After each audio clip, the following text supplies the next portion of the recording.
Hey guys, welcome to my channel, and today we're going to take a look at another horrible case with you. The body of 22-year-old Katie Sepich was discovered dead on the morning of August 31, 2003, next to a distant dump in the Las Cruces, New Mexico desert, last spotted by pals departing a nearby house party following a night of going out to bars. Her mother characterized her killer as a 22-year-old lady who was loud, lively, and intelligent.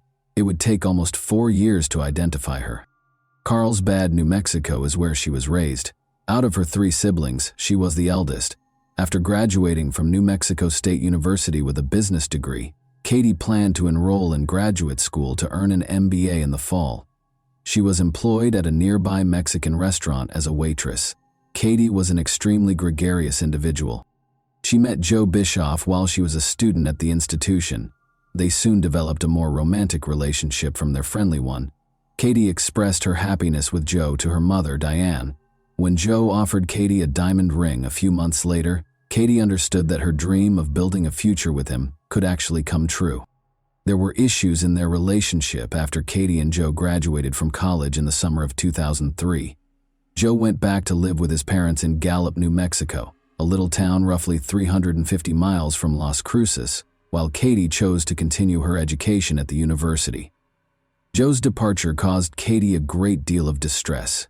Even though their long-distance relationship was intolerable, they occasionally managed to get together. When Joe visited Las Cruces over Labor Day weekend in 2003, Katie was ecstatic. But their weekend together ended tragically. The date was August 30, 2003, a Saturday. After having a good time with Joe and his friends, Katie went from bar to bar until they arrived at a house party in the area, where she vanished. Katie's mother, Ann, had a call the following day that permanently altered her life. "My family woke up to the promise of a beautiful day. We had a house bursting with friends and family, and we were preparing to celebrate Labor Day weekend with a cookout. Then, at 2:15 that afternoon, the phone rang, and our lives were shattered with just 6 words. Have you talked to Katie today?"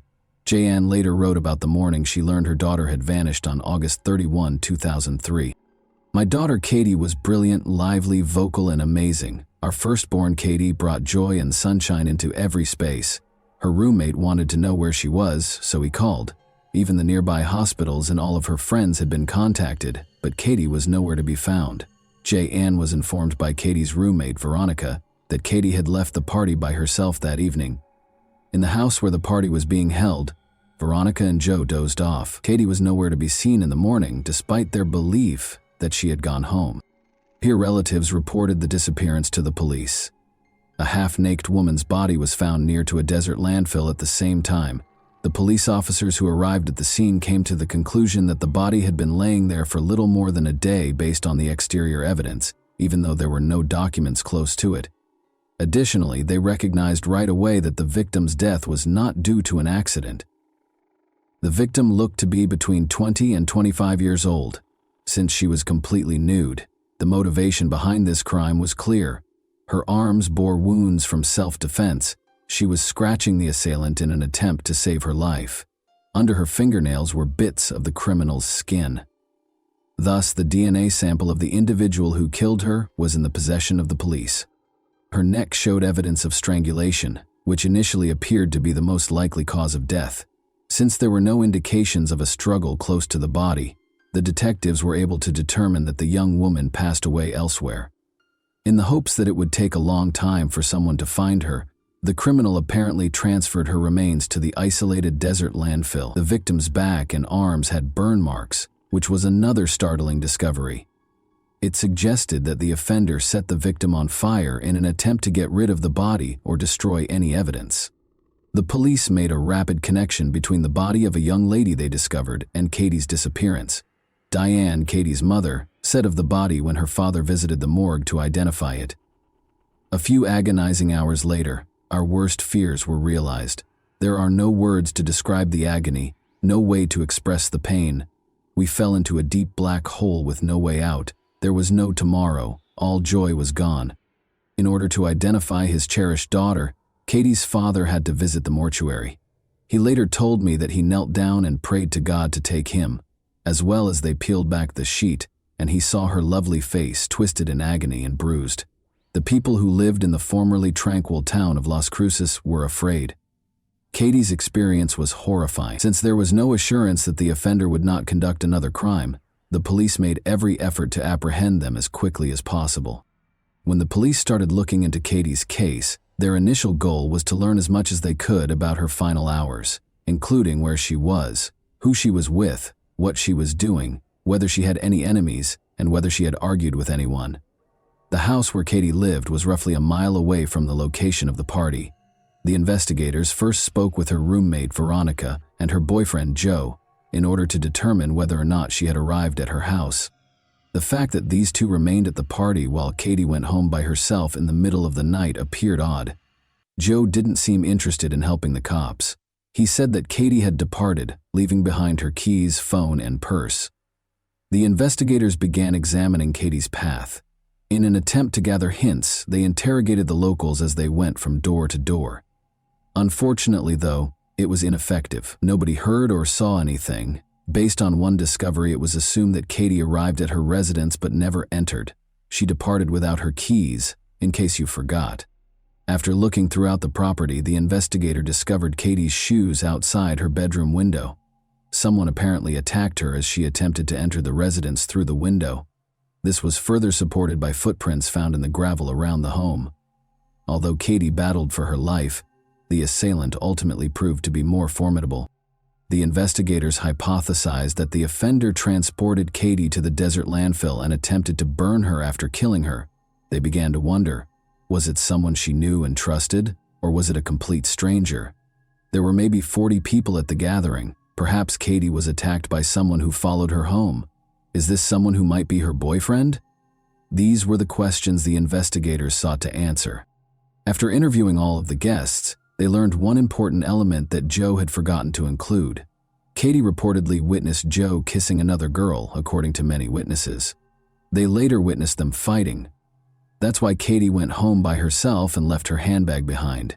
She wanted to get out of there as quickly as possible since she was upset.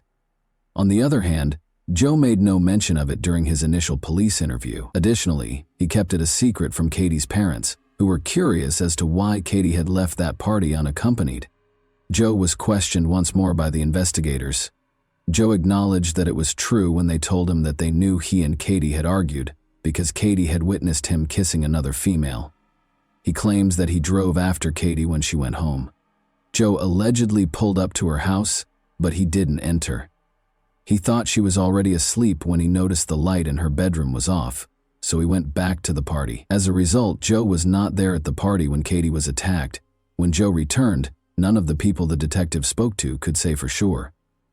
He most likely had enough time to carry out the crime, transport Katie's corpse to the desert, and then head back to the celebration. After speaking with witnesses, the detectives learned of yet another odd detail. Joe went back to the party and began phoning Katie's cell phone, housed in her purse. When he heard Katie's phone ring, he located it. Even though Joe knew it was Katie's phone, he kept phoning her till dawn. Where did that come from? Perhaps he was attempting to give himself an excuse. Maybe he wanted to seem worried about his sweetheart. Joe didn't want to speak to the police anymore, but the detectives wanted him to explain his odd conduct. Joe did not even attend Katie's burial, which increased suspicion despite Katie's deep love for him. However, Joe's DNA sample was all that was required for the authorities to rule him out of the pool of possible suspects. 3 distinct locations on Katie's body had DNA samples, according to experts. It was mostly beneath her fingernails. The skin was human. The samples that were discovered on Katie's body were all from the same individual. There were issues with the police's plan to compare Joe's DNA with the DNA discovered on Katie's body. His parents hired a lawyer while Joe was out of town, and the lawyer told the investigators that Joe had declined to give a DNA sample. Given Joe's actions, it was obvious to everyone that he had a secret and was involved in Katie's demise. To verify this, the authorities had to figure out a legal way to get his DNA, which took time. Meanwhile, different versions were being considered by the investigators. They were investigating related instances to see whether Katie was the only victim of the person who killed her. When DNA samples discovered on her body were compared to a national database, no matches were identified. The investigators made the decision to go back to the party, which was the beginning of it all. All of the guys who were present at that party were identified, and they were requested to submit a DNA sample. Since none of the men had anything to conceal, they all agreed. But the DNA that was discovered on Katie's body did not match, which led the investigators back to Joe. The only person who declined to give his DNA was him. However, the detectives managed to obtain it in a different way. They discovered that Joe and Katie had made sexual contact in her bedroom before tending the party.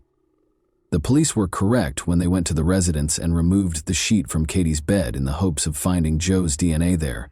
Although a male DNA sample was discovered by the lab, it did not correspond to the one discovered on Katie's body. It indicated that she had not been attacked by Joe. If he had nothing to do with his girlfriend's fate, why did he refuse to assist the police? Joe's attorney received the test results from the police. Joe made the decision to speak with the police once more and give a sample of his DNA after finding out that he had been taken off the list of suspects. The first conclusion, that Joe was not involved in this crime, was validated by the new test. When asked why he wouldn't help the police, Joe explained that he was worried they might find his DNA on Katie's body because he and Katie had had sexual contact prior to the party. The police and Katie's family were still unsure of Joe's actions the night of Katie's death. The police had to search for alternative versions when Joe was removed from the suspect list. Investigators were informed by a number of partygoers that Katie was wearing rings on her fingers that evening, including the one Joe had given her, but Katie's fingers had no rings on them when her body was found. The police thought the person who killed her had taken them away. They searched every pawn shop in the neighborhood but were unable to locate Katie's jewelry. Tire traces close to where Katie's body was discovered could also be a clue. The tire's model and brand were determined by the experts. Police were told by the manufacturer that these tires were typically found on pickup trucks. Sadly, it did not advance the search for the perpetrator, and the investigation came to a standstill. A year or so later, someone in Wisconsin committed a crime that was strikingly identical to Katie's experience. In Green Bay, a girl was attacked and subjected to the same treatment as Katie. Luckily, the sufferer survived despite being set on fire as well. She said to the police that the only reason she survived was because she feigned to be dead. She extinguished the fire and went to a neighboring house for assistance after the perpetrators had fled. She claimed that 2 Hispanic men had attacked her, but all the evidence in Katie's case pointed to just one individual. To verify or disprove the link between the 2 crimes, DNA analysis was required. The Wisconsin victim gave the authorities a detailed account of how the males who attacked her looked. One of the farmers identified Gregorio Morales and Juan Nieto, his employees, in the sketches when the Green Bay police released them. One of them frequently traveled to Las Cruces to visit relatives. Both males were taken into custody. The police who were looking into Katie's case thought they had finally identified the criminal. But the DNA analysis's findings showed otherwise. The DNA on Katie's body did not match the samples. These 2 men had nothing to do with the Katie case, but they were eventually found guilty of abusing a female in Green Bay. Morales received a 50-year sentence, and Nieto received a 70-year sentence. The detectives thus came to yet another dead end. Tire tracks from the crime scene and the offender's DNA samples were the only pieces of evidence the police had. The authorities had issues identifying the individual who killed their daughter, despite Katie's family's anticipation that DNA would help them identify the culprit. Taking a DNA sample from someone who had been apprehended by the police was illegal. Diane, Katie's mom, will put it the following: "Later, we had lost our daughter to a monster and we needed justice. We needed to know who had done this and why. But most of all, we needed to know that he would be stopped from doing this again. There were no real clues. The detective in charge of Katie's case told me that the only evidence they had was DNA. You see, Katie had fought so hard for her life that the blood and skin of her killer had been found underneath her fingernails. A DNA profile had been extracted and uploaded into the National Forensic Database called CODIS. Detective Jones explained that once a week, this evidence would be cross-referenced against the offender database to look for a match. This gave our family bright hope. We had the identity of our daughter's murderer. We just had to match it to a name. I casually said that this man was so monstrous that he would undoubtedly be caught for a new offense. We would identify him, apprehend him, and bring him to court when his cheek was swabbed and entered into the database. "Oh no, Diane, it doesn't work that way here in New Mexico, and in almost every other state. It's illegal to take DNA when someone is arrested." Detective Jones said that, and I must admit that I was taken aback. I was aware that fingerprints and a photo are taken of an individual upon arrest. However, was it unlawful to identify the horrible monsters who are pursuing and killing our children using the most precise and cutting-edge scientific instrument available? This case was interrupted on December 18, 2006, 3.5 years after Katie's passing. A DNA sample that matched the DNA on Katie's body was discovered by the lab. Gabriel Avila, age 26, was the man who assaulted Katie. He didn't know Katie and was a married father. In addition to his lengthy criminal history, he was freed from prison just before Katie died, on November 13, 2003, less than 3 months after killing her with brutality. After using a knife to break into the residence of 2 young women, Avila was taken into custody. The college roommates called 911 and locked themselves in the bathroom to prevent an attack. In March 2004, he was found guilty of aggravated burglary and with intent to conduct aggravated assault. However, the Albuquerque Journal claims that Avila fled when he was freed on bond. Due to a flaw in the system, Avila's involvement in Katie's death was finally discovered 3.5 years after the incident, even though he might have been arrested as soon as 3 months later. Before being caught, in November 2004 on a tip, the fugitive eluded law enforcement for almost a year. He received a 9-year prison sentence. Avila's DNA sample was collected while she was incarcerated, but it wasn't tested for another 2 years. Investigators moved swiftly to find the truck Avila used to dispose of Katie's body, after the results showed a partial match to DNA recovered from her crime scene. They discovered Katie's ring in the middle console. This instance demonstrated the necessity for systemic reform. If the police had obtained Avila's DNA sample at the time of his initial arrest, they may have nabbed him much sooner, saving them time and money during their 3-year search for the criminal. The fact that a sample of his DNA was examined in 2006, just 2 years later, is also unexpected. To speak with Avila, the investigators looking into Katie's case visited the prison. He admitted that he had committed this act after discovering Katie's ring in his pickup truck. He claimed that while his wife was away that evening, he was in the area purchasing illegal substances. He asked Katie if she needed a lift when he saw her. "No," she replied. Then, in front of her house, he saw her once more. Avila explained, "I stopped and asked her if she needed help. She goes, 'I just can't get into my house. I don't have my purse.' Katie wanted to get into her bedroom through the window, but Avila attacked her and started undressing her, and you of course understand what happened after. After that, Avila didn't know what to do and decided to strangle Katie. He was afraid that she would identify him later.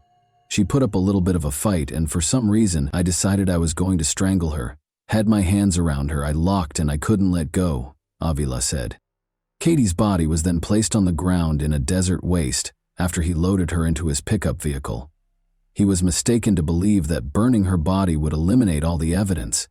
When DNA evidence was discovered on Katie's body, a retake of Avila's DNA sample revealed a match. Her parents hoped it would result in a speedy investigation in 2003, but taking DNA after an arrest was forbidden in New Mexico and almost every other state.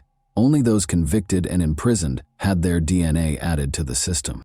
Katie's parents launched a national effort to have a law passed in each of the 50 states bearing their daughter's name, forcing anyone detained for a violent crime to provide a DNA sample. After that, the DNA would be included in the National CODIS database. Katie's bill was signed into law in March 2006 after passing the New Mexico state legislature with just 5 nay votes. It became federal law in 2010 as a result of Katie's parents' unwavering efforts, and more than 31 states now have laws that are comparable to Katie's law in New Mexico. According to Katie's father, David, his greatest worry was that Katie's killer would have to kill someone else. However, he may now relax about that fear. Opponents claim that this regulation violates civil rights and infringes on privacy. Others remark that DNA is very different from fingerprints in the U.S. because it carries sensitive genetic information.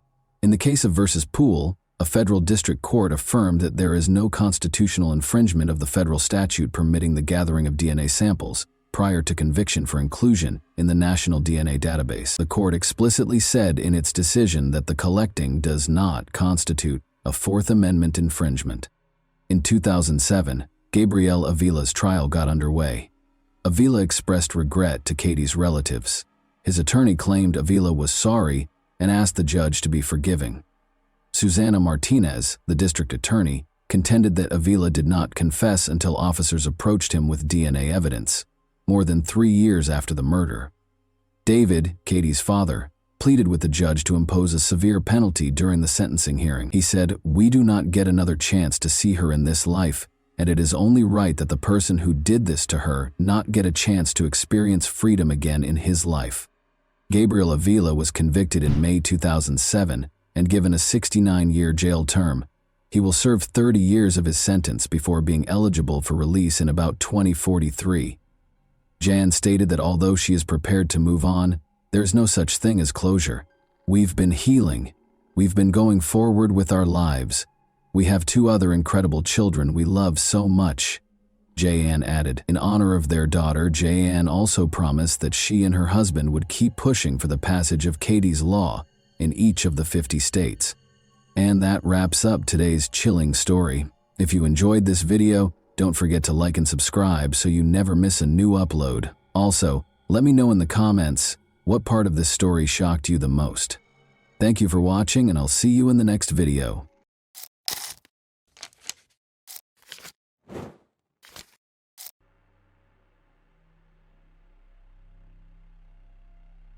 Gail Katz was born March 8, 1956, in Brooklyn, New York. I grew up with 2 other siblings, a sister and a brother. Despite excelling academically as a teenager and graduating a year ahead of her peers, Gail's life took a different turn when she started college.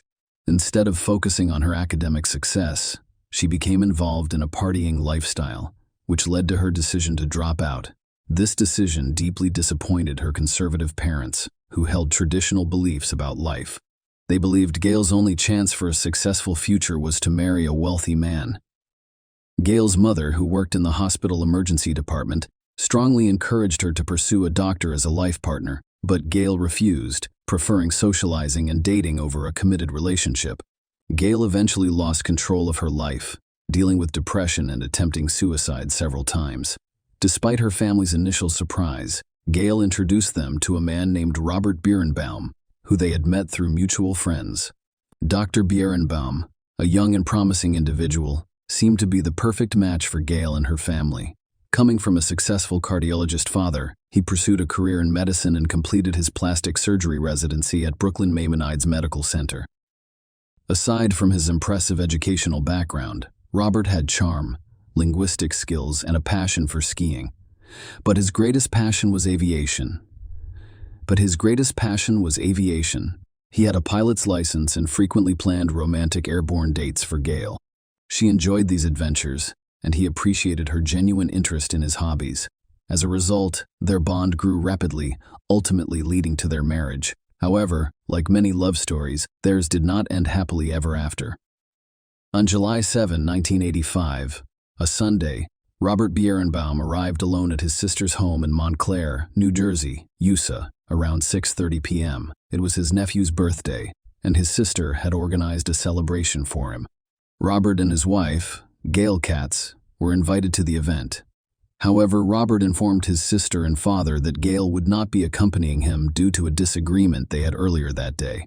According to Robert Gail, they left their Manhattan apartment at around 11 a.m. to visit Central Park, and she hadn't returned home by the time he left for the party, so he went alone. On his way home from the celebration, Robert stopped at the home of his friend, Dr. Scott Barron. At this point, Robert appeared distressed and attempted to call his apartment's landline several times without success. He told Scott about the morning's argument with Gail, noting that she had left in casual attire and had not communicated with him since. When Robert returned to his Manhattan apartment, he found Gail missing.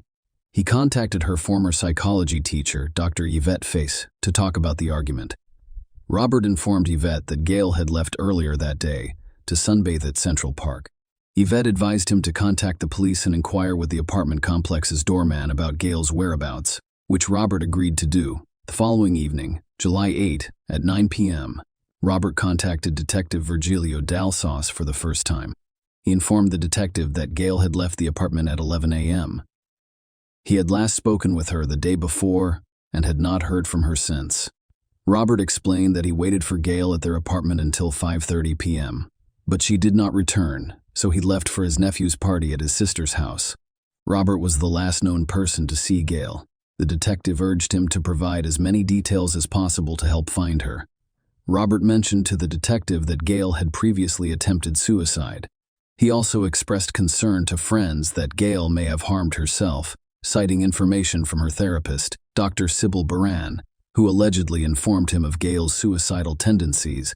The search for Gail began, but the police encountered significant challenges due to a lack of solid leads.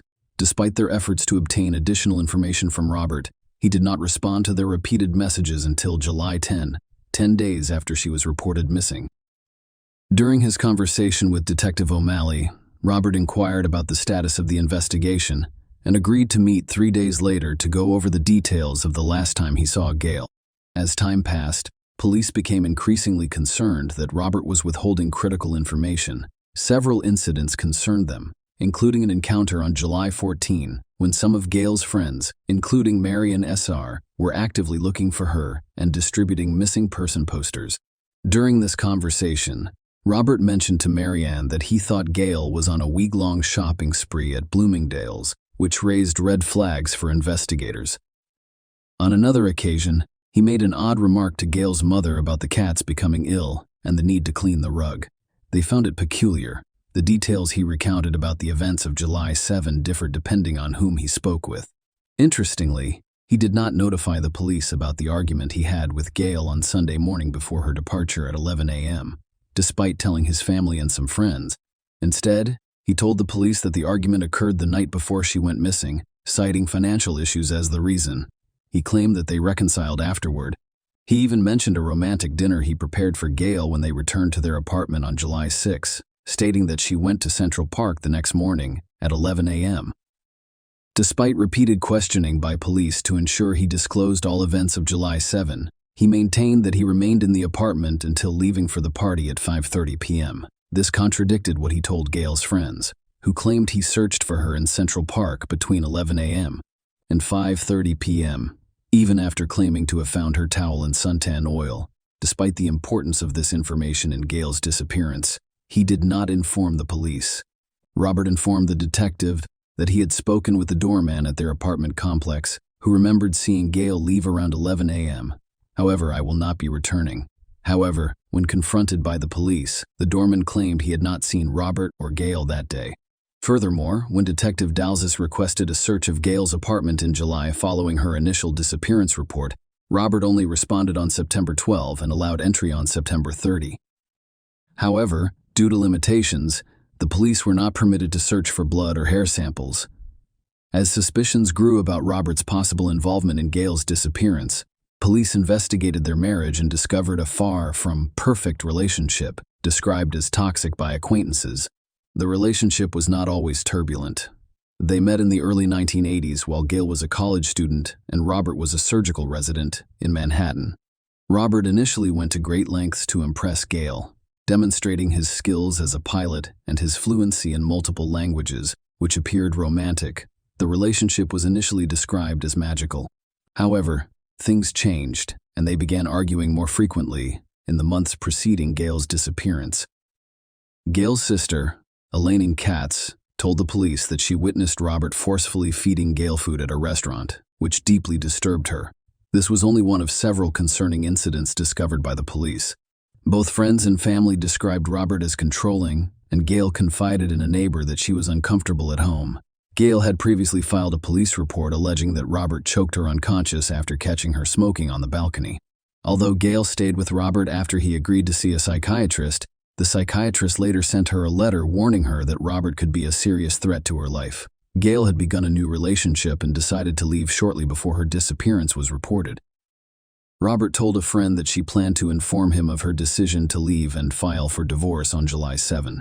She also stated that if Robert refused to cooperate and agreed to a settlement, she would reveal the letter she received from his psychiatrist warning her about the potential danger he posed, possibly even showing it to his colleagues. The police concluded that the accumulation of circumstantial evidence pointed to Robert's involvement in Gail's disappearance. However, a significant obstacle remained. Gail had yet to be found. The search for Gail continued as her family and friends worked to uncover the truth about her appearance. However, Robert seemed unconcerned. He spent a lot of time in the Hamptons, attending parties and developing relationships with other women.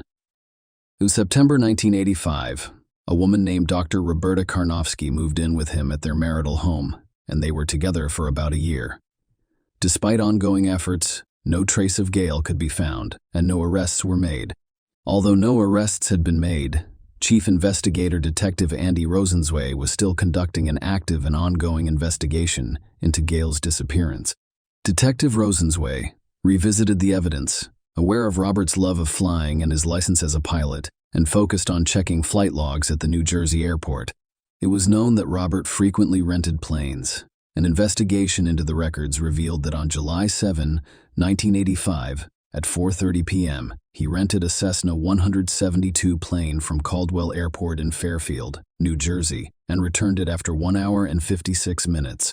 However, Robert had changed the date on his own flight log to the next day, July 8.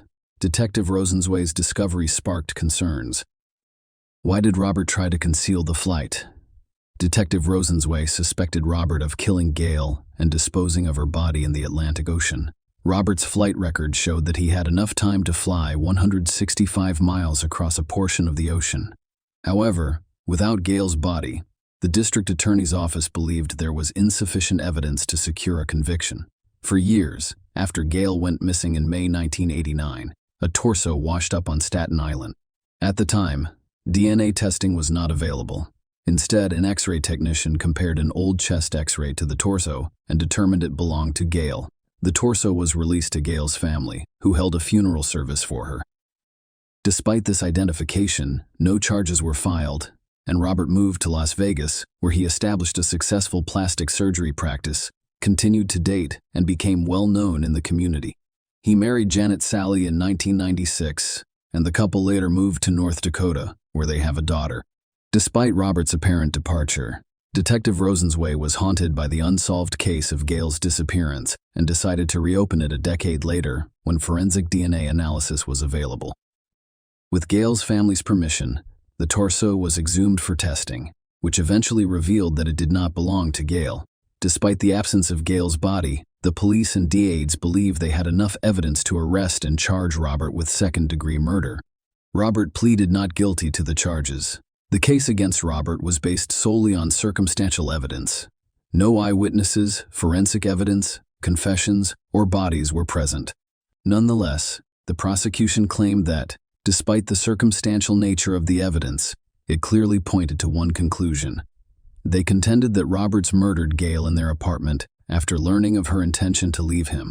According to police, Robert spent hours dismembering Gail's body before flying it over the ocean between Montauk Point, New York, and Cape May, New Jersey. The prosecution's task was to persuade the jury that Robert could dispose of the body while piloting the plane, claiming that he acted alone. To support their argument, they presented 4 expert witnesses as well as a video demonstrating how such an act could be accomplished. The jury heard testimony from 4 expert witnesses: New York City's chief medical examiner, an experienced New York City police pilot and aviation safety inspector, and an airline transport pilot flight instructor and flight test examiner. They claimed that Robert, a surgical resident and pilot, could easily dismember a body the size of Gail's 5 feet, 3 inches, and 110 pounds in 10 minutes. They also testified that he could pack her dismembered limbs into a flight bag and transport them through an unmonitored rear exit of his apartment building before walking 2 blocks to his car and noticing. The experts also stated that Robert could load the flight bag onto the Cessna 172 plane without being detected and fly it over the Atlantic Ocean to dispose of the scale's remains. They noticed that the rented plane was relatively simple to operate. The prosecution presented evidence of motive to the jury, revealing Gail's affair and desire to leave Robert. She had made plans, borrowed money, and was determined to leave on July 7. The court learned that Robert did not notify anyone, including his family, of his flying activities on that day. The altered flight log was presented as evidence that he flew the next day. However, the court was informed of the tumultuous nature of Robert and Gail's relationship, including allegations of domestic violence. Robert had previously described their arguments as intense and volatile. There were reports of him expressing hatred for Gail and making statements implying a desire to harm her testimony, revealing both direct and perceived threats made by Robert in the autumn of 1983. Gail contacted her cousin Hillard Weiss, an attorney, and told him that she and Robert had a heated argument during which he choked her, knocking her out for the first time, though it was not the first time he had choked her. Additionally, Gail's therapist, Dr. Sybil Baran, testified. Despite Robert's claims that Gail was suicidal, Dr. Baran stated that she had never discussed such concerns with Robert and did not believe Gail was suicidal. The defense argued that Robert was innocent, describing Gail as having mental health issues, drug addiction, and unstable relationships with other men. They called a witness who claimed to have seen Gail in a bagel shop a few days after she went missing. However, the prosecution told the jury that the witness's description of the woman did not match Gail's. After 5.5 hours of deliberation, the jury convicted Robert of second-degree murder. As a result, he was sentenced to 20 years to life in prison. Robert appealed the verdict, but was ultimately unable to overturn it. After serving 20 years of his sentence, Robert confessed for the first time during a parole board hearing in 2020. He admitted to killing Gail and throwing her body out of an airplane, which was consistent with the prosecution's theory of events. Robert described how they argued, and he became overwhelmed, eventually attacking and strangling Gail. He then flew an airplane, opened the door, and dumped her body over the ocean. When questioned about his motivation for the murder, Robert blamed it on his immaturity and inability to control his anger effectively. Despite his confession, Gail's body has never been found. Share your opinion with us in the comments and subscribe to the channel for more.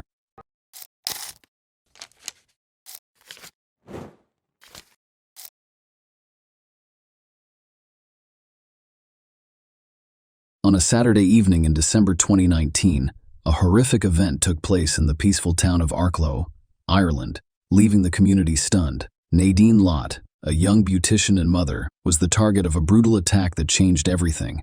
And today I'll tell you about that night's relationship, the shocking turn of events, and the legal ramifications that followed.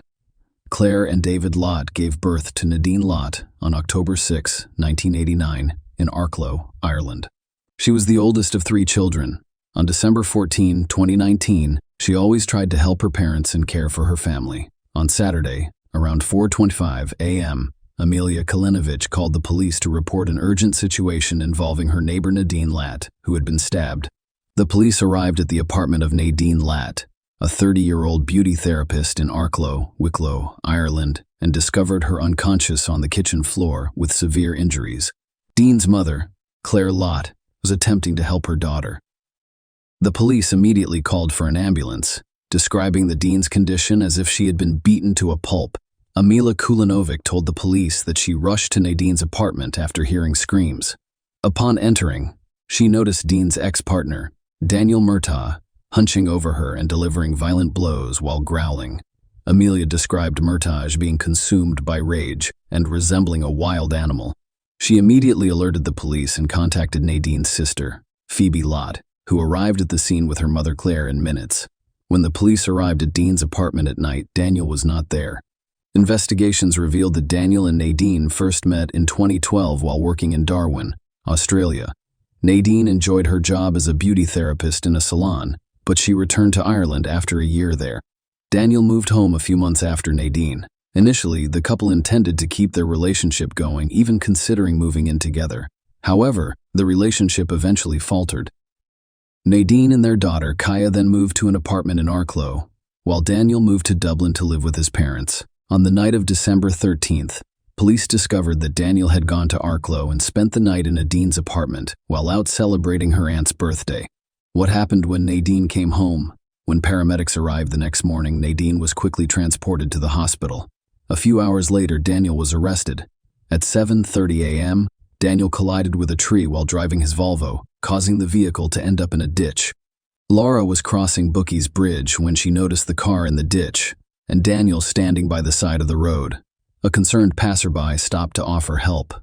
Daniel confessed to him that he had murdered my wife because she was with a friend. Daniel was then taken to the police station for questioning, and as the interview progressed, some harrowing details about the violence perpetrated on Nadine emerged. When initially questioned by police about Nadine's condition, Daniel claimed he had no recollection due to intoxication. He initially claimed that he had slapped her following a confrontation sparked by his drinking and smoking in her apartment. However, after further questioning, he admitted to delivering 5 or 6 forceful slabs, acknowledging that some were applied with significant force. Dean's injuries were too severe to be attributed solely to a few slaps. The police persisted with the questioning. Daniel, a trained boxer, then admitted to repeatedly pounding and punching Nadine. He continued saying, "I knew she was with Aladdin Arklow, and I was just trying to get it out of her." When asked about the apparent lack of damage to his hands, Daniel explained that his knuckles had been conditioned over years of boxing. Despite his shock and fear at seeing blood coming from Nadine's nose and lips, he insisted that she was still alive as he left the apartment. Nadine sustained a stab wound on the right side of her neck. When questioned about the knife found near her, Daniel claimed it was simply a butter knife he had used the night before to cut up a burger and a battered sausage. When asked about the location of the assault, Daniel stated that everything happened in the living room. However, when the police discovered Nadine in the kitchen, he speculated that she must have walked into the kitchen on her own after he left and possibly collapsed there. The police responded by informing Daniel about apparent drag marks leading into the kitchen. Despite this evidence, Daniel maintained that he had only assaulted Nadine in the living room, which contradicted the physical evidence at the scene. When the police asked him what he used to attack Nadine, he initially stated that he used his fists. Daniel then told police he beat her with a tire pump charger and a wire wrapped around his knuckles. Daniel also admitted that he may have used a cigarette charger in a hammer motion. He denied using the mirror found in the Dean's apartment. When police entered the apartment, they found broken glass in the living room, hallway, and kitchen. Part of the mirror's frame was discovered in the kitchen. In his final police interview, Daniel described waking up on the sofa to the sound of Nadine screaming and shouting. "I slapped her, and she returned to the ground beside the cabinet. Standing over her, he began pounding her, only realizing the gravity of the situation when he noticed the blood." Daniel claimed he never intended to harm Nadine, expressing his love for her and asserting that it was reciprocated. He told the police that if he wanted to kill Nadine, she'd be gone. Tragically, 3 days after the assault, Nadine succumbed to her severe injuries, never regaining consciousness, and died in the hospital. Daniel was subsequently charged with murder. Daniel pleaded not guilty to murder, but admitted guilt to manslaughter. He acknowledged that he was solely responsible for Nadine's death. He argued that he lacked the necessary intent to be charged with murder. Daniel contended that the use of illegal substances and alcohol on the night in question played a critical role in the tragic assault on Nadine. The jury's central question was whether Daniel intended to kill or seriously harm Nadine. At the start of the trial, Daniel's attorney admitted that he had unlawfully taken Nadine's life and that he alone was responsible for the injury she sustained. The judge instructed the jury that murder is a crime of specific intent, which occurs when one person unlawfully kills another with the intent to cause death or serious injury. Despite admitting guilt to manslaughter and accepting responsibility for unlawfully causing the Dean's death, Daniel claimed that he lacked the necessary mental state. During the acts, he used the defense of intoxication. The judge explained to the jury that intoxication could be used as a defense for crimes with specific intent, potentially reducing a murder charge to manslaughter. The prosecution claimed that this case clearly constituted murder. According to their argument, Nadine was attacked violently and repeatedly in her own home by a man she knew. The prosecution claimed her ex-partner beat and stabbed her out of jealous rage. During the court proceedings, it was revealed that in the weeks preceding Dean's death, the nature of their messages indicated Daniel's desire for a relationship, despite Nadine's clear reluctance. Despite not being in a relationship, Daniel consistently referred to Nadine as his girlfriend and future wife. The prosecutor emphasized this point to the jury, claiming it was coming from his head. Check out the WhatsApp app exchanges. They are unambiguous and unequivocal. She makes it clear that she has no further desire to interact with him on that level, simply because they fell for each other in Australia. He somehow believed he had the right to control her life and decide who she would date. The court learned that just under 2 weeks before her death, Nadine explicitly messaged Daniel, warning him not to threaten her and emphasizing that nothing will ever happen between us again. I'd like to make that clear. These messages served as proof of Nadine's unequivocal position on their relationship in court. Amila gave testimony about Daniel's condition when she saw him assault Nadine. She described how he had his hands around Nadine's neck and shoulder. His mother, Claire Nadine, also testified, expressing shock at the sight of her own daughter. When Claire arrived, Nadine was unconscious but making gurgling and gasping noises. Claire sat beside her, assuring her that they could handle the situation. Despite administering CPR, Dean's injuries were so severe that it seemed like their efforts were futile. The court also heard that a police officer drove the ambulance to the hospital, allowing the paramedics to care for Nadine during the journey. One of the paramedics, Ian Clark, testified that the call haunted him throughout his career. He described the scene inside Nadine's apartment as if a bulldozer had ripped through it, with broken furniture strewn about. He described it as one of the most horrific scenes he had ever witnessed, leaving his uniform covered in blood as he departed. Nadine was rushed to the hospital's emergency department, and a nurse testified in court that she was unconscious when she arrived. The nurse described Nadine's condition, pointing out that her head appeared disproportionately large in comparison to her small body, most likely due to significant swelling around her face. Nadine was admitted to the intensive care unit after receiving her initial treatment. Nurse Leah Grant, who works in the IQ, testified in court describing Dean's shocking knee injuries. Leah stated that Nadine was unrecognizable. She emphasized the gravity of the situation by describing an incident in which the Dean's mother brought in a photograph of her. Leah's colleagues couldn't identify the person in the picture, so she pointed to Nadine and said, "That's her." The woman in the hospital bed bore no resemblance to Nadine in the photograph due to the severity of her injuries. Leah testified that the severity of Dean's injuries made it impossible to examine her pupils, particularly her right eye, which was so swollen that it could not be opened. Nadine received 42 units of blood in the first 24 hours of her hospital stay. They informed the jury that Nadine's hair contained numerous shards of reflective glass, and her nose continued to bleed profusely. The prosecution shocked the court by revealing that the Dean had 64 distinct injuries on his body that could not be explained by medical intervention. Dr. Linda Mulligan, the chief state pathologist, testified about Nadine's injuries. Dr. Mulligan stated that Nadine's death was caused by hypoxic ischemic encephalopathy, which resulted from cardiac arrests caused by severe head and neck injuries. These injuries included a stab wound on the right side of the neck, an incised wound on the left side of the neck, and severe blunt force trauma to the head. Dr. Mulligan clarified that the blunt force injuries were consistent with being caused by hands, fists, or feet, but the use of a blunt weapon could not be ruled out. The examination revealed a fracture of the hyoid bone and bruising around the neck area, indicating that force had been applied to Nadine's neck.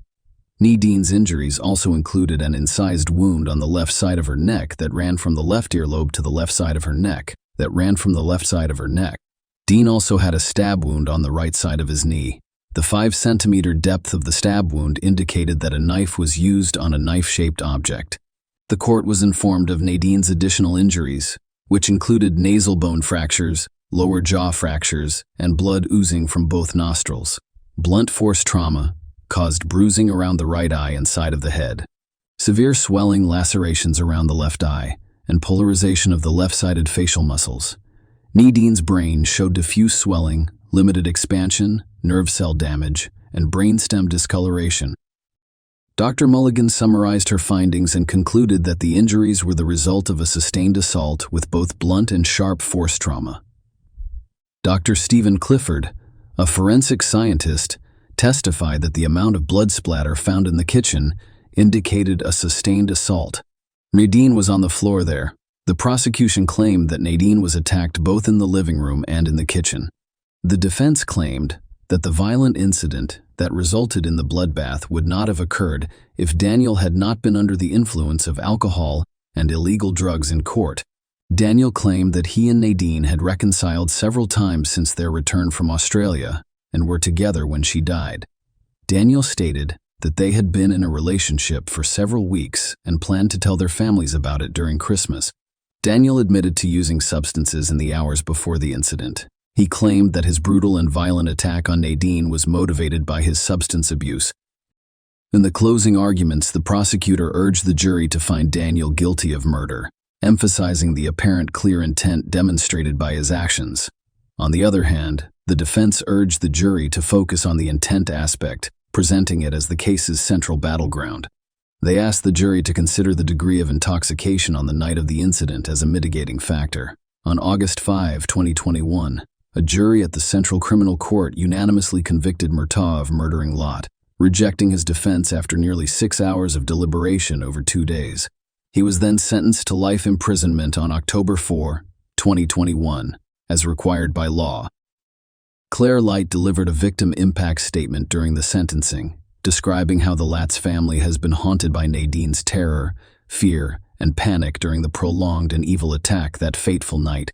She emphasized that the family is now dealing with traumatic counseling rather than hobbies, experiences, night terrors, and sleepless nights, and that life is being replaced with mere existence. Murtaugh also had 9 prior convictions, one for threatening and abusive behavior in 2011, which was revealed during the sentencing hearing. Nadine's funeral service was held on December 22 at St. Mary and Peter's Church in Arklow. Nearly 1,000 people attended the church ceremony, and hundreds more gathered outside afterward. She was laid to rest at St. Gabriel Cemetery. Share your opinion with us in the comments and subscribe to the channel for more.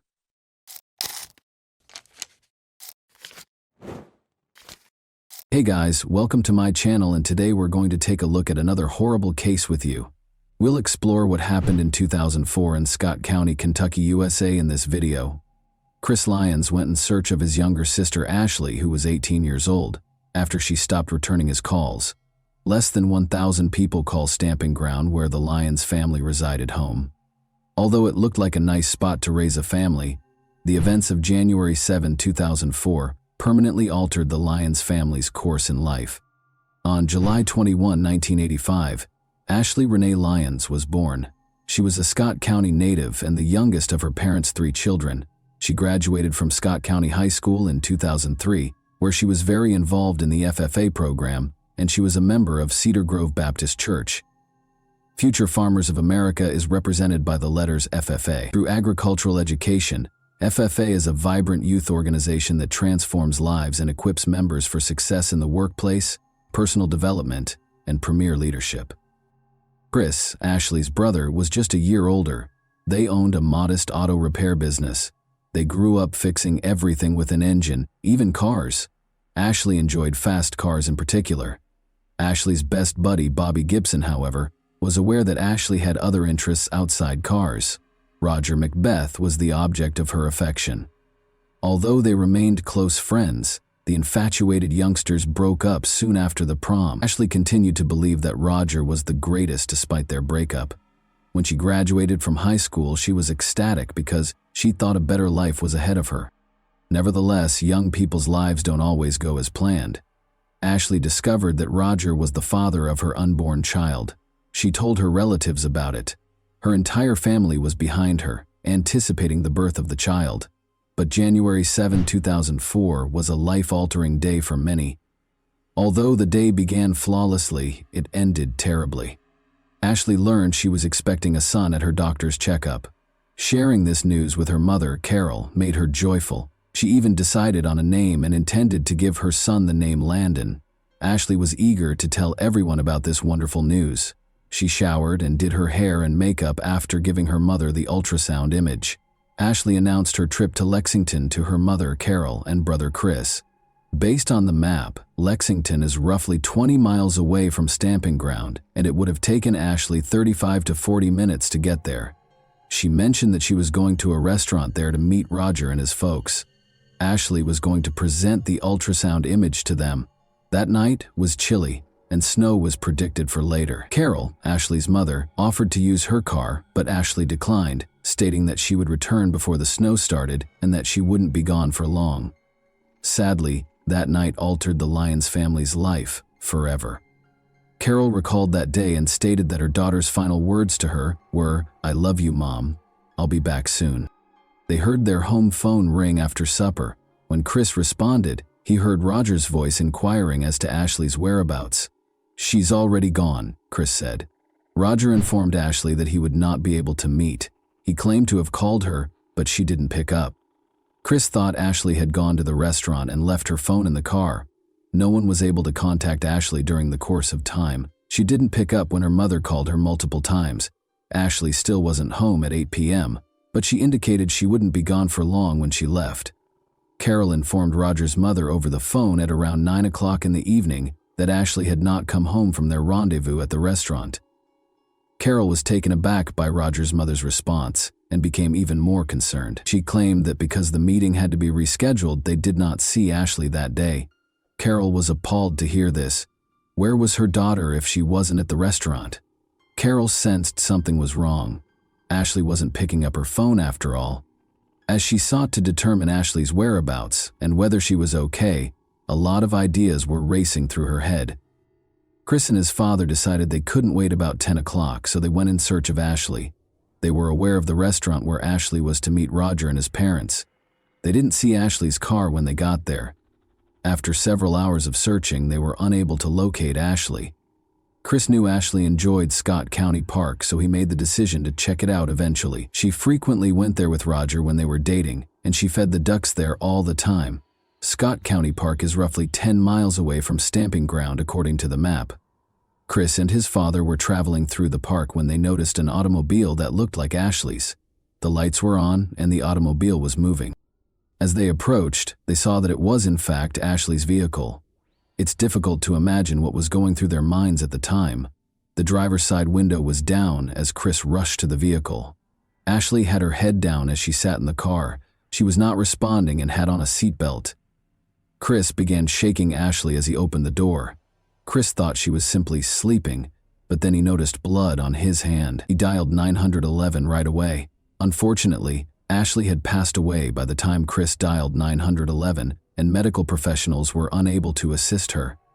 Ashley's mother soon received the most devastating news she had ever heard.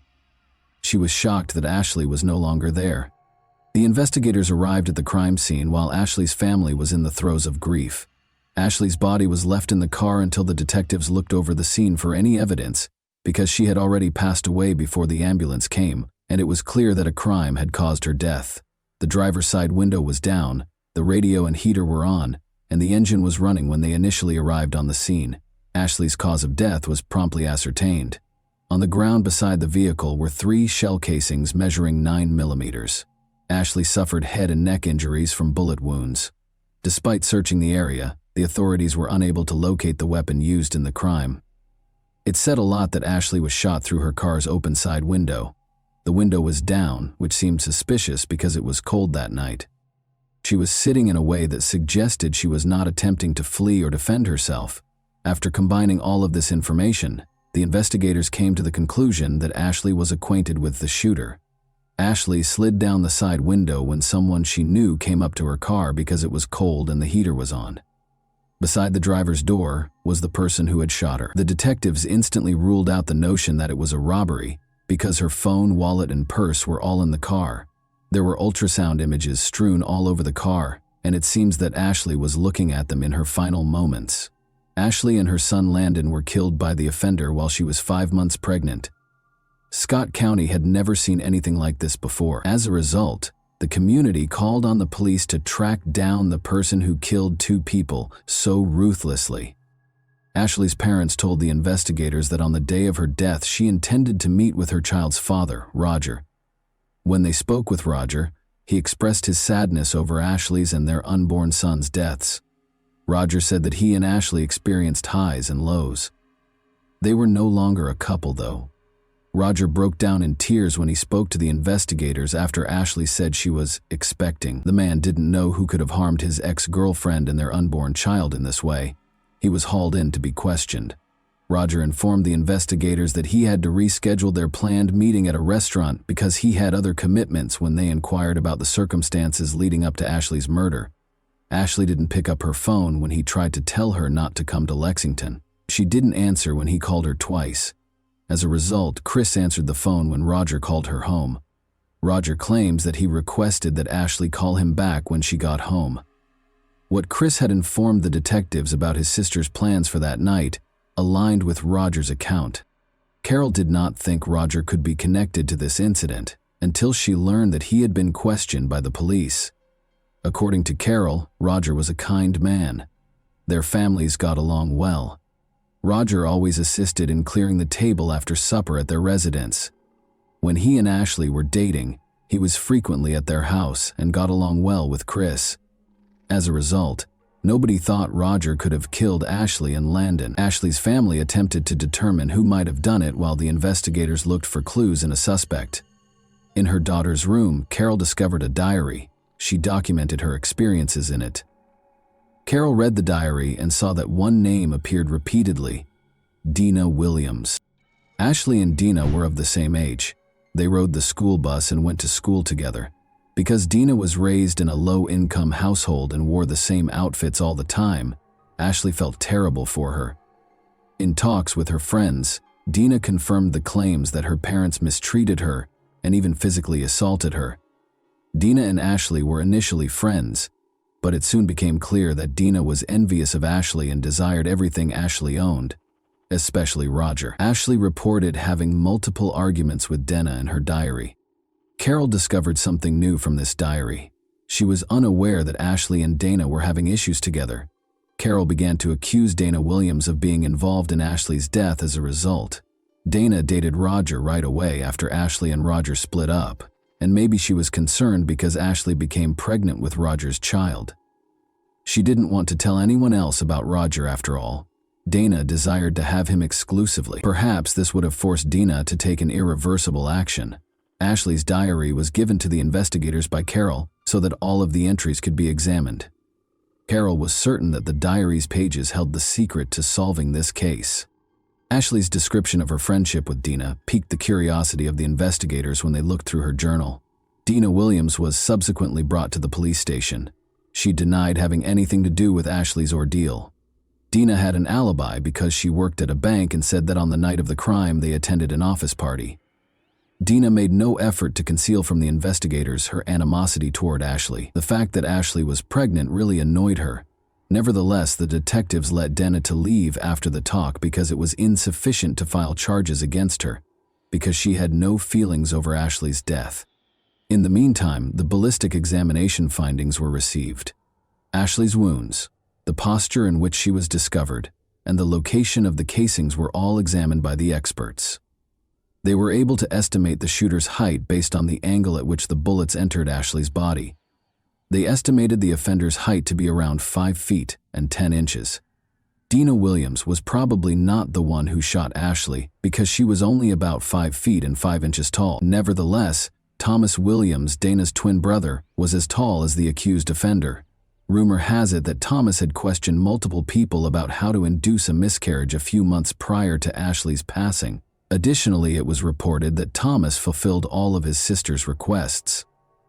Thomas Williams was questioned by the detectives after they got interested in this, but he denied any connection in the crime and was freed because there was no proof of his involvement.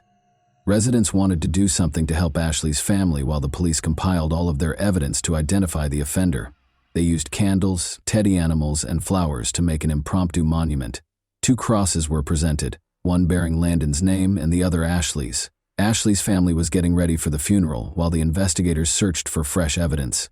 Since they lost 2 persons at once, it is impossible to understand the suffering they endured. The fetus was taken from Ashley's body by the medical examiner during the autopsy. In the same casket, Ashley and Landon were laid to rest. The Lyons family was even more grieved because they needed information to assist apprehend the person who killed their daughter, but the criminal was still at large. The $3,000 0 cents incentive that Ashley's parents offered later increased to $5 0 cents. People began phoning the police and sharing information that they believed could aid in the inquiry. A woman who lived in a house with a view of the park where Ashley was shot called them shortly after. She claimed that she might have caught a glimpse of the criminal standing at the window. Next to the individual she saw, this woman observed someone sprint out of the park and jump over the fence. After sprinting up to a red pickup truck that was waiting for them with its engine running, the individual she saw climbed into the passenger seat. The truck drove off a few moments later. The witness described it as a red Chevrolet pickup vehicle. Investigators had to search for at least 2 criminals if the woman's encounter with the person was indeed connected to Ashley's death. After all, the driver of the red pickup vehicle might have been complicit in the crime. Everyone who knew Ashley knew who was behind the red pickup vehicle as soon as they heard about it. Such a car belonged to her ex-boyfriend, Roger, who is also the father of her unborn kid. Roger's truck was taken by the cops right away. Despite a careful search, they were unable to locate any proof. There was no proof against Roger, and he refused to speak to the investigators. However, the officers came to a clear conclusion because they knew that at least 2 people were involved in the crime. Ashley was liked by everyone. Who wasn't delighted that she was expecting? If Ashley vanished, who would be pleased? Dana Williams was the only person, aside from Roger, who could hope for this to happen. The rationale behind the investigators' decision to speak with Dana and her brother Thomas again. Thomas was the first person they questioned. Thomas initially denied everything to the police, but after finding out that an eyewitness had seen Roger's pickup truck at the crime scene, he started talking more.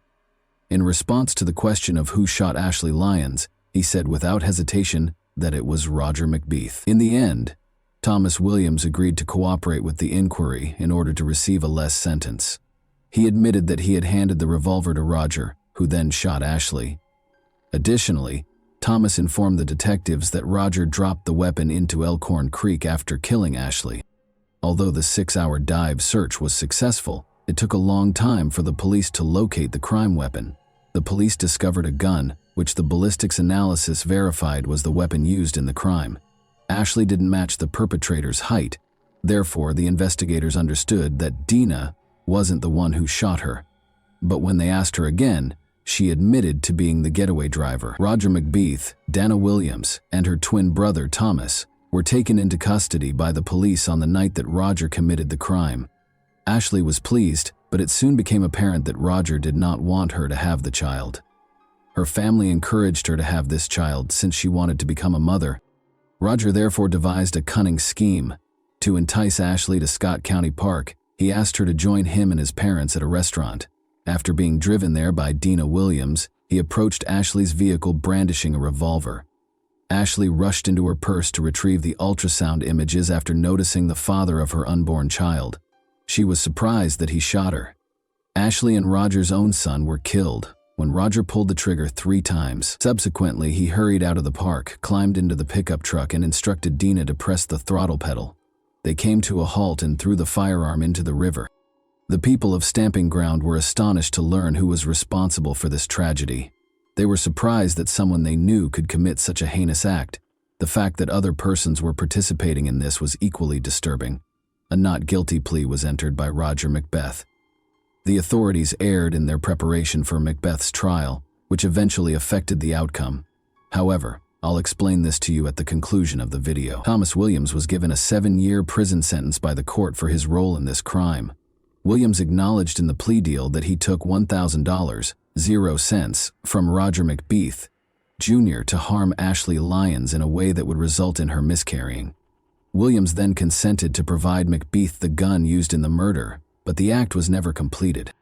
In 2005, Dana Williams entered a guilty plea as part of the plea deal according to court documents.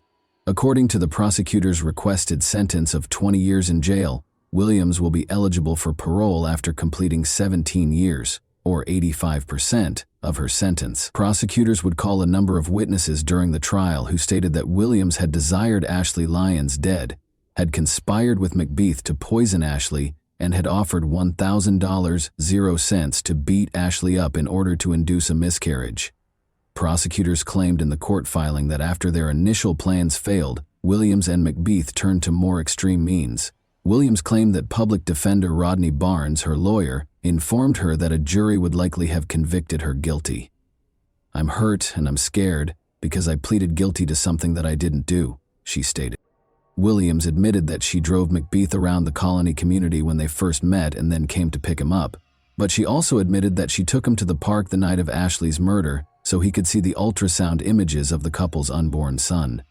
During her trip, she heard 3 gunshots, but she was unaware of their nature at the moment. At McBeath's trial, the jury listened to a recording of Roger calling Ashley Lyons on his phone and telling her that he loved her and was sorry he had missed their meeting at the park. Williams said that Roger had involved me in the plan without me knowing. Williams claims that McBeath never informed her that Ashley Lyons had died when they were leaving the park, and she refrained from reporting the incident to the police out of concern that McBeath would act abusively toward her. When Williams added, "I was scared to death of that boy. He even threatened to kill me." Williams expressed her sorrow for the Lyons family and her grief for everything that transpired. Williams said, "I am so sorry," while sobbing. However, McBeath's parents, Roger Sr. and Rita, said that Williams was lying and described her as a chronic liar who frequently acted in the heat of the moment. "I wish I could go back and change this." According to the pair, Williams accepted the plea offer in order to take the easy route out because he was envious of Ashley.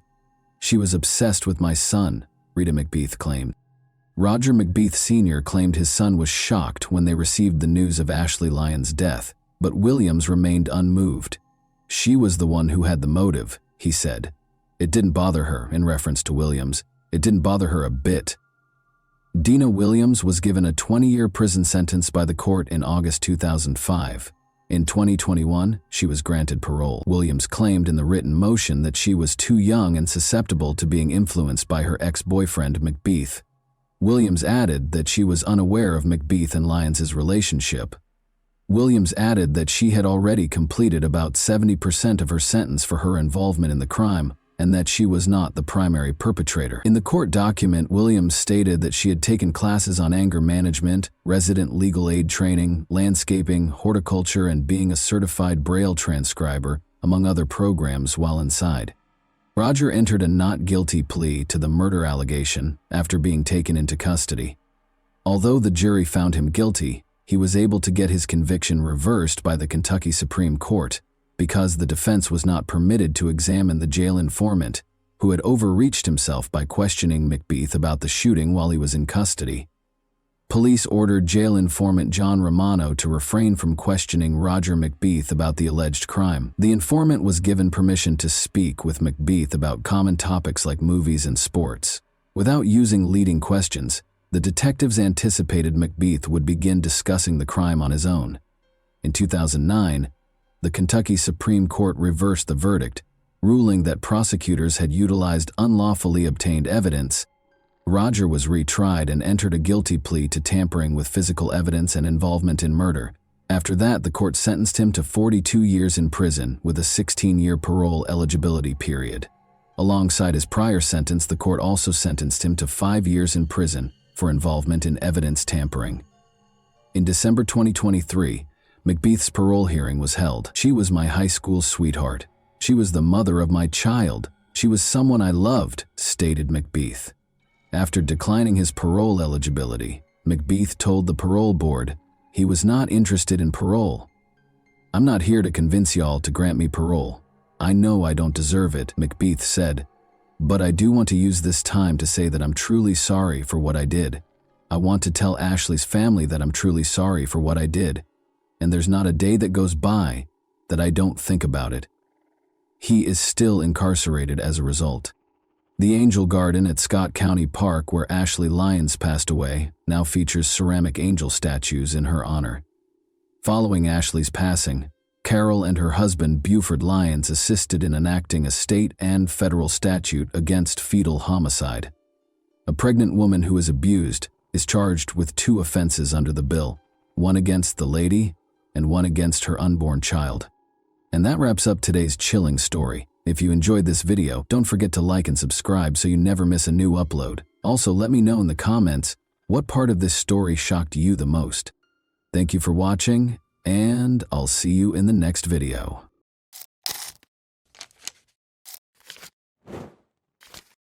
Hey guys, welcome to my channel, and today we're going to take a look at another horrible case with you. One gloomy autumn evening, Ayaz Kara vanished, leaving only a trail of unresolved questions and unsettling suspicions. His wife, Sevda, looked extremely shaken and his family was in shock. However, neighbors soon noticed something strange. A certain Dr. Levant was regularly seen at Sevda's house, and his interest in the Kara family appeared to be much more profound than one might anticipate from a typical doctor. It was the beginning of a somber tale that would soon come to light and was full of treachery, deceit, and ulterior motives. Ayaz Kara and Sevda, a married couple, appeared to be leading a stable life in 2015 in a small town in southwest Turkey. At the age of 37, Ayaz Kara operated a construction company that generated a consistent income. The house was run by 33-year-old Sevda.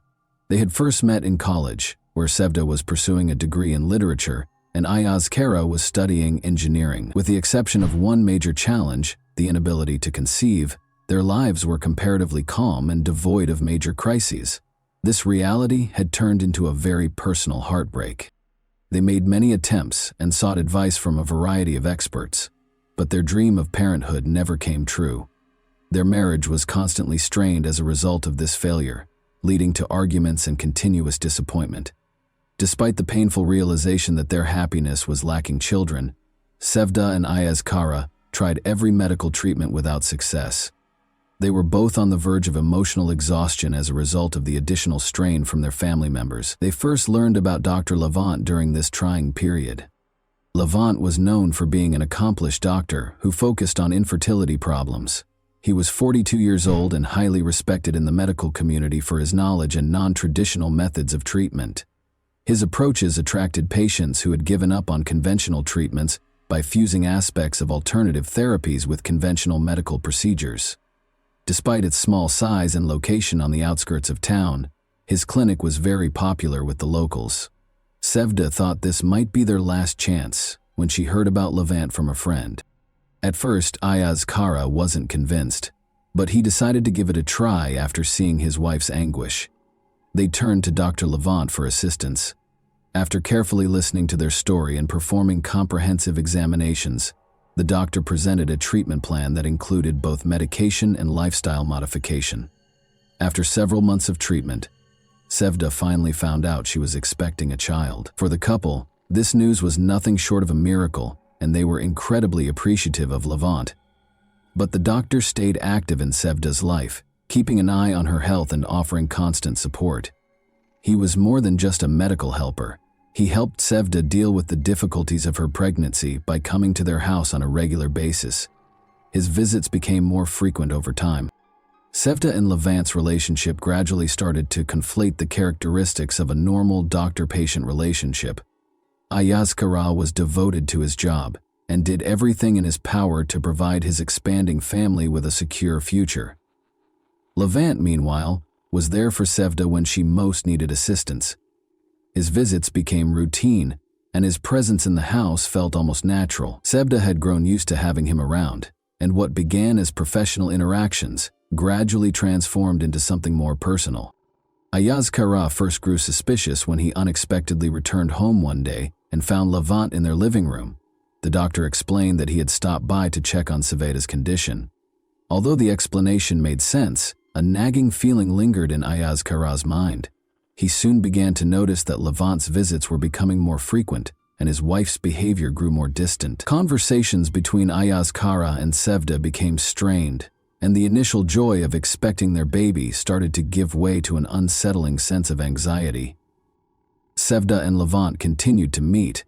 Their interactions became increasingly secretive, and their encounters often happened when Ayaz Kara was away at work. Levant visited under various pretexts, checking Sevda's health, bringing medications, or providing follow-up advice. Even during her pregnancy, Sevda and Levant managed to find moments of seclusion. The visits grew longer and more frequent, and Sevda made no effort to stop them, as their connection only deepened.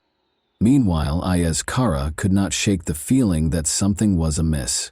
He observed that his wife was hiding things from him, but he struggled to figure out how to address his suspicions. One afternoon, Ayaz Kara came home earlier than usual and once again found Levant there. The scene seemed ordinary enough, but the tension in the air was unmistakable. Levant offered another plausible explanation for his visit, and Ayaz Kara had no choice but to accept it. Yet, the unease he felt was growing. He began paying closer attention to small details. How Sevda lingered in the kitchen when Levant was around. How she avoided answering his questions directly. The relationship between Ayaz Kara and Sevda grew colder, and Ayaz Kara felt trapped by unanswered questions and growing doubts. Levant, for his part, was well aware that the situation was becoming more precarious. He could see that Ayaz Kara was getting increasingly suspicious, Yet Levant had no intention of backing down. Maybe he had reasons for remaining involved, and he knew more than Ayaz Kara could have imagined. He kept pushing boundaries, testing how far he could go before everything spiraled out of control. Ayaz Kara, on the other hand, became more consumed by his suspicions. He started watching his wife's every move, desperate to uncover the truth of what was unfolding in his own home. The tension within the family had reached a breaking point. Sevda and Levant continued to meet in secret, despite the escalating risks. Ayaz Kara could feel his family slipping through his fingers, but was at a complete loss as to how to stop it. Meanwhile, Levant showed no signs of backing down, even as Ayaz Kara's suspicions grew. He seemed determined to play out his dangerous game, not knowing where it might lead. As time passed, the atmosphere in the house grew increasingly tense. When Sevda's pregnancy became more noticeable, she and Levant finally stopped their clandestine encounters. The risk had become too great, and with Sevda's pregnancy now obvious, Levant ceased his visits under any pretext, and their connection abruptly came to a halt as if it had never happened. Yet this did not bring peace to Ayaz Kara and Sevda's home. The relationship between the couple became even more strained, consumed by suspicion and inner turmoil. Ayaz Kara tried to stay home as much as possible, searching for ways to reconnect with his wife. Despite his efforts, he couldn't shake the feeling that something between them had been irrevocably broken. Sevda, on the other hand, couldn't understand why Ayaz Kara had grown so distant and cold. She struggled to make sense of his change in behavior, as the tension between them only deepened. After another quiet dinner one evening, Ayaz Kara abruptly vanished. Since he always informed her if he would be late to work or had errands to run, Sevda realized he was gone from the house, which was very unusual. There was no note, no phone call this time. Sevda tried to control her anxiety, but worry started to bite her. After several days passed with no sign of Ayaz Kara, Sevda was forced to notify the authorities that he had vanished. Sevda was taken in for interrogation after the police began their investigation. The investigators were immediately alarmed by her actions. She frequently sidestepped direct questions about the status of her marriage and gave off the impression of being extremely nervous. She found it difficult to respond clearly when asked what could have caused her husband to disappear. She was clearly uncomfortable when asked about her affiliation with Levant. Although Sevda denied any connection to Levant other than medical consultations, her claims sounded tentative and unpersuasive. Investigators started looking into all of Ayaz Kara's connections, including his personal and professional relationships. They found that, in contrast to his usually rigorous work schedule, Ayaz Kara had been spending an unusual amount of time at home. The mysteries surrounding his disappearance are only becoming more complex in light of this detail. Even though Sevda insisted she didn't know anything, the investigators were still bothered by her nervousness and unpredictable behavior. While closely examining the surveillance footage from the cameras placed throughout the house, one of the investigators noticed a number of instances that didn't match Sevda's claims. He observed that Levant visited often, and that their interactions seemed far too familiar for a straightforward doctor-patient relationship. This finding encouraged further research into the nature of the relationship between Sevda and the Levant. Investigators soon suspected Sevda of being involved in her husband's disappearance, making her a prime suspect. She was still being called in by the police to be questioned about her interactions and activities in the days before Ayaz Kara vanished. Sevda's responses became increasingly erratic, and her anxious manner only served to heighten law enforcement suspicions. Levant became involved in the investigation as well, and investigators started looking for him to learn more about his role in this complicated case. It had been months since Ayaz Kara vanished. Despite a lot of work, the search produced very few tangible results. Investigators pursued a variety of avenues, including following Ayaz Kara's contacts, examining his business transactions, and going through his private correspondence. But each lead appeared to come to a standstill. Interviews with friends and coworkers revealed that none of them had any insightful information to share. Red flags were still raised by Sevda's peculiar behavior during interrogation. The suspicions about her were only heightened by her propensity to contradict herself and avoid direct responses. Life continued while the investigation stalled. A baby boy was born to Sevda. There was no celebration, despite the fact that the delivery went well and the child was healthy. The police and the community continued to keep a close eye on Sevda, and the baby's father was still missing. Neighbors whispered about what had happened, and rumors spread like wildfire throughout the small town.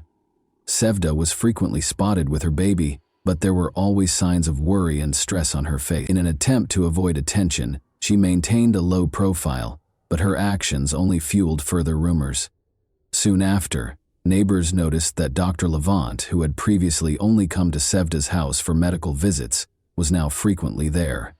It soon became apparent that he had essentially moved in after he was spotted spending the night there. The townspeople were outraged by this. Such behavior did not go unnoticed in a small community where everyone knew one another. The relationship between Sevda and Levant was suspected to have begun long before Ayaz Kara vanished. Rumors spread, and before long everyone knew that Levant was her lover, and not just a friend who helped her through a tough moment. Sevda's home came under more and more critical scrutiny. Her behavior was the subject of gossip from neighbors, who conjectured that she and her new friend may have been complicit in the disappearance of Ayaz Kara.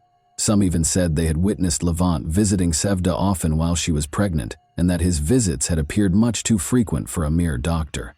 However, Levant continued to live openly in Sevda's house, seemingly unaffected by the circulating rumors. He took on many of the duties of a family man, including helping to care for the infant. He was regularly observed by neighbors doing household repairs, grocery shopping, and trash collection.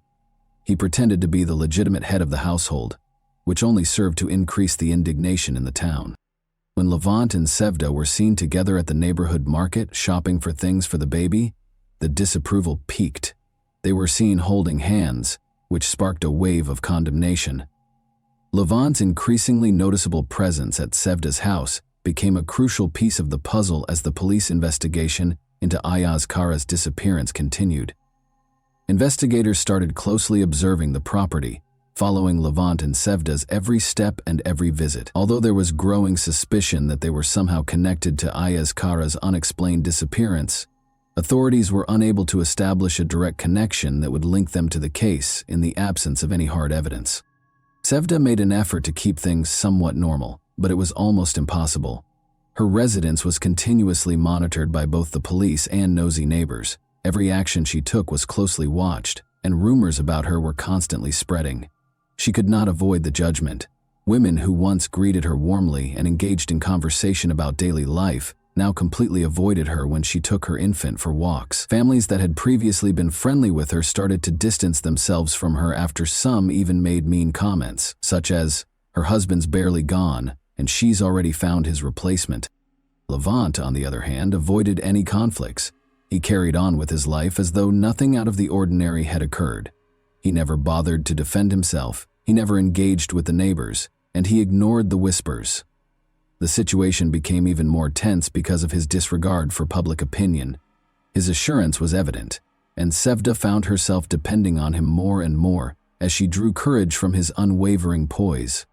Meanwhile, the police kept reviewing the home security footage taken prior to Ayaz Kara's disappearance. They found growing evidence that Levant had seen Sevda far more often than a normal physician would have.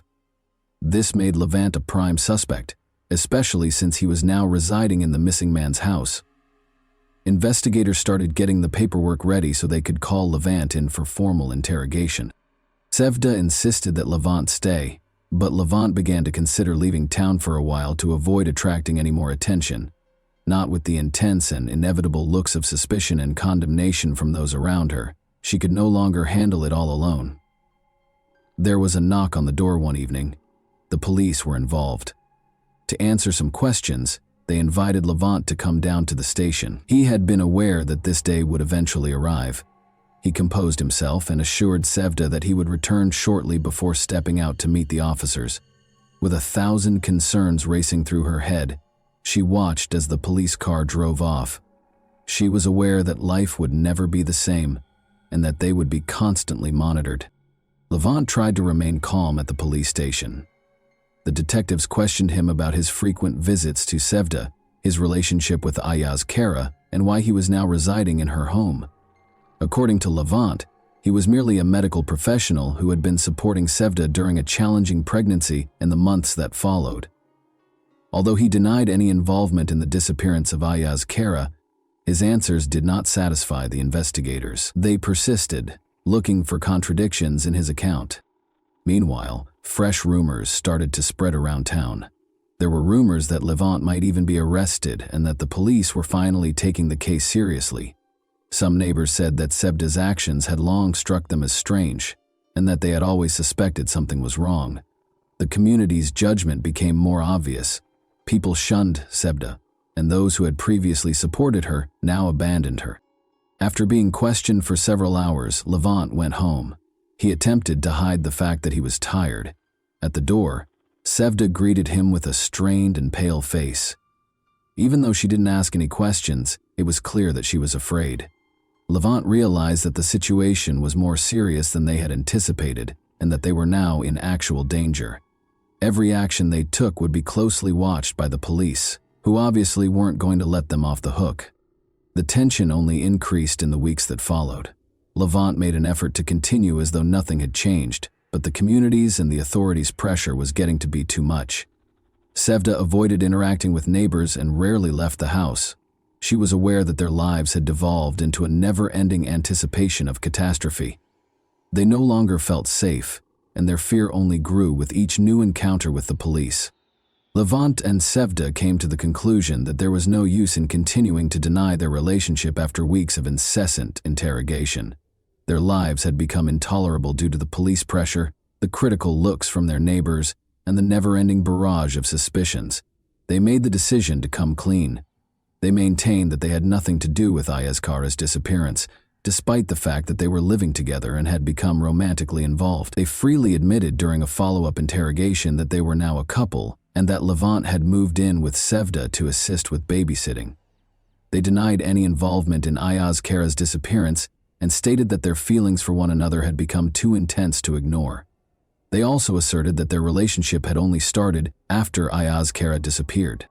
Their admission was met with suspicion by the police. Though there was no basis for criminal charges connecting the two to Ayazkara's disappearance, investigators were still certain that they were concealing something. However, the case became even more tense after Sevda and Levant came clean about their romantic relationship. Every action they took was now closely monitored as the investigation grew more intense. Sevda and Levant were all too aware that their life together had devolved into a never-ending nightmare, with new questions and suspicions emerging every day. Ayazkara's family, meanwhile, refused to wait around. Mehmet, his younger brother, and his parents decided to take matters into their own hands and started their own investigation. They were convinced that Ayazkara couldn't have vanished without foul play, and that Sevda and Levant knew more than they were confessing. Especially Mehmet was unrelenting. He spent hours interviewing neighbors, compiling data and examining it to find any possible leads. He clung to the hope that Sevda and Levant were somehow involved in his brother's disappearance and was determined to find out the truth. One day, Mehmet got a tip from a neighbor who said that a suspicious van had been seen close to the house the night Ayazkara vanished. No one had given it much attention at first, but now that detail seemed important. Mehmet started to inquire, and a number of neighbors attested to seeing the van. There were people inside the house where it had been parked. The timing coincided with the abrupt disappearance of Ayazkara, but no one knew who they were. Mehmet followed up on every lead pertaining to the van and eventually located a source who could provide a more thorough account. It was a white van that was old and unmarked. The witness also reported seeing individuals that evening loading heavy-looking objects or big bags into the van. For Mehmet, this realization felt like a breakthrough. After compiling everything he had learned, he gave it to the police. The tip was taken seriously by the authorities, who started investigating. The investigation took a crucial turn when they learned that a van that fit that description had previously been reported for suspicious activity in the neighborhood. The investigation was starting to put the pieces of the information they had collected together. The police began looking through town-wide security cameras that might have recorded the van's movement. They soon discovered video from one of the cameras, which showed a white van traveling late at night along a road close to the residences of Ayazkara and Sevda. This video turned into an important piece of evidence that might help explain Ayazkara's disappearance. The authorities' efforts to find the owner of the van were soon successful. They found that a man named Emre, who had previously been a driver for Levant's clinic, was the van's registered owner and had a connection to Levant. This discovery changed the course of the inquiry. They quickly brought Emre in for interrogation. He initially vehemently denied any wrongdoing, but when pressure mounted, his story started to fall apart. Detectives narrowed their line of inquiry by pressing him further after noticing discrepancies in his account. After a while, Emre broke down and acknowledged that he had helped Levant that evening. He said he had only been instructed to assist with moving some things and had not been fully informed of the situation. He claimed that because he assumed he was helping his boss with a personal issue, he didn't ask questions. Emre denied any direct involvement in the disappearance of Ayaz Kara and maintained that he had no idea what was in the bags he had assisted in transporting, but his admission only made Levant and Sevda seem more suspicious. The police were aware that they needed to move quickly. They obtained arrest warrants for Sevda and Levant so they could be questioned further, as well as a search warrant for their residence. Law enforcement showed up at Sevda and Levant's house late at night when it was quiet. A startled Sevda answered the door when they knocked, utterly unprepared for what was about to happen. She was shown the search warrant by the officers. As the police started their search, Levant was immediately taken into custody, handcuffed before he could speak, and arrested. The noise alerted the neighbors, who gathered outside the house. They whispered and murmured, trying to figure out what was going on. It appeared that the long-held suspicions of many that something was wrong were now validated. In search of any clues linking Sevda and Levant to the disappearance of Ayaz Kara, the officers searched the house. Hours passed during the search, but no concrete proof was discovered right away. One of the officers kept a close eye on Sevda as she sat in the living room. Her eyes were filled with fear, and she appeared confused. She was aware that things had gotten really bad, and that nothing would ever be the same.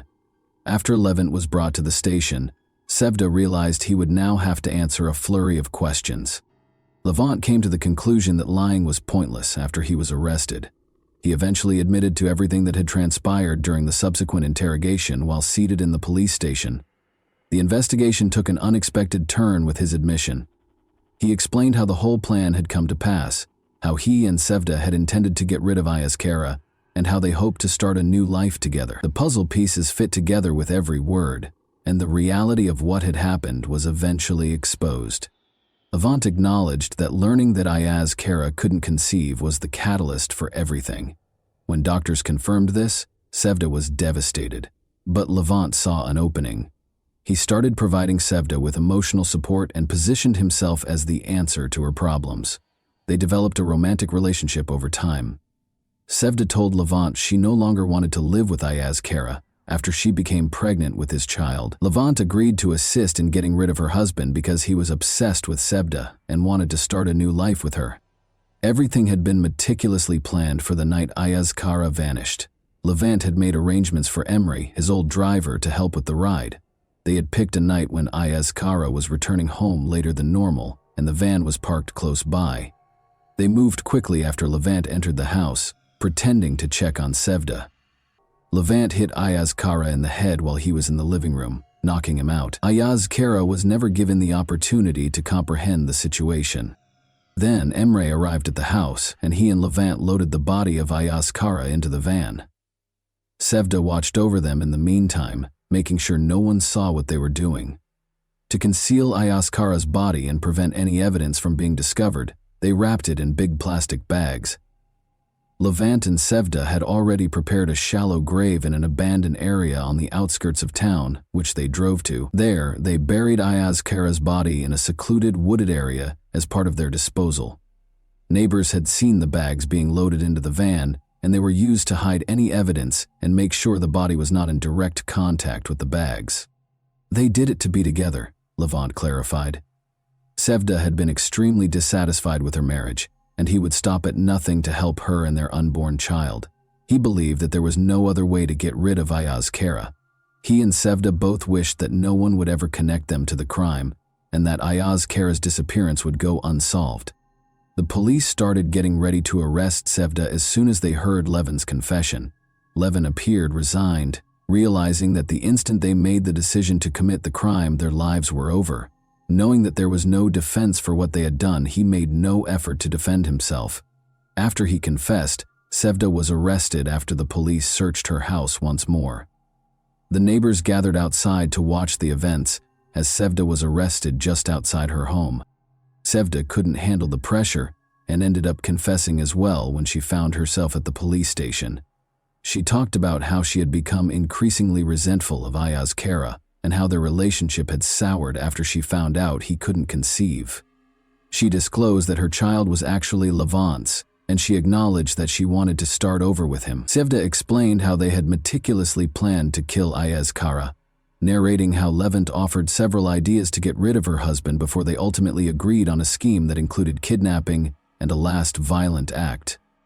Equipped with this new knowledge, the police searched the forest Levant had pointed out for Ayaz Kara's body. They discovered a grave after searching the woods for hours. Despite the fact that Ayaz Kara's remains were badly decomposed, the discovery offered sufficient proof to establish his demise and formally establish the case against Sevda and Levant. According to the results of a forensic investigation, Levant struck Ayaz Kara during the assault, causing a fatal head injury. Ayaz Kara's body was given back to his family for burial after the autopsy was finished. The funeral was a heartbreaking and solemn event. The younger brother and parents of Ayaz Kara were unable to contain their tears. They had the small comfort of being able to bury their brother and son, even though they knew that Sevda and Levant were to blame for his demise. There was a sense of collective shock and grief in the air as many townspeople came to pay their respects. People found it difficult to understand how two people they had known could have committed such an unimaginable crime, and how such a horrible act could occur in their peaceful community. The public and media took a keen interest in Sevda and Levant's trial. Levant acknowledged his guilt in court, saying he had done it because he loved Sevda and wanted to give her and her child a better life. Sevda acknowledged her role as well, but she made an effort to present herself as a victim of her circumstances by saying she was coerced into following the plan. But the court rejected her justification. Levant and Sevda were both given life sentences without the chance of release. Ayaz Kara's parents were granted custody of the infant. Ayaz Kara's parents decided to raise the boy as their grandson, despite the fact that he was Levant's biological son. Even though they knew he wasn't their biological grandchild, they couldn't bear the idea of leaving him. Despite the heartbreaking reality of his origins, they promised to provide the child with a loving and secure future because he was their only remaining link to Ayaz Kara. And that wraps up today's chilling story. If you enjoyed this video, don't forget to like and subscribe so you never miss a new upload. Also, let me know in the comments what part of this story shocked you the most. Thank you for watching, and I'll see you in the next video.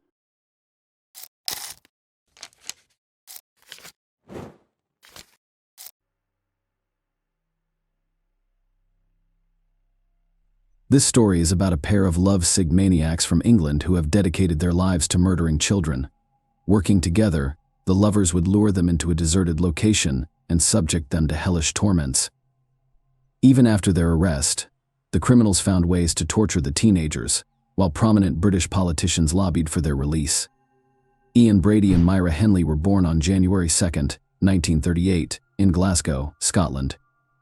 His mother, Margaret Stewart, worked as a waitress, and his father's identity is unknown, according to her.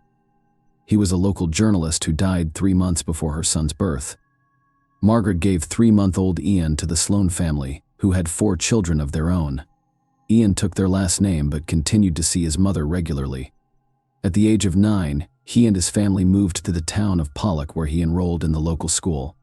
From an early age, Ian's acquaintances noticed his cruelty to animals and later described him as the Terrible. He dropped out of school and started working at a shipyard, but after less than a year, he changed jobs and became a messenger butcher. He was put on trial again at the age of 16. His girlfriend, Grant, went to a dance with another boy, and Ian threatened her with a knife. The judge sentenced him to probation with the condition that he live with his birth mother and her new husband, so he relocated to Manchester. Patrick Brady, as you might expect, adopted his stepfather's surname and hired him as a fruit porter at the market, but the hard work did not appeal to Ian a year later. The young man was caught stealing a bag of lead seals with the intention of selling them on the black market for extra money. Due to his age, he was sentenced to 2 years in a juvenile facility. While serving his sentence, he obtained alcohol and became inebriated. As a result, he was transferred to a stricter institution. Myra Henley was born in Manchester on July 23, 1942, 4 years after Ian. Her family was not ideal. Her alcoholic father frequently beat his daughter and instilled violence in her. After her parents had another daughter, the family moved into a dilapidated house with only one room that was mostly safe. Myra was sent to live with her grandmother. Her father taught the girl self-defense in a brutal manner. He demanded that his daughter fight back against any abuser and would not tolerate weakness. He once made her beat up a neighbor's boy for scratching her cheek. Later, the maniac described this incident as her first victory. Another shock during the girl's childhood was the death of her close friend, 13-year-old Michael Higgins. He invited her to swim in the nearby abandoned reservoir, but she declined. As a result, the boy drowned, and Myra felt bad. Following that incident, the girl gradually began to explore religion. She joined the parish of the local church and became godmother to Higgins' nephew. When she was 16, the girl started working as a clerk in a small firm. Her responsibilities were straightforward: brew coffee, fetch something, and print documents. Despite this, she quickly gained the team's trust after receiving her first paycheck. Myra Spence will be out of work for a week. Then her co-workers chipped in, giving her the same amount from their pockets around the same time. The girl intended to get engaged to her boyfriend, Ronnie Sinclair, but later changed her mind. She changed jobs when she was 17, but she didn't seem to enjoy the new job as much. 6 months later, she was fired for chronic absenteeism.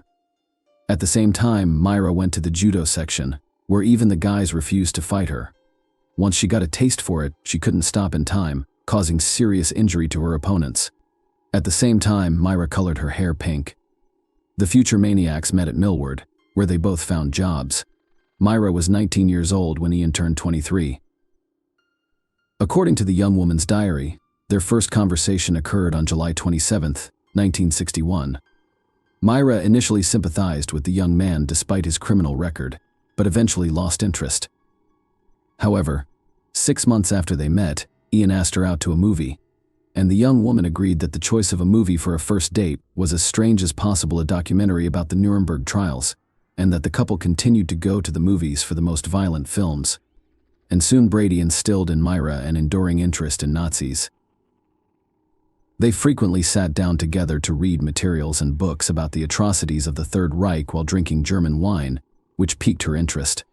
Myra began to imitate the Aryan young woman model, dyeing her hair white and wearing dark red lipstick. Later, she dramatically changed her wardrobe to more candid short skirts, leather jackets, and high-heeled shoes. The couple continued to work together, but their attention to the team dwindled with each passing day. Calling the relationship perfect at the time was impossible. In a letter to an old friend, Myra revealed that Ian had slipped her sleeping pills. After a few months, Ian and Myra decided to rob a bank. The young woman rented a van and attempted to learn how to shoot, but failed to master the skill. Despite this, she eventually acquired a rifle and 2 revolvers. The couple eventually abandoned the idea, and they were likely safe. They were eventually given new housing through a government program because their previous one was deemed unsafe. Brady was also the first to express Myra's deepest desire to commit the perfect murder. He was inspired by Meyer Levin's book Coercion, in which 2 teenagers plotted to kill a 12-year-old boy in order to avoid the death penalty. The young woman was undeterred by this revelation and agreed to assist her lover. The plan was extremely simple. Myra and Ian planned to find the victim along the road, then take her to a remote location and kill her. Brady told Myra to drive the van down the street alone while he followed on a motorcycle. After spotting a suitable victim, the maniac was about to signal his accomplice with his headlamp, after which she was to persuade the victim to get into the car on the evening of July 12th, only 1 month after moving in. They went out to hunt. Brady chose the first victim and signaled to Myra, but she drove past him, catching up with her. He demanded explanations. The young woman revealed that the maniac's target was 7-year-old Marie Rock, who lived next door to her mother. According to Myra, they would have a very difficult time getting away with it because the police would immediately begin searching for such a young child. The couple then continued down the street, looking for another victim. At 8 p.m., Brady made his decision on Fraxmer Street, and Myra recognized the girl once more. She turned out to be Pauline Reed, her younger sister's 16-year-old friend who was on her way to the disco. Determined to act, Myra stopped and offered her a ride, and the girl got into the car, which took her to a deserted location. Myra made up a story about losing an expensive glove on the Saddleworth. Heath was popular among locals due to its abundant supply of peat, which was used as fertilizer. Pauline agreed to assist her acquaintance shortly after arriving at the location. Brady approached them. Myra informed them that the girl was her boyfriend, and he would assist them in their search. The final outcome of the situation remains unknown. The problem is that Brady and Myra tell two different stories, but they all end up with the same outcome. In Ian's version, Pauline is murdered. The girl was abused and killed by him and his lover, Myra. On the other hand, she claimed that she was left in the car while Pauline and Brady allegedly went to look for the glove. After a while, the maniac returned alone and reported the girl's death. He led Myra to her body, and she noticed that the girl's clothes were severely wrinkled. Myra's version does not make sense to me. What excuse would a 16-year-old girl have for going on a search with a stranger while Myra was sitting in the car? Most likely, with this story, the maniac was attempting to absolve herself of direct involvement in the murder after burying the body. Myra and Brady packed the motorcycle into the van and drove home. On the way, they saw Pauline's mother and brother looking for the girl. After nearly 6 months apart, the couple decided to act again, but this time with a 12-year-old boy. When the boy saw the victim in a store, they struck up a conversation and offered the child a ride home as an added incentive. Brady offered the boy a drink once inside the car. He specified that the alcohol be picked up at their house, but first a pair of maniacs asked the child to assist in the discovery of a fictional glove in Saddleworth, much to his dismay. The boy agreed. The situation then proceeded in the same manner as before. Henley claimed Brady had taken the child from the car, abused and killed him. The maniac reiterated that she was not present during the entire ordeal. 7 months later, on June 16, 1964, the couple abducted 12-year-old Keith Bennett while he was on his way to his grandmother's home. He met the same fate, violence, and murder. The police, who were unaware of serial killers at the time, initially arrested the boy's stepfather but discovered no evidence against him. The next murder occurred 6 months later, on December 26, 1964. It is unclear whether they were able to maintain this cycle unintentionally, or if the pause was necessary to lull the police into a state of alertness. You'd think that if children began disappearing one after another in a small town, law enforcement would devote all of their efforts to apprehending the maniac, but on December 26th of that year, with only a few days until the New Year and Christmas, Ian and Myra decided to give their town another unpleasant gift. This time, the situation has changed dramatically. They searched for their new victim on the playground. Leslie Ann Downey, 10, was scattering shopping bags near the car. The maniacs asked the girl to assist with the collection after asking her to help them transport the bags home. The girl consented and was assaulted. As soon as she crossed the threshold, the couple began abusing the unfortunate child in her home for an extended period of time. After playing with her, the sadist killed her and returned the corpse to Saddleworth. Myra insisted that she was not present during the murder. The attentive viewer recalls that the couple lived with Myra's grandmother. Where was she at the time of all these atrocities? On the morning of the murder, the caring granddaughter sent her to a relative's house and forbade her from returning home. Despite this, the old woman attempted to return in the evening, but Myra refused to let her in. The next day, after cleaning up the girl's corpse in the house, she returned with the grandmother. The couple committed the next murder. 10 months later, breaking a strange cycle, but that wasn't the only thing that made this case unique at the time. Maureen, Myra's younger sister, David Smith, 17, was already married. The couple frequently spent time together, and the young man quickly won Brady's heart. First and foremost, he was eager to hear everything the maniac had to say, including speculations about Nazi philosophical speeches, dreams of robbing a bank, and so forth. Second, he had already been to the police station several times, just like Ian had, despite the fact that their crimes were very similar. Smith was caught breaking into someone else's home and inflicting serious battery. Perhaps Brady regarded him as a protege, a new member of the improvised gang. As time passed, the young man paid more and more visits to their home, and during lengthy conversations with Ian, talk of murder began to emerge. Myra became concerned that their relative would run to the police, but Brady insisted that he thought Smith was his own and trusted him. He even told her that he and Smith would be committing a crime together soon. Myra and Brady went to Manchester Central Station to look for a new victim, and Ian quickly made his decision. He met 17-year-old Edward Evans, who agreed to come to his house after a brief conversation. When the company arrived at the house, they drank wine, and Brady eventually sent Myra to get Smith. The action picked up quickly after he arrived. Myra's words allowed us to reconstruct the following picture. She had gone into the kitchen to feed the dogs. Smith stayed in the living room. Several minutes later, she heard screams and fighting. The girl entered the room and saw Evans and Brady struggling. After a brief fight, Ian grabbed an axe and struck the victim several times with its blade. He strangled the unconscious Evans by wrapping an electrical wire around his neck. Brady wanted to take the body to the wasteland right away, but it was too heavy. Additionally, the maniac twisted his leg during the fight. Finally, he decided to leave it at home and travel with Smith to Saddleworth. The next day, he asked him to stay so he could understand the gravity of his actions. Smith initially agreed to help Brady dispose of the body. Perhaps he was too scared to refuse. The young man may not have shared the homicidal couple's sadistic tendencies, given his history of minor law breaking. After listening, she requested that he report the horror to the police. Smith listened to her and called the cops from a nearby phone booth at 6 a.m. His story differed slightly from what Myra would later say. The police archives include an exact transcript of that call. Brady led me into the kitchen and offered me 3 small buns with a drink. I nodded and asked for the rest. Ian went into the living room while I waited in the kitchen. After a few minutes, I heard a wild scream like a woman screaming in a high-pitched voice. After hearing Myra's screams, I ran into the living room and saw a young man lying face up on the couch with his feet on the floor. Ian was standing over him, holding an axe over his head and hitting him on the left side of his head. The officer knocked down the maniac's door, and Myra opened it.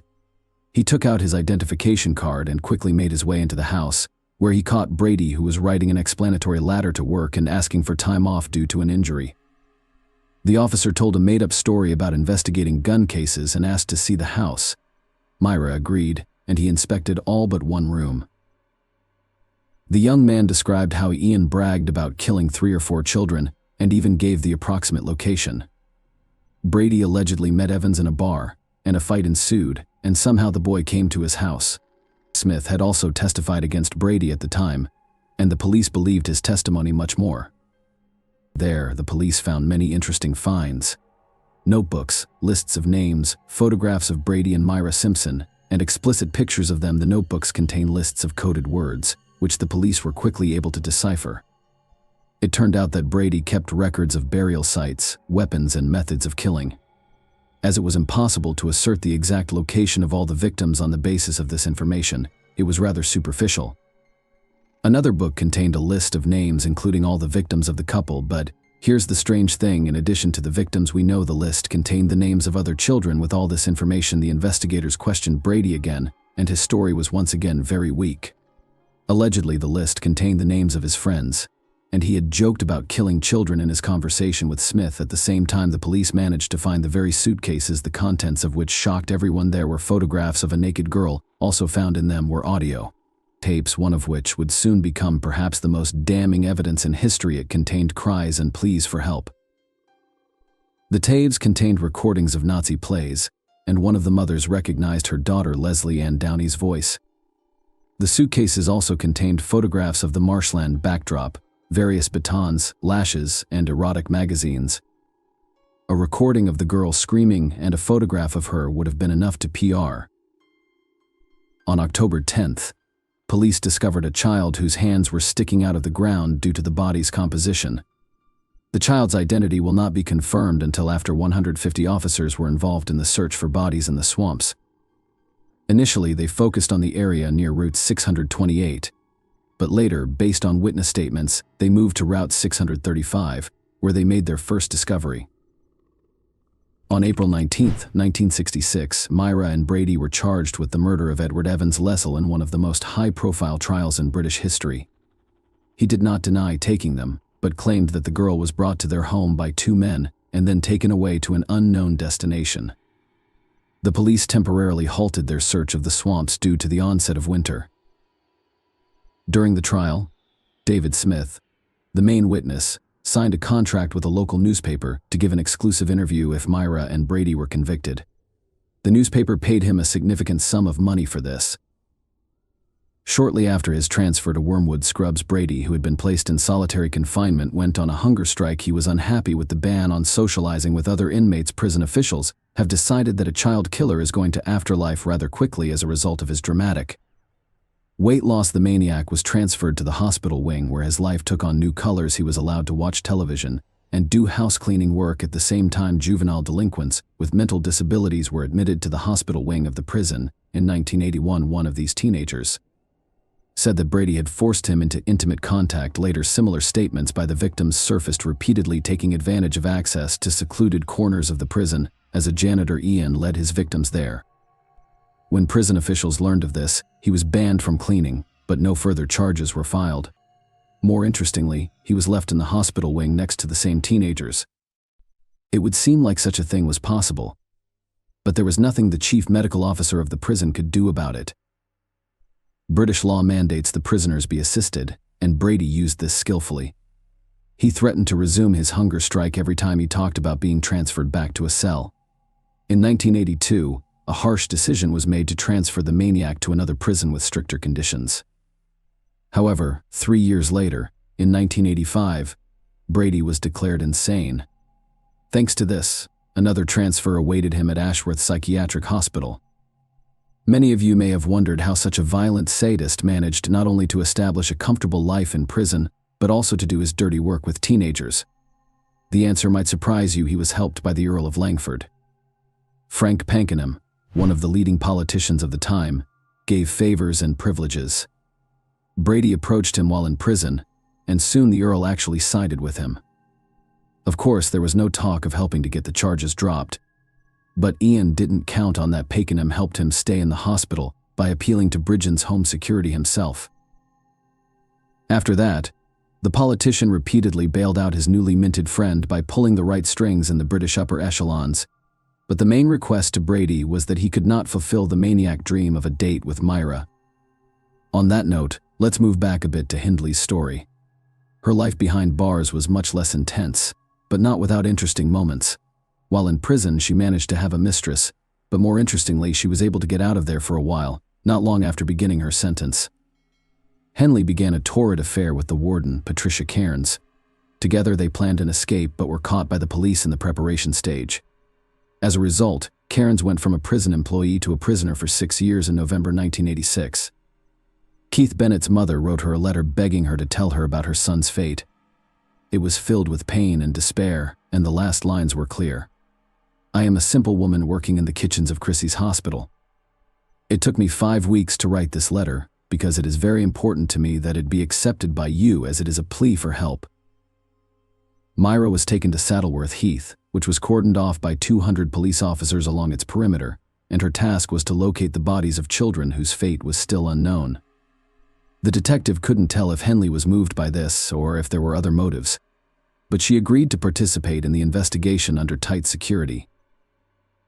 Since then, Myra has been out on the heath several more times, and in 1987, the caps were successful, and that's what you call the discovery of Leslie Ann Downey's body. And later, Pauline reads, once Brady learned of his former lover's cooperation with the investigation, he also decided to partially confess to what he had done. True, the maniac asked to be given the means and opportunity to leave his life, which no one could legally do, having been refused. Ian still talked and also expressed his desire to help the police in their search for the remaining bodies. On July 3rd of that year, he was taken to Saddleworth, where he was never able to pinpoint Keith Bennett's burial site. Later, frustrated detectives refused to make another trip to the heath with the maniac, and he turned to reporters. In a letter, he indirectly admitted that he killed 5 other children, but police could not confirm this information. 6 months later, Brady still secured a second visit to Saddleworth, but again proved useless. Keith's body has yet to be discovered. In 2003, the police resumed their search using the most advanced technology, but it yielded no results. They only had 40-year-old photos, making finding the right place next to impossible. Myra made a long attempt to obtain an early release. She wrote appeals that secured Lord Longford's support, and by the early Nazis, almost everyone was convinced that her release was inevitable, unfortunately for her life. otherwise Hennel. Yes. The cause was complications from a heart condition. The rest of Brady's life was less rosy, while Myra's release was seriously considered. Ian's release from the asylum was being given the go-ahead by senior British officials. With each year in the asylum, he gradually went mad until he lost what little, if any, sanity he had left. In spite of this, he managed to live long enough until he was 79 years old. In 2017, the maniac died of cancer, and the urn with his ashes was buried at the bottom of the sea. Brady's death made a few people sad. His namesake Police Federation branch chairman Ian Hansen noted that such monsters deserve no sympathy. That was the end of the story of the child-murdering lovers, but in Britain, their names will long be remembered. Ian and Myra are a prime example of inhumanity, boundless impotence, and cynicism, as well as a total lack of morality. Just by remembering the history of the past, we are able to prevent the events of the future, so our work is not in vain. Please share your thoughts on this story in the comments section, and thank you for watching.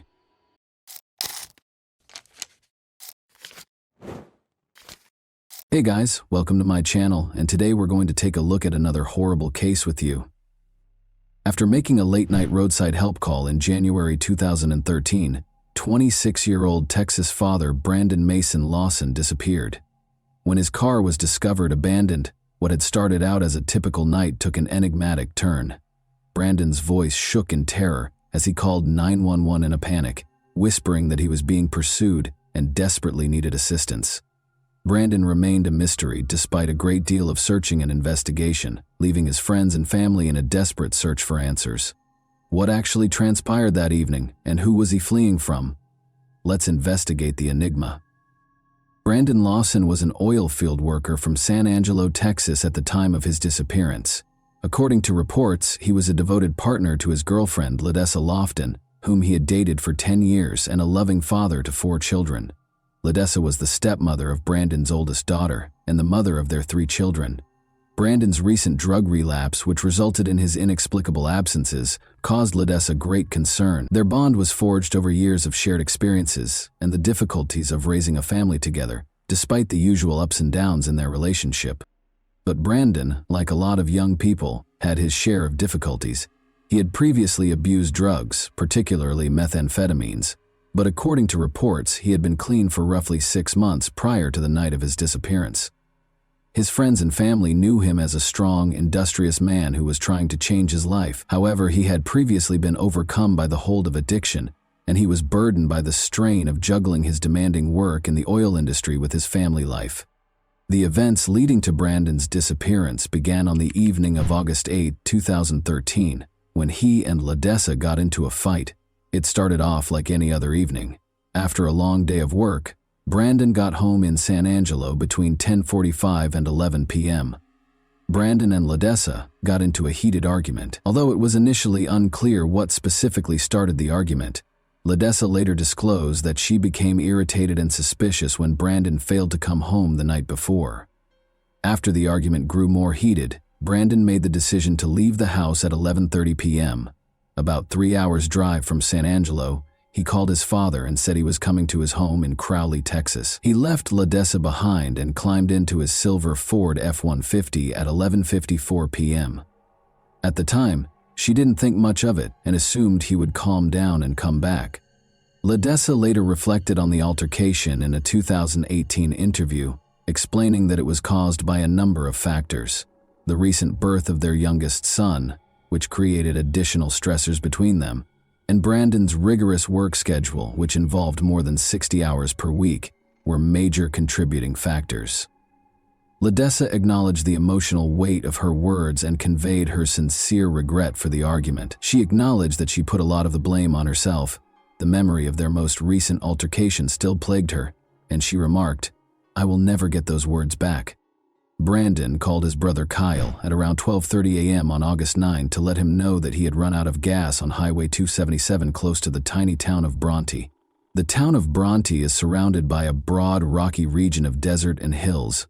It is surrounded by rough, harsh terrain, including dry riverbeds, rocky outcrops, and steep hills. There aren't many people living there, and it's secluded. There aren't many services in the area, and cell phone service is scarce. During the night, the sky is so dark that only the stars can be seen. The wind is the only thing breaking the heavy silence. Being stuck in a location like this can quickly turn into a major issue. Brandon Lawson experienced precisely this on the evening of August 9, 2013. Just outside of Bronte, on Highway 277, his truck ran out of gas. All of a sudden, he found himself isolated in a remote location, vulnerable to the hostile surroundings. All he could do was wait for his brother. Kyle remembered that Brandon sounded uncontrollable during one of their calls. He informed Kyle that he was being pursued, which clearly caused concern. Brandon clarified that the Mexicans in the neighborhood were pursuing him when Kyle asked for more information. Kyle, still perplexed, inquired as to whether Brandon was hallucinating as a result of drug use, but Brandon denied it.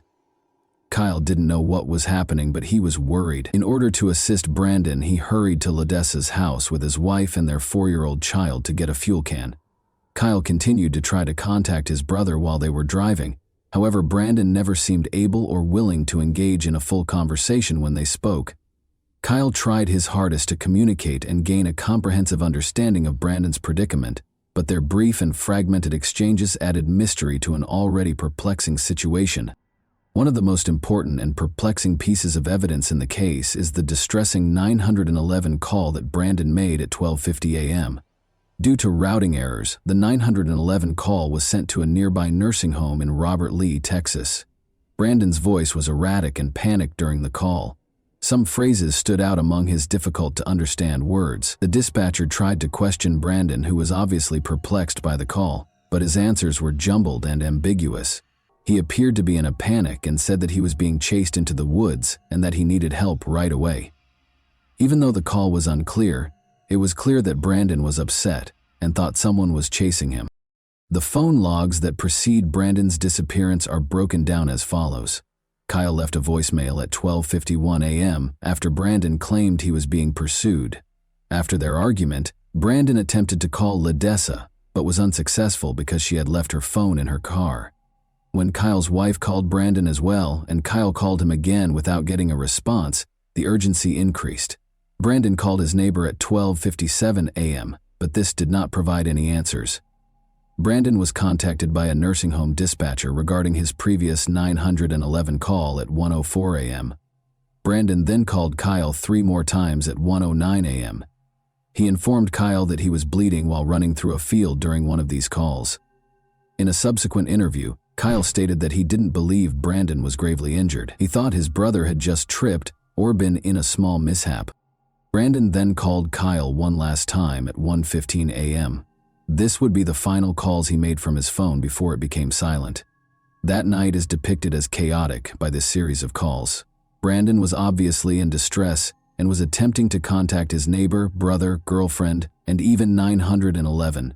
However, meaningful communication was almost impossible because of bad cell reception, his panic, and perhaps the hazardous and dark terrain. The uncertainty surrounding his last moments was further compounded by the confusion between his calls and his family's efforts to find him.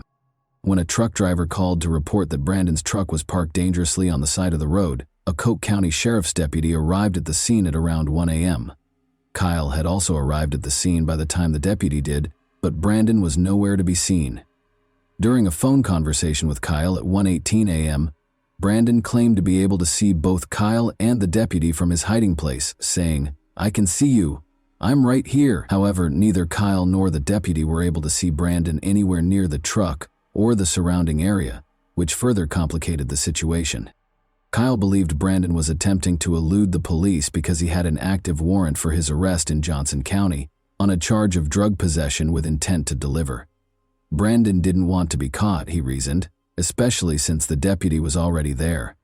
Kyle and the deputy didn't have all the information necessary to comprehend what was actually going on, because they were unaware that Brandon had called 911 earlier. Later, Kyle stated that he didn't believe he was in danger. Kyle made the decision to drive a short distance up the road after speaking with the deputy. After the deputy left, he parked farther down in the hopes that Brandon would emerge from hiding. After waiting there for 30 to 45 minutes, Kyle decided that everything was okay and departed for San Angelo. When Brandon failed to appear, Kyle went back to the location where his truck had run out of gas at around 5 in the morning on August 9. Once more, Brandon failed to show up when he called for his brother. A deputy reported that a small private search team had been assembled to find Brandon on August 11. A few days later, they searched until about noon without discovering anything significant, having begun at about 8 a.m. The only hint they found was a tiny spot beneath a tree where it appeared someone had taken a seat. This location was visible from his truck and near the road. There were no additional indications of Brandon or his whereabouts, despite Kyle and the search team's best efforts, leaving his family with more questions than answers. Many theories have been proposed in the years following Brandon's disappearance. Some stem from the peculiarity of his last phone conversations, while others are based on the case's facts. The notion that Brandon might have been the victim of foul play is one of the most talked about theories. There has been conjecture that Brandon came into contact with someone or something dangerous on the evening of August 9, 2013, after he reported being chased into the woods in his 911 call. Some have even proposed that drug use may have played a role. People question whether Brandon was in danger, possibly a drug deal gone wrong or a run-in with violent people while stuck on the highway, given that he had used methamphetamines just before the incident. But this theory is called into question by the paucity of evidence. There were no reports of other cars in the vicinity at the time, and no evidence of a struggle was discovered close to his truck. Many people were left wondering whether foul play was involved, where it occurred and who was involved, because the scene surrounding the truck was oddly undisturbed. The idea that Brandon may have intentionally vanished is another theory that has gained some traction. At the time, his life was complicated. Maybe he took extreme action because of his tumultuous relationship with his girlfriend, personal problems, and legal troubles. According to some, Brandon might have taken advantage of the circumstance to flee his life and start over somewhere else. There is some circumstantial evidence to support this theory. The key to Brandon's pickup truck, which had been left partially over the white line on the road, was in his possession, alone. Law enforcement started looking into the incident shortly after the truck was towed on August 9, 2013, at around 8 a.m.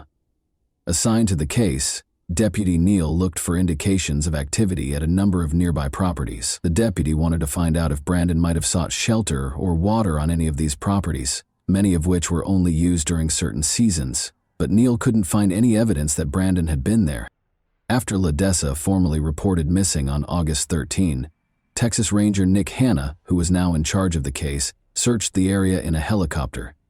Brandon was nowhere to be seen when they flew over the area close to Highway 277 and the Colorado River.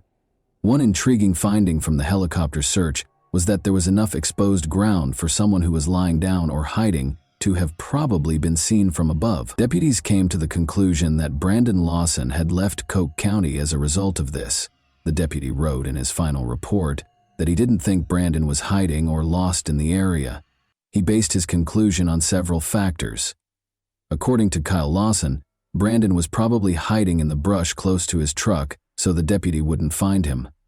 Nevertheless, the truck and its surroundings showed no indications of foul play. Above all, Brandon and LaDessa's text messages from the night of his disappearance suggested a furious dispute. Neal thought Brandon most likely walked back to the road and hitched a ride from a passing car after he and Kyle left the scene. The idea that Brandon purposefully vanished has only grown stronger as a result of his ongoing absence over the years. The region was going through a serious drought when he vanished. They were able to identify small items like corn sacks from the air during aerial searches. They could have easily seen Brandon if he had been on the ground. In addition, the river in the region was incredibly low, only reaching knee-deep in its deepest sections. These circumstances implied that Brandon would have been discovered during their searches if he had been in the region. Brandon's active warrant for possession with intent to deliver was also mentioned by the deputy as a potential explanation for his disappearance. He surmised that Brandon might have chosen to flee in order to stay out of legal hot water. The fact that Brandon cashed in his $401,000 with Renegade Oil Services shortly before going missing, potentially as part of a disappearance plan, lends more credence to this theory. Kyle Lawson was asked to meet with Sheriff McCutcheon, Ranger Hanna, and a Johnson County investigator at the same location where Brandon's warrant had been issued several months after Brandon vanished.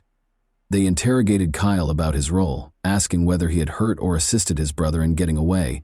In the end, Kyle asked for a polygraph to clear his name. Kyle claims that he passed the test on hurting his brother, despite some inconsistencies brought on by coughing during the exam. The accidental death or lost in the wilderness theory is another explanation for his disappearance. Arid and rocky, Highway 277 is home to cacti, thorny bushes, and dangerous creatures like wild hogs and rattlesnakes. This belief appears to be supported by the thorough searches that have been conducted, but every lead has ended in disappointment, with no sign of him. According to the final theory, Brandon's recent use of methamphetamines may have caused him to suffer from drug-induced hallucinations or paranoia. Severe paranoia, disorientation, and unpredictable conduct are all possible side effects of methamphetamine, especially if the user has been up for a long time. Brandon may have fled into the wilderness in a confused state, and his references to people chasing him may have been the product of a drug-induced hallucination. The term paranoia describes a strong mistrust or fear of other people, frequently coupled with illogical ideas or convictions that someone or something is trying to hurt them. Even when there are no actual external threats, paranoia in the context of drug use can show up as an elevated sense of threat or danger. Brandon's strange phone calls may be explained by this theory, but it doesn't address the question of what happened to him after he fled his truck. Did the weather get to him? Did he get stuck somewhere inaccessible or fall into a ravine? His family was left in a difficult position after Brandon Lawson vanished, caught between hope and the harsh realities of life. Brad Lawson, his father, struggles with mixed feelings. He is plagued by nightmares in which Brandon is still alive, possibly coerced into slave labor by a cartel. Even though he is aware that the likelihood of Brandon surviving is remote, the possibility of foul play seems limitless, and Brad can't get rid of the thought that his son might still be out there somewhere. Is it possible that Brandon was being followed that evening? Did he encounter death when he entered private property? Or was it a crime of opportunity, where someone walked by, saw his weakness, and took advantage of him? Lisa Lofton can't stand the uncertainty. She worries that her kids won't ever know what happened to their father when they grow up, get married, or even start a family of their own. She is troubled by the memory of that night, particularly the altercation they had before he vanished. She battles this guilt every day after hurtful words were exchanged. The odd 911 call Brandon made that evening serves as their final connection to him. It serves as a painful reminder of his last moments for Ledessa and her kids. His two older daughters try to understand his words as they listen to the recording on YouTube, but it only makes their heartache worse. Brad is adamant that his son did not simply flee. He contends that Brandon was not forced to leave his family because the arrest warrant was insufficient. Brandon was always prepared to accept the consequences because he had previously dealt with legal issues. He actually had plans for the future, including beginning a new job the Monday after his disappearance that would pay more and come with the fact that none of Brandon's possessions, including his phone, wallet, keys, or even his shoes, have ever been located only serves to further complicate matters. How someone could vanish so totally without leaving any trace is beyond his brother's comprehension. The family's suspicion that foul play was involved is only strengthened by this. Ledessa is hopeful that someone will eventually come forward because she thinks that someone out there is aware of what happened to Brandon. She is still plagued by unresolved questions, such as the identity of the dispatcher who spoke to Brandon that evening and the trucker who reported his pickup. Ledessa thinks that these individuals may possess important hints that could ultimately clarify what transpired. Ledessa can't help but notice the ominous tone of Brandon's 911 call, even though she tells herself that his disappearance might have been an accident. She finds it hard to accept that someone would hurt the man she cherished so much. Help Find Brandon Lawson, a Facebook page created by Brandon Lawson's friends and family, has received a lot of support and attention since it was created. The page has more than 2,000 followers as of 2024, indicating that Brandon's unsolved disappearance has generated a lot of interest and concern. This website is a vital resource for disseminating news, details, and appeals pertaining to Brandon's case. It gives Brandon's family members a place to communicate with supporters, reminisce about Brandon, and coordinate efforts to keep his story in the public eye. The page encourages anyone with information regarding Brandon's whereabouts or the circumstances surrounding his disappearance to come forward, and plays a crucial part in the ongoing search for answers. Paula Boudreau, Ledessa's hired private investigator, has also been putting in a lot of effort to find hints. The sizable community that follows the Help Find Brandon Lawson Facebook page frequently provides her with leads. Boudreau has encountered challenges while searching the land with cadaver dogs and helicopters. On their property, some landowners have refused to permit searches. Prior to 2022, there had been no leads or noteworthy advancements in the hunt for Brandon Lawson. But at Brandon's last known location, a small search team made a breakthrough in early 2022. They notified the authorities after finding a pile of his clothing. Human remains were discovered nearby shortly after. The Help Find Brandon Lawson Facebook page announced in October 2023 that the clothing discovered and initial DNA results suggested the remains were probably Brandon's. To compare the genetic markers from the remains with Brandon's father's DNA, more tests were being conducted. The Texas Ranger in charge of the case said he was cautiously optimistic that the remains would be identified.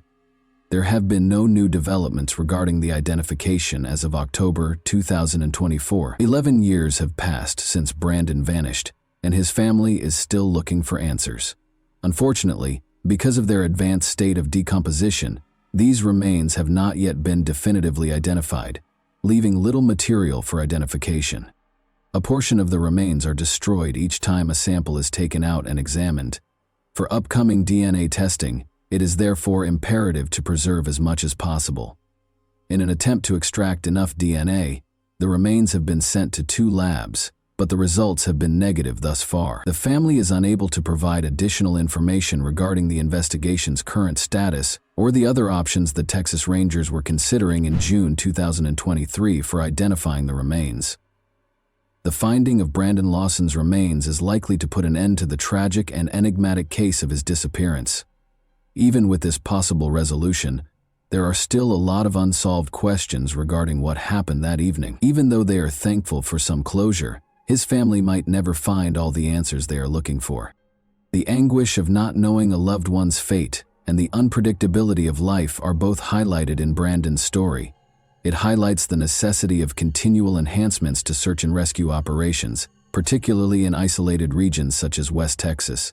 The memories of Brandon Lawson will live on in the hearts of his loved ones and everyone who has followed his tragic story, even though the whole truth may never be known. And that wraps up today's chilling story. If you enjoyed this video, don't forget to like and subscribe so you never miss a new upload. Also, let me know in the comments what part of this story shocked you the most. Thank you for watching, and I'll see you in the next video.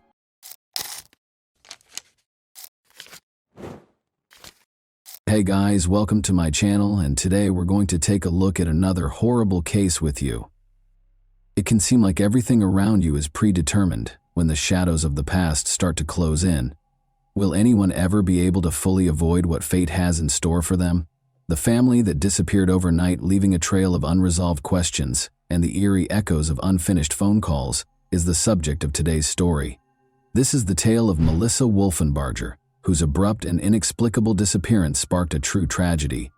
On November 26, 1998, a peaceful Thanksgiving night at the Patton home was marred by a feeling of unease. Melissa called to wish her parents a happy Thanksgiving. Melissa is Norma and Carl's youngest daughter. It was a normal and familiar conversation, with topics including Christmas preparations, gift selection, and plans for the approaching holidays. As they did each year, Melissa wanted her kids to spend the holidays at her parents' house.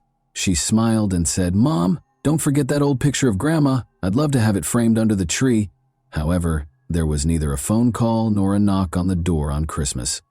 Despite their concerns, Norma and Carl hoped that their daughter and her family would arrive at the last minute, which they occasionally did. No one showed up as the hours went by. There were gifts under the tree, sparkling with holiday lights, but the atmosphere was solemn, and the quiet became unbearable.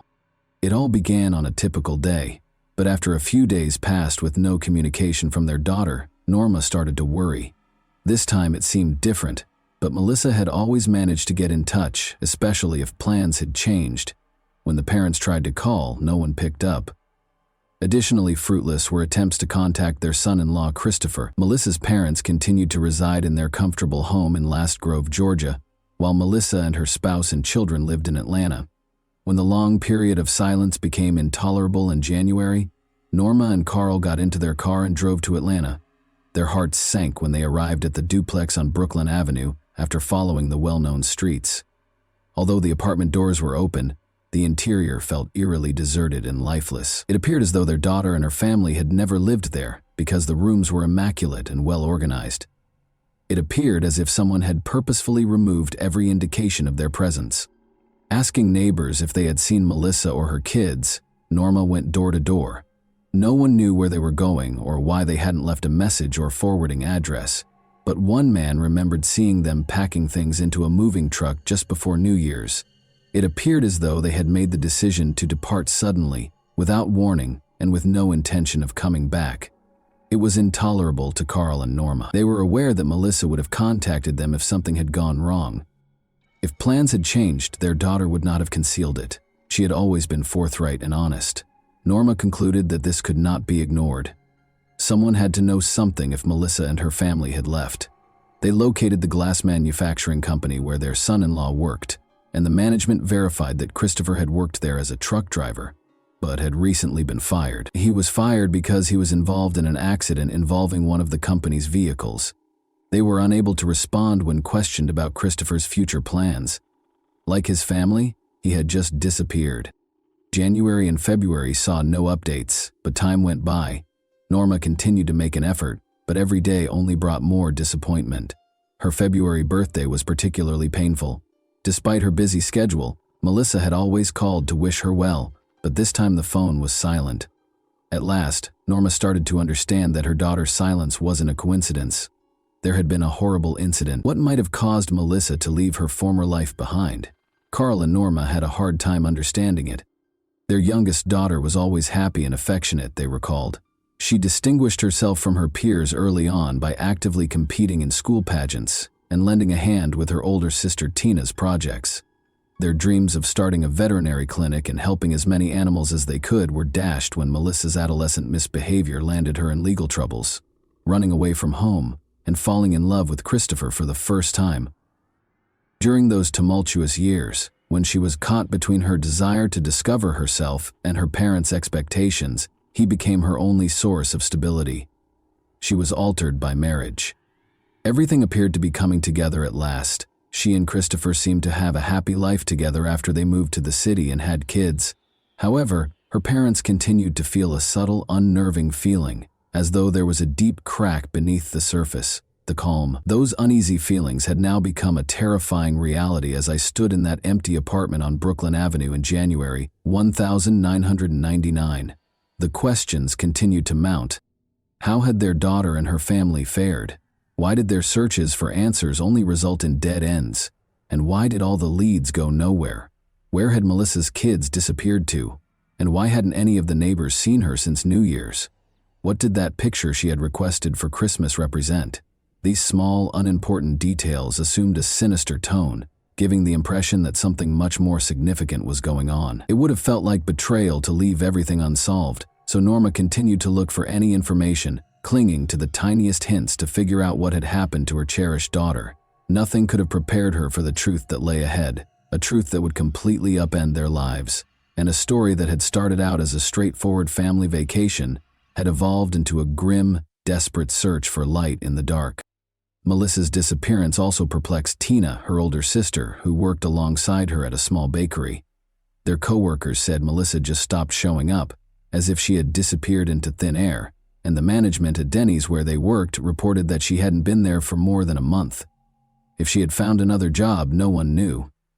All they said was that she failed to report for work one day without providing any prior notice. Even some of her co-workers paid her a visit, but it didn't help. The family had moved out, but no one knew where they went, the neighbors said with a shrug. Time went by. As the year 1999 went on, Melissa had not been contacted. Praying for their daughter's safe return, Carl and Norma were inconsolable.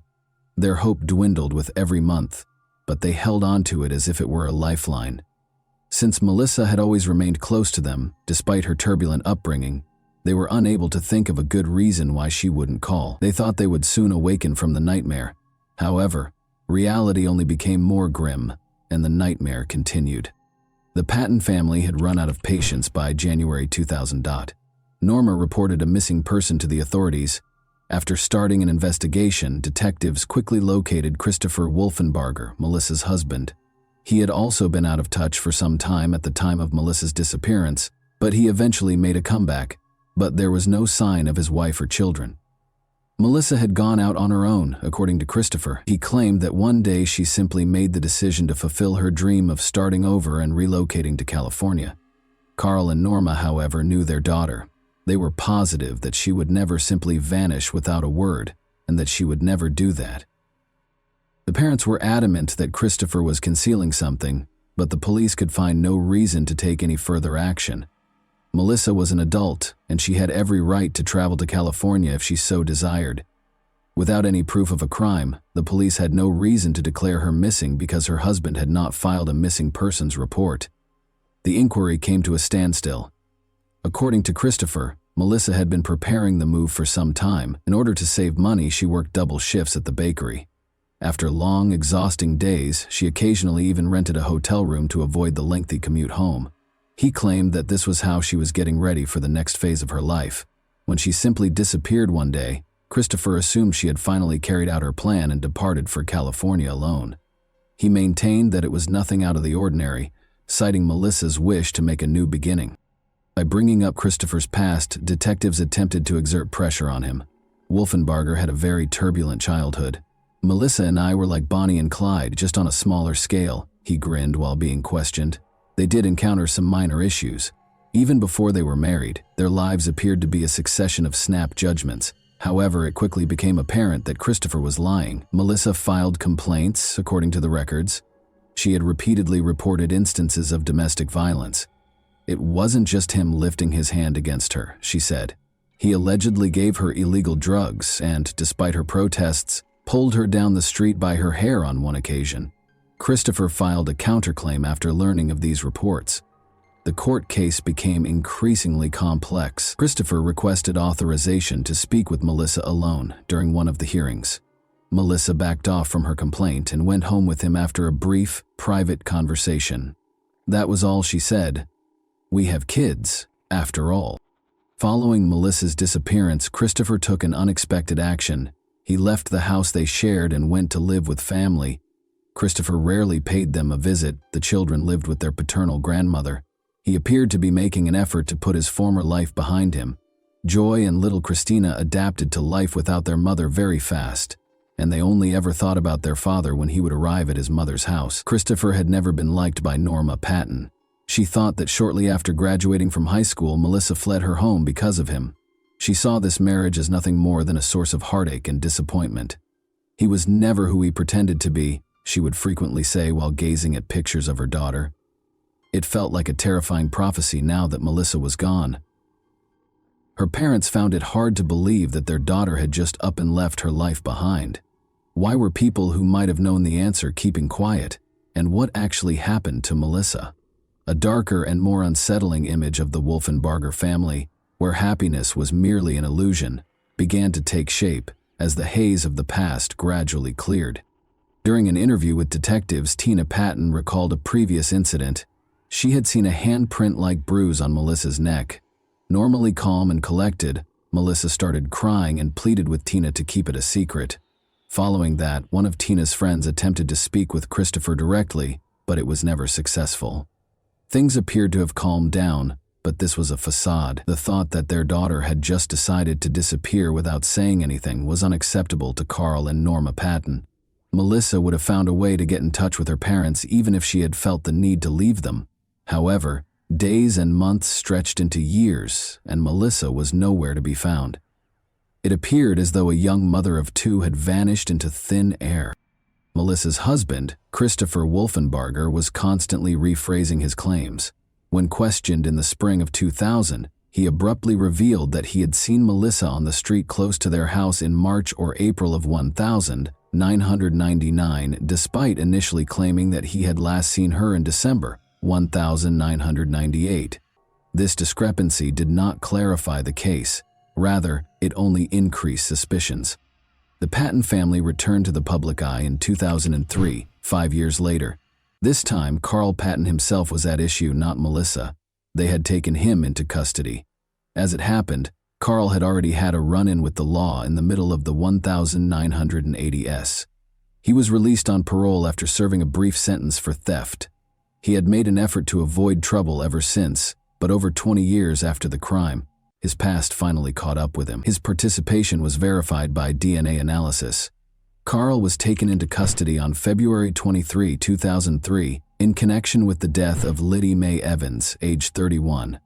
Her body was discovered in a river in 1977, chained to a concrete block and wrapped in a sleeping bag. A gunshot wound to the head was the cause of death.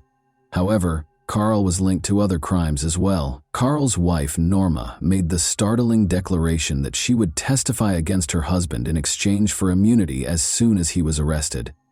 After the agreement was reached, Norma started providing in-depth testimony that astounded everyone. She claims that Carl and his friend Joe Quint were involved in several crimes between 1970 and 1977. The murder of Carl's uncle, Fred White, and his lover was the beginning of it all. Carl persuaded Norma to assist in removing any possible witnesses because he knew too much. Norma described how Carl used a shotgun to kill his uncle and his uncle's lover after luring them to their house on December 17, 1977. After that, he and Norma placed weights on the bodies, wrapped them in sleeping bags, and disposed of them in the river. Carl burned the blood-stained couch in the backyard, while Norma cleaned the house and cleaned up the blood. However, their van's blood-stained trunk was not cleaned. Investigators questioned Carl and Norma after discovering blood traces in the trunk that matched the victim's blood type, but there wasn't enough proof to file charges at the time. Carl's involvement was not confirmed by DNA testing until 25 years later, and Melissa's father was arrested on February 23, 2003. Rumors about Carl's potential involvement in Melissa's disappearance started to circulate after his arrest. Her own father, who couldn't risk anyone in the family talking, may have been her victim, according to some theories. However, there was no concrete proof to back up this theory. "I would never harm my daughter. I only dealt with those who threatened my family." Carl denied any involvement, but everyone knew that there was a harsh reality behind those words. Carl was suspected of more than just Melissa's disappearance. Rumor had it that he was connected to criminal groups in the southern United States. He was known as a cold-blooded shooter as early as the 1960s, but he consistently denied any involvement.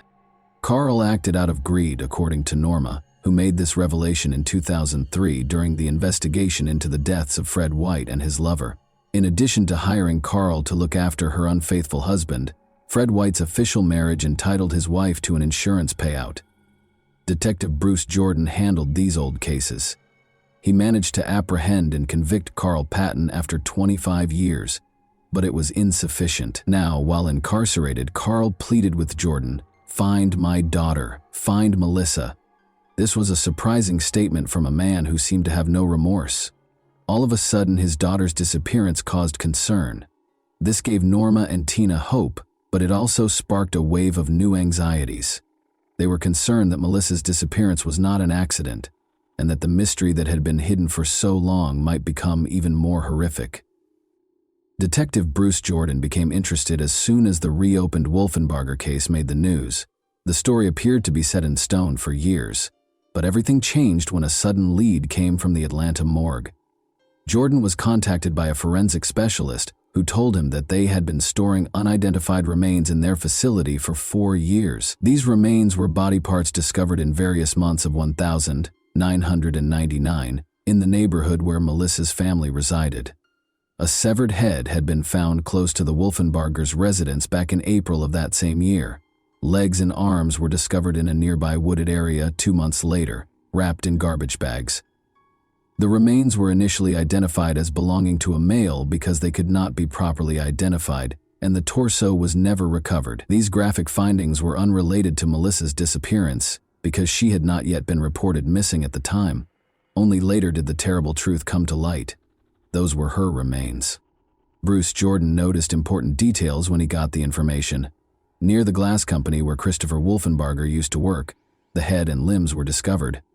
Back then, experts had assured everyone that the remains were male, but Norma Patton remembered hearing about the unsettling findings on the news. Only years later, following DNA testing, was it determined that the mutilated body belonged to Melissa Carl Patton. While incarcerated, Melissa's father was informed. When he heard that her mutilated remains had been discovered soon after she vanished, but had not been identified, he was overcome with emotion. He was deeply saddened by the fact that the DNA test, which would have provided insight into his daughter's fate, was not carried out until almost 4 years after his arrest. Melissa's remains weren't identified until 2003, when Norma first reported her missing in early 2000. Important evidence that could have resolved the case much sooner was lost, along with crucial time. Experts initially thought the remains were male because Melissa's neck had been cut with a saw and her skull had been bleached. According to forensic analysis, it was impossible to tell if the injuries were caused before or after death because of the same chemical. It was almost impossible to find the perpetrator's car because her head and limbs were strewn along busy roads in trash bags. Her torso was never located, so it was impossible to determine the precise time or cause of death. Christopher was taken in for additional interrogation. He told investigators that he had always been cooperative and had given them all the information he could years before his wife was finally identified. He said he had no reason to hurt Melissa. There were no assets, no debts, and no insurance policy. He made it clear that, knowing that it would raise suspicions, he would never have disposed of the remains close to his place of employment. Even in interviews with reporters, Christopher insisted that he sincerely thought Melissa had changed her name and moved to a new place in the hopes that she would eventually come back, if only for their kids. He never submitted a missing persons report because of this. Melissa's older sister Tina was particularly affected by the loss. She saw it as a persistent, eerie pain, rather than merely an unsolved case. She even experienced nightmares in which Tina was unable to reach Melissa when she called out for assistance. Carl also changed while he was incarcerated. He couldn't help but want justice for his daughter. Losing Melissa appeared to be the first time he had ever experienced the depth of the suffering his own victims' families had gone through. The story's most startling element was that Carl, a convicted criminal, devoted his last years to pursuing justice for Melissa. Even though he seemed to love his daughter, her death was still unknown. Although her remains had been located, no one had been charged or arrested. Norma Patton made contact with Cheryl McCollum, a cold case investigator, once more in 2017. Norma and Cheryl first met at an official dinner. Cheryl is well known for her true crime podcasts and shows. A new investigation started when Norma came up to her that night and said, "My daughter was decapitated and I need your help." Cheryl McCollum immediately recommended to Norma that they re-examine all of the evidence, because she knew the case would not be simple. In an attempt to put the pieces of the puzzle together and uncover even one new clue, she planned a fresh search of the forested area where the bags containing remains had been discovered years prior. However, thus far, the endeavors had failed. Norma was determined to persevere. She had faith that eventually the truth about her daughter's death would be revealed. Cheryl kept looking into Melissa Wolfenbarger's case in an effort to find the final piece that would complete the picture. Cheryl McCollum, the investigator, could scarcely have predicted how many shadowy corners she would have to light when she started her work. She was able to get in touch with Melissa's father, Carl Patton, right away. Carl wrote about his personal experiences and his ideas about who he thought was to blame for his daughter's disappearance. Her husband, Christopher Wolfenbarger, was the one name he kept bringing up repeatedly. In regards to his son-in-law, Carl had no illusions. From the first time they met, he thought Christopher had destroyed his daughter's life. Melissa used to be a bright, upbeat person, but after Christopher came into her life, everything changed. Carl claims that Christopher taught her how to steal, persuaded her to sneak out of the house at night to meet him, and twice attempted to take Carl's car so that she and Melissa could flee to California. He gained complete control over her after she became pregnant and gave birth to their daughter. Norma and Carl only ever saw their granddaughter Christina when Christopher was at work, because he made an effort to keep her away from her parents. In a terrified whisper, Melissa said that if her husband discovered that her parents had come to visit, she would be in serious trouble. Carl remembered how Melissa refused to heed Christopher's warnings. Even though he had repeatedly bruised her arms and neck, she thought she could turn her life around, but Carl realized something had gone horribly wrong when she failed to show up for Christmas. Although he was certain Christopher had something to do with her disappearance, proving it was a different story. Knowing that his grandchildren didn't comprehend that their mother had truly left to start a new life, but had instead gone forever, was the thing that tormented Carl the most. Carl wrote about how, despite being incarcerated, he attempted to help with the investigation. He suggested that whoever tied the knots might have left evidence, and he asked the experts to check the trash bags containing the remains for any DNA traces. Although he wrote, "There's no such thing as a perfect crime," the police were never able to find any evidence that connected Christopher to the case. Carl clung to the hope that the inquiry would eventually produce something. Norma detailed her suspicions to Cheryl McCollum during multiple meetings. Norma believed Christopher was responsible for the death of her daughter. Carl's desire to learn the truth was evident in his letters. Despite his reputation as a convicted criminal, he was prepared to assist. Detectives were still unable to link Christopher to Melissa's disappearance, though. Carl thanked Cheryl for her efforts at the end of one of his letters, stating that he had only realized the seriousness of his own crimes after losing his daughter. To understand the feelings of his victims' families, he had to go through that kind of loss himself. One day, he hoped, his grandchildren would discover the truth about their mom. In order to determine whether any family members might have had a reason for seeking retribution, Cheryl McCollum also looked into the possibility of enlisting the help of Liddy Evans' children, one of Carl's victims. The idea that someone involved in Carl's previous crimes might have sought revenge was entertained by the police, but it was soon disproved. Years passed after Melissa vanished before Carl's crimes were discovered. Despite the fact that her father was a criminal, Liddy's children felt Melissa also deserved justice and consented to be interviewed for a podcast about her story. Joseph Morgan, one of the forensic specialists, discussed the results of the autopsy. He surmised that Melissa might have been dismembered at the glass company where Christopher worked, rather than at home.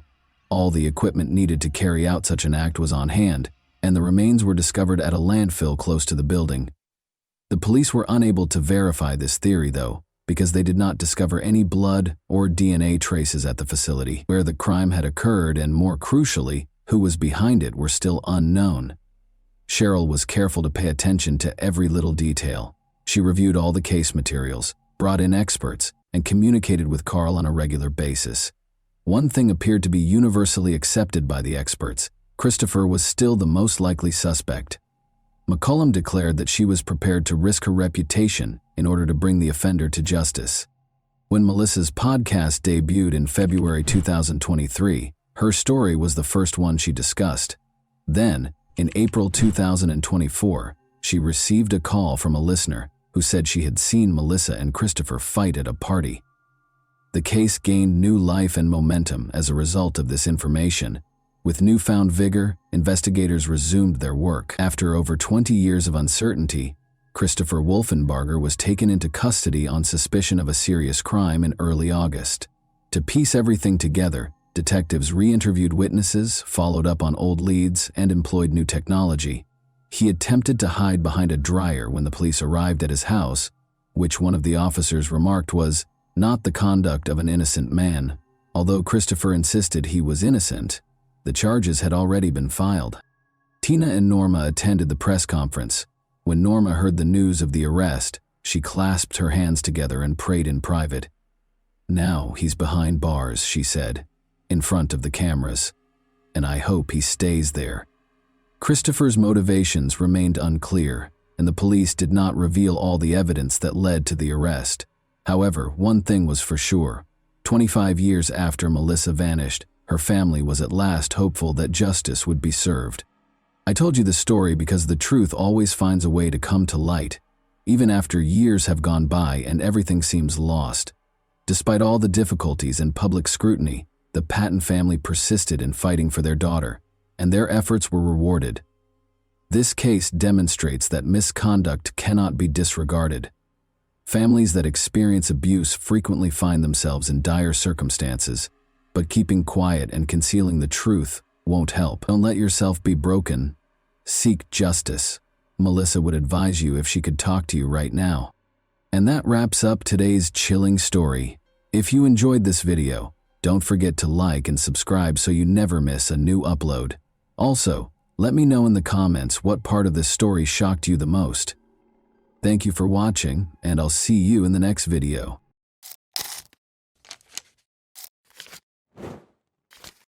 Hey guys, welcome to my channel, and today we're going to take a look at another horrible case with you. Nobody could have guessed that the couple had sinister secrets. She was an accomplished judge, and he was a successful lawyer. But a terrible thing happened. What began as a tale of love turned into an unimaginable tragedy. The Circuit House colony was quiet on a typical Kanpur evening. However, a mystery that would soon upend the life of Pratibha Gautam, a respected judge who had only moved to the neighborhood a few months earlier, was hidden behind the walls of one apartment in a government-provided residence. Pratibha, a civil judge at the local court, was renowned for her honesty and equity. She had gained the respect of her neighbors and the confidence of her co-workers by being modest but resolute. Before one fateful evening altered everything, it appeared that nothing could disrupt the rhythm of her life. Manu Abhishek Rajan, her husband and a lawyer, started a lengthy journey from Delhi to Kanpur on October 8, 2016. Despite their undeniable love, the couple's relationship was strained by the demands of their careers, and they had only been married for less than a year. While working at the Tis Hazari court in Delhi, Abhishek often stayed behind to spend as much time as possible with his wife. As he drove this evening, he thought about their reunion and looked forward to the weekend they would spend together. Despite the long drive, Abhishek, who was used to such trips, made every effort to communicate with his wife. He tried calling her several times, but no one picked up. He initially thought she was working or enjoying some well-earned relaxation, but he became more uneasy as he approached Kanpur. Why didn't she answer? Why is there no sound? When the first light filled Kanpur's streets on the morning of October 9, Abhishek finally made it to the Circuit House colony and parked outside their apartment. He tried calling her again, but the silence on the other end made him even more worried.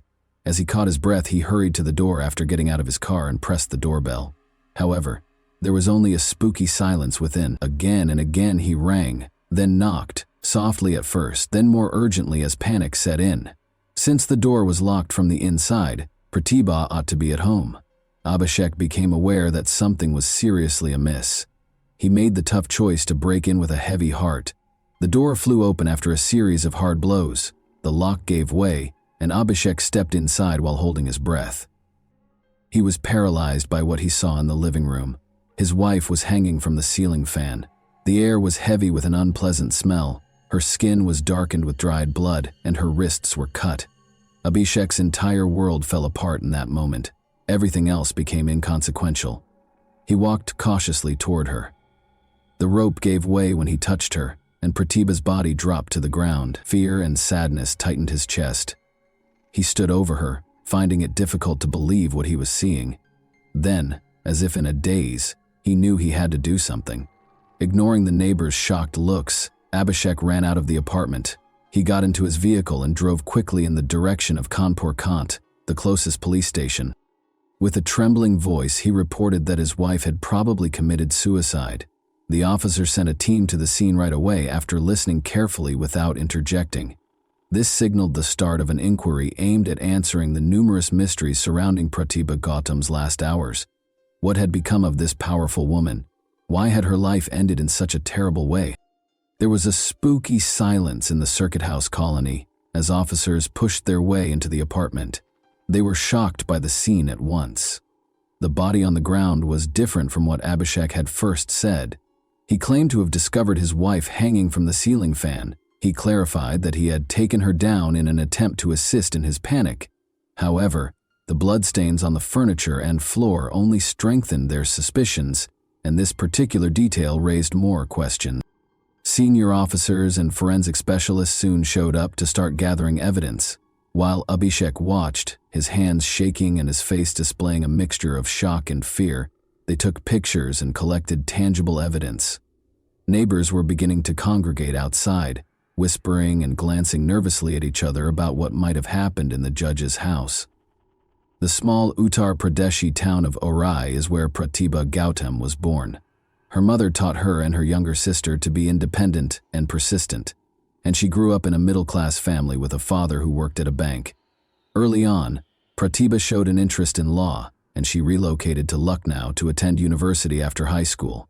There, she not only graduated with honors, but also made the decision to become a lawyer. Her desire to become a judge eventually led her to Delhi, where she enrolled in graduate school. The pivotal moment in her life occurred in Delhi. She met Manu Abhishek Rajan, a young, ambitious lawyer who shared her desire for career advancement. Abhishek was born into a powerful family. His father, Judge Suresh Chandra Rajan, had a long career that included positions at the CBI and NGT, among other prestigious organizations. What started out as straightforward discussions between Pratibha and Abhishek regarding exam stress and career obstacles quickly developed into something more. Through long walks around the city, study sessions, and library visits, their friendship developed into a romantic partnership, and they soon made the decision to get married. But not everything went as planned. When Pratibha informed her parents that she intended to wed Abhishek, they reacted negatively. Since Abhishek was only an attorney, they felt that he was unfit to be their daughter's partner and that their daughter should have a higher status. Their objections were exacerbated by the caste differences. Nevertheless, the couple decided to fight for their future together because their love was stronger than what society expected. They both made the decision to apply for the junior judge exam in 2013. Pratibha gave her all to the preparation, attending specialized classes, studying at night, and taking practice exams. Her diligence paid off. She started training after passing the competitive exam. Sadly, Abhishek failed the test. Although it was a major setback, he decided to keep going and pursue a career in law, concentrating on criminal cases. They continued to have a solid relationship in spite of the disappointment. Pratibha Gautam began working as an associate civil judge in Kanpur in 2015. She soon proved she was capable of handling the responsibilities and demands of the position, which called for complete dedication. She quickly gained the respect of her peers in the local court due to her fairness and strong work ethic.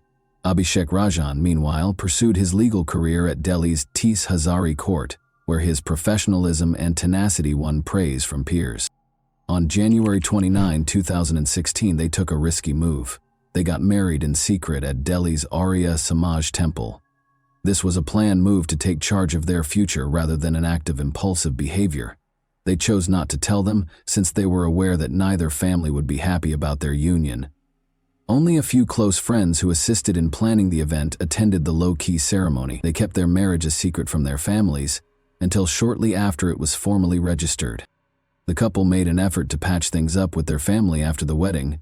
Pratibha was eventually accepted as a daughter-in-law by Abhishek's family, who also showed interest in her life. Pratibha's family, however, was adamant in their disapproval. They were unable to forgive her for selecting a partner whose background and status they considered inappropriate. 2 months after the wedding, on April 23rd, Pratibha and Abhishek announced their union with a reception in Delhi. The celebration was lively and joyful, but it was clouded by Pratibha's parents' absence. It wasn't until after the wedding that her parents learned about it. They refused to accept Pratibha's decision and remained aloof, despite her repeated attempts to make amends. Pratibha found this difficult and hoped that their feelings would eventually soften, but that time never arrived. Abhishek and Pratibha ultimately made the decision to relocate to Kanpur. In the respectable Circuit House colony, Pratibha was given government housing. They made this their new home, a peaceful and safe haven where they could put their careers first and avoid family conflicts. After a few months in Kanpur, Abhishek went back to Delhi to carry on with his work. It was 6 months into their marriage. They continued to support one another, stay in close communication, and get together whenever they could in spite of the obstacles, distance, family strife, and the pressure of their demanding careers. Pratibha and Abhishek treasured every second they had together, planning, dreaming, and having faith that their love would triumph over all challenges. When Abhishek got to Kanpur early on October 9 to see Pratibha, he discovered her dead in their apartment. Given that Pratibha was a judge and the police unit arrived quickly, her death was not only a personal tragedy, but also a challenge to the system as a whole. Officers started going through the apartment very carefully and recording any possible evidence. Beside Pratibha's body was the scarf that had been around her neck. Investigators had a lot of questions about the cuts on her arms. Why did the scene seem so strange? And what had actually happened in that room?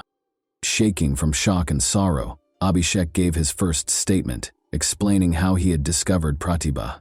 She was suspended when he walked in, he said, and he pulled her down until her body hit the floor. Even a preliminary review seemed extremely suspicious, but the police in this case ordered a forensic examination to ascertain the precise cause and time of death. Suspension and wrist cuts, together as a means of self-harm, didn't seem likely. Details that weren't consistent with typical cases were observed by investigators. 3 separate marks in a linear pattern indicated intentional force, and the neck injuries were deep. An O-shaped mark left by the scarf was a noticeable detail in most suspension cases. Although the neck mark typically takes the shape of a V or U, a circular mark might suggest that the patient was compressed while they were in a supine position. The idea that the scene was staged to imply self-harm was raised by this discovery. The 14 deep cuts on Pratibha's arms, 6 on the right and 8 on the left, told a different tale. The cuts were parallel and exact, as if they had been made carefully and without hurry. The police had reason to question the situation's simplicity because this did not fit the typical profile. But the tragedy's news spread swiftly. Camera crews and reporters started congregating outside Pratibha's house. When he heard of her death, her father was devastated. He was so distraught and perplexed by what might have happened to their daughter that he and his wife left right away for Kanpur. A local hospital took Pratibha's body for an autopsy, but there were problems with the procedure. Colleagues and community members criticized the temporary transportation of a judge's body. Her body was left in a corner of the hallway until the examination could start, which sparked criticism from the public and raised concerns about how the police handled the case. Late at night, medical professionals conducted the autopsy and attempted to solve the tragic and intricate puzzle. Abhishek frequently described how he discovered his wife in that depressing condition, but it became evident that something was amiss when the forensic team showed up. He brought up the ceiling fan, which was questioned. He claimed that even though Pratibha had been suspended from it, the mystery was only made more complex by the bloodstains on the fan blade. The smudges were long, as though her arms had simply touched the blades, devoid of the typical patterns of spatter that accompany physical injury. The scene looked too neat, too perfect. There were questions about the ceiling fan itself. It was obviously not strong enough to bear an adult's weight. There were no indications of bending or damage, which would have been expected from a real attempt to use it. Investigators were beginning to suspect a problem. Abhishek claimed that in order to enter the apartment, he had broken down the door. "I have to force it open," he insisted.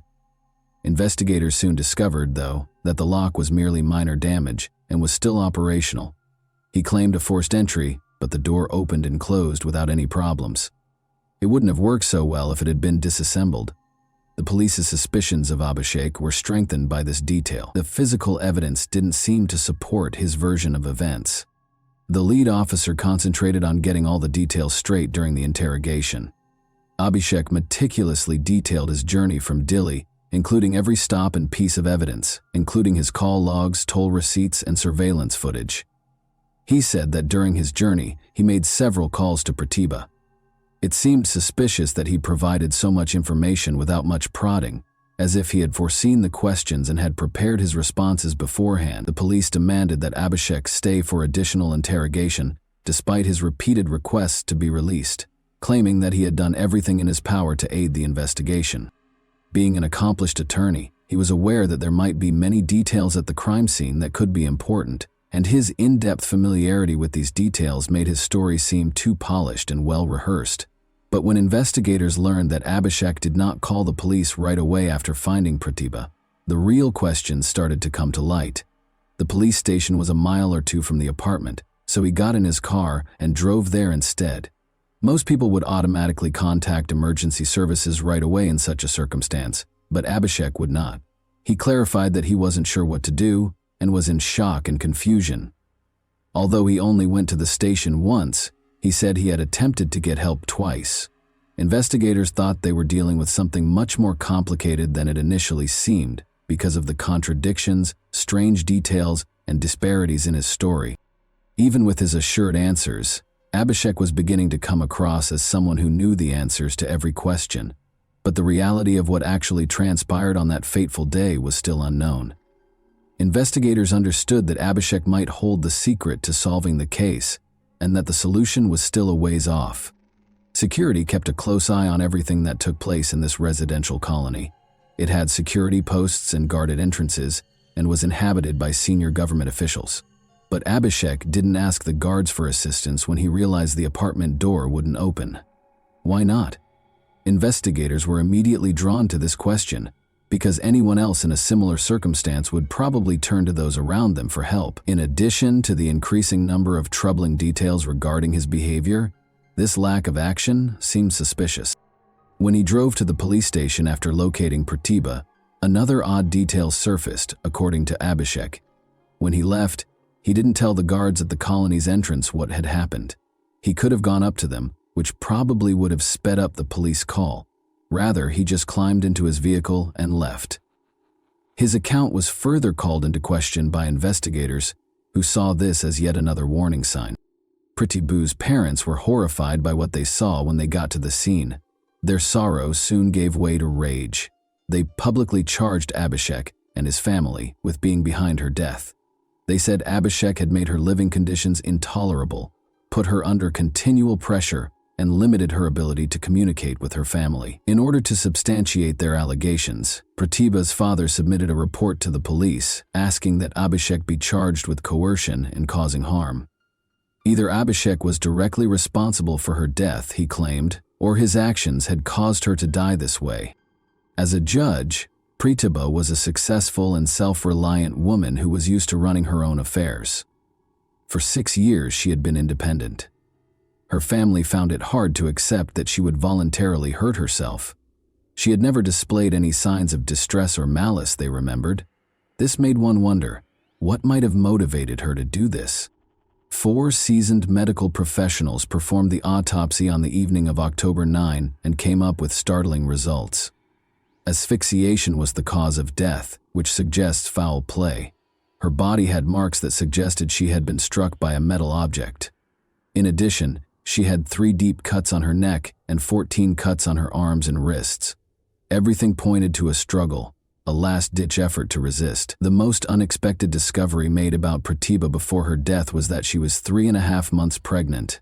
The investigation was further complicated by this detail. How could a pregnant woman who was in a responsible role at work choose to hurt herself?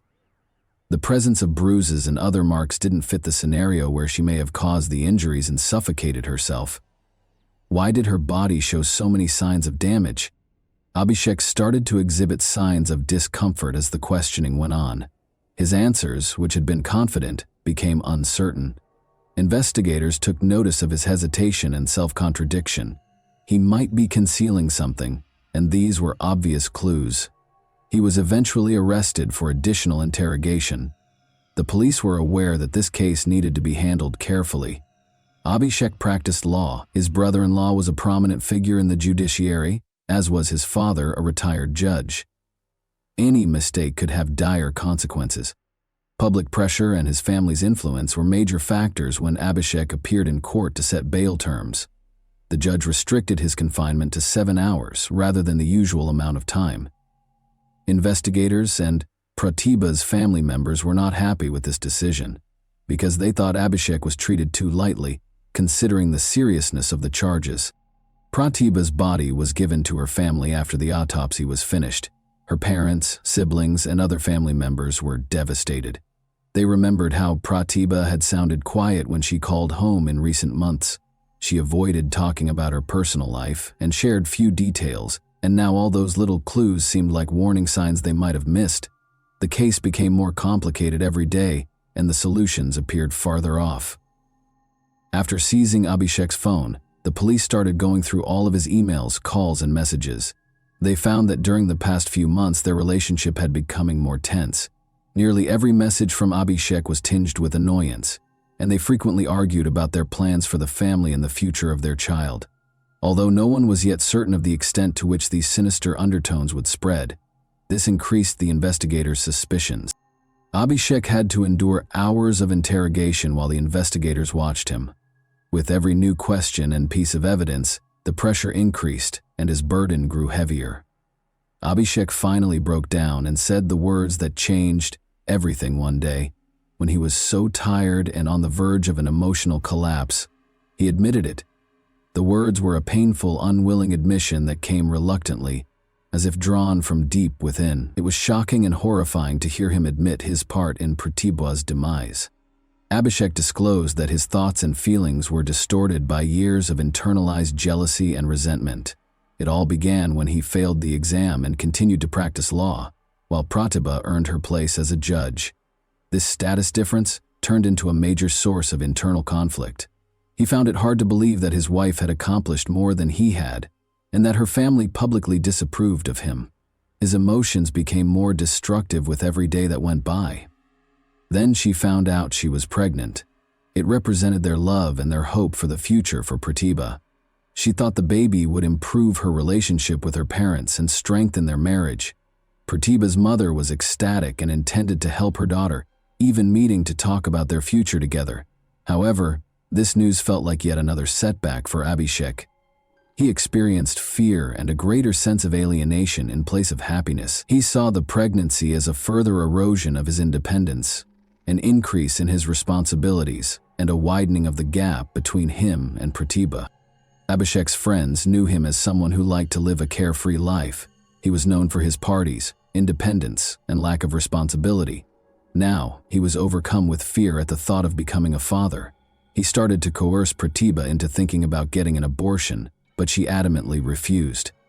The tension between them only grew as a result of her unwavering desire to keep the child. He became increasingly frustrated with her every time she smiled and tried to show him that their future might be promising. He was stuck. The situation only got worse. Abhishek began to have even more influence over Pratibha's life. He cut off her communication with her parents and grew more and more envious of her achievements and career. At home, Pratibha's world was dominated by control and anxiety, despite her independence and success at work. The turning point came when Pratibha's mother said she wanted to see her in early October. Abhishek's response was furious. The fact that Pratibha had disregarded him and contacted her family was too much for him to handle. He insisted that she cease all correspondence, but Pratibha refused to back down.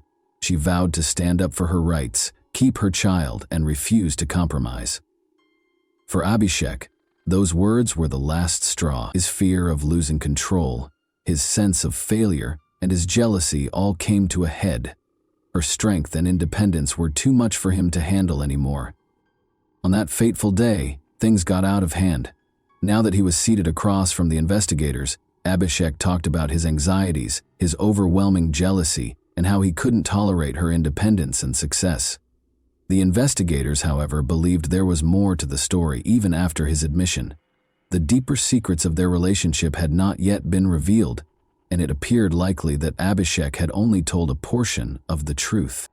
Things started out quickly and unexpectedly when Pratibha told Abhishek she was going to Delhi, in spite of his strong protests.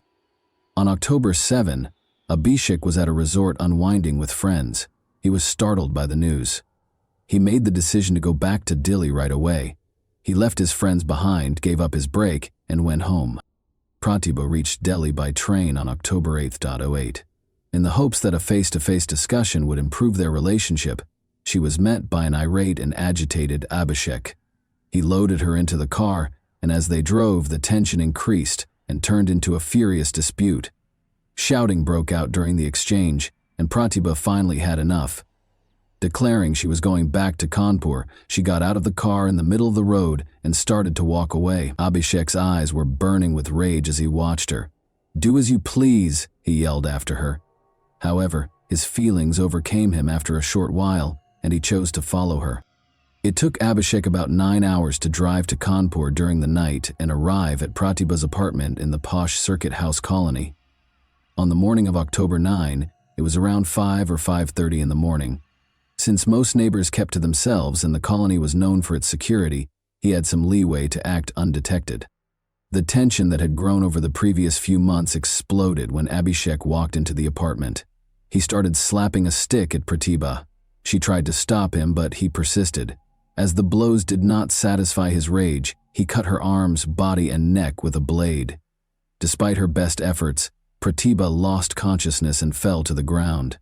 Abhishek intensified his actions upon realizing she was still alive. He reached for a scarf, pulled it tight around her neck, and held it there until she exhaled. Breathless, standing over her, he started to realize the seriousness of his actions. He needed to hide his tracks now. He tried to hang Pratibha from the ceiling fan to make it appear as though she had committed suicide, but the fan was not strong enough to support the weight. It looked like it might shatter. Abhishek left her body on the ground after realizing that this plan would fail. Knowing that it might expose his intentions and motivations, he swiftly looked around the apartment for anything that might implicate him and took Pratibha's phone. Trying not to draw attention, he left the apartment at around 6 in the morning and made his way to his car before leaving the Circuit House neighborhood. However, he did not immediately call the police. Rather, Abhishek paused on a calm Kanpur street to collect his thoughts and prepare his statement to the authorities. Every detail would be important, he knew. He didn't visit the Kanpur Cant police station until 3 hours later, at approximately 9 in the morning. He claimed to have discovered Pratibha, dead in the apartment, when he reported her death there. Inconsistencies in his behavior were immediately observed by the police. Why hadn't he reported the incident sooner? Why hadn't he gotten help right away, rather than taking some time to think about what to do next? The investigators were particularly interested in these questions. Abhishek was taken into custody for additional interrogation after making his initial statement. The police started a thorough investigation of the crime scene in the meantime. The scarf that was used to kill Pratibha was discovered, but the blade that was used to injure her was gone. Suspicions increased as a result. Abhishek had obviously tried to conceal evidence and mislead the investigation, indicating that a comprehensive and intricate investigation would be necessary to find the truth. Abhishek put Pratibha's driver and housekeeper on leave the day before the incident, which at first glance appeared to be a random coincidence, but turned out to be a component of his scheme. Following Abhishek's arrest, his parents promptly fled, evading all police requests. After taking notice, the court ordered the seizure of their assets and issued an arrest warrant for them, pending their appearance for interrogation. Abhishek's parents appealed to the Supreme Court in an effort to defend themselves. They were successful in getting the warrant temporarily stayed, but on October 18, the court in Kanpur ordered their voluntary surrender. To cooperate with the current investigation, Abhishek's parents showed up at the chief magistrate's court. Abhishek, meanwhile, tried several times to get bail. He filed petitions with the Supreme Court, the High Court, and the Session Court, among other courts. But every request was turned down. He could not be released due to the seriousness of the charges and the possible danger to the investigation. After several years, Abhishek had been incarcerated for almost 5 years by 2022. After a protracted legal battle and multiple appeals and counter-motions, the High Court finally granted him bail in April 2022, but this was only a short-term solution. The case was still being reviewed, and a verdict has not yet been rendered. Despite all of their efforts, Abhishek's family persisted in demanding his exoneration, while the police and prosecutors persisted in their attempts to establish his guilt. Both parties are still engaged in a fight for justice, while the investigation continues, and the final ruling is still pending. And that wraps up today's chilling story. If you enjoyed this video, don't forget to like and subscribe so you never miss a new upload. Also, let me know in the comments what part of this story shocked you the most. Thank you for watching, and I'll see you in the next video.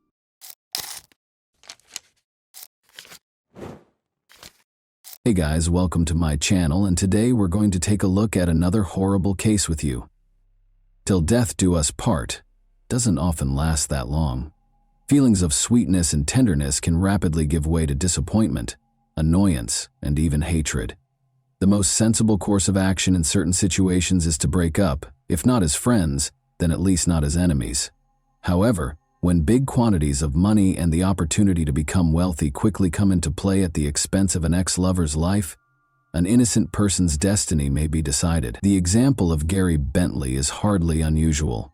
Although people have been slain for much less, the murderer in this case wanted to keep $1 million and live a comfortable and easy life. Did Gary foresee what would occur? According to his parents, he did. They were trying to protect him since they felt uneasy and worried about him.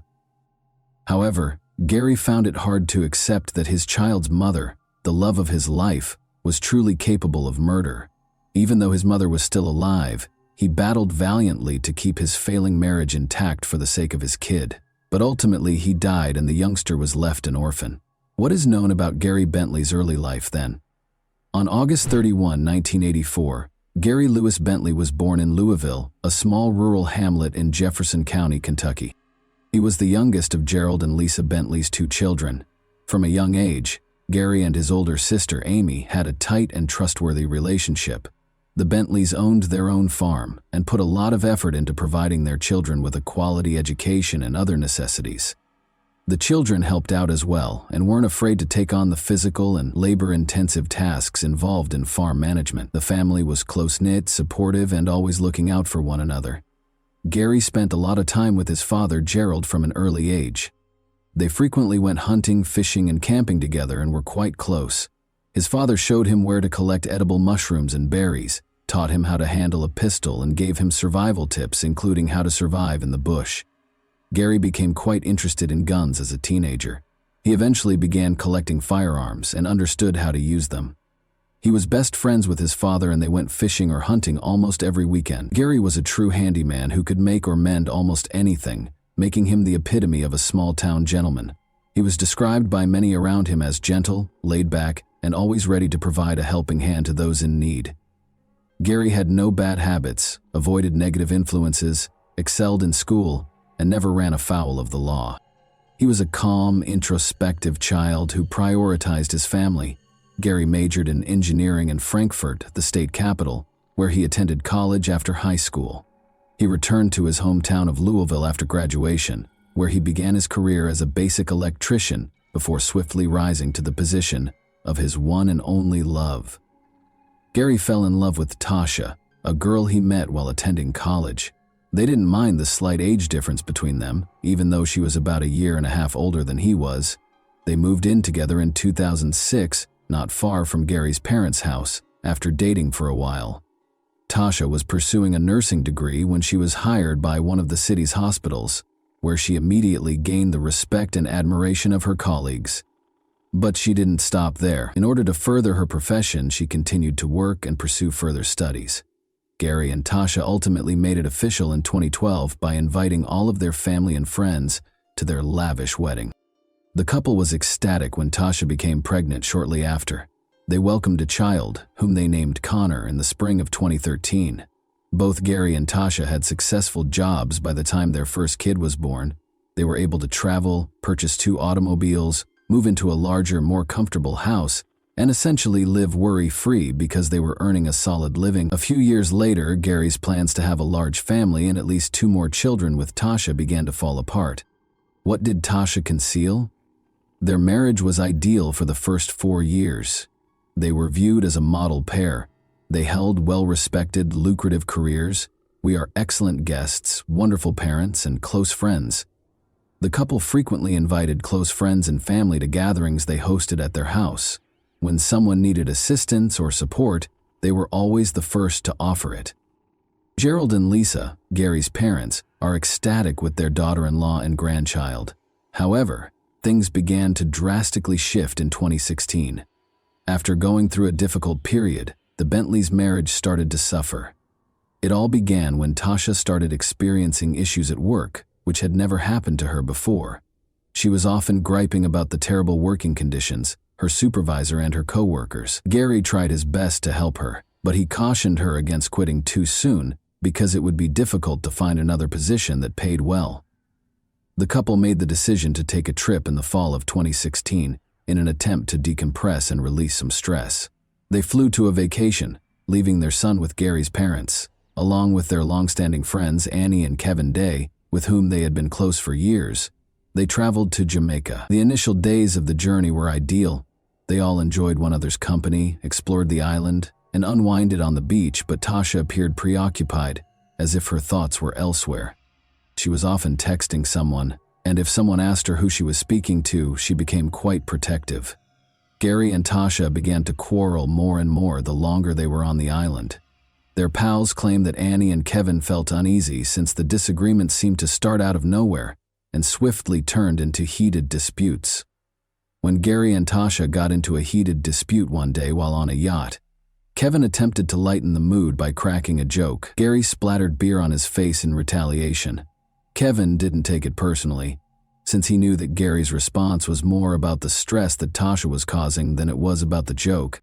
After feeling ashamed, Gary repeatedly apologized and said he had no idea what had happened to him with the new job. Tasha informed Gary that she had resigned from her position shortly after they got back from their trip. Gary wasn't pleased with her choice because his family's financial status may suffer if she lost such a high income. He did, however, have some funds that would enable them to survive and continue their way of life till she got another work, because he was a prudent and thrifty guy. However, Tasha was employed as a consultant at a large pharmaceutical company the day after she quit. She hadn't mentioned getting a job before quitting, so this was strange. Although it appeared that someone might have assisted her in getting the job, Tasha dismissed it as pure serendipity, claiming that she happened to stumble into the interview. Even though Tasha appeared content with her new career, circumstances at home didn't improve. She stopped cooking, was rarely there, neglected the house, and showed no concern in Gary's situation. She even neglected their son, letting his grandparents handle the most of the child rearing. Mrs. Bentley began to leave town on the weekends, claiming to be on work travels. She was always talking on the phone, always finding a quiet place where no one could listen in. She claimed that it was work and that she needed to talk to her supervisors or coworkers about it when questioned. In order to prevent anyone from checking her phone, she also set a password, something she had never done before. She'd become aloof and secretive. Gary, however, was the one who was caring for his son and giving him all of his love and attention, spending all of his free time with the youngster and doing everything he could to ensure he didn't feel abandoned. He nearly lived for him. Gary still loved his wife and wanted to keep their marriage intact, if only for the sake of their child, despite their frequent arguments and her lack of interest. Mexico excursion with the family. Seeing the strain in their son's family, Gary's parents made the decision to take him, Tasha, and their grandchild to one of Mexico's most stunning resorts as a surprise, in the hopes that it would provide a tranquil setting for them to re-establish contact and spend quality time together.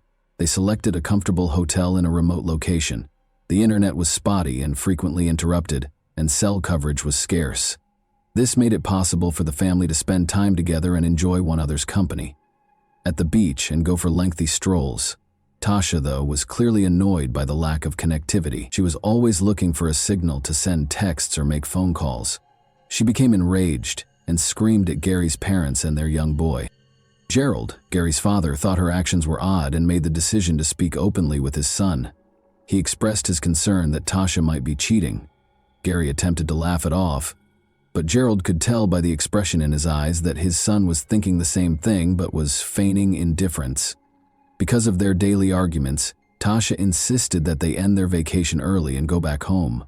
Citing pressing work issues, she finally prepared her belongings and declared that she would return by plane by herself. Even though they were paid for an additional week at the hotel and received no reimbursements, this compelled the other members of the family to depart early with her. An odd series of fires in the spring of 2017, Tasha called Gerald, her father-in-law, and sounded upset, asking him to come and get her. She clarified that her automobile was totally wrecked after catching fire at a fueling station. She had to visit her insurance provider before returning home. Gerald naturally hurried to her aid, but he couldn't get rid of the uneasy feeling. In the years she had known Gary, one of her automobiles had inexplicably burned up 3 times. The car was reduced to scrap metal each time it occurred at a gas station, making it hard to identify the true origin of the fire. Tasha consistently earned substantial insurance settlements, and the events were consistently attributed to malfunctioning gas station equipment. Tasha would insure the cars for the maximum amount shortly prior to the fires, always using different insurance firms, and these fires occurred around every 3 years. She said she didn't know how it happened, and some family members and acquaintances even speculated that she might have enemies who were deliberately damaging her vehicles. Nevertheless, Tasha purchased a newer, more costly vehicle following each collision. Even if the fires had a suspicious pattern that made intentional property destruction all but impossible, the insurance companies had no reason to reject her claims. By summer 2017, the not-so-secret affair had. Almost every weekend, Tasha would vanish, claiming to be on work excursions. She seemed to live a life apart from Gary and their son, growing increasingly aloof. The Bentleys' neighbors, friends, and relatives started to think that Tasha was having an affair. Gary took these rumors quite personally. He gave up making jokes about it, and would either be silent or abruptly shift the topic. Gary's parents made multiple attempts to speak with him, telling him that things couldn't continue this way because, in essence, the marriage had already ended, but Gary consistently gave the same response. For Connor's sake, he was committed to keeping the family together and still loved his wife. He hoped that things would return to normal, that Tasha would wake up, and that she would reevaluate her priorities. Gary, Tasha, and their kids celebrated Thanksgiving at his parents' place in November 2017. Amy, Gary's sister, arrived with her family as well. When gift-giving became commonplace, Tasha claimed to be too preoccupied with her job to purchase any, but it turned out that she had not. She promised to fix it and come back shortly after apologizing and leaving. After spending hours away, she returned with nothing, not even a gift for her son, when everyone stared at her with confusion. It would have taken her the entire night to go through the lineups everywhere, she said. Amy was unable to contain herself this time. She drew Gary forward and asked him directly whether he understood that Tasha was most likely seeing someone else and wasn't even attempting to conceal it any longer.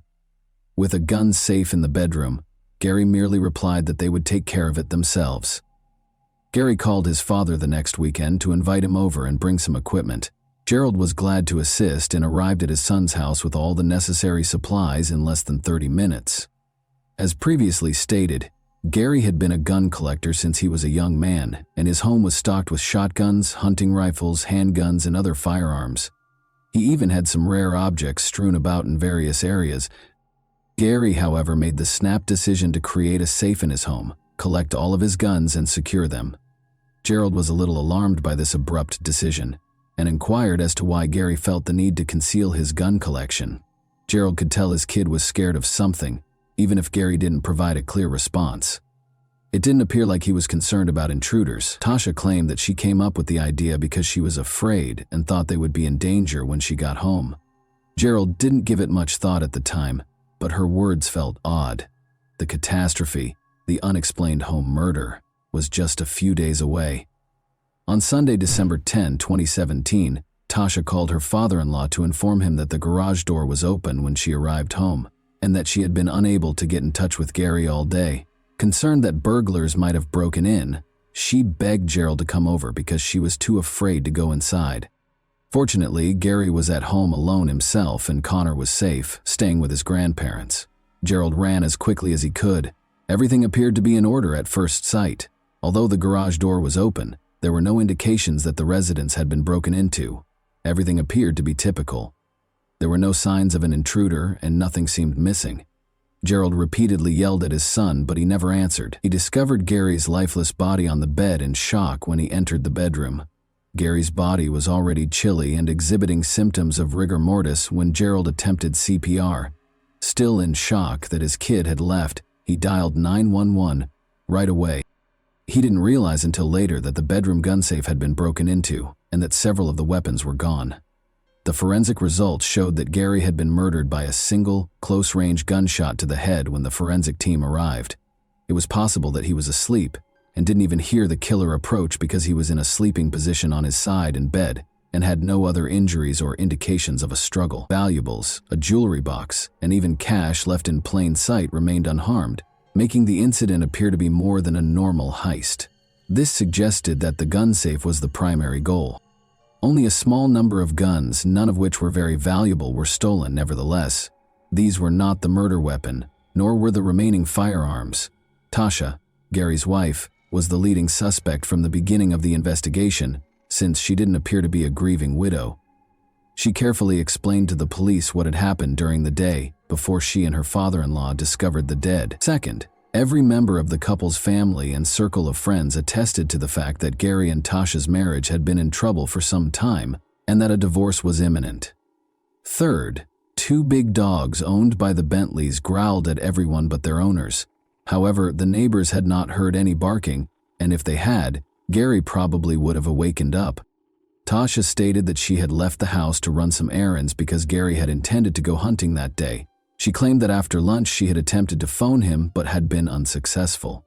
She attributed the situation to poor reception and was not really concerned. When asked, her pals confirmed that she had visited a friend's house on her way home. The crime was committed without any witnesses. That day, nobody saw strangers or heard anything untoward. Not even surveillance footage from cameras in the area provided any helpful hints. The crime seems to have been a well-thought-out plot to fabricate a robbery in order to get $1 million insurance coverage. Tasha received a call from a friend named Annie Day, who wanted to offer her sympathies and ask if she could assist with funeral planning. Annie was shocked at Tasha's reaction. She explained that she had more important things to do and that Gary's parents were taking care of the burial. A trip to the insurance company for a sizable payoff was one of the more crucial tasks. It seems that Tasha had persuaded Gary to get $1 million life insurance policy not long before the murder. Gary accepted, though he wasn't really happy about it, to appease his wife. Tasha attempted, but was unsuccessful, to raise the compensation to $2 million, 0 cents, a few days prior to the crime.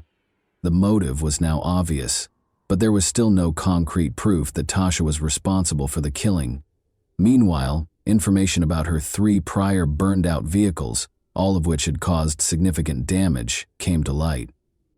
Insurance payouts. It was discovered that Tasha had previously engaged in similar insurance fraud, an accomplice or a lover. Tasha had been seeing a coworker named Anthony for more than a year, according to one of her acquaintances, and he was the one who helped her land a new position. Suspecting that Anthony might have assisted his lover, investigators made the decision to ask him about his role in the crime. Anthony said that he and Tasha had been romantically involved for a long time and that they frequently met at his house. Tasha was going to leave Gary, he said, and they were even going to celebrate New Year's Eve 2018. Anthony hurried to offer an alibi as soon as he became aware that he was being investigated as a suspect in the murder case. He claimed to have been at his parents' house, assisting them with repairs on the day of the murder. That day, they visited a number of second-hand stores, all of which were caught on camera. The murder weapon and the missing guns from the safe were still unknown, but detectives came to the conclusion that Tasha had probably acted alone, which explained why there were no traces of a break-in and why the dogs hadn't barked. Tasha's account of events. Tasha frequently added additional information, changed her tale, and attempted to place the blame elsewhere. She even brought up Gary and Kevin Day's argument when Gary flung beer in his friend's face when they were on vacation. Tasha believes that Kevin may have harbored resentment and seized the chance to exact retribution. But after being questioned for a few hours, Tasha eventually gave up and admitted, although she acknowledged killing her husband, she held Gary responsible for the incident. According to Tasha, Gary was violent toward her and their kid, and on the day of the murder, he struck their child once more. She claimed that was the final straw, and she retrieved a rifle after waiting for Gary to go to sleep. But there was no evidence to support any of Tasha's assertions. Tasha's assertions were not substantiated by any of her relatives or friends. In actuality, everyone supported Gary, praising him as the most loving parent they had ever known, and a loyal, loving husband. They maintained that he would never touch his wife, much less their beloved young boy. Tasha eventually disclosed the hiding place where she had hidden the firearms taken from the safe, including the murder weapon, a pistol, after even the child attested that his father had never harmed him or his mother. It was interesting to see that Anthony's fingerprints were on the gun. It found out that Tasha had left her lover's prints on the gun after giving it to him to hold. If things didn't work out, she intended to frame him, but she confessed before she could carry out that portion of the plan, which included trial and sentencing. Gary's murder trial started in June 2021, and the prosecution claims that money was the main driving force behind the crime. After receiving the $1 million insurance payment, Tasha sought to use some of the funds to refurbish Anthony's home, where she would soon move. Tasha Bentley was convicted of premeditated murder and trying to obstruct the inquiry on July 20, 2021. She received a sentence of 55 years in jail, with the chance of release in 2037 at the latest. Little Connor is currently being raised by his paternal grandparents after losing both his parents in a single, sad event. This crime was discussed in the American Monster episode of Investigation Discovery. And that wraps up today's chilling story.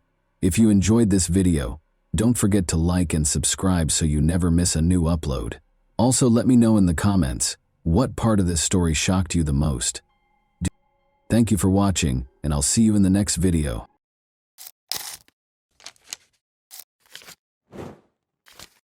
Hey guys, welcome to my channel, and today we're going to take a look at another horrible case with you. On November 2, 1991, Victoria Ajo Clinton Climby was born in a small village in Côte d'Ivoire, a nation where family values were highly valued and sunshine warmed every part of the country. Despite the modest circumstances, she grew up in a loving and caring environment.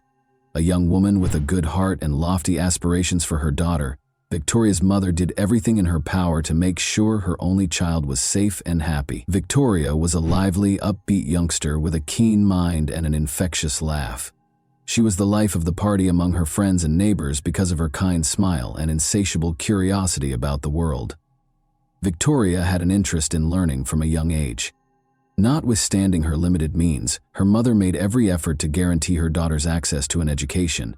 She frequently narrated to her daughter tales of large cities, with schools full of lovely books and vibrantly colored notebooks. Victoria's imagination was sparked by these tales, and she hoped to visit the world outside of her village someday. But village life was not without its challenges. Victoria's mother, the family's only provider, recognized that she would find it challenging to support her daughter alone after her father passed away.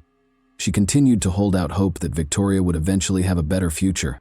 That opportunity arose in 1999 when Marie-Therese Coau-Joyce, a London-based relative, offered to take Victoria in with her in order to give her a more comfortable life.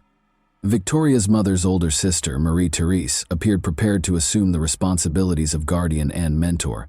She promised the family that the girl would have access to the greatest medical care, schools, and opportunities in the UK. The offer was a tough choice for Victoria's mother, in addition to being a chance for her daughter. She was concerned about letting her child go so far away, just like any other mother. But Marie-Therese managed to persuade her. Her voice was assured and comforting. She pledged to help Victoria reach her full potential and to treat her like her own daughter. Victoria's eyes glowed with delight when she heard about the move. The prospect of starting over in distant London filled her with pride. For an 8-year-old girl, seeing a world she had only ever imagined was a true adventure. During their farewell meetings, her friends and neighbors wished her luck and blessed her journey. Victoria left her hometown and started her journey in August 1999. With tears in her eyes, her mother watched the plane take off, hoping her little girl would be happy in her new life. She felt that this was the best course of action for her daughter. Bright lights, busy streets, and a strange cold met Victoria in London. For a girl accustomed to a hot tropical climate, it was an entirely different world. The speed of big city life, the shining storefronts, and the tall buildings delighted her. But that enthusiasm soon subsided as she started to get used to living with her aunt. From the moment Victoria arrived at Marie-Therese's house, she faced challenges she could not have predicted. She experienced alienation in place of the warmth and concern that had been promised. Strict rules that occasionally went beyond what was reasonable were imposed by Marie-Therese and her boyfriend Carl Manning. Victoria frequently experienced confusion and loneliness in her new home. According to neighbors, the girl initially appeared content and made an effort to interact with people. In an attempt to improve her communication skills, she studied English and even befriended some of the local kids. However, her joy gradually diminished. During this period, Marie-Therese's mother continued to communicate with her via telephone, but the discussions became increasingly brief, and Aunt Victoria's responses became increasingly vague. Her mother was starting to worry, but she was powerless because of the distance and lack of face-to-face interaction with her daughter. Victoria had dreamed of a bright new life, but now she was in a place where her dreams were slowly becoming hazy. She still maintained her optimism, though, that things might improve. The smile of a neighbor's child, a brilliant sunset outside her window, or the occasional kind smile from a bystander were all small pleasures to her. Warning signs started to emerge in the first few months of Victoria's life in London. Sadly, these signals were ignored. The energetic and curious girl who had traveled from Côte d'Ivoire started to change, according to the teachers at the school where Victoria was assigned. She was initially engaged in class, eager to learn as much as she could and making an effort to interact with her peers. But after a few months, she started acting very differently. Victoria's once bright and shining eyes seemed to wane. She became reclusive, and she frequently appeared scared and cautious. Her body had marks that the teachers noticed. The girl started to sustain scratches, bruises, and other wounds. Victoria either remained silent or said she had fallen or bumped into something when asked where they came from. Although these justifications sounded unconvincing, the school regrettably took no decisive action. The odd injuries weren't reported to social services until much later. They limited their action to formal checks, though, and did not act quickly. The fact that Victoria frequently skipped classes was another concerning indicator. Marie-Thérèse, the girl's aunt, always claimed that the girl was ill or not feeling well when she was absent. Nobody, however, investigated the veracity of these claims. Teachers saw that Victoria's condition was worsening when she went back to school. Neighbors were also suspicious of Victoria's life at her aunt's house. They saw that the girl hardly ever left the house, and when she did, she appeared worn out and depressed. Some remembered Victoria crying on the landing from time to time. Once, a neighbor who was worried about the girl's health made an attempt to speak with Marie-Thérèse. The aunt reassured her, however, that the child was okay, stating that Victoria was simply very active and frequently fell. Questions were also raised by the noise coming from the apartment. Despite the noise and screams, no one in the neighborhood dared to openly step in. Only one man complained to the police, but they disregarded it because they believed it to be a family issue. Consequently, the alarms kept going off, but nobody did anything to stop it. Over the next few months, Victoria's health issues became more apparent. The girl had multiple hospital admissions. Injuries that appeared suspicious were noted by doctors. They included bruises and fractures, which Victoria's aunt said were caused by mishaps. Despite medical personnel's suspicions that the injuries might have been caused by violence, little was done about it. Marie-Thérèse was visited by social services, who consistently found her explanations to be persuasive. The aunt was skilled at projecting the image of a responsible and kind caregiver. She assured them that she loved Victoria and was trying her best to look after her, and she showed them a tidy apartment. Victoria stayed in the house each time, her life becoming more and more in danger, while the inspectors only made official findings. Victoria's condition had significantly worsened by the end of 1999. Her behavior became even more nervous, her clothes were no longer weather appropriate, and her weight drastically decreased. Teachers noticed that the girl's eyes appeared blank and that she frequently dozed off in class. The fact that Victoria started avoiding contact was another alarming sign. The girl recoiled and retreated when a teacher or a classmate attempted to assist her, such as by holding her hand or lifting her backpack. The school contacted social services once more because of this behavior, which raised serious concerns. But the tests were inconclusive this time as well. Victoria confided in one of the teachers one day that she was scared to leave for home. Once more, these words were ignored, despite being a desperate signal. Following a formal check at Marie-Thérèse's home, social services determined that the girl was in a safe environment. Victoria's condition had deteriorated to a critical level by early 2000. Teachers, neighbors, and even random bystanders noticed that the girl appeared malnourished and that her movements were sluggish and unsure, but nobody could have predicted that tragedy would be the end of it all. Victoria's condition began to deteriorate significantly on February 24, 2000.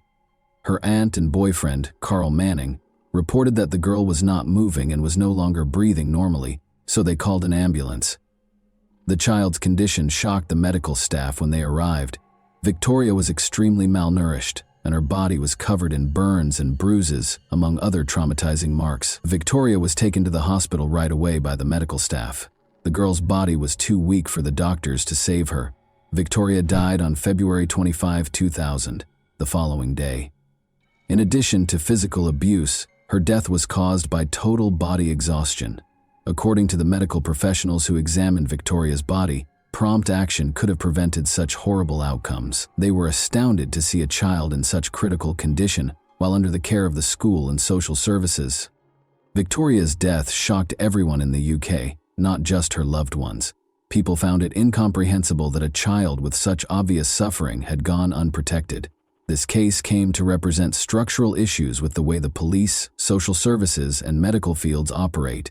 The police opened an investigation as soon as Victoria Climie passed away. Her multiple injuries, critical exhaustion, and hospitalization circumstances sparked serious suspicions among doctors, who promptly informed law enforcement. Detectives concentrated on obtaining all available evidence after realizing they were dealing with a tragedy that could have been avoided.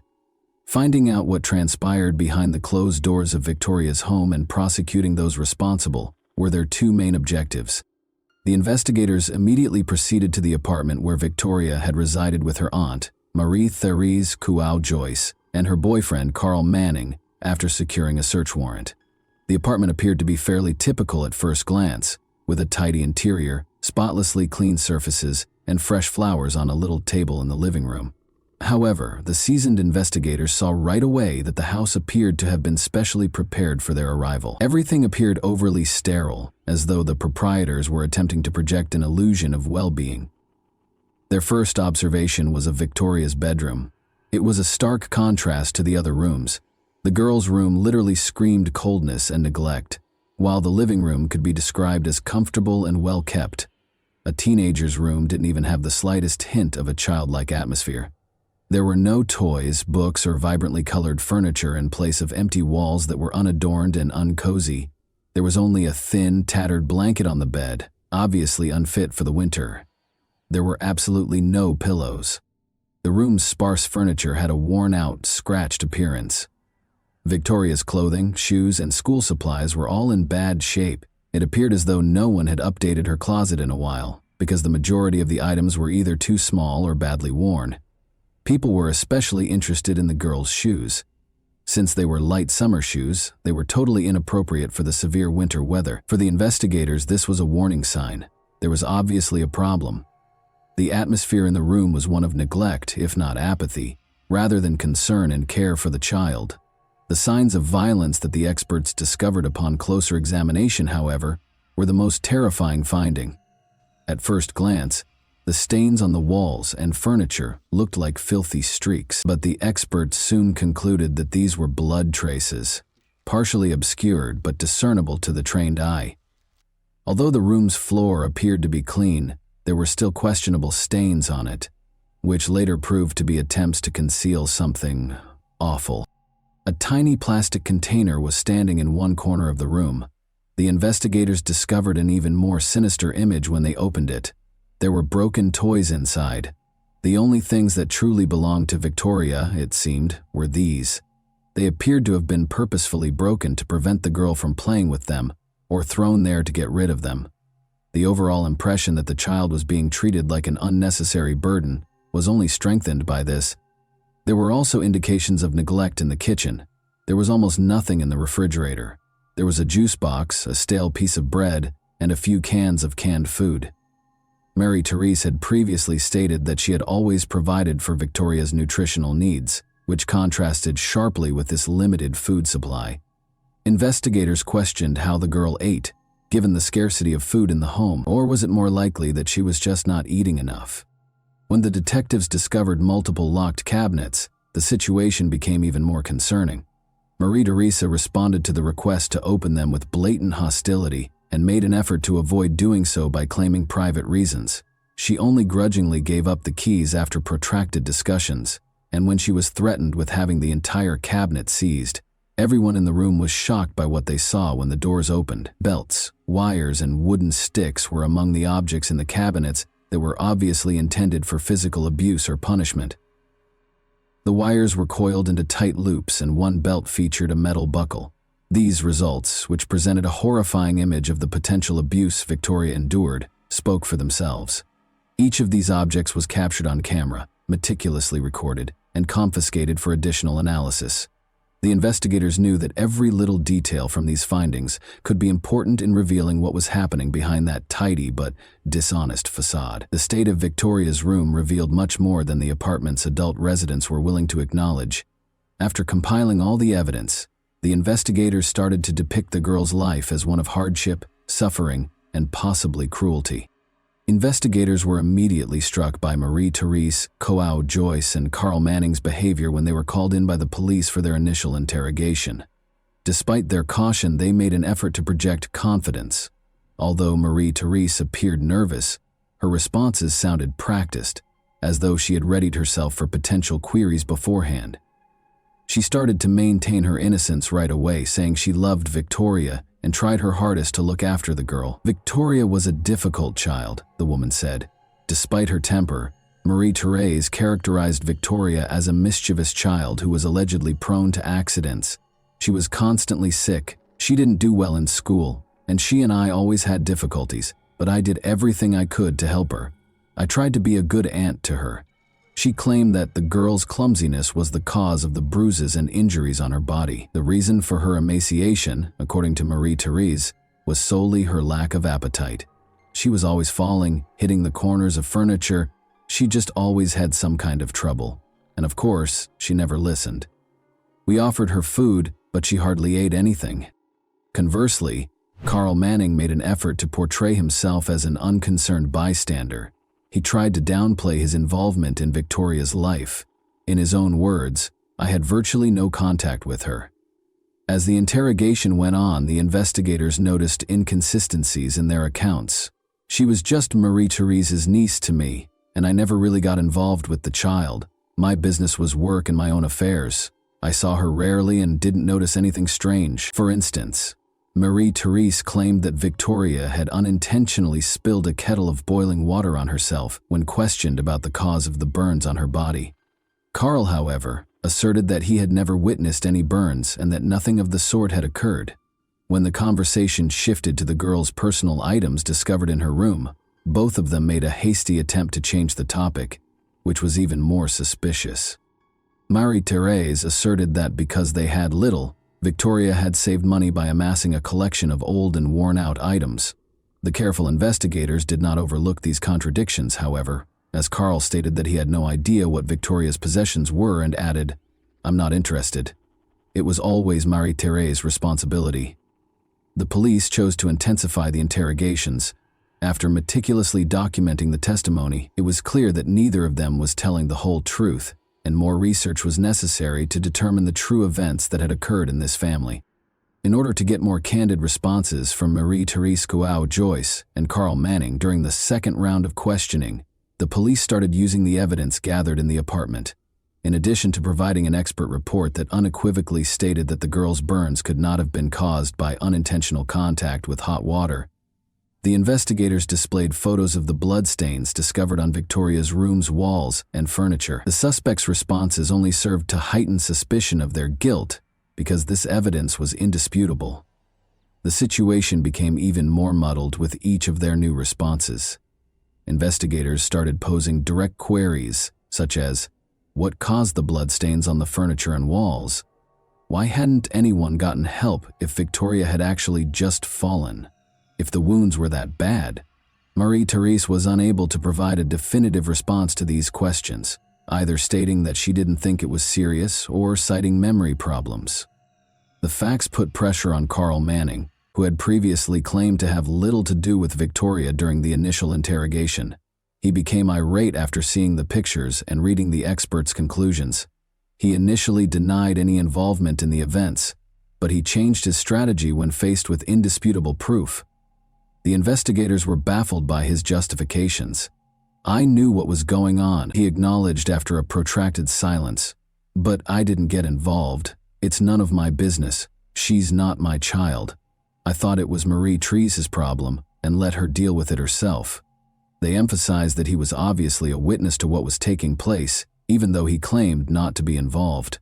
Although Carl acknowledged that he had noticed the girl's body was bruised and injured, he added that he had no justification for getting involved.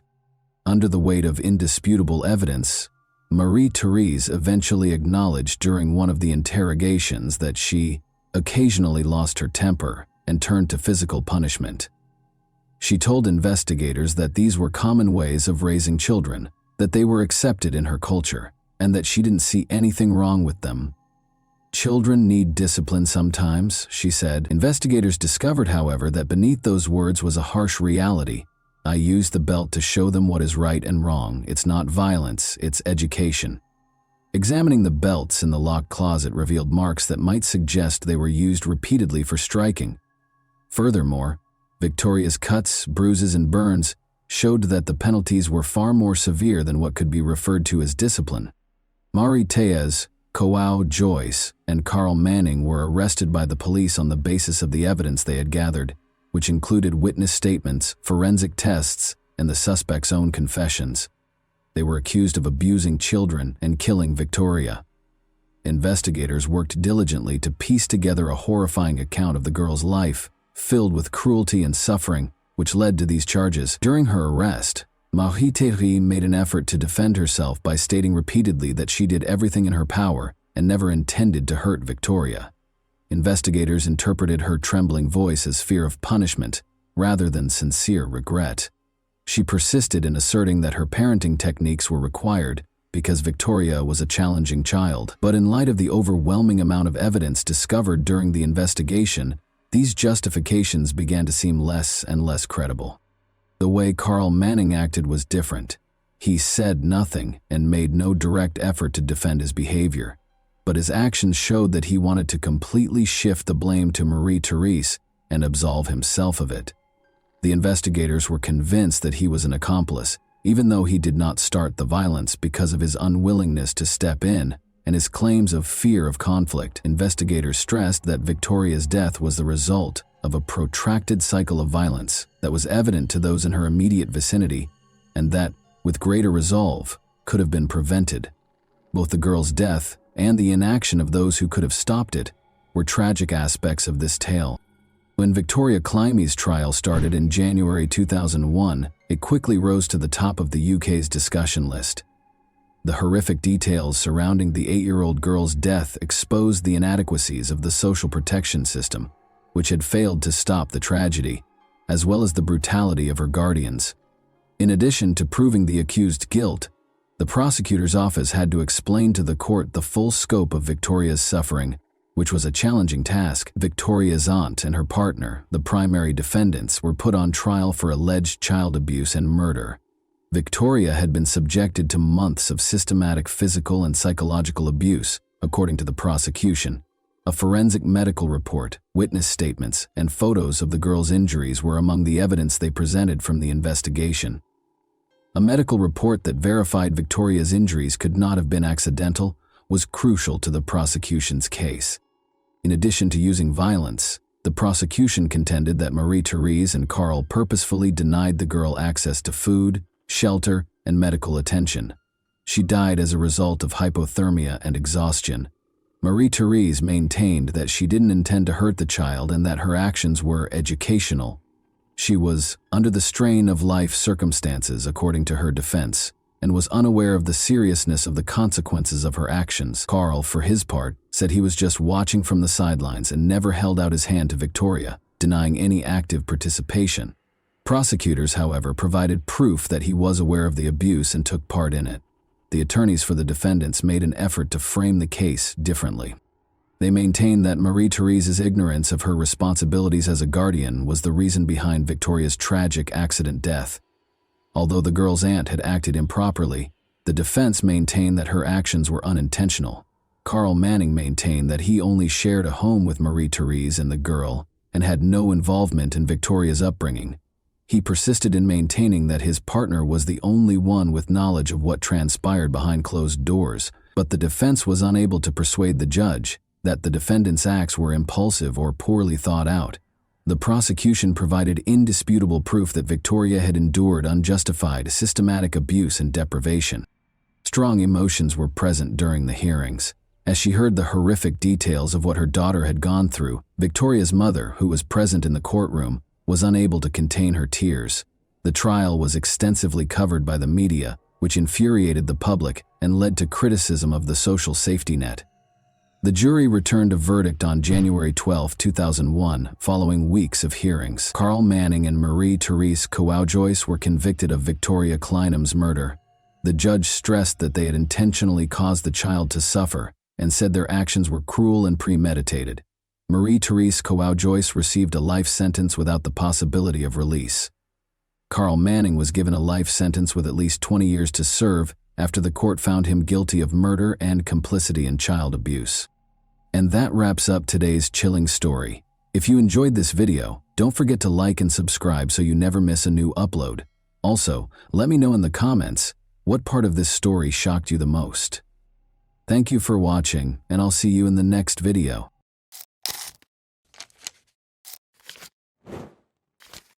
Hey guys, welcome to my channel, and today we're going to take a look at another horrible case with you.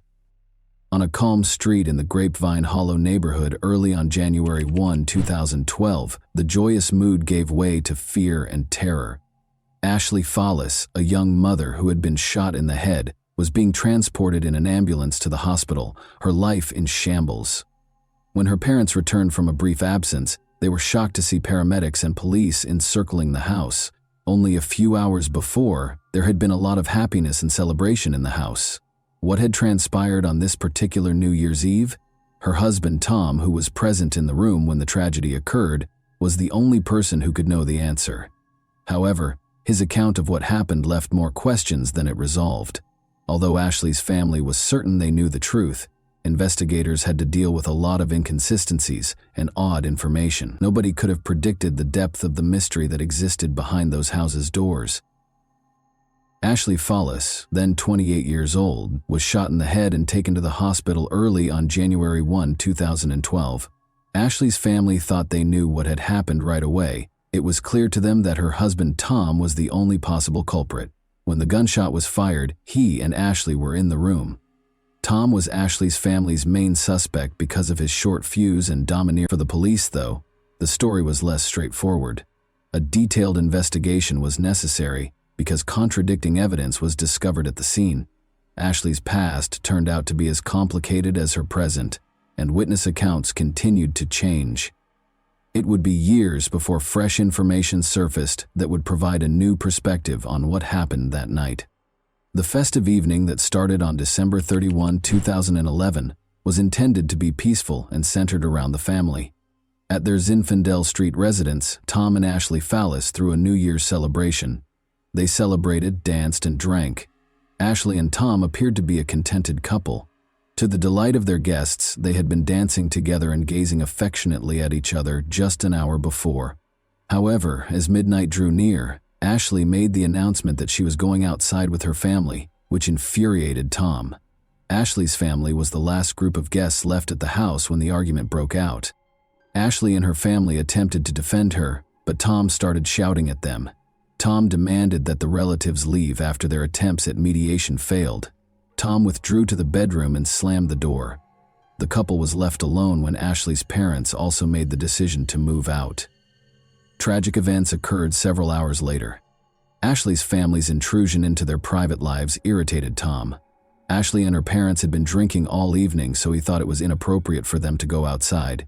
He insisted Ashley's parents get out. Tension between the couple only increased after they left. The argument resurfaced in the bedroom after the guests had left, leaving Tom and Ashley alone. According to Tom, their argument stemmed from old grievances, but Ashley was adamant that she would live her life as she saw fit, regardless of what he thought. Tom claimed that her family had an influence on her. Tom claimed to have heard Ashley handling the gun stored beneath the mattress while he was getting into his pajamas and standing by the closet. Tom started to ask her what she was doing, but the shot went off before he could finish.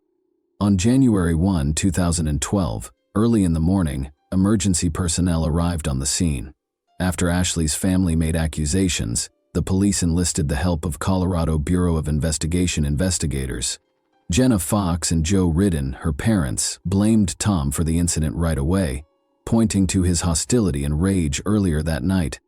Ashley appeared to have committed suicide based on the evidence found at the scene, but investigators found information that cast doubt on the situation. Items strewn all over the floor and crooked picture frames on the walls suggested a potential struggle prior to the gunshot. Unsigned divorce documents discovered on a dresser appeared to support rumors of marital discord. An online dating site had brought Ashley and Tom together in the spring of 2007. Ashley was gregarious and energetic, and Tom fell in love with her right away. Their relationship progressed swiftly, and Ashley already had 2 daughters from a prior marriage. The couple married 2 weeks after the birth of their son, who was born a year after they first met. Ashley's daughters were adopted by Tom in 2010, and the family moved in together. But the family was becoming more tense by the end of 2011. Ashley's youngest son had just turned 3, and their two older daughters were 6 and 9 years old. The boy needed multiple surgeries after being diagnosed with hydrocephalus. Ashley, who was finding it difficult to manage her duties as a mother and the challenges in her marriage to Tom, was severely impacted by the stress of his illness. The tragic events of that New Year's Eve were predicated on the tense atmosphere created by these difficulties. Ashley Follis was let go from her job at North Colorado Medical Center in 2010. Aggressive behavior was cited as the official reason, which was insubordination. Despite winning a settlement in her wrongful termination lawsuit, the legal victory did little to address her other issues. She had a brief affair with a high school sweetheart the following year, which made her already shaky marriage to Tom even more strained. At the same time, Ashley went to a psychiatrist for assistance. Since she was having up to 4 or 5 panic attacks a week, she was prescribed medication to lower her anxiety and stabilize her mood. Her relationship with Tom was severely strained as a result of these difficulties. Even though Tom knew about her affair, he decided against filing for divorce. Ashley herself created the divorce documents that investigators later discovered in their bedroom in 2009 when the couple was thinking about divorcing because of their divergent work schedules. But in the end, they made the decision to remain together and improve their relationship. According to Tom, their relationship had begun to improve in the months preceding the tragedy. He had found a stable job as a corrections officer with the Weld County Sheriff's Office. Ashley, meanwhile, discovered her own method of handling life's challenges. She started giving talks at conferences, offering support to other parents facing similar challenges, and sharing her experiences of raising a child with hydrocephalus. Ashley tested positive for pregnancy at home a few weeks prior to New Year's Eve. This was unexpected because she had been sterilized to avoid getting pregnant again after the birth of their youngest child. Ashley thought she might be pregnant in spite of the odds. She stopped taking her mood-stabilizing and anxiety medications to protect the unborn child. However, Ashley started her menstrual cycle just hours before guests arrived on December 31, 2011, the day of the party. She and Tom were devastated when a second pregnancy test revealed a negative result. A conversation about the possibility of trying to conceive another child and undoing the sterilization process had started that day. Years before, Ashley's mother had proposed the procedure, but now they had complete control over the choices. Tom and Ashley both stated that they would like to have another child, so the abrupt change in circumstances caused a great deal of emotional strain. All of this served as the background for what happened that night. Even though the day was emotionally taxing, the party at Ashley and Tom Follis's house was exciting. Ashley tried her hardest to look happy. She danced, drank, and gave her loved ones hugs. Ashley appeared content and resilient, as she always did, according to her parents Joe and Jenna. It was difficult for them to accept that she would have voluntarily abandoned her family. However, Tom asserted that Ashley's family was unaware of the intense emotional struggles that were concealed behind her apparent composure. Tom's account of what happened that evening was carefully considered by investigators. He started his interview by narrating the events of the day, including how Ashley's decision to go outside with her family members escalated a minor argument and how the negative pregnancy test result had set the tone. Ashley's propensity to follow her mother's advice too frequently became the topic of the argument. Tom stated that he just wanted things to calm down and didn't want to argue anymore. Investigators observed scratches on Tom's neck and chest during his police interview. Given that they might have been signs of a struggle, these marks sparked suspicions. Tom clarified that the red marks were caused by him scratching his skin because he was itching after shaving his chest for the first time. He claimed that stress might have been the cause of the scratches on his neck. As the interview went on, the level of questioning increased. Tom insisted on his innocence because he believed he was being accused of a crime. He insisted that he wasn't in the room when the gun went off and that he didn't shoot Ashley.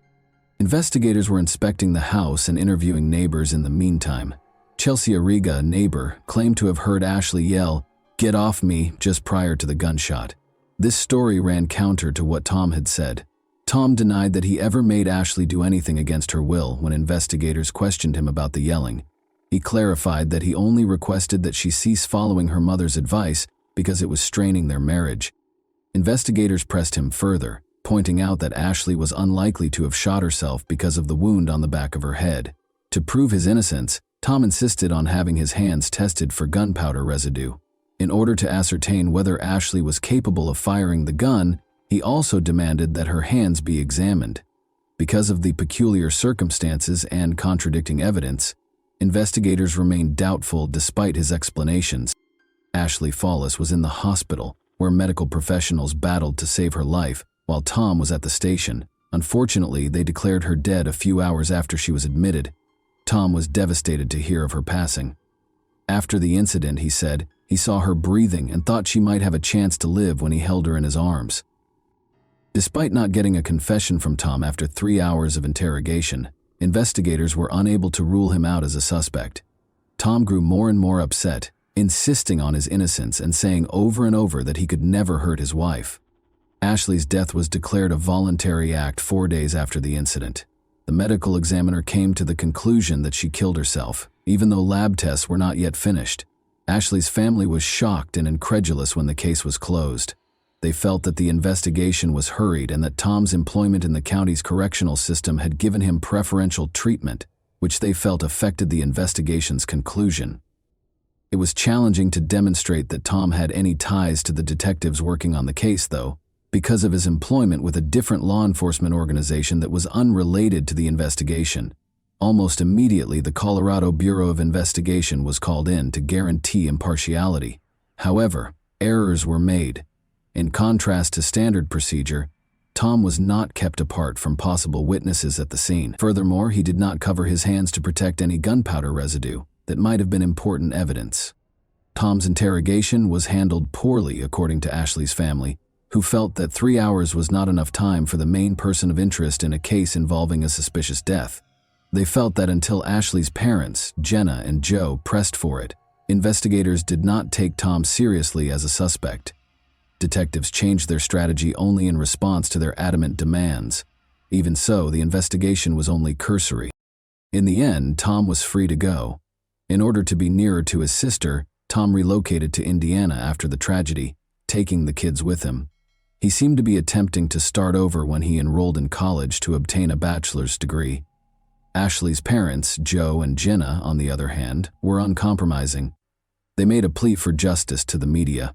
They stressed that Ashley loved life and would never have voluntarily ended it, and they talked about Tom's short fuse in interviews. Nick Glover, a 17-year-old neighbor of the Fawless family, was a crucial new witness who was discovered by reporter Justin Joseph. Nick disclosed that he witnessed emergency vehicles pull up to the Fawless residence on January 1, 2012, while he was at home with friends. Additionally, Nick stated that he told Detective Michael Yates in an interview that he had heard Tom tell Ashley's parents, "I shot my wife." However, the police reports did not include a record of his statement. New accusations against law enforcement were sparked by the lack of documentation, which suggested potential corruption and a cover-up. Detective Yates was suspected of purposefully ignoring this crucial testimony in order to keep Tom safe. The Evans Police Department reopened the case in April 2014, over 2 years after Ashley's passing. According to new accusations, Yates had changed a witness's testimony and left out important evidence to bolster the story that Ashley had committed suicide. The investigation was carried out fairly, according to law enforcement officials, who denied any favoritism. Tom Fawless was taken into custody close to his Indiana home on November 18, 2014. He insisted on his innocence even after being accused of second-degree manslaughter. Many questions remained about the case, which had received a lot of public attention because of Justin Joseph's investigation.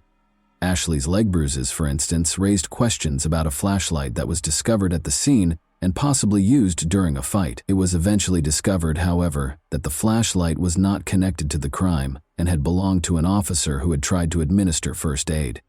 According to the prosecution, Ashley kept a Taurus 9mm handgun under the mattress, which Tom took during a confrontation, put to her head, and then fired.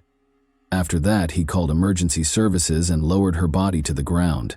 Jenna Fox, Ashley's mother, testified during the trial that Tom had used harsh language and behaved aggressively during the New Year's Eve party, resulting in a fight. Tom refuted these claims.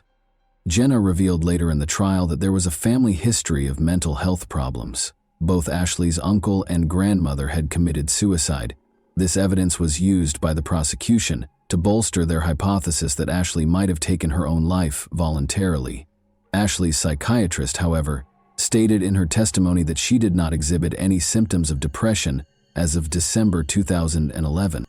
Ashley was receiving overlapping prescriptions as a result of seeing 2 psychiatrists and a therapist concurrently, according to information later presented by the defense. Testimonies from forensic experts regarding the crime scene were inconsistent.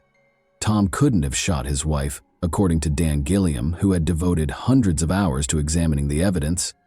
People who fire weapons in a fit of rage seldom stop after a single shot, Gilliam said. Gilliam was called as a witness by the prosecution, despite his findings. Jonathan Priest, another expert, visited the crime scene and went over the case materials. He deduced that Ashley had been in close proximity to Tom at the time of the shot. There would have been more blood all over the room, Priest thought, if Tom had been farther away. The chronology of when Tom arrived at Ashley and started helping, as recorded by the first responders, served as the basis for his analysis. This argument was used by the prosecution to refute the defense's assertions. Ashley's failed attempts to conceive, according to the prosecution, added to her emotional problems. Although she was not pregnant at the time of her death, an autopsy showed that she might have become pregnant following a tubal ligation. Ashley's emotional distress was exacerbated by reports that she thought she was pregnant 3 times in the 9 months before she passed away. The trial psychiatrists emphasized how these conditions could have had a substantial effect on her mental health. A key component of the prosecution's case, particularly after Nick's friend Chelsea Origo provided her own account, was Nick Glover's testimony that he overheard Tom tell his parents, "I shot my wife," the night Ashley Fallis died. Chelsea also reportedly heard Ashley yelling, "Get off me!" according to Nick's mother, Kathy. However, Chelsea said during the trial that she was too drunk to remember the argument distinctly. Nick, however, emphasized that such a confession was unforgettable and insisted that he remembered everything that happened that night. Investigators took notice of his claims, and Detective Michael Yates, who had spoken with Nick the day Ashley died, was subject to internal review for neglecting to record this purported confession. Yates insisted that Nick had never said such a thing to him, but the investigation revealed no wrongdoing on his part. Defense lawyers pointed out various contradictions in Nick Glover's testimony during his cross-examination. They noted that Nick kept up a cordial relationship with Tom following his purported confession, taking part in family events like Christmas celebrations and camping excursions. Nick gave the same response more than 90 times when asked why he behaved in this manner. "I don't remember." Chris Graves, a former deputy for the Weld County Sheriff's Office, later came forward and said he had heard Tom confess. The defense cited contradictions in Graves' story, claiming that when he arrived at the scene he heard Tom yelling, "I can't believe I shot her, I can't believe she's dead," despite the fact that the crime scene was packed with neighbors, family members, and law enforcement officers. Nobody else claimed to have heard Tom's alleged outburst. Additionally, Graves did not arrest Tom on the spot, stating that it was outside of his authority. The defense also pointed out that for 3 years after the incident, Chris Graves had not submitted any reports regarding his statements. His credibility was further damaged when he was later fired for dishonesty from the sheriff's office. These elements call into question the prosecution's story. The prosecution's theory was also not supported by a large number of tangible pieces of evidence. Tests for gunshot residue on Ashley's 2 hands revealed residue, but tests on Tom's hands revealed no traces. Neither nail scrapings from Ashley nor scratches on Tom's chest, which could have been signs of a struggle, contained any evidence of Ashley's DNA. The idea that the couple had a physical altercation prior to the shot being fired was seriously called into question by these findings. In his own defense, Tom Fallis declined to testify. Over 40 witnesses were called to testify during the trial, which lasted for several weeks.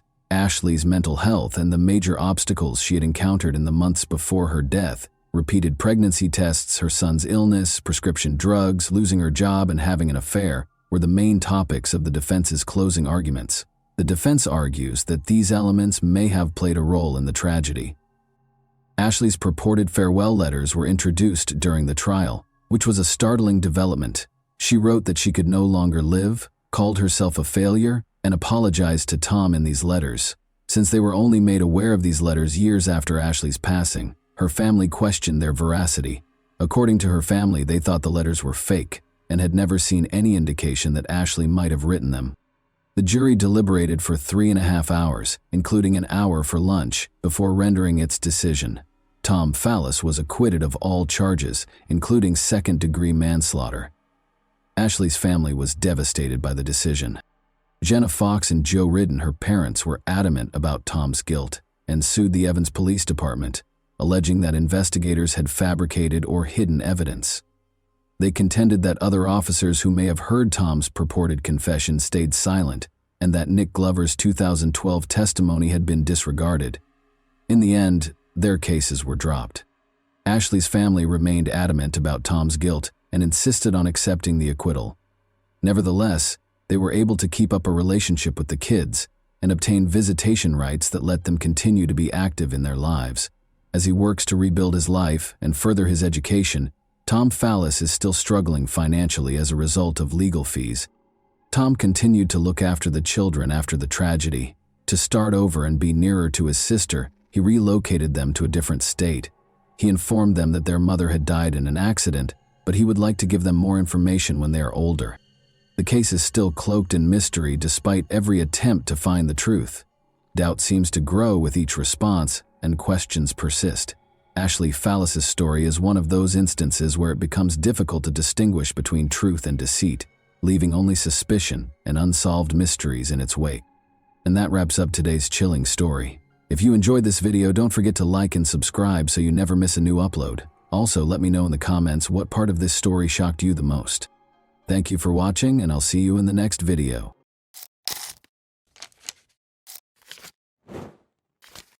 Hey guys, welcome to my channel, and today we're going to take a look at another horrible case with you. Carol Ann Barrett's murder was a terrifying mystery for 44 years.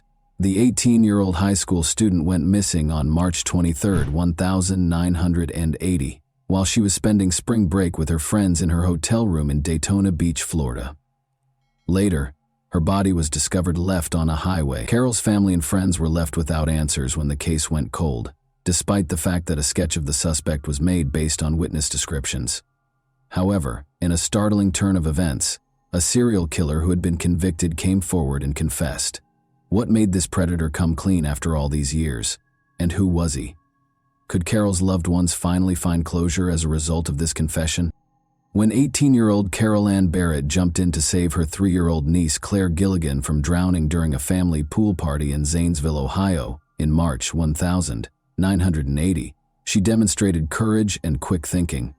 In a 2019 interview, Claire recollected this event and explained how Carol had saved her life by performing CPR on her for 10 minutes. "My aunt was a hero," she remarked, highlighting their close relationship. Carol tragically lost her life under horrific circumstances just 1 week after saving her niece, and her murder remained unsolved for more than 40 years. Carol, a senior in high school from Ohio, had spent spring break in Daytona Beach, Florida, with 7 of her friends.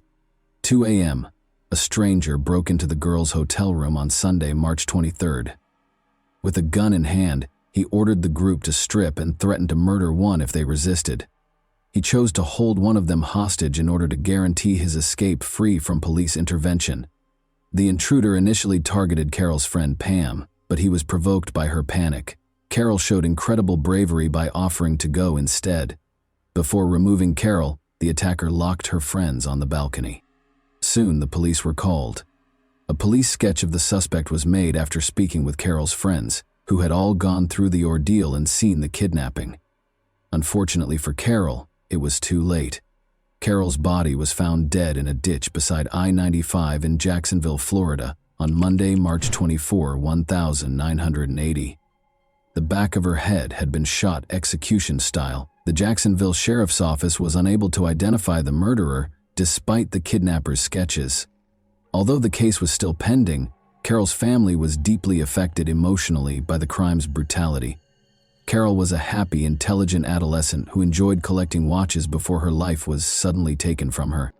In a 2019 interview, her niece Claire Gilligan stated, "I've held on to one of her watches like it's $1 million. I know it sounds weird, but I'd just like to have her things to remember her by.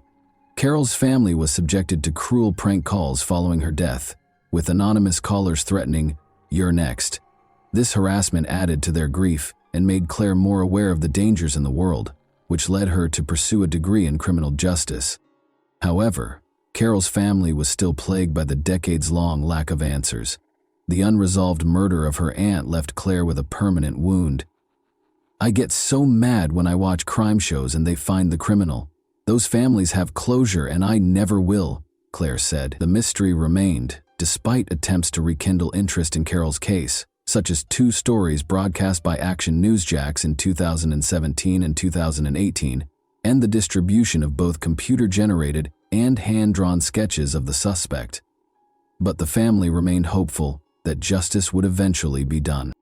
Investigators and family members trying to solve the mystery of Carol's death had several important questions. What exactly happened before the break-in at the Daytona Beach hotel room? Were there any witnesses who might have seen the suspect before or after the incident, outside the group of friends? Was there any connection, even a shaky one, between Carol and the criminal? Would they be able to identify the murderer through sophisticated forensic investigation? Had there been any comparable incidents nearby that could point to a trend or offer clues as to the identity of the suspect?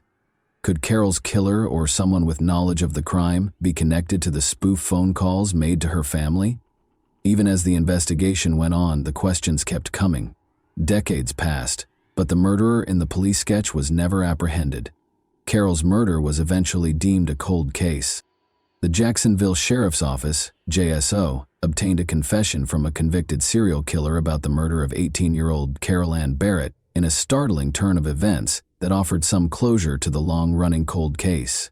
When the JSO Cold Case Unit made the decision to review the evidence, the case was brought back to life in August 2017. After a thorough examination, they ultimately determined that Billy Mansfield Jr. was a person of interest in 2022.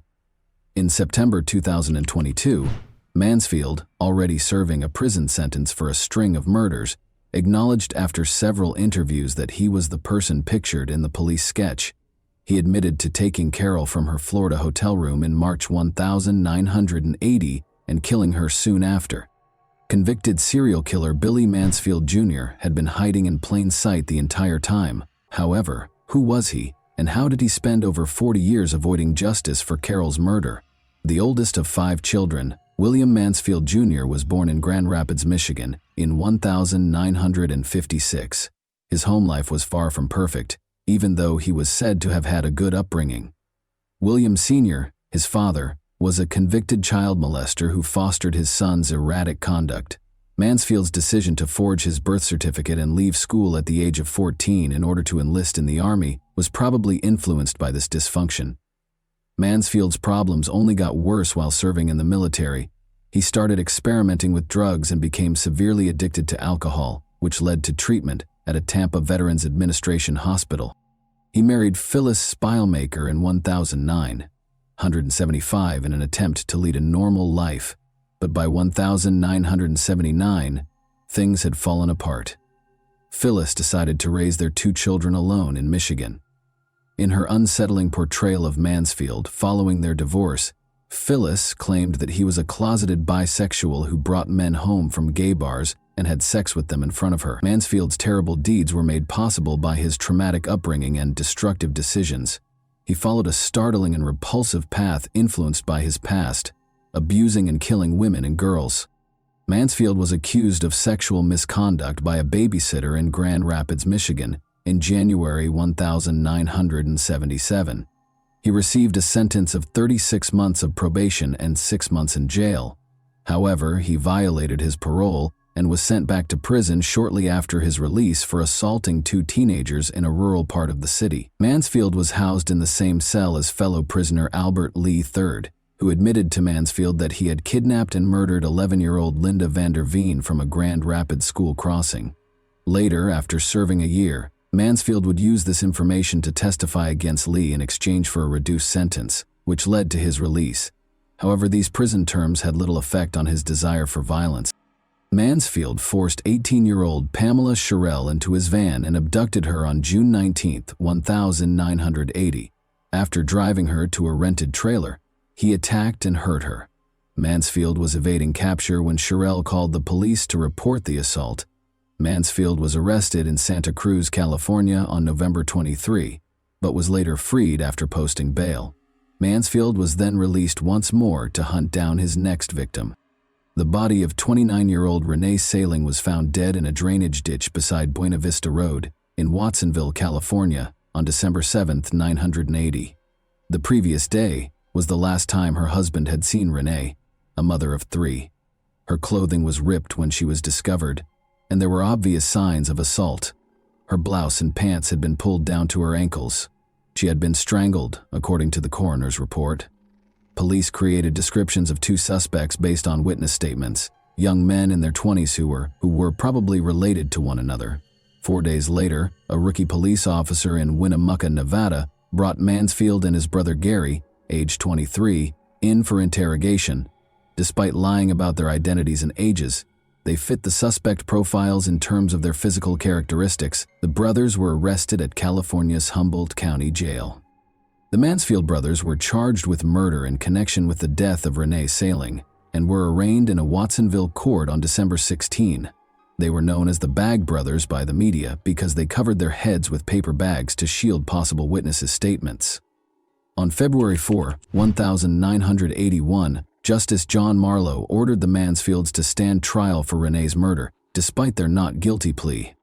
The Hernando County Sheriff's Department in Florida secured a search warrant in mid-March 1981 in order to excavate the Mansfield family's Spring Hill, Florida property. After an informant claimed that a body had been buried on the property, this action was taken. After a protracted search and excavation, authorities finally discovered a real house of horrors. The first set of skeletal remains, which included a skull, was discovered in a shallow grave that was blanketed. These remains were sent for analysis right away. Dr. William Whitman, a pathologist, identified the bones as those of a female under 20 who had passed away approximately 5 years prior. Persuaded that the site contained more remains, metal detection specialists and other officers from nearby counties were called in to assist. Continued excavations over the next few weeks produced more upsetting findings. On March 24th, investigators found a small sack of human bones beneath the fireplace, after initially finding the bones of cows and chickens. Inspired by this discovery, researchers dug deeper and discovered more skeletons, all of them young women. 4 victims' remains were discovered interred on the Mansfield property in Florida. Elaine Louise Ziegler, a 15-year-old adolescent girl who vanished on New Year's Eve of 1975, was identified as the first body discovered at the property based on the skull, skeletal features, and a missing tooth. Elaine was on vacation with her mother and stepfather when she vanished from a KOA campground near Brooksville, Florida. Elaine is originally from Parkman. Elaine's parents filed a missing persons report after she was last seen leaving for the camp showers and did not return the following day. Initially thinking Elaine was a fugitive, the local police department and volunteers set up search parties to comb the area. Some said they saw a girl who fit her description riding a motorcycle, and when questioned, she said she was going back to Others claimed to have witnessed a girl who fit her description talking to a man in his 20s close to the shower area before he got into his car, which was a light blue Ford with Florida license plates. Among the remains was a young girl's skull, which Dr. Michael Charney, a now retired professor of anthropology, sent to Colorado State University for reconstruction. Jane Doe, the victim's tentative name, was believed to be under 13 years old. Sadly, no conclusive matches were ever found, and her identity is still a mystery. It wasn't until July 2022 that the third body, a white woman between the ages of 22 and 30, was identified, thanks to a breakthrough in genetic genealogy. On May 16, 1980, Teresa Finningham, then 16 years old, was reported missing after she did not appear for a scheduled job interview in Tampa, Florida. Teresa, a Hillsborough Community College employee and native of Tampa, was last seen on April 27, 1980, in the Pam's Liquor Lounge parking lot with a man who was described as a biker. She had left her glasses and car keys at the bar. Forensic dentistry was later used to identify her decomposing body. The Mansfield family home in Spring Hill was searched again almost 40 years after the original excavation. In October 2020, Mansfield's brother Gary was arrested on drug charges, which led to the second search. More human remains were found to have been traced, presenting a somber image of a serial killer whose crimes had been ignored for years. The families of the victims have found some closure as a result of the excavation and identification efforts, but there are still many unanswered questions regarding the full scope of the Mansfield brothers' crimes. In order to avoid local publicity bias, Mansfield's trial for the murder of Renee Saling in California was rescheduled to the city of San Rafael after the skeletons were discovered in 1981. His prior criminal activity and serial killing spree garnered media attention during the trial. A mistrial resulted from the jury's inability to reach a unanimous verdict in spite of the evidence presented. Chip Harp, the assistant state attorney, asked for and received a 6-month delay. On February 8, 1982, the new trial was scheduled to begin. Mansfield was charged with the murder of the young women discovered buried on his family's property at this time by a Florida Hernando County court. At the time of this indictment, Mansfield was being detained at the Santa Cruz County Jail in California. Mansfield's brother Gary and a woman named Cindy consented to testify against him at the retrial. He was sentenced to 25 years to life in prison. Initially claiming innocence, Mansfield entered a guilty plea to all 4 murders as part of a plea deal at the Hernando County trial for the Florida killings, earning him 4 life sentences. He acknowledged, "I am pleading guilty because I am guilty of the charges and have no other reason," in a prepared statement. Despite early setbacks, Mansfield was ultimately found guilty and given several life sentences, which guaranteed his incarceration and prevented additional harm. His brothers and other witnesses' participation was essential in obtaining these convictions, underscoring the significance of thorough legal and investigative procedures when handling repeat offenders. The horrific findings on Mansfield's property, in particular, served as a sobering reminder of the extent of his violent tendencies and the difficulties law enforcement had in apprehending him. New developments in forensic investigation have led to the recent discovery of yet another of Mansfield's victims after decades of incarceration. Following several interviews, Billy Mansfield Jr. admitted in September 2022 to kidnapping 18-year-old Carol Ann Barrett from her hotel room in Daytona Beach and killing her soon after. Her body was discovered in a ditch 44 years prior to this admission. How many more unidentified victims could Mansfield be connected to? It is hoped that by cooperating, police will be able to solve other unsolved cases. Mansfield, now 68, is already serving 4 concurrent life sentences in Florida for different murder cases, in addition to a life sentence for murder in California. The state attorney's office in the 4th Judicial Circuit chose not to press further charges against him because he was already in jail when he confessed to killing Carol Ann Barrett. After more than 40 years of uncertainty and sorrow, Mansfield's confession offers the Barrett family some measure of closure. The case's reopening and the confession that followed demonstrate how law enforcement will continue to pursue justice, even as memories fade and time goes on. Because of the investigators' unwavering efforts to solve her murder, Carol Ann Barrett's story, which was marked by both her tragic end and her heroic final act, now has a conclusion. The events of that fateful night still leave us wondering what really happened as we reach the end of this incredible tale.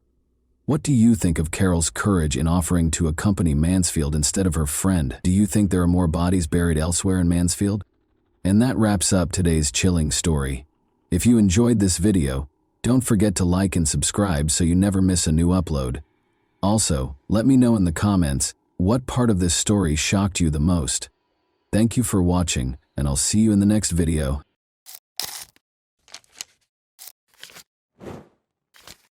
Hey guys, welcome to my channel, and today we're going to take a look at another horrible case with you. One of the strongest, most uncontrollable, and most unpredictable emotions with the potential for real destruction is teenage love. A teen's first conscious experience of emotional and passionate feelings is brought on by hormonal changes and changes in how they interact with others. Everyone, however, perceives and feels this sensitive sensation differently. Young individuals frequently take risks in an attempt to impress their significant other and gain their attention, favor, and adoration, because this is an age of rebellion, self-discovery, and the desire for self-affirmation. The bucolic and serene Georgian village of Lawrenceville was the scene of a string of incredibly violent crimes in the spring of 2017. 2 persons lost their lives as a result of these acts, while 4 more were put in grave danger.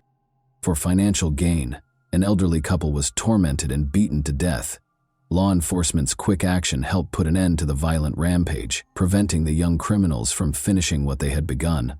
2 pupils were seriously hurt but amazingly survived. Because the lovers intended to die together, the press likened the story of these young offenders, Cassandra Bjorg, 17, and Johnny Ryder, 19, to the story of Romeo and Juliet. But they liked to think of themselves as Bonnie and Clyde. The most horrifying thing, despite their ignorance of the fabled criminal duo's past, was that they specifically targeted members of their own families in an attempt to get rid of everyone they cared about. In late January 2017, Cassandra Bjorg and Johnny Ryder met in the company of mutual acquaintances and fell in love at first sight. At the time, Johnny had just turned 19 and had already been married and divorced. He was not prepared for family life, and the marriage was a forced arrangement because his underage fiancée had gotten pregnant, while Cassandra was 17 and still enrolled in school. But the pregnancy ended too soon, and within 6 months, their partnership was over. Johnny was enthralled by Cassandra and fell deeply in love with her at first sight. Despite her small stature and good looks, Cassandra was a fierce, unbridled energy ball. She took Taekwondo, Wushu, and Korean martial arts like Tang Soo Do very seriously. Bjorg had even competed several times, but she eventually stopped training, saying that emotional upheaval had caused her to lose her focus. In actuality, the schoolgirl's bad habits that were incompatible with athletics and her preference for partying with friends were the primary causes. The girl was attractive and had a trim build. She was good at drawing attention to herself and manipulating people, particularly the boys who were in love with her. Many now question if she really loved Johnny or if she only exploited him to further her evil. The boy, on the other hand, was obviously smitten with her and would stop at nothing to win her over. He felt he had discovered his soulmate and true love. While his new girlfriend resided with her grandparents, who loved their only granddaughter, Ryder lived with his mother and 2 sisters in his parents' home. The young couple fell in love almost immediately after meeting, and they rushed to show their significant others to their family members to show how serious they were about their plans. But their loved ones disapproved of their decisions, which infuriated them and put them in grave peril. In this criminal case, too many circumstances came together to create a terrible tragedy, even though it is likely that this couple would never have committed a severe crime on their own, much less deprived their family members of their lives. Johnny revealed that Cassandra was the source of horrific ideas that her partner was prepared to carry out without hesitation, while his girlfriend was susceptible to manipulation and influence due to her addiction to illegal substances. What information is available about Cassandra Bjorg? On January 19, 2000, Cassandra Bjorg was born in Peachtree Corners, Georgia, which is in Gwinnett County. She was born out of wedlock to Amanda Sterling, who had her as her sole child. Cassandra never interacted with her real father and never knew him. Cassandra had behavioral and aggressive problems from an early age, since her mother was more concerned with her personal life than with rearing her daughter. Cassandra's mother married Stephen when she was 15 years old. Her stepfather started making attempts toward his young stepdaughter and displaying abnormal interest in her. As a habitual liar who was always getting into trouble, Cassandra tried to inform her mother about this, but she did not believe her and assumed that her daughter was making it up. The teenager then complained about the situation to her grandparents, Wendy and Randall, over the phone. The elderly couple felt it would be better for their lone grandchild to live with them, after becoming very worried about the situation. The 15-year-old girl so relocated to her grandparents' large 2-story home in Lawrenceville in October 2015. She had her own room there, and her grandparents rarely denied her anything, giving her all she needed. Cassandra deftly used Wendy and Randall's generosity, who thought that their love and attention would help their granddaughter recover. She ran away from home frequently, stopped playing sports, missed school, and hooked out with the wrong crowd. She also began taking money from her family members and using it to buy illegal drugs and alcohol. She once threatened to kill her grandma after she was unable to obtain the quantity she required. The Bjorg family phoned the police over 30 times between October 2015 and March 2017 due to Cassandra's uncontrollable behavior, which included frequent runs, unexplained disappearances, fights, theft, and aggressive behavior while under the influence of drugs. After Cassandra started dating Johnny Ryder, her conduct became unmanageable. Wendy and Randall were adamantly opposed to her bringing her boyfriend to her grandparents' house and telling them he would now live with them. When Johnny attempted to invite Cassandra to live with him at his family's house, a similar circumstance happened. The pair was expelled due to opposition from his mother and sisters. The couple quickly came to the conclusion that anyone who obstructed their relationship ought to be removed. They intended to see Cassandra's mother and stepfather to make amends, take all of their savings, deal with Cassandra's grandparents, get rid of Johnny's family, seize their money, and then run away to Florida to spend as much money as they could from the 3 residences. The harsh treatment of the grandparents. Cassandra was aware of the precise location of her grandparents' home where a sizable quantity of money was kept. Cassandra didn't know the password to the little safe that was kept in a closet in one of the second-floor rooms. The explanation is that Wendy and Randall started hiding the money after they saw it was missing and realized their cherished grandchild was stealing. Randall, Wendy's husband, had just turned 64, and Wendy herself was 63. After more than 40 years of marriage, they had a daughter, bought their ideal house, and intended to spend their golden years on the second floor. They occupied 2 bedrooms that were next to each other and had separate bathrooms. Because they thought their granddaughter could be rehabilitated and didn't want to ruin her life, the old couple didn't want to send her back to her mother or place her in juvenile detention, despite their inability to handle her. Cassandra allowed Johnny to enter the residence with kitchen knives and baseball bats on the evening of April 2, 2017, after the elderly couple had already gone to bed. The pair made their way to the second level via the stairs. While Johnny went to Randall and began striking him with the bat, Cassandra went into her grandmother's room where she was sleeping and stood beside her bed. It took the old man a while to comprehend what was going on. He was scared, confused, and helpless to protect himself.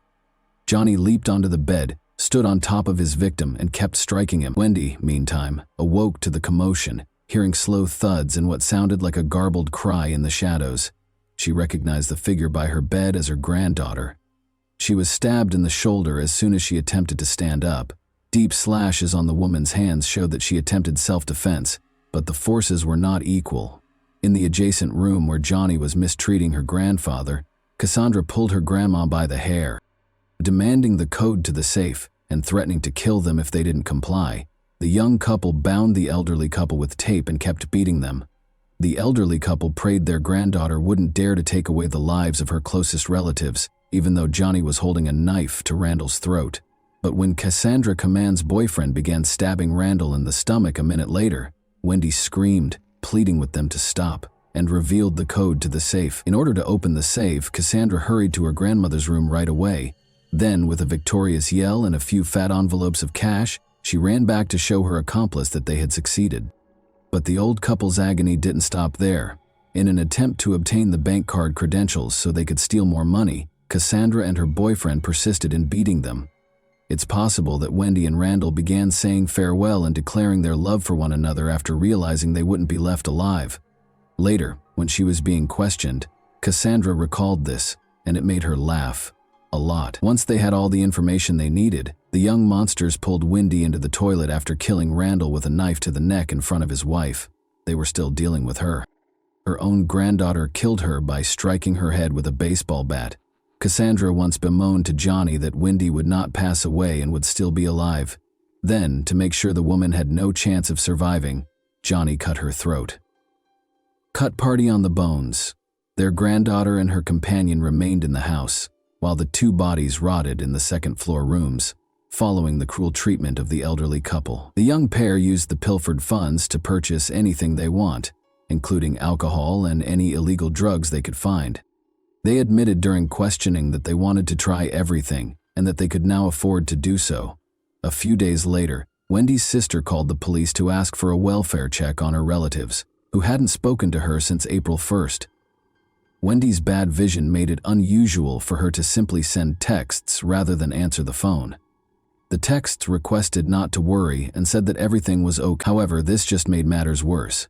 To make sure everything was okay, law enforcement dispatched a patrol officer to the specified house, but nobody answered the door. Nothing looked strange at first. Neighbors noticed the couple's vehicle heading downtown, but there were no indications of a break-in or that the mail had been picked up. The officer came to the conclusion in the morning that the elderly couple had left the residence without a warrant to search it while out on errands. After stating that he had completed his work and found nothing odd, he departed. In the meantime, the juvenile offenders went shopping in the victim's vehicle. They ordered meal delivery and purchased food and drink every day, but they were unable to consume all of the food they purchased, so the rotten and uneaten goods were left to fester in boxes on the floor, tables, windowsills, and every other surface in the house. They took money out of Wendy's bank card as the money started to run low, but they were unable to locate Randall's wallet using his cards. Cassandra and Johnny invited their friends to a party at their residence, approximately a week after the crime against her grandparents. They had a major issue, though, because the remains on the second story had decayed considerably and were giving off an odor that was hard to ignore. After discovering 2 cans of construction sealant in the garage, Johnny made the decision to seal the doors of the rooms containing the remains, but first they had to cover up the stench. They covered the bodies with several liters of chlorine bleach that they purchased from a hardware shop. After that, Johnny meticulously caulked all the cracks around the bathroom door and the bedroom door. The couple informed their pals over the phone that Cassandra had a lot of money after her grandparents left town for a few days, and that she intended to have a large party with wine and more entertaining activities. But their buddies found the story highly dubious. The majority of them were aware of the several occasions Wendy and Randall had called the police due to their inability to manage their granddaughter. As a result, nobody dared to go to this peculiar gathering. Only a tiny bad company of problematic youths, including those who could obtain illegal substances and consented to do so in exchange for a reward, eventually assembled at the house. The guests complained about the awful stench, even while they were drunk, and Cassandra attributed it to a clogged sewer.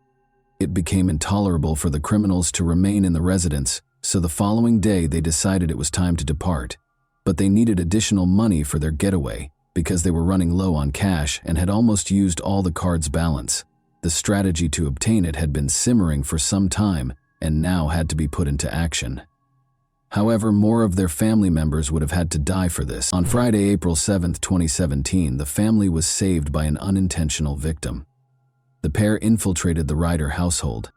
Johnny had keys, so it was home. They got there in the morning when Johnny's sisters and mother were at the university working. They found enough cash and goods to sustain them for a while once they were able to raid the house. The criminals purchased bear spray, a considerably larger and more potent aerosol that resembles pepper spray, and armed themselves with baseball bats. This unique spray, which is intended to deter hostile bears, contains potent tearing and irritating chemicals that burn skin and mucous membranes chemically, causing acute coughing and excruciating agony in humans. This weapon has the potential to be lethal. They planned to attack and kill each member of the family one at a time, then take the loot and flee with it. They knew roughly when each member would arrive home. Assuming the mother and sisters had left for the weekend, no one would be searching for them by Monday, giving the criminals a few days' advantage. After her university lessons, Melissa, Johnny's younger sister, was the first to return home. However, she was accompanied by her boyfriend, whom she had asked over so they could have some alone time together.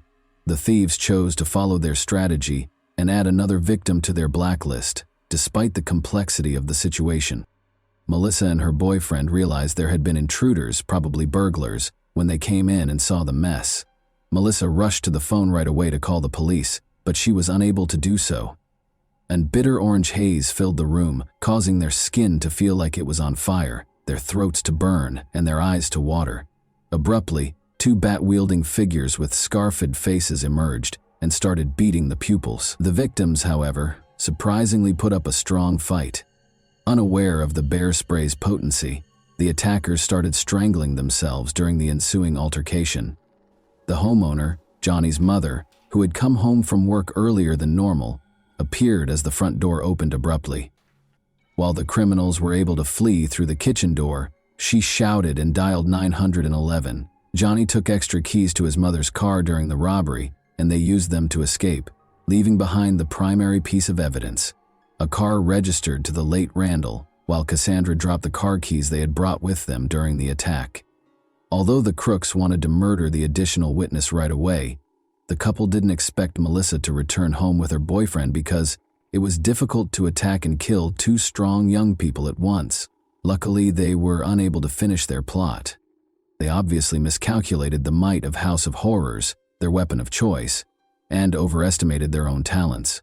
Although both attack victims lived, they were admitted to the hospital with various levels of wounds and chemical burns. The abandoned vehicle in the backyard, which did not belong to the Ryder family, piqued the interest of the responding law enforcement authorities. They identified the legitimate owner of the vehicle by looking through the registration plates. It soon became apparent that the car's owner had phoned the police earlier that week, but no one had come to the door. Officers went straight to Randall and Wendy's house, and this time, after failing to receive a response, they pried open the door and went inside. They were instantly struck by the smell of rotting, which was obviously coming from one of the bedrooms upstairs. The floor and bed were stained with blood, and the closet was open, exposing an empty safe. The door had been sealed with construction adhesive, making it hard to enter the other bedroom, and taking time and effort to pry it open. The decomposing body of an elderly guy with his hands bound behind his back and obvious marks of extreme torture was on the floor when the cops eventually made their way inside. Additionally, the bathroom door was sealed, making it more difficult to break in. The homeowner's wife's remains were discovered. She had clearly been beaten and tormented before having her neck cut, which is how she died. Empty beer bottles littered the house. The sink was piled high with filthy dishes, and there were garbage boxes and containers of ruined takeout food all over the place. She became the main suspect in this case because police had been to the residence dozens of times over the previous year and a half, and knew that the murdered couple had a granddaughter who often ran away, acted aggressively, and got into trouble. However, dangerous guests, where can I locate the youngster who is accused of such a horrible crime? Upon learning of what had transpired at the Borgi residence, the injured Ryder's relatives instantly implicated Cassandra, claiming that Johnny might be her accomplice because he was enamored with her and might follow her example. The automobile in which the young robbers and offenders fled was also listed as wanted. In order to wash away the bear spray residue and ease the excruciating burning, the couple went to a store after leaving the site and purchased 5 liters of milk. Johnny reflected for a moment and thought of Jason, his best buddy from high school, with whom he had been inseparable in their senior year, but had nearly lost touch. The criminals made the decision to temporarily seek refuge and assistance at Jason's house after graduating. When his old classmate showed up at his flat with a girl, Jason was taken aback. Although the two appeared menacing, Johnny asserted that they were in danger and had no other options. Johnny claims that he and his mother got into a heated disagreement about his girlfriend, whom she didn't like. According to rumors, his mother sprayed them both with pepper spray and threw him out. The unexpected visitors requested to clean up and take a shower. In addition to providing clean clothes, meals, and the opportunity to spend the night, Jason and his mother were incredibly generous and let the couple use their restroom. Since they had nowhere else to go, the two accepted the offer. The apartment's owner made coffee and breakfast for everyone in the morning. She engaged the guests in friendly conversation and inquired if she could be of any further assistance. Outside, the sound of police sirens suddenly became more audible. A minute later, cops used a megaphone to call out to Johnny and Cassandra by name and urge them to surrender as police cars pulled up just beneath the windows. This change in circumstances surprised Jason and his mother. After thanking their host for their kindness and directing them to vacate the flat, Johnny grabbed a big kitchen knife. The crooks shut themselves inside, and the hosts, instantly frightened, hurried to the escape. They decided it would be better to die together, and they had no plans to give up. The crooks realized that a SWAT team would arrive at any moment, and that they couldn't hide in someone else's apartment for very long after failing Romeo and Juliet. With a knife in hand, they proceeded to the restroom and, in the hopes that the wounds would bleed out rapidly, made multiple deep cuts on their wrists. Already losing consciousness, Johnny pulled out his phone and left his mother a voicemail pleading for her forgiveness. He apologized for what he had done. He claimed that he shouldn't have harmed his family because he loved them so much. He went on to say that this was his last message and that he was passing away in the arms of his cherished girlfriend. But no one received any such texts from Cassandra. The young couple was lying on the tiled floor in one another's arms, surrounded by a massive pool of blood, when the cops broke into the apartment and pried open the bathroom door. Despite being unconscious, they both displayed signs of life. After receiving emergency medical care, they were taken to the hospital. Shocking admissions made by the juvenile offenders. The young couple inquired about one another as soon as they were conscious again. The first person to confess was Johnny, who said he felt bad about what he had done. His girlfriend, meanwhile, made an effort to appear helpless and blamed her partner for everything. She stated that she was extremely furious with herself, had been depressed for years, and no longer wanted to live. But as she described what had happened, she unintentionally revealed that she had long wished for her grandparents to die. Cassandra acted like a child during the interrogation, making expressions, complaining about the unappetizing hospital food, and even flirting with the police. It was only after a restaurant gave her quick food, which she had asked, that she began to speak. Even the most experienced officers were taken aback by what the teenager disclosed. Cassandra gently responded that her grandparents had lived long enough when asked why she took their life. She went on to say that they forced her to attend school, ruined her fun, and concealed money that she needed. Cassandra was simply angry because she couldn't locate her grandfather's bank card and didn't express regret for robbing the few people who loved her of their life. Grandpa was always damn smart, she said, laughing when he informed her that he had hidden his wallet beneath his pillow because he was afraid she would steal it. The teenage criminals also acknowledged that they planned to kill the Ryder family as payback for their rejection of Cassandra and their attempts to keep Johnny from seeing her because they believed she was a negative influence. Because they believed that deceased people don't require money, they also intend to loot the family. They then want to pay a visit to Cassandra's mother and stepfather in order to exact revenge on them for their mistreatment of her. This couple planned to spend their money and enjoy life by the sea in Florida. The couple reconnected in the courtroom a few months after the abortive attempt on their lives. They constantly argued, criticized one another, and even used slurs, giving the impression that there was no longer any love or passion between them. Both ultimately entered guilty pleas to the robbery, the assault on the students, and the offenses against the elderly couple. Both Johnny Ryder and Cassandra Bjorgi were given 2 life sentences, with the possibility of parole after the court found them guilty on all counts. Cassandra said she had nothing to repent for, but after 60 years, Johnny showed sincere regret and apologized to everyone he had harmed. And that wraps up today's chilling story. If you enjoyed this video, don't forget to like and subscribe so you never miss a new upload. Also, let me know in the comments, what part of this story shocked you the most? Thank you for watching, and I'll see you in the next video.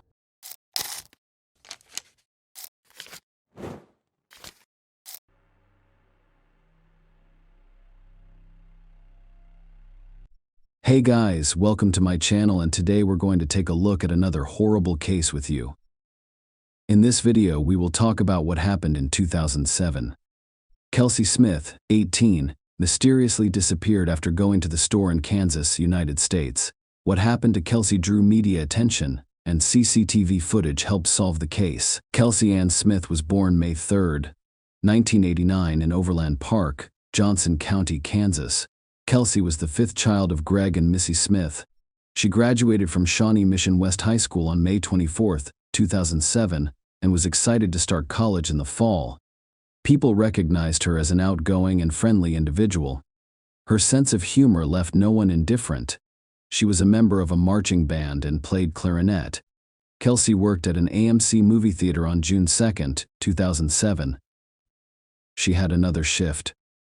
Missy, her mother, was leaving for a friend's wedding that morning, unaware that her family's life would be forever changed and that she would never see her daughter alive again. Missy said her goodbyes to Kelsey before leaving. Kelsey drove to work in the car her parents gave her. Her morning shift concluded without incident. After work, she went to see her father and sister, Lindsay. They visited an amusement park together. It had been a wonderful day, but it did not end well. Kelsey had decided to go shopping around 6 p.m. She asked her sister if she wanted to keep her company, but she declined. Kelsey left the house alone and drove to the nearest Target. Before leaving, she told her father, Greg, about her plans and expressed her love for him. Greg, a police officer, adored his children. The man taught them basic self-defense techniques and advised them to always take precautions. Kelsey called her mother, who was returning from a friend's wedding, about an hour later to say she was going shopping. They spoke briefly before agreeing to meet at home. After a while, John, Kelsey's boyfriend, arrived at Smith's home. John was one of the guys who boosted Greg's confidence. He frequently spent time at their house, and everyone expected their relationship to develop into something more.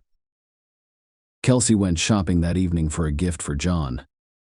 The latter attempted to call her but was unable to get through. He went to her house, but she was not present. Greg tried calling his daughter, but she did not answer. Greg, a police officer, became concerned after several unsuccessful attempts to contact Kelsey. He tried to remain calm, but as a father, he became increasingly concerned with each passing minute. Greg began calling his daughter's friends. But no one knew where Kelsey was or why she wasn't returning calls and texts.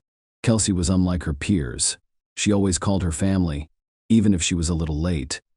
After a while, John and Kelsey's sister Lindsay got into their car and began driving around the area, hoping to locate Kelsey's car. What if she gets into an accident? Perhaps the police pulled her over for speeding. They first inspect the parking lots of various stores. In one of those, they noticed a Buick belonging to Kelsey. She informed her father that she was going to the Target store. However, they discovered her car near another store. John checked the car, but Kelsey wasn't present. Lindsay called her father to say they had found Kelsey's car. Greg warned them not to touch anything because the car could be a potential crime scene. After all, if this was the case, it was critical not to destroy any evidence that may have been left there. Greg contacted the police to report his daughter missing. The police conducted an official investigation. The detectives immediately arrived at the location where John and Lindsay discovered Kelsey's car. Greg and everyone else noticed something odd right away. Her car was not in the Target parking lot. It was next to another store in a dimly lit area of the parking lot. The detectives carefully examined the car, hoping to discover anything useful about Kelsey. But all they found inside was a package of gift wrapping paper and the gift the girl had bought for her boyfriend, John. There was nothing inside the car that suggested a crime. There were no signs of struggle. There was no trace of blood or anything like that. The keys were under the driver's seat. But then, the detective noticed something strange and suspicious. They noticed some fabric that resembled a t-shirt sticking out of the trunk, causing anxiety in his heart. Greg opened the trunk. It was empty. Kelsey was not present. She bought a gift for John at Target. That meant she was present at some point. The forensic experts thoroughly examined the car and discovered a thumbprint on the seatbelt. It didn't belong to Kelsey or anyone who had access to the car. Kelsey had recently graduated from high school and was preparing to attend the University of Kansas to become a veterinarian. She was always an excellent student. Kelsey was an ambitious and cheerful young lady. She had her entire life ahead of her. But now she had mysteriously vanished, and her family was desperate for answers. The police continued their work. However, other than an unidentified fingerprint, there was no evidence that her car was a crime scene. It appeared that someone had just left the car in this parking lot. The detectives went to Target to gather new information about Kelsey's disappearance. CCTV footage could answer some questions. By the time the officers arrived, the store had already closed. Despite the fact that it was nearly 11 p.m., they were able to locate the person who let them in and showed them the recordings. The police spent several hours at the monitors, watching Kelsey's every move, but her trip to the store was routine. She found the necessary items, paid for them, and proceeded to the parking lot. There was no indication that anything was wrong. While at the store, Kelsey did not argue or speak with anyone. She remained calm and left there alone. But here's what appears strange. Kelsey got into her car and drove in the opposite direction of her house for some reason. The recording quality was poor, making it impossible to see any details. As a result, a number of new and important questions emerged. Why didn't Kelsey go home as scheduled? Did she drive the car herself? Could she have concealed her own free will? Before dawn, Greg and Missy went to the police station, where detectives questioned them. As a cop, Greg was aware that this was a common practice. When investigating such cases, detectives must rule out the possibility that someone in the family is involved in the crime. He knew that if he and Missy answered the questions quickly, they would no longer be suspects and the police would be able to focus on other leads. The couple answered all of the questions. Kelsey's parents were not the suspects. The police wanted to investigate the next person for his involvement in Kelsey. His disappearance was caused by her boyfriend John. After all, Kelsey had spent the majority of her free time with him over the last few days.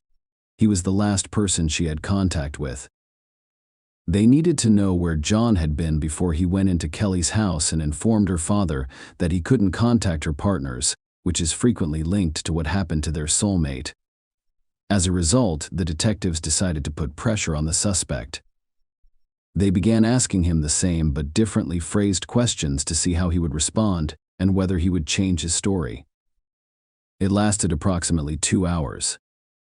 But John insisted that he was not involved in Kelly's disappearance and that their relationship was fine. He answered all of their questions and let the detectives examine his phone. The officers were inclined to believe that John was not lying and had no involvement in Kelsey's disappearance. Still, the detectives did not remove him from the suspect list. Kelsey's family could not simply sit and wait, so they began an unofficial investigation. Greg was well aware that if his daughter had been abducted, the chances of finding her alive decreased with each passing hour. Greg, Missy, and John gathered willing volunteers and divided them into groups to search the area. Each volunteer carried a bundle of printed missing person flyers and walked around the designated streets, asking if anyone had seen Kelsey. Greg also called radio stations and requested some airtime. He inquired about his daughter's disappearance and advised anyone with any relevant information to contact the police or the Smith family. An hour after the radio stations reported Kelsey's disappearance, TV channels broadcast the news. It improved the odds of finding Kelsey as soon as possible. Her classmates joined the search.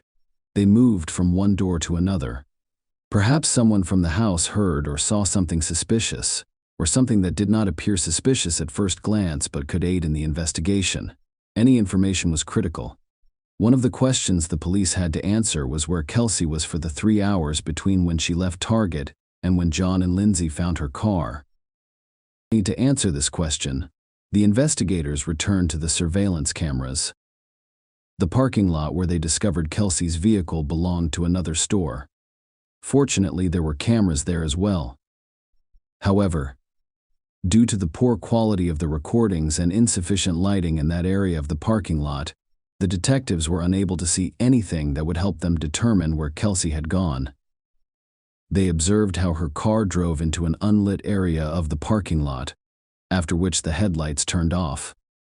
The driver exited the vehicle and drove away shortly after, but it was just a silhouette of a person. It was unclear if it was Kelsey or someone else. The police were disappointed. Kelsey's family thought it was a good sign. The family members understood that she had no reason to hide. The most important thing to them was finding Kelsey alive.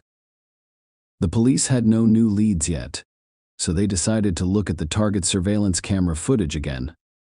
However, the detectives now use higher quality monitors. They retracted Kelsey's every move while she was in the store, but she discovered nothing suspicious. Everything appeared normal. Kelsey purchased the necessary items and exited the store like any other customer parking lot. What could have happened there to cause Kelsey's disappearance? Despite the poor recording quality, the detectives discovered a suspicious detail. After leaving the store, Kelsey went to the parking lot to park her car and opened the back door to store the purchased items. Then she approached the driver's door. At that moment, the investigator noticed a blurry spot following her. The police believed Kelsey had been attacked when she got into the car, indicating an abduction. The investigators repeatedly watched the recording. However, due to the viewing angle and recording quality, they were unable to see the full picture. The door closed in about 15 seconds, and the car left the parking lot. Perhaps her car turned in the opposite direction from her house because she wasn't driving, or someone threatened her. Detectives didn't want to tell Kelsey's parents that their daughter had most likely been abducted. The police had only a video recording of the abduction as evidence. However, it was impossible to see who did it. This person wore a white t-shirt and dark shorts. Thus, the investigators returned to the Target's CCTV footage. But this time, they're hoping to see someone in a white t-shirt and dark shorts. And then they noticed something new. A man in a white t-shirt and dark shorts followed Kelsey everywhere she went. He maintained his distance so Kelsey would not suspect anything, but he was always present. It was clear that this man was following Kelsey. When Kelsey approached the checkout to pay for the goods, he made his way to the exit without hurry. He obviously left the store first and waited for her in the parking lot. Soon after, the police were able to obtain a clearer image of his face. It wasn't a perfect quality, but they hoped someone could recognize this person. The police asked the community for help in identifying the man. The number of calls with potential leads surpassed 1,000. It took a long time to review this amount of data. Detectives attempted to filter out information that was unlikely to be relevant to the investigation. The police interrogated several people who resembled this man, but none of them were the one they needed to locate. The breakthrough in this case came after the police located Kelsey's phone. After she vanished, her phone was found in a wooded area near Longview Lake, Missouri, about 15 miles from Target. By this point, the FBI had joined the investigation. They focused the search in the area where Kelsey's phone was last active. Around 200 people took part in it. Kelsey was discovered 4 days after her kidnapping, and only 45 minutes after her cell phone company provided information about her cell phone activity that is worth paying close attention to. We will address this issue later. Unfortunately, she had died. The criminal attempted to conceal the evidence of the crime by hiding her body beneath the leaves and tree branches. Kelsey was naked, revealing the motive for this crime. Her belongings were a few feet from her. During the forensic examination, the experts determined that Kelsey died from strangulation. The criminal committed suicide with her own belt. The police had to deliver the worst news of her parents' lives. Kelsey's death devastated her family and friends. The criminal was still out there, and the police needed to find him as soon as possible because they feared he would kidnap another person. At this stage of the investigation, the police only had CCTV footage. As a result, the researchers decided to conduct another study on them. Knowing that someone had abandoned Kelsey's car in the parking lot at 9:17 p.m., the officers decided to look into what was going on in the Target parking lot at the same time. They saw a man rush up to a dark pickup truck parked in the parking lot, get inside, and drive away. It was around 9:22 p.m., however, it is possible that this was just a coincidence unrelated to the case. The pickup truck left the Target parking lot after it had already gotten dark. But what if the person driving the car arrived during daylight hours? The investigators reviewed the recording, which confirmed their assumptions. The blue pickup truck arrived in the Target parking lot at 6:55 p.m. Kelsey pulled into the parking lot a minute later, parking next to this pickup truck by some evil coincidence. Perhaps that was the first time the criminal saw her. The police released images of the pickup truck and the man who was following Kelsey in the hopes that someone could identify him, and it resulted in people calling the police station to say they knew the man in the picture. One of the callers introduced himself as a colleague and the other as a friend. Both callers gave the same name, Edwin Hall. He was 26 years old, owned a pickup truck, was married with a son. The police investigated Hall's past and discovered that, while he had no adult convictions, he did have a juvenile record for threatening his adoptive sister with a bread knife when he was 15 years old. If Hall was the one who kidnapped and murdered Kelsey Smith, he may have attempted to flee after his image appeared in the media. As a result, the police went to his home right away.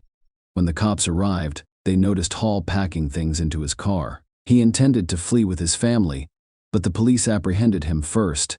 They arrested Edwin Hall and transported him to a police station for questioning. He told detectives that he had no involvement in Kelsey Smith's disappearance and death. He said he had no idea who she was. However, everyone knew he was lying because Target's CCTV footage clearly showed Hall following Kelsey. When they told him about the recording, they were able to refute his claims. He admitted that he watched Kelsey because he admired her legs.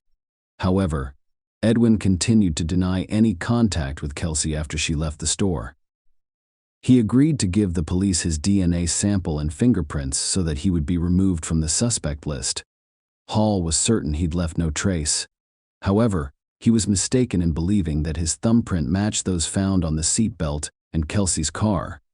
This information directly linked Hall to the kidnapping and death of Kelsey Smith. After all, there was no other explanation for his fingerprint on the seatbelt. Hence, regardless of what Edwin Hall said. The police knew he was the one who approached Kelsey in the parking lot. After the detectives informed him of the fingerprint match, he decided not to wait for the DNA results and confessed all, to avoid the death sentence. Hall agreed to reveal all of the details of the crime he committed.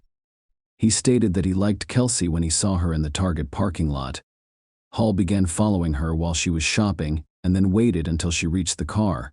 After this, he pulled out his gun and attacked her. Hall pushed her into her car and took her to a wooded area outside the city. There, he told Kelsey to undress and eventually killed her because he was afraid she'd tell him everything. Then Hall hid Kelsey's body beneath branches and leaves and drove away. After leaving Kelsey's car in a nearby parking lot, he returned to Target, where he had previously parked his pickup truck, and drove home. Missy and Greg Smith stated that following Kelsey's death, they noticed that the majority of violent crimes targeted children and young adults. We wanted to stop this from happening to others. Missy Smith stated that with that goal in mind, they developed safety awareness seminars. Greg Smith was a police officer when his daughter died, so he applied the training methods he learned in the military to a civilian environment. The Kelsey Smith Act was passed in Kansas in 2009, and similar laws exist in 23 other states. However, in 2016, it failed to pass the United States House of Representatives. Members of Congress who voted against the bill cited privacy concerns and the ability for law enforcement to access information without subpoenas. The Smiths state that only one location will be released, so texts, pictures, and phone calls would be prohibited. For 13 years, the couple has been advocating for change in Congress. One thing keeps them going. It's Kelsey, without a doubt. Greg Smith identified Kelsey as an 18-year-old recent high school graduate who walked out of a Target in Overland Park and vanished. It took a cell phone company 4 days to release her phone's location information. Once it did, police discovered her body within 45 minutes. The Smiths dedicated their lives to enacting legislation to speed up the process for other families. It would have saved you days of searching for her and not knowing if your child was still alive or what her fate was. Missy Smith stated that if law enforcement determines that an emergency exists, the Kelsey Smith Act requires wireless communication providers to disclose a device's location information. It also grants the phone company immunity for doing so. Overall, it serves as a tool for law enforcement. We live in a technological age, so why not give them every tool they need to find someone? According to Greg Smith, the legislation states that the information should be released if officers believe the phone was used to call 911 within the previous 48 hours, or if there is reason to believe someone is in danger of death or serious physical harm. In September 2008, the jury found Edwin Hall guilty of all charges. During the trial, he apologized to Kelsey's family and expressed deep regret. The court sentenced him to life in prison without the possibility of parole.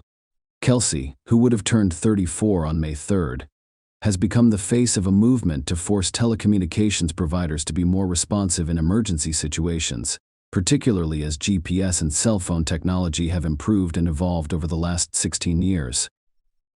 Share your opinion with us in the comments, and subscribe to the channel for more.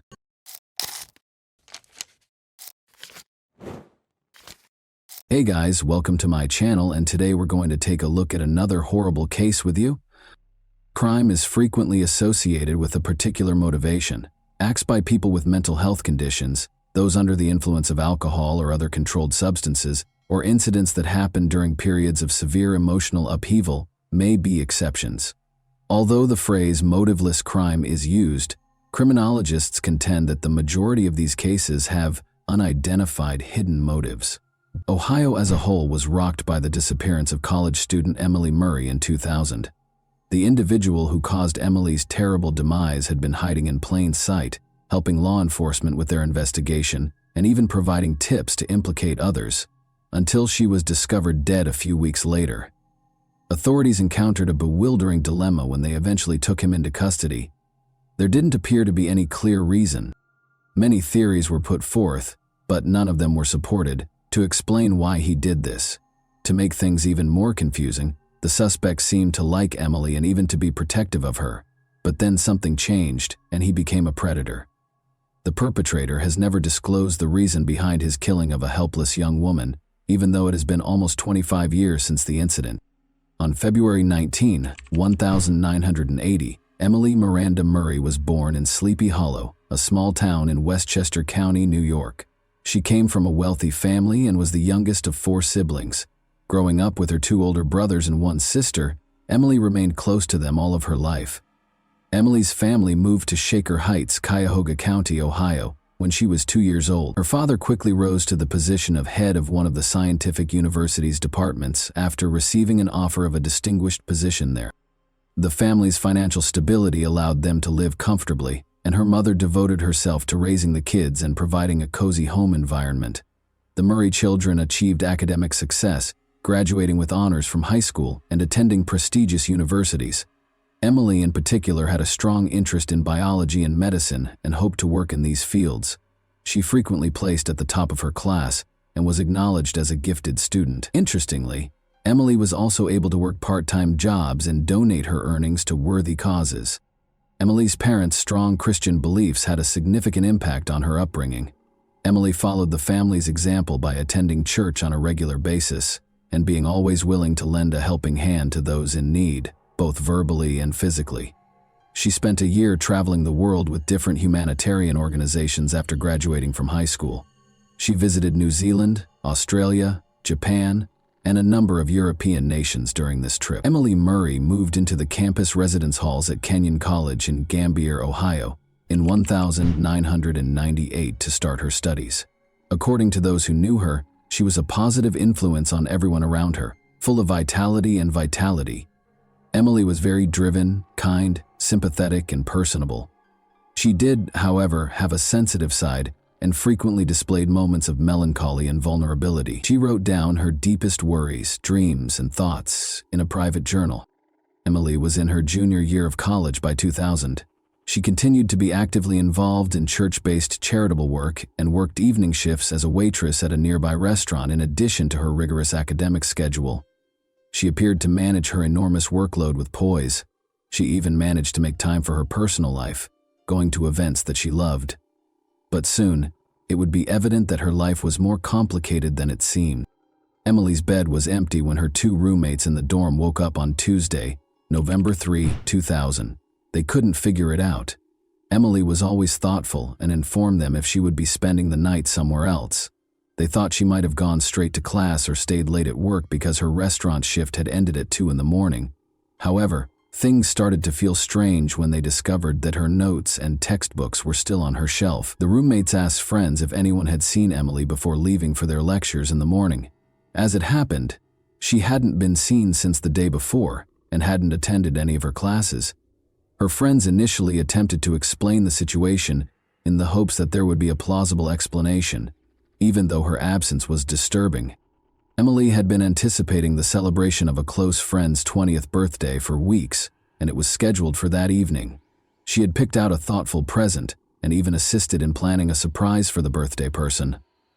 Emily could not imagine missing the party, but her friends became increasingly concerned when she failed to appear.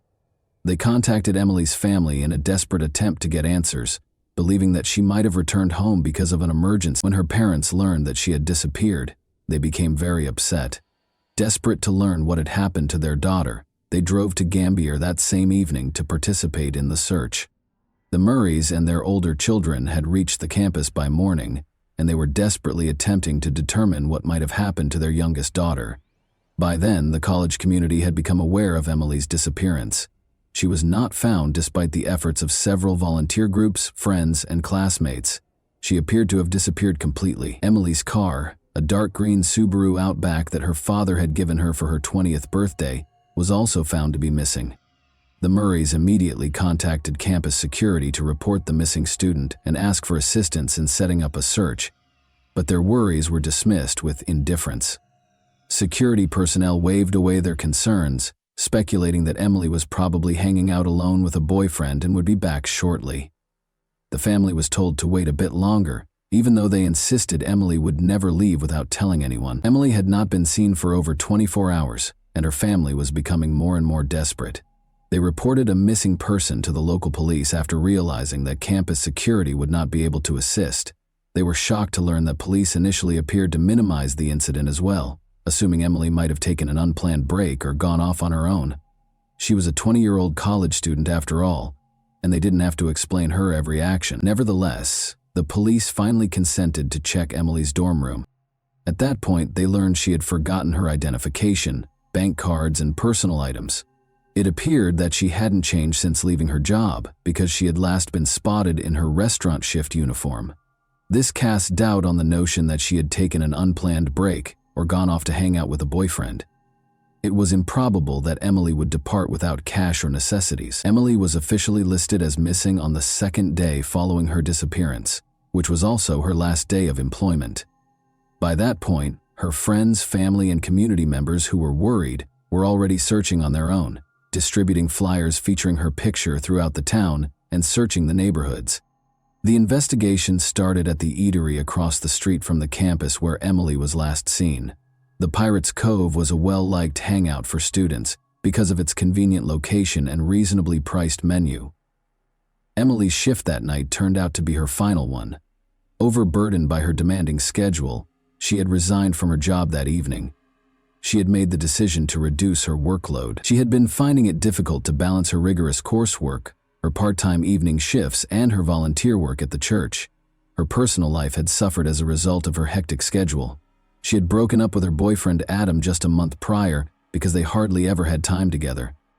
Many of Emily's friends came to the Pirates Cove that night to cheer her on her last day of work. However, since they had classes the following morning, nobody stayed up too late. Emily stayed for an extra half hour to complete some tasks, even though her shift ended at 2 in the morning. As a result, her coworkers were the last to see her, and the police would use their testimonies to piece together what happened that night. During those last moments at the restaurant, Emily wasn't by herself. She was assisted in closing up by her friend Olivia, who was also a waitress, and a bartender named David Cale. Around 2:45 a.m., they completed cleaning the dining area together. Everyone started to head home shortly after that. Gregory McKnight, a 24-year-old cook who was the last to depart and shut down the restaurant at 3:15 a.m., confirmed this. Nothing out of the ordinary caught the attention of her colleagues. Emily was being kind, happy, and courteous as usual. She told them she was just going back to her dorm to get some sleep before her morning classes, without mentioning any plans for the rest of the evening. Investigators discovered Emily's personal journal, which had disturbing entries when they searched her dorm room. Emily had been fighting a protracted bout of depression, which she had kept a secret and attempted to handle on her own, despite her cheerful and amiable manner. Emily was well known for being sensitive and sympathetic, and she frequently internalized other people's suffering, which made her both emotionally vulnerable and incredibly compassionate. Emily was frequently exposed to the harsh realities of life, such as tales of cruelty and injustice, through her charitable work. She gave her all to helping those in need, but she felt helpless in the face of the world's more powerful forces, which frustrated her. She described in her journal how difficult it was for her to handle the weight of her empathy and how overwhelming these feelings could be. Detectives were unable to completely rule out the possibility that Emily may have made the decision to leave her life, even though the journal made no explicit mention of plans to harm herself or take extreme measures. Emily's close friends and family were extremely offended by this theory. They vehemently denied the notion, stating that Emily would never entertain such an act because her faith was so important to her. Because of her strong religious convictions, such behavior was considered an unforgivable sin. In addition, Emily had detailed her aspirational plans for the future in her journal. She drew a picture of her ideal life in one entry, which included a big house, her future spouse, their 5 kids, and a dozen dogs. Her desire to create a life focused on community, family, and love seemed to inspire her daily. At first, investigators thought Emily might have run away because she had vanished along with her car. They speculated that she may have chosen to leave town to contemplate her life due to her battles with depression. This is a reasonable explanation for her disappearance, because it could have been made worse by her recent breakup with her boyfriend and resignation from her job. Adam, Emily's ex-boyfriend, was the first person investigators focused on. which makes sense in situations like this. Their relationship had been turbulent, with several breakups and reconciliations, but it had lasted for roughly a year and a half.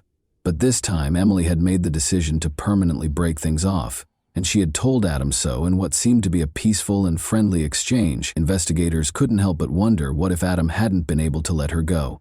They decided to stay friends. When contacted, Adam voluntarily went to the police station.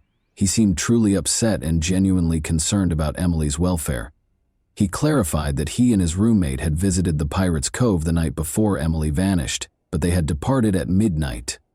Other students attested to seeing them when they returned to their dorm. According to two other roommates, Adam and his roommate spent the remainder of the night inside. Adam was promptly ruled out as a suspect because he had a strong alibi and no evidence of involvement. After that, investigators focused on Emily's colleagues. In the course of their investigation, one of the Pirates Cove's cooks revealed an unexpected fact.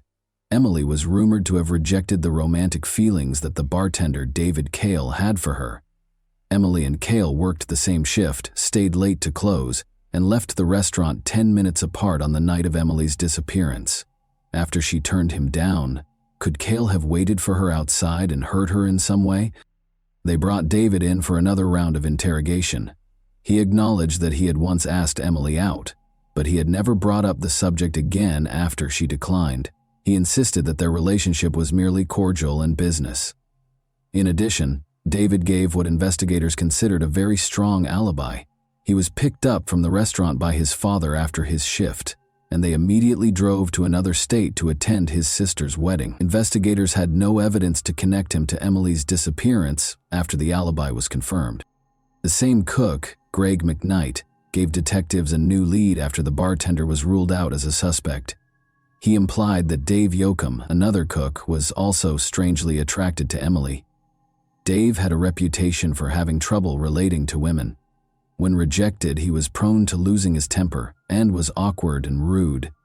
This behavior was corroborated by other waitresses, who also reported that Dave had awkwardly approached them. He frequently made scathing comments in response to his attempts being rejected and acted in a generally disrespectful manner. Additionally, investigators found it highly suspicious that Yoakum was fired from the restaurant after a heated argument just 4 days after Emily vanished. Yoakum had not been at the restaurant the night Emily disappeared because he was off work, but detectives had to question him and find out where he was. When asked, Dave said he was genuinely shocked to be named as a suspect in the case. He gave a convincing alibi by claiming that he had gone to a rock band concert in a nearby city that evening with friends who corroborated his account. The investigation came to a standstill after all suspects were exonerated and no fresh evidence surfaced. Emily's friends and family prayed for her safe return home and clung to hope, but seasoned investigators suspected she was dead and feared the worst. Let's go back to an incident that at first glance appeared to have nothing to do with Emily's case, which occurred around a month prior to her disappearance. A small car accident happened on the outskirts of Harrison, a small town in Vinton County, Ohio, on October 1, 2000. Ronaldo Hopkins was on his way home when an old Buick swerved into his lane and collided with him. When Hopkins exited his vehicle to inspect the damage, he discovered a gun in the trunk of the other car, which had exploded from the collision. He was so alarmed that he reported the incident to the police right away. Authorities permitted the other driver to depart, even though he was fined for the collision, and the gun was seized. That same driver was accused of participating in a theft on December 9, 2000, more than 2 months later. He lived in a remote trailer park according to the case documents, so 2 officers were sent to deliver a court summons demanding that he come in for interrogation. Officers discovered the trailer in a remote location, far from the other homes in the park. When they got there, 2 rusted, damaged cars that looked unlikely to ever run again were parked in front of the property, which gave the impression that it was deserted. But the officers found a dark green Subaru Outback behind the trailer, which didn't fit the scene. They verified that it was Emily Murray's car, which was reported missing along with its owner, after searching the license plates through their database. The name of the resident of the property where Emily's car was found, as well as information about the car's discovery, were promptly forwarded to the Gambier Division looking into her case. The cook from the restaurant where Emily had worked, Gregory McKnight, was that person. In the past, McKnight had tried to deflect suspicion from his colleagues while evading personal scrutiny. In record time, a police team was sent to the scene and a search warrant for McKnight's trailer was obtained. 2 officers went inside to start their search because the door lock was broken. The foul stench of decay overcame them almost immediately. They located the source of the smell, a young woman's body covered in a carpet, by following it to the rear of the trailer. Emily's remains were immediately thought to be hers, and forensic analysis quickly verified this. A gunshot wound to the head was the cause of death. The weapon had been pressed against the right side of her skull, and the bullet had been fired at close range. The fact that there was a large amount of blood and spent shell casings at the scene suggested that the crime had been committed inside the trailer. Detectives now focused on apprehending and interrogating McKnight, their main suspect.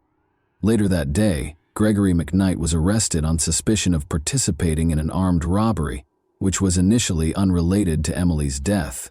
But when they told him about the discovery in his trailer, he fell silent, refused to comment, and asked for a lawyer right away. Police detained him pending additional investigation, even though there was no concrete evidence at the time connecting him to Emily's death. Investigators were informed by the trailer park's neighbors that they had not heard or seen anything strange.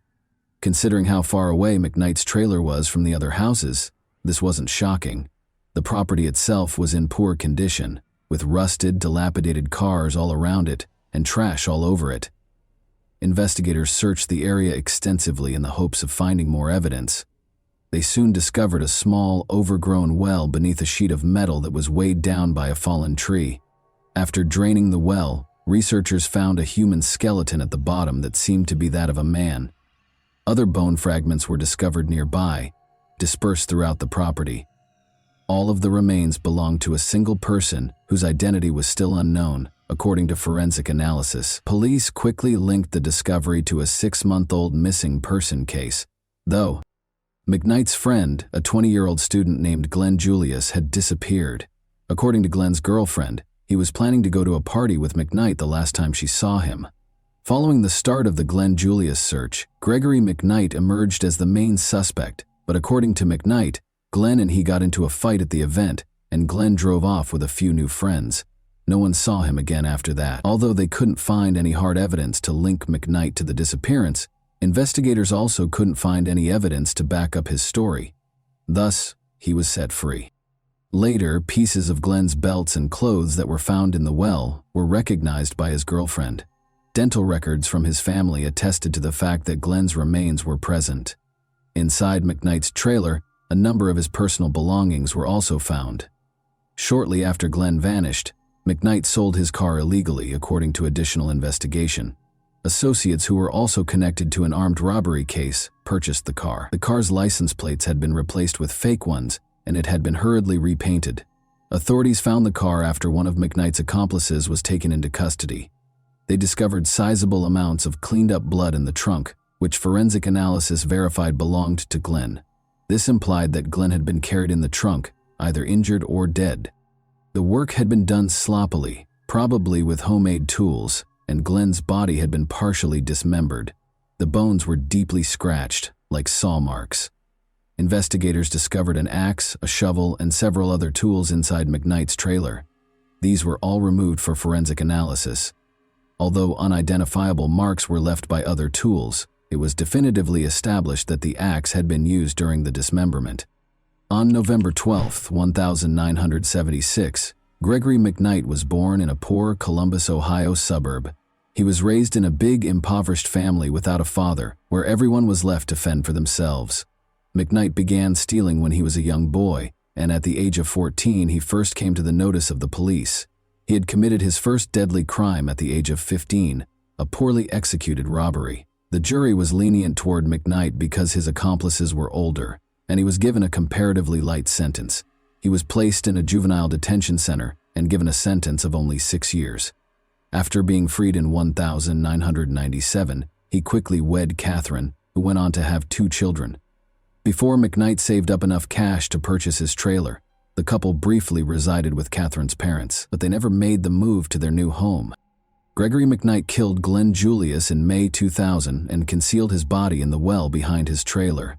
He then abducted and murdered Emily Murray in November of that year, leaving her body to decay inside the trailer. Catherine, McKnight's wife, acknowledged during interrogation that she had begun to have doubts about the trailer. Her husband refused to allow her to visit or even come near the property, and he often went there by himself. She believed that he was either using the area to meet potential lovers or to hide his criminal associates from the authorities.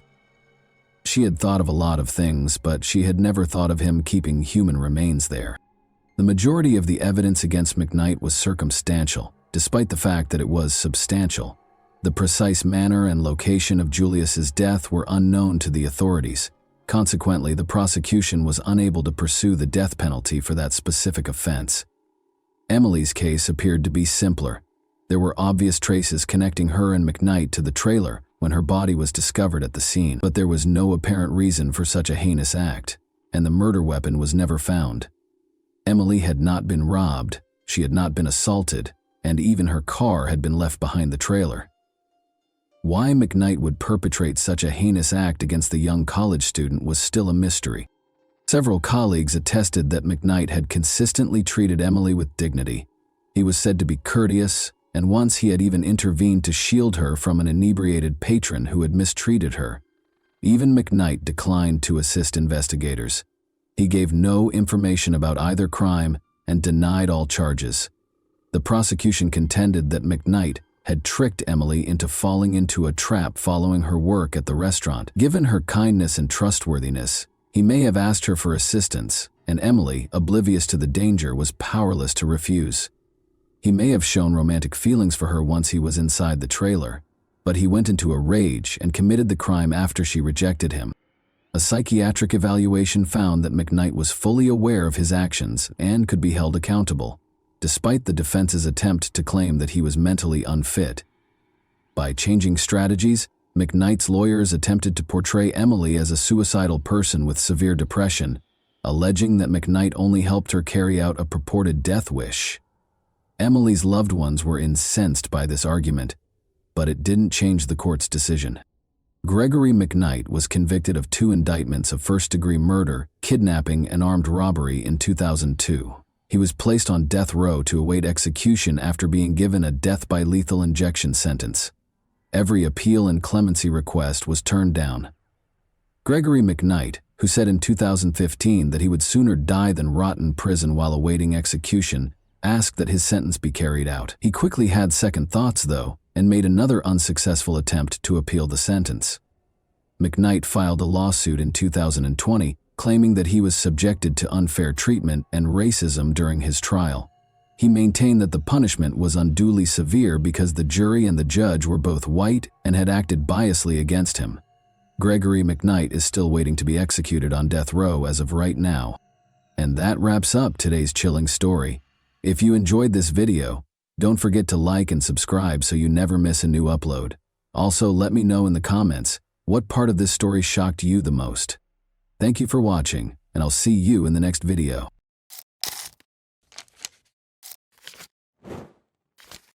Hey guys, welcome to my channel, and today we're going to take a look at another horrible case with you. The seemingly stable world of the Craig family from Colorado took an unexpected and devastating turn in March 2023, amid the everyday routines of family life. Once seen as the epitome of stability, their marriage and careers started to fall apart as long-kept secrets and a lack of trust came to light. New information created even more questions as friends and family tried to make sense of the situation. What actually transpired in this seemingly ideal family behind closed doors?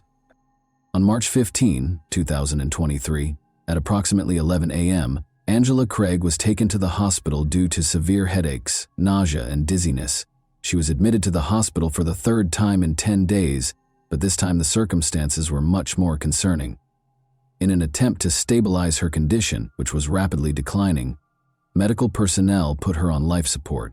Her family, including her husband James, was in disbelief at how quickly and abruptly her health had deteriorated. Angela was born in Dodge City on April 15, 1975, and from a young age she had played a significant role in her family and community. Despite having allergies, she grew up in a big family with 10 siblings and fell in love with animals. Her hobbies included woodworking and reading, and both friends and acquaintances were won over by her easygoing demeanor and charisma. Angela was a successful interior designer who was well known for her cozy and welcoming designs. She also loved genealogy and helped people find long-lost family members. James Craig, who went on to become a dentist, married Angela on December 18, 1999. After earning his degree from the University of Missouri-Kansas City in 2006, James started participating in dental programs abroad.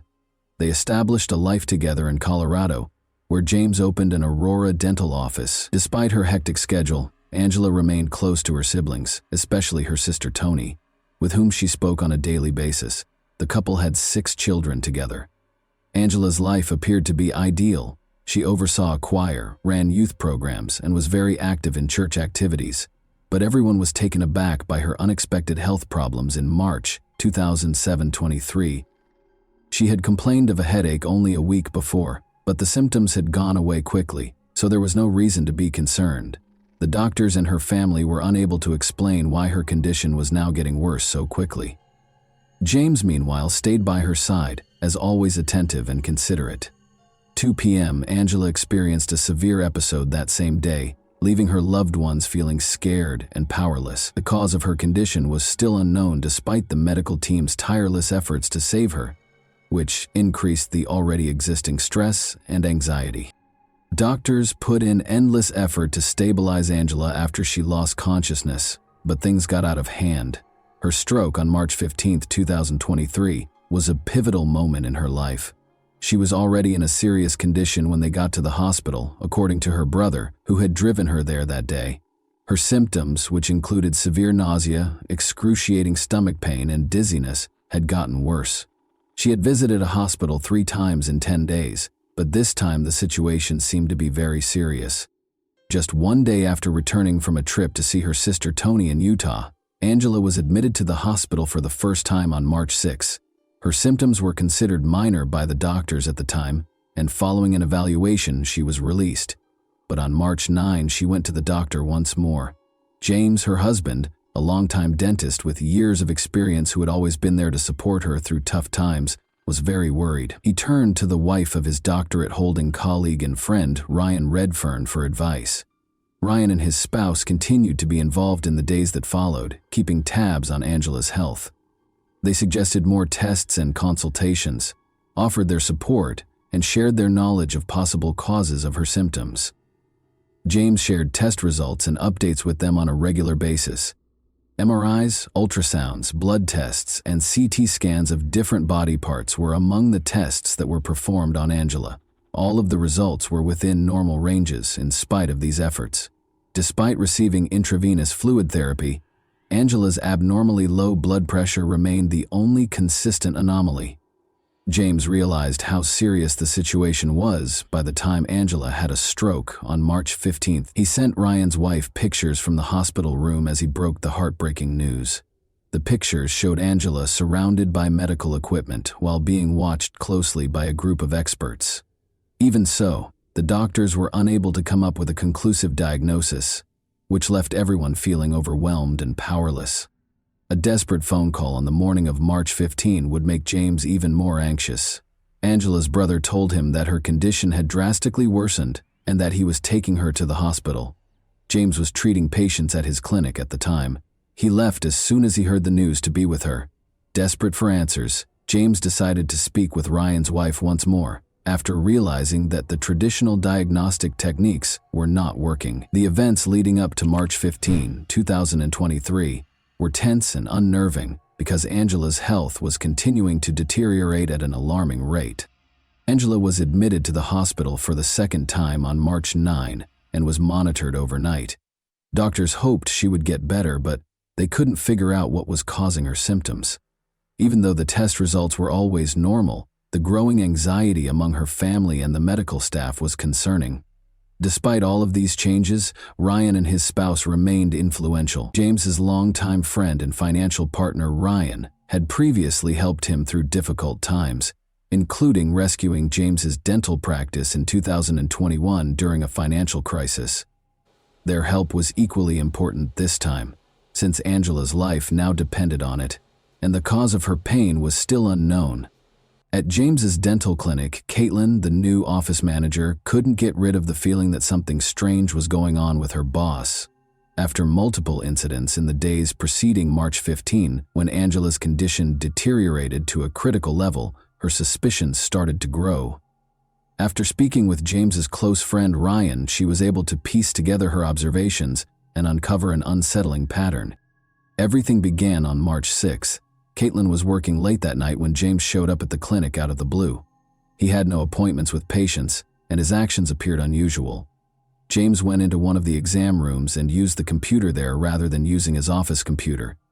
Although Caitlin thought this was strange, she didn't give it much thought at the time. On March 13, a package reached the clinic a few days later. James had made it clear that Caitlin was to accept it herself and that no one else was to open it, but when she went to pick up the delivery, she found that the box had already been opened by another employee. A cylindrical container bearing the warning label "Hazardous Materials" and the words "Potassium Cyanide" was found inside. Startled, but aware of James's instructions regarding confidentiality, Caitlin promptly resealed the package and gave it to him without question. She witnessed James carrying the brown paper-wrapped container out of the office later that day. Her suspicions were strengthened by this incident. She looked into potassium cyanide because she was becoming increasingly uneasy, and what she discovered was terrifying. The dizziness, nausea, and low blood pressure that Angela had been experiencing for days closely matched the symptoms of exposure. Angela was in critical condition by the time Ryan and his wife got to the hospital to help James. Ryan was surprised when Caitlin told him about the odd things that happened at the clinic, even though he was already aware of some of the family struggles. He was so horrified by her story that he called the police and told them what she had told him while he was on his way to the hospital. Nevertheless, Caitlin observed other peculiar actions from James. She remembered something else. As she was leaving the office on the evening of March 6, James texted her to ask her to personally make sure that a package that was scheduled to arrive was delivered to her. This request appeared to be merely a formality at the time, but in the context of later events, it became more significant. Ryan made the decision to speak with James when he got to the hospital. James asserted that Angela had requested the order for the aforementioned chemical, potassium cyanide, but his explanation sounded tentative, which made Ryan even more suspicious. Ryan shared this information with investigators out of concern, and they started to suspect that this case was much more complicated than it first seemed. Angela was taken to the hospital once more on March 15. Her symptoms, which included sharp abdominal pain, nausea, and extreme dizziness, had gotten critically worse. By the time police arrived, Angela could hardly stand, according to her brother, who had driven her to the emergency room. James now appeared to be aware that things were rapidly getting out of his control. James was questioned by police later that day.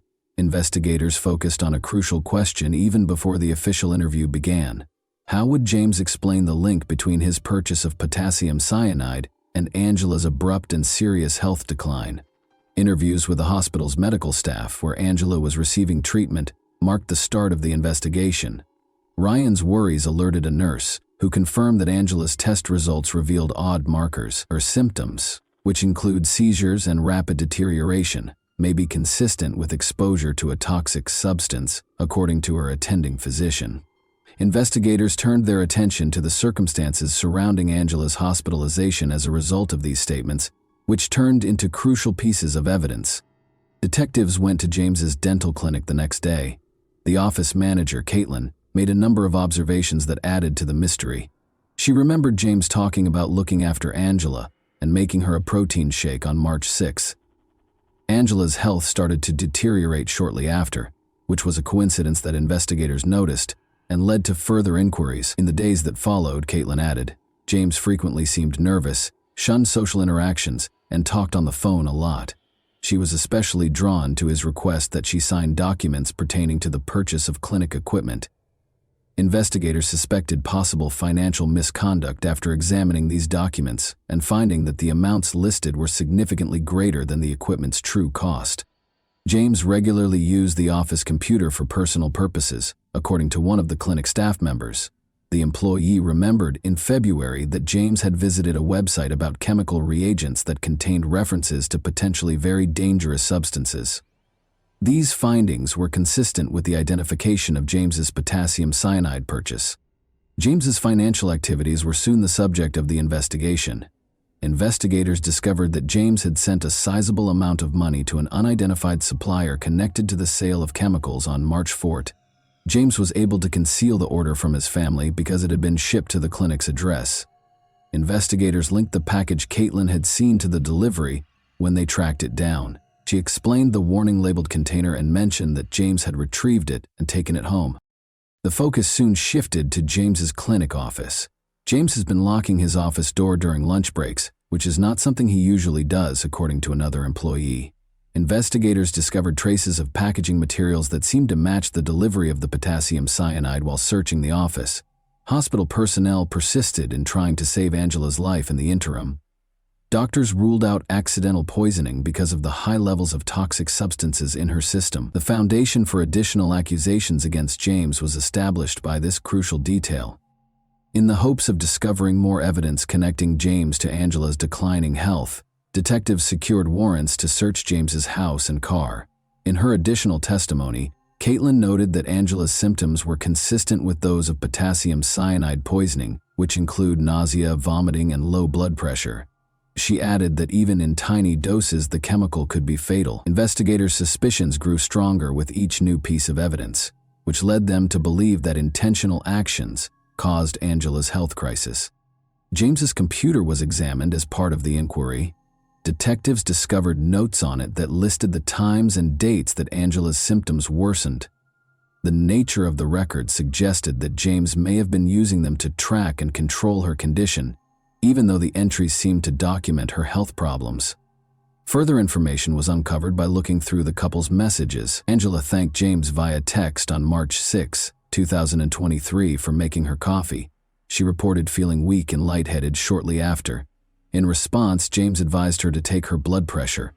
During the same conversation later that day, James mentioned strong medications and blamed her symptoms on possible triggers, which investigators later saw as an effort to avoid suspicion. James' longtime friend and business partner Ryan revealed that James had confided in him about significant marital and financial difficulties in 2021. James was even thinking about getting a divorce at the time. James subsequently stated that Angela had been experiencing extreme depression and related an instance in which he allegedly prevented her from hurting herself. Their 6 children's testimonies, however, ran counter to these assertions. They characterized Angela as a lively, upbeat individual who displayed no symptoms of depression or odd conduct. Investigators also investigated James's divorce demand. In December 2022, he had mentioned Angela's mental health in conversations, but he did nothing to get her professional help. James's habit of hiding important information and this inconsistency increased suspicions that his actions might have been a part of a premeditated scheme. Additional evidence was found during the search of James's house and car. Investigators discovered pieces of packaging thought to be connected to the cyanide delivery in his home office. Traces of a powdery substance were found in his car and sent for examination. As the evidence grew, investigators were able to concentrate on James's possible double life. Even though he presented himself as a loving family man, he was starting to show signs of secretive behavior and hidden problems. A clearer picture of what might have been going on behind the scenes was emerging from the financial difficulties, marital strife, and thorough notes about Angela's symptoms. One of the most important aspects of the investigation was the history of James and Angela's marriage. According to Angela's sister, Angela had often confided in her about feeling pressured and manipulated by James. According to her, he could talk about his issues for hours on end without taking responsibility or demonstrating any desire to change. According to reports, Angela felt stuck in the circumstance and lacked the strength to escape. These reports corroborated remarks made by James's co-workers, who observed his repeated grievances regarding family issues. James once remarked that life would be simpler without all of these responsibilities, according to one co-worker. Throughout the investigation, Angela's medical records were extremely important. She had seen doctors more often than usual over the previous 2 years, complaining of inexplicable symptoms like weakness, dizziness, and stomach pain. Investigators suspected a potential link between her health problems and James's behavior, because these visits fell during times when their relationship was more tense. James's search history showed meticulous preparation. He had studied the uses of toxic substances, such as cyanide and arsenic, and discovered ways to cover up their taste in food and beverages. Articles about avoiding suspicion in poisoning cases also piqued his interest. This digital trail demonstrated a high degree of intentionality and preparation. The situation was further clarified by financial records. Investigators discovered that James had been paying for a mailbox he rented in a far-off location, which he used to accept some deliveries. According to delivery service staff, James regularly picked up packages, usually in the evening. His cyanide purchase, which was already being investigated, coincided with one of these deliveries. Additional leads were obtained through interviews with Angela's friends. According to one friend, Angela had complained of odd symptoms weeks prior to being admitted to the hospital, and she had expressed concern that they might have been caused by something she had eaten or consumed. Nevertheless, she ruled out James's involvement, blaming her illness on fatigue or other medical conditions. Investigators sought the opinion of toxicologists, who tested Angela's hair in order to shed light on the matter. Traces of arsenic and other harmful substances were found during the analysis, suggesting that the person had been exposed to poisons for a long time. These results clearly indicated that Angela's declining health was not a coincidence. A coherent story started to emerge from the gathered evidence, which included witness accounts, financial transactions, and the outcomes of medical tests. Long before Angela was admitted to the hospital, James had not only carefully planned his course of action, but had also started carrying it out. Nevertheless, investigators persisted in their efforts to dispel any remaining uncertainties. Investigators also looked into James's financial circumstances and found some concerning information. With more than $2 million in debt, his dental practice was in terrible shape. This was made worse by his gambling habit. James's financial situation was already unstable because he had lost a significant sum of money in Las Vegas. These disclosures provided a fresh viewpoint on James and Angela's marital problems, which, in the words of Angela's sister, had been anything but ideal for years. According to Angela's sister, James had consistently persuaded her to stay in the marriage, despite her attempts to leave it for 16 years. Those close to her claimed that despite feeling emotionally spent and stuck, Angela lacked the willpower to break up with him. Investigators suspected James of employing manipulation techniques to keep control of the situation as a result of these accounts. Another aspect of James's life was illuminated by emails discovered during the investigation. An intimate relationship that started in 2022, when Karen, a Texas orthodontist, filed for divorce, was disclosed in correspondence with her. Investigators were drawn to one specific detail. James had purchased airline tickets for Karen on the same day he was issued an arsenic order. Karen apologized for not being with James in an email on March 16 and said she hoped to see him soon. Investigators looked into life insurance plans that were obtained in Angela's name in the interim. They found 3 policies that paid out a significant sum of money. This discovery heightened concerns that James might have included money in his purported scheme. At 4:29 p.m. on March 18, medical professionals pronounced Angela clinically dead. James was charged with first-degree intentional homicide a few hours later. Investigators claim that on March 6, 2023, James, who regularly made protein shakes for his wife, tried to put arsenic in her beverage. After that failed, he told the supplier that he needed potassium cyanide for a medical procedure and ordered an expedited shipment. James was arrested the next day. He was charged with several offenses, including tampering with evidence, at his first court appearance. The judge imposed a $10 million bail amount. Prosecutors charged James Craig with solicitation of murder and solicitation of perjury shortly after. An Aurora police detective was the alleged victim, according to Aurora police spokesperson Joe Moylan, even though the indictment didn't say who James was supposed to hurt. The trial of James Craig has been postponed indefinitely. Craig is scheduled to appear in court with a new lawyer after entering a not guilty plea. Craig was also accused of surreptitiously delivering a jail letter to a fellow prisoner who was freed on bond with the help of an adult daughter. The letter, according to the prosecution, included a request to produce a fictitious video that allegedly showed Angela Craig requesting that James get her some toxic substances. Angela's family made the decision to donate her organs after she passed away on March 18. Knowing that her life could save others gave her loved ones some small comfort in this choice. Her family wrote her obituary, which omitted the terrible circumstances of her death and instead highlighted her generosity, love for her family, and commitment to helping those around her. Angela's 6 children were thrown into the middle of these terrible circumstances in the meantime. Angela's family took custody of them after James was arrested in an effort to protect them from the consequences of his alleged behavior. During this trying time, Angela's family put in a lot of effort to make sure the kids got the help and attention they required. The dark secrets that James Craig had meticulously hid behind the facade of a prosperous career and an apparently contented family life were exposed by this case. The tragic result of his painstakingly planned actions devastated not only his own life, but also the lives of his loved ones, family, and children.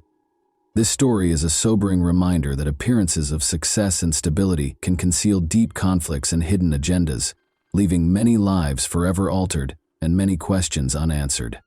And that wraps up today's chilling story. If you enjoyed this video, don't forget to like and subscribe so you never miss a new upload. Also, let me know in the comments what part of this story shocked you the most. Thank you for watching, and I'll see you in the next video.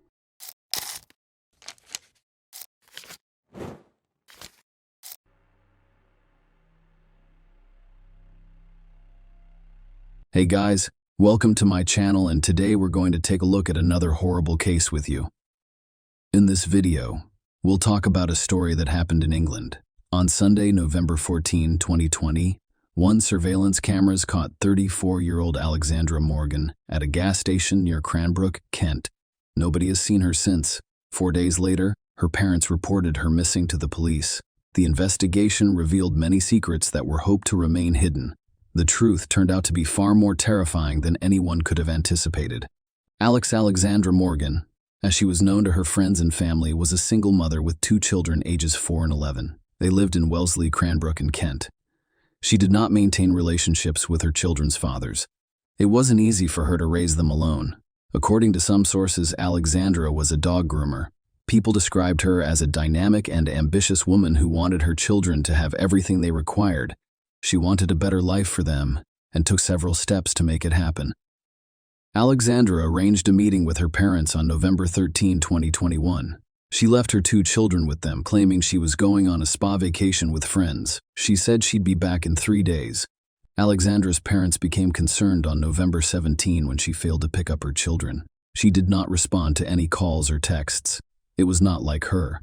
After several unsuccessful attempts to locate their missing daughter, the parents were forced to contact the police. Kent police said Alexandra Morgan's disappearance was suspicious, so they investigated it as a possible crime.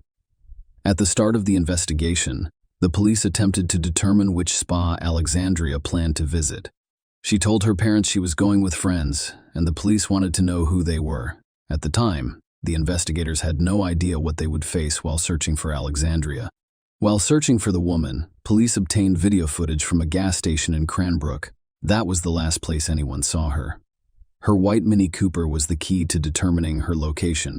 On November 14, she refueled her car, purchased some items, and left. At first glance, there was nothing unusual about this video. Rose McCauley, the gas station manager who has been friendly with Alexandra for 17 years, was present when she purchased 10 pounds of gas and ordered a coffee and snack on the morning of her disappearance. Rose believes no one knows what happened to her or where she went. Her car hasn't been seen since then, which is a complete mystery. My friend and I looked around Hastings for it, but couldn't find anything. Alex never feels embarrassed. So I don't think she's afraid to come home. I'm just hoping nothing bad has happened to her. I just hope she is okay and shows up. It's very worrying. Alex arrived that Sunday looking very well, dressed, with a full face of makeup, her hair done, and nice clothes on. She was more dressed up than I had ever seen her before. And she arrived unusually early in the morning. Alex appeared to be in a good mood, smiling as he interviewed Alexandra's friends. The detectives discovered that in 2018, she posted information on social media about a stalker who followed her every move. In another post from 2019, she shared an image with the words, "Hello, stalker," Alexandra wrote, "Stop stalking my page. Lovelies. It's rather sad. Not only that, but you're making it clearer by the day, as we're not even friends on Facebook. There is nothing to see here, pal, unless you continue. Oh, please share your antics for all to see. Have a beautiful day." Investigators were now looking into whether these messages had anything to do with her disappearance. According to a police spokesman, Alexandra's failure to contact her family is completely out of character, and the case is now being investigated as a possible murder. While we conduct our investigation, I urge anyone who has seen Alexandra or her white Mini Cooper with a black roof to contact us. If you think you saw Alexandria or something suspicious but are unsure, please call and let us know. Alexandra was described as a slim woman with brown shoulder-length hair and a height of about 5 feet, 6 inches. She was last seen wearing a green knee-length quilted coat, a black top, ripped blue jeans, knee-high black boots, and a silver necklace.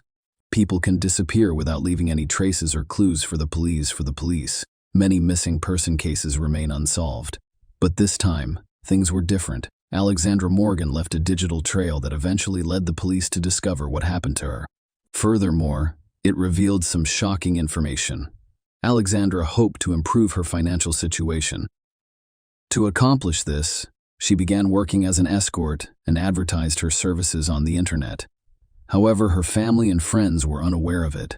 Women working as escorts are among the most vulnerable groups of people. Everyone, including the police, is aware of this. They never know who their next client will be. An ordinary person who, for whatever reason, has decided to pay for such services, or a maniac looking for a target.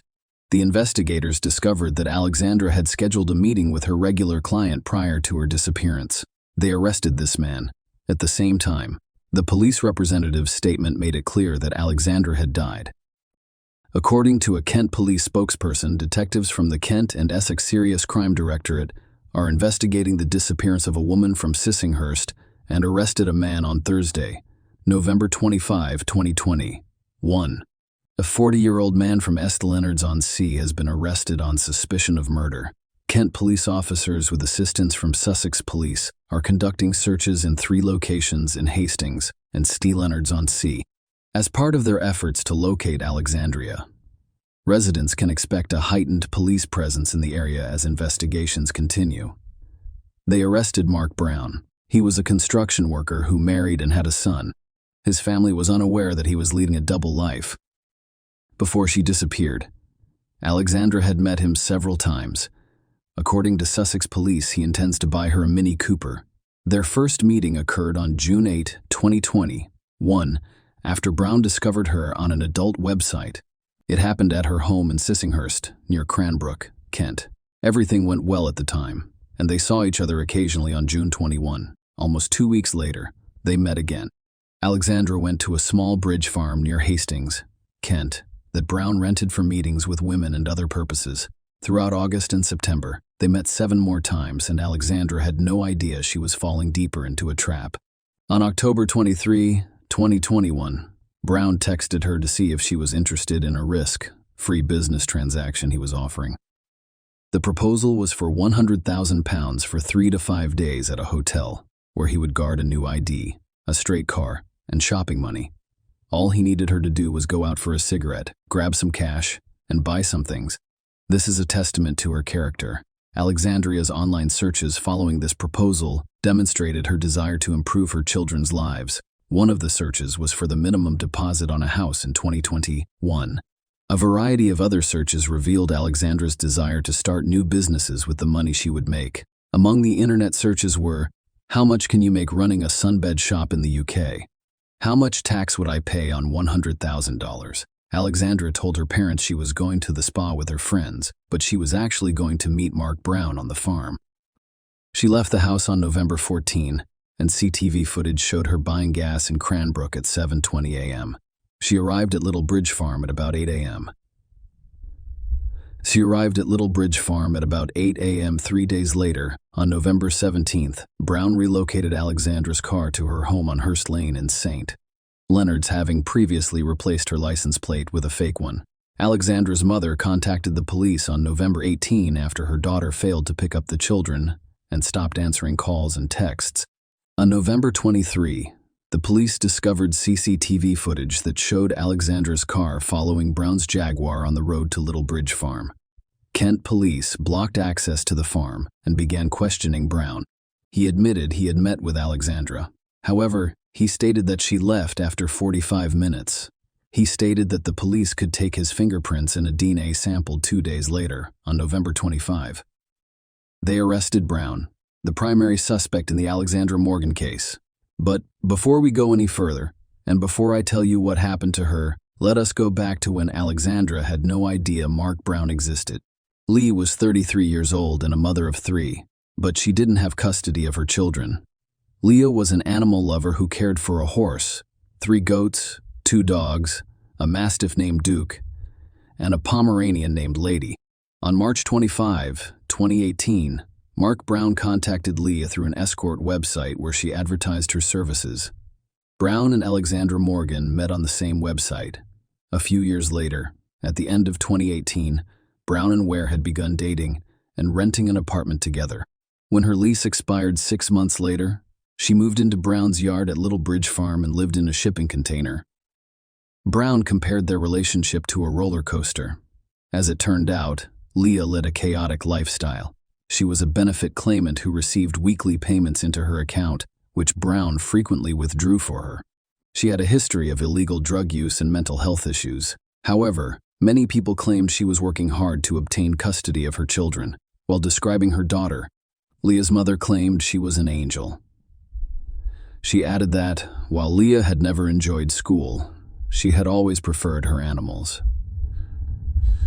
Brown and Ware had a 3-year relationship before she vanished without a trace in May 2020. 1. Leah spent the evening of May 5th. In the early hours of May 6, I was with a friend and convicted drug dealer Jack Tyler. They took the substances together. That evening, they had an intimate relationship. This was the last time anyone saw Leah. Her last outgoing call was on May 7 at 8:55 a.m. The police believed she died that day. 2 weeks later, Mark Brown returned to the website and met Leah on June 8, 2021. A month later, she vanished without trace. Alexandria met Brown for the first time in her home. The meeting went well.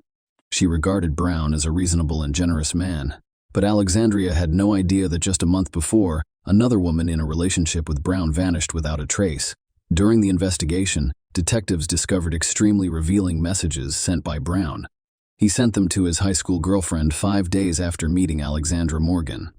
However, the messages were not about Alexandria. They were discussing Lee. This is what they said. "I'll be very careful how I word this. It happened again not long ago, while disposing of something. It's an extremely unpleasant task. An old oil drum, 5 liters of diesel, and there's not much left. It gets extremely hot and glows almost white. My heart, mind, and soul are heavy with the consequences of my actions. I'm a psychopath with a conscience." It's a joke, actually. Thus, investigators began to suspect Alexandra Morgan's death, and more frighteningly, that she was not Mark Brown's only victim. A spokesperson for the Sussex Police Major Crime Team stated that despite extensive investigations, "We have not found Leah or her body and are asking for the public's assistance in locating her or anything related to her disappearance." After Brown was arrested on November 25, 2021, police searched his farm. They discovered a barrel inside which someone had recently burned something. Experts examined its contents and discovered bone and tooth remains.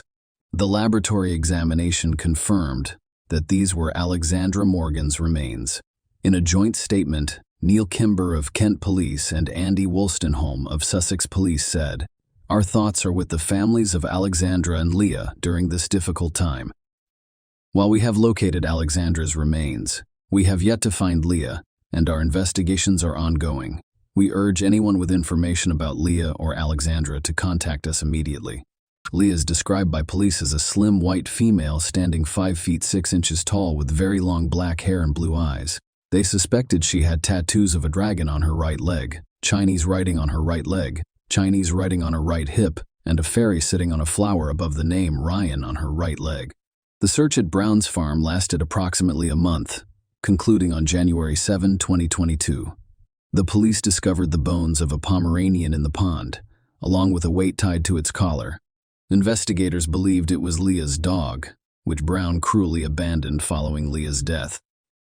Although police were unable to locate Leah Ware's remains, Brown was charged with her death on February 1, 2022. They had previously charged him with the murder of Alexandra Morgan. Throughout the interrogation, Brown denied the charges against him. However, when they informed him of the evidence that showed he had burned Alexandra Morgan's body, he admitted her death. Yet, Brown insisted that Alexandria had died as a result of an accident. The trial of Mark Brown started on October 17, 2022. During the court proceedings, new details about these two cases emerged. The jury discovered that Brown withdrew money from Leah Ware's bank account on a regular basis following her disappearance. Following Leah's disappearance on May 7, 2021, Brown collected her prescription medication and withdrew money from a cash machine every week using her new bank card. They delivered the card to his sister Cheryl's address. He would then place the cachet and medication in a horse box belonging to their pet. Birdie's prosecution lawyer, Duncan Atkinson, detailed several times in the weeks following Leah Ware's disappearance how Brown took £200 from her account, the maximum allowed in a transaction. This resulted in Leah's balance dropping from over £2,000 to £45. In July 2021, jurors were informed that Brown withdrew £200 from Leah's account twice shortly after transferring £200 to his own account. When asked why he did this, he explained that he probably used her £200 and then replaced it. At the time, someone owed me £430, so they most likely paid me back. Atkinson stated that the withdrawals from Leah's account had nothing to do with her and everything to do with you. Is this a coincidence? She died after receiving her new bank card. Brown responded, I'm not sure what you're getting at because as far as I know, she is not dead. Atkinson asks if we're running away. Ms. Where's the money? Were you? You knew Leah was in a situation where money wouldn't help her, Brown responded. I'm not sure what planet you live on. Leah wished Brown would leave his wife for her. This was stated by one of her friends during testimony at the trial. Perhaps it influenced Brown's decision to commit the crime. During the trial for Alexandra Morgan's death, Brown stated that her death was accidental. He claimed Alexandra slipped and fell on a tool, injuring her head in the workshop he rented at Little Bridge Farm. He claimed he ran over to her and discovered there was a lot of blood. As a result, he grabbed a towel and attempted to stop the bleeding from her head. When he moved her head to place the towel underneath, there was more blood. Prosecutor Duncan Atkinson objected, claiming that when you first saw her, she had collapsed on her back. There is already a lot of blood on her head. So before you do anything else, it's clear that she's hurt, needs assistance, and requires a doctor. That is absolutely obvious, Brown responded. Yes, but I was panicked, and the first thing I did was grab a towel to help stop the bleeding. She had already left by that point, and I made it a priority to perform CPR because I couldn't find a pulse. I did not call an ambulance because my first priority was to stop the bleeding and then check for a pulse. There is no point in calling an ambulance. If it is not going to arrive on time, the first priority is to stop the bleeding. Brown stated that he was certain Alexandra Morgan had died after performing CPR and holding a mirror to her mouth and nose to check for breathing. In the 5 minutes that followed, he used jumpers to keep blood from flowing out from under the workshop door, went outside to vomit, and grabbed his phone from either his car or jacket pocket to call the emergency services. He then decided to cover it up, saying, I wrapped Alex in a sleeping bag and wrapped a towel around her head to keep more blood from coming out. I had a dead escort on my workshop floor. How would it look like? How would I prove she had an accident? It was a foolish thing to do. It was the worst mistake I'd ever made in my life. Brown then decided to dispose of Alexandra's body with an incinerator he had built out of an old oil drum earlier that year and used on a regular basis to burn waste. He said, I'd heard urban legends about people burning bodies, and I didn't want anyone to find a body dumped somewhere. Thus, Brown claimed that he had nothing to do with Lee's disappearance and believed she was still alive. Alexandra's death was allegedly accidental. However, during the trial, the court heard testimony from Brown's boss, Alan Downs. The man claimed Brown warned him that the police might come for him and arrest him. The conversation took place on November 24. When Downs asked what the police might arrest him for, Brown said it was a double murder, and this was a critical point. With this response, Brown implied that Lee had died and that Alexandra Morgan had not died in an accident. However, Brown denied using such language. He responded, "No, I said I was going away for 25 years. I'm not sure where he got the double. I stated that I would be arrested for one murder. I did not say double." When asked who he had killed, Atkinson responded, "Who? The answer should have been no one." Brown responded, "The answer should have been yes." But that was not what I expected to happen. I can't prove I didn't kill Alex, and I didn't expect anyone to believe me. This is why I did what I did. They were both mothers and daughters, among other things, to their families and friends, and they died in the most tragic of circumstances. Both fell into the clutches of an evil maniac.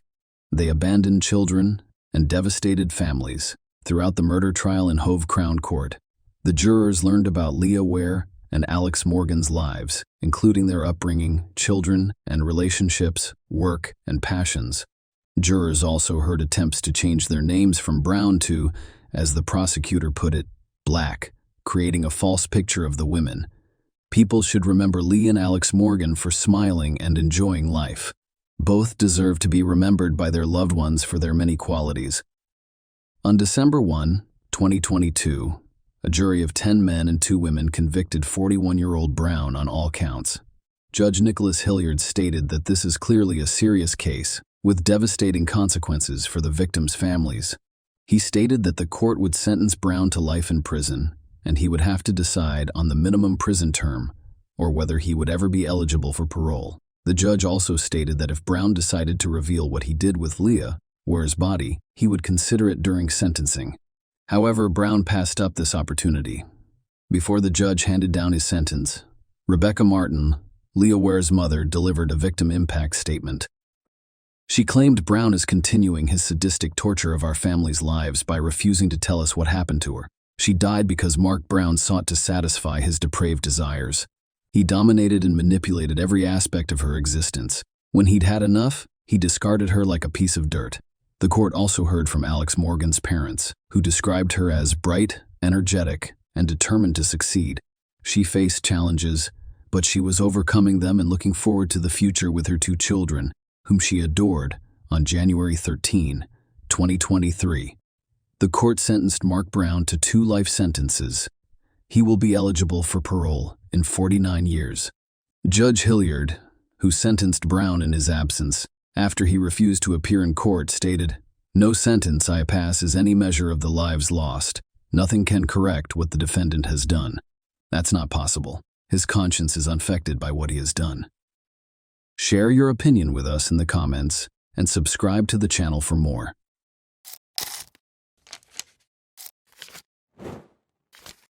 Hey guys, welcome to my channel, and today we're going to take a look at another horrible case with you. Despite the busy city streets and crowded malls, Lois Pearson always favored the quiet solitude of her childhood home, a modest wooden house tucked away among verdant hills. Lois rarely left her ancestral home, where her family had resided since her birth in 1949. Leasing her land to a man who used it to graze his cattle allowed her to live on a meager income. Lois became more dependent on her own resources following the death of her mother. She chose to use water from a well instead of running water when her pipes froze a few years ago. She carried a single lamp from room to room on a long cord for her everyday activities. Lois went to church every Sunday, and once a month went to Mineral Wells, the closest town, to do her laundry at a self-service laundromat and buy groceries. She always felt more at ease around animals and in the outdoors, frequently going for days at a time without speaking to anyone. Lois never had a romantic partner. Not even a doctor had ever seen her undressed in front of a man. In 2001, Lois met Jeffrey Maxwell soon after he purchased land west of her property in Weatherford, Texas. Lois was a little over 50 at the time, and Maxwell was just under 50. Sometimes they spoke to each other, and he would wave to her when he went by her house. Maxwell once asked her to join him for lunch. Lois was taken aback by the invitation and politely declined, as she always does. Another time, he arrived at her house, hopped out of his car, and abruptly requested a kiss. In particular, the expectant smirk on his face offended Lois. She insisted that he never return to her home. He moved away in 2005, but to her utter amazement, they reconnected just before he left. They had a quick, unhurried conversation. He came by to say goodbye and to show her photos of a modular house he was constructing in Corsicana. Lois had no idea that she would see Jeffrey Maxwell again after this farewell visit. Lois was getting ready for her usual grocery run in the afternoon of March 1, 2011. A silver Chevy Trailblazer pulled up behind her, 1970 Nova, as she was about to leave. He would have missed her if he had come 5 minutes later. Maxwell grinned and gave Lois a warm greeting. He got out of his car and started talking to her about the church. He moved slowly toward her as she responded, and she began to move away. They soon found themselves in the rear of her house. Lois tried to nudge Maxwell back toward the driveway, feeling a little ashamed of the well water containers nearby. She saw an odd change in his expression all of a sudden. It was so obvious that they both fell silent. Maxwell pulled a strange-looking container out of his coat pocket and held it up to Lois's face. He tried to hit both of her eyes with a stream of pepper spray before she could say anything, but the spray did not work. Lois sprinted in the direction of the barbed wire fence close to her vehicle.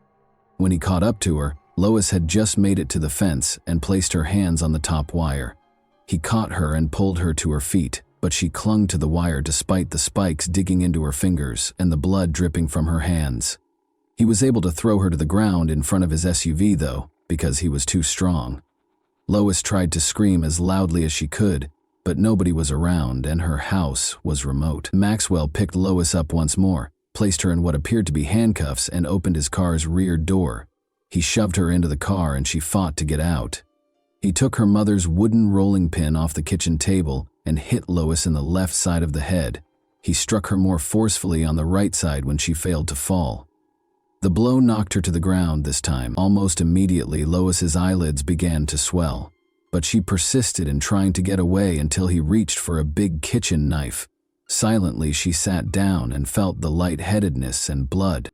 Maxwell inquired about her duct tape storage. She said nothing. He asked again, but received no answer. Then he tied Lois to the door handle of the living room and sliced the cord of her lamp into pieces. He went to his car outside. For a few seconds he was gone, but she was able to free her wrists, which had always been rather thin. She leaped to her feet and sprinted out the door. Even with ankle cuffs on, Lois had already run a few hundred yards down the road when he got back to the house, realized she was gone, and got into his car. Maxwell followed, stopping directly in front of her and obstructing her way. With a gun in his hand, he exited the vehicle. He stated, "Now we're moving on to Plan B," with a chilly look on his face. He pushed her inside his car after opening the rear door and refastened her handcuffs. He then covered her mouth with a tiny piece of duct tape. He smiled and said, "Are you a virgin?" She began to cry at that point. He slammed the door and got behind the wheel after laughing at her tears. He told her he would have to return and set her house on fire as he drove off. Lois heard the vehicle enter the freeway. She considered trying to raise her feet in the hopes that oncoming cars would see her handcuffs and assist her, but she felt completely powerless when she realized the car had tinted windows and that other drivers wouldn't be able to see her. She thought about using a tire iron to strike Maxwell, but she knew it would only make him more angry. She also considered rolling out onto the road and opening the back door, but she was unable to locate the handle. Maxwell listened to her prayer and assured her that she would no longer believe in God once he was done with her. The vehicle went off course. Lois was not familiar with the terrain. The kidnapper took her into a house's garage and shut the door after her. Cluttered with various objects, including patio furniture, a lawn mower, a lot of tools, a washing machine, and a dryer in the corner, she looked around the room. Maxwell took her handcuffs off. He started taking off all of Lois's clothing, cutting off her bra with a knife. Then he fastened her hands to the ends of a steel pole that was chained from the ceiling. She watched without understanding what was going on as he flipped a switch on the yellow control panel that was connected to the ceiling by a cable at the same location as the chains. She felt her shoulders suddenly rise, followed by her arms. As she climbed higher and higher, the ceiling motor hummed. Lois felt her bare legs hanging futilely in midair as Maxwell flipped the switch once more, causing the motor to go silent. Jeffrey Maxwell was renowned for his ability to get out of any predicament, be it shooting cattle to prevent them from being fed, burning down his own home to get insurance money, or something much darker? In the early 1980s, Maxwell corresponded with Martha Martinez, who was from Mexico. After many years of correspondence, Jeffrey finally went to Mexico and asked her to marry him. Because he deftly exploited her fears and lack of confidence, her family didn't like him at first. The 29-year-old woman felt that this was her opportunity to marry and have a child, despite her family's entreaties not to do so. She married Maxwell, had a son, and moved to Watauga, a Fort Worth, Texas suburb, with him. Maxwell had 3 children. When Rita, his girlfriend, became pregnant at the age of 18, he married her. However, they separated in 1,979 days following the birth of their second child. Martha managed to conceal her husband's actions from her family, but she was unable to conceal from her friends the bruises that appeared to be from shackles on her arms and legs. However, this paled in comparison to the horror Martha would later encounter. A deputy sheriff from Ardmore, Oklahoma, called the Watauga, Texas police station on Sunday, April 19, 1987. They had discovered a woman on the road early that morning, he reported. A deep wound on her neck had caused her to lose a lot of blood after being severely beaten. Martha Maxwell was the woman. When the police arrived at the family's house, they asked Maxwell when he had last seen his wife. He said he hadn't seen her since the previous evening and was shocked to learn that Martha was hurt but still alive. Thankfully, medical professionals were able to save her life. When she regained consciousness, she described the argument she had with her husband. She dozed off on the couch after he beat her, only to awaken bound with duct tape. Following more mistreatment, Maxwell made her drink a substance that instantly put her to sleep. In the hospital, she awoke. Martha initially assisted the police, but she abruptly stopped speaking with investigators after her husband was arrested and charged with kidnapping. Since a search of the house and car turned up no evidence, the police were unable to charge Maxwell with anything without her testimony. Once more, Jeffrey Maxwell slipped through the gaps. Martha traveled to Mexico with her son. Her husband, however, was not going to let her go so readily. Playing on her Catholic background, he pounded her with letters, even accusing her of the incident. Martha was living with Jeffrey again a month after the charges against him were dropped, despite her family's entreaties for her to stay away. The family's life appeared to be returning to normal. They purchased a new home, and Martha started college. However, it was only the quiet before the storm. She, or allegedly from her, sent letters to 2 family members on May 10, 1992. In her letter, Martha stated that she would not be communicating with her son or husband for some time. Her relatives didn't think Martha was the sender of the letters. First of all, she typically just gave them a call. Second, she would have written a letter in Spanish rather than English if she had. Maxwell hung up the phone after Martha's brother informed him that Martha had left. In order to report his sister missing, he had to travel to Texas. Since she would never have left without money, documents, a car, and most importantly her cherished son, he was certain that she was dead and that her husband was to blame. But the hunt for Martha was unsuccessful. When police questioned him years later about whether he had done anything that could have caused his wife Martha's death, Maxwell said, "Not intentionally." Jeffrey filed for divorce a few years after she vanished. He remarried Rita, his first wife, as soon as the divorce was finalized, and she moved in with him along with her 3 daughters from her second marriage.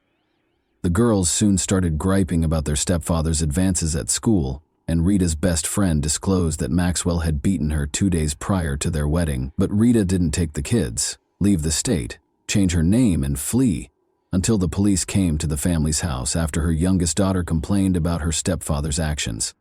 Maxwell started shouting at Lois as he lifted her into the air. The fact that she had ignored him in the car still infuriated him. After sensing his hands on her, the woman felt something sharp and hard, like a plastic bullet.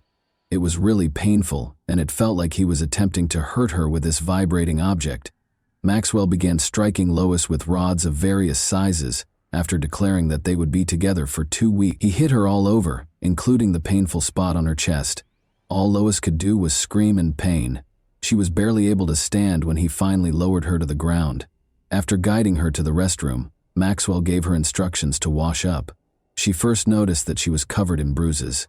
Because she was afraid of losing her eye, her right eyelid was so swollen that she could hardly see. After a hasty shower, the kidnapper himself handed her his jeans. They smelled like Maxwell and were too big for Lois. It was awful, but she knew that if she didn't agitate him over insignificant things, she would live longer. He shut off the lights, laid down next to her, and chained her ankles to the bed that night. Maxwell barely slept, and Lois had trouble shutting her eyes. Even in the dark, she could see his round, owl-like eyes every time she turned to face him. It was the first night she had spent away from home in more than 40 years. On the morning of the second day, Maxwell informed Lois that he had to purchase additional padlocks from the store.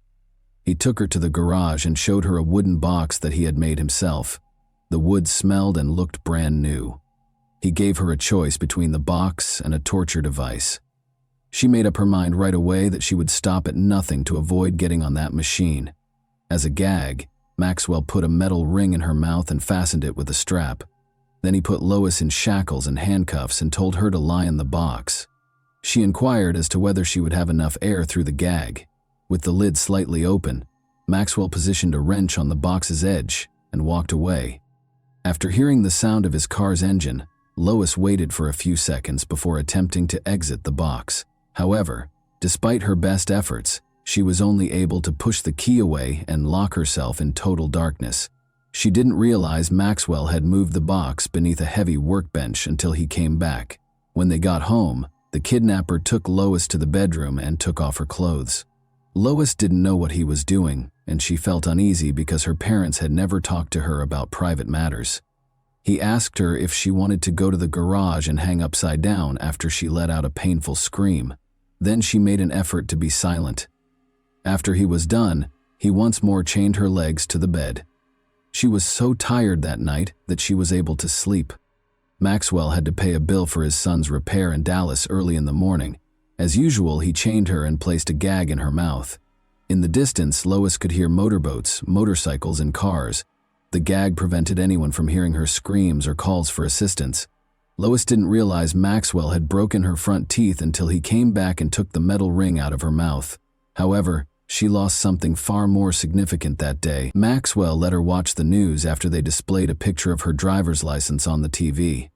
Lois Pearson was listed as missing after learning that the home where she had grown up and shared many memories was gone. They were trying to find her. The days that followed were all the same. He met his needs with her in the mornings and then left her alone. He made sure she was chained to the bed for a few days, even when he hurried to the mailbox or take a shower. But the kidnapper grew less cautious over time. She discovered one day that he had left his cell phone in the restroom. She considered taking it and calling the police, but she was hesitant because she had never used a cell phone before and was worried about making a mistake. She was afraid that he would use that torture device once more, in addition to losing faith in her. Lois dropped that notion, but she continued to think about a way out, or at least a way to change the balance of power. And after being held captive for a week, she figured out how to resist his persistent advances. She remembered what her parents had said when he lay next to her on the 7th day and pressed his mouth to hers. They had informed her that her oral cavity allegedly contained an agent that caused bronchitis. She never kissed boys when she was younger for this reason, among others.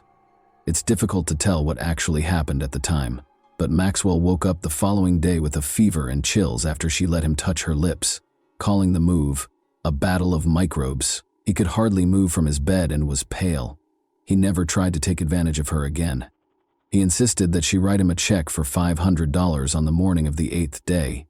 He told her to date it February 2nd, which was more than a month earlier, and explained that groceries cost money. She had already prepared to go shopping in town with the $60 he had taken from her wallet, but she didn't protest, figuring the money would buy her a few more days. The date was March 12, 2011, and when Sergeant Ricky Montgomery and 4 other police officers pulled up to a small home on the shores of a lake in Corsicana, 80 kilometers south of Dallas, it was getting close to 6 o'clock in the evening. They were there to ask the homeowner some questions regarding the missing 62-year-old woman.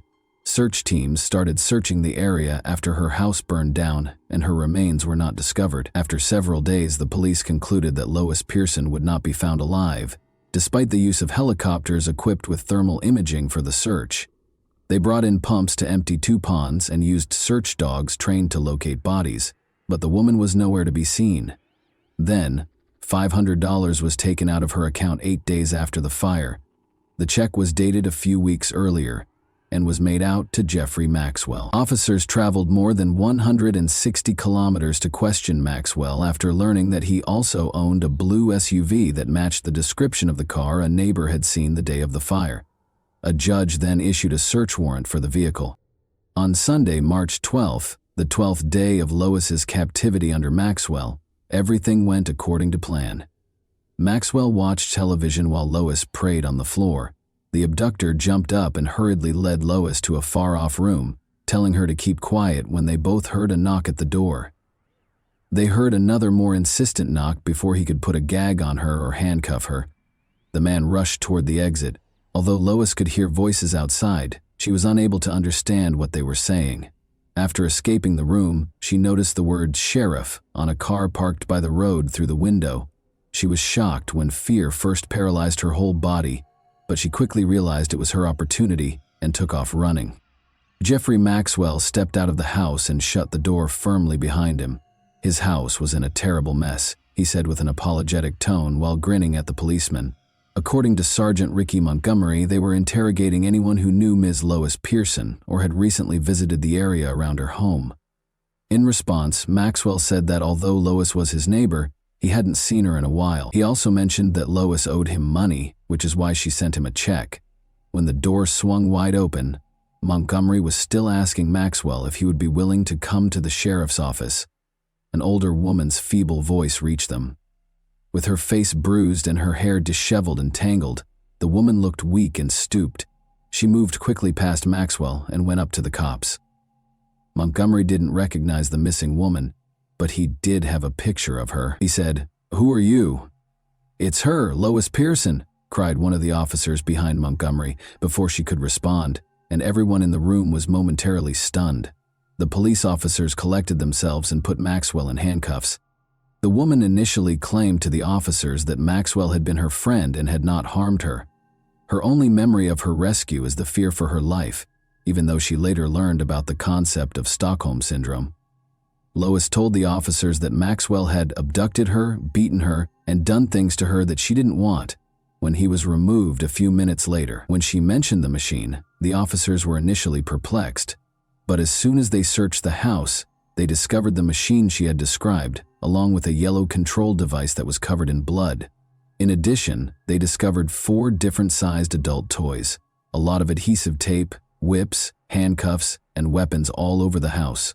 Blood was found on several articles of clothing in the house, on the floor in front of the car, and on the bedding. Additionally, a large collection of adult films was found by the police. After being questioned for 3 days, Maxwell admitted to almost everything. February 14, 2012 marked the start of the trial. Maxwell shaved his beard and shed more than 60 pounds in the months between his arrest and the trial. He was a lanky, ghostly figure now, wearing a suit that didn't fit him well. Maxwell was found guilty on all 3 counts by the jury in less than an hour. The jurors heard from Rita's friend, whom Maxwell had beaten 2 days prior to their wedding, despite the judge's ban on discussing his wife Martha's disappearance during the trial. Additionally, Rita's daughters testified about how their stepfather's advances affected them. Lois gave a court testimony as well.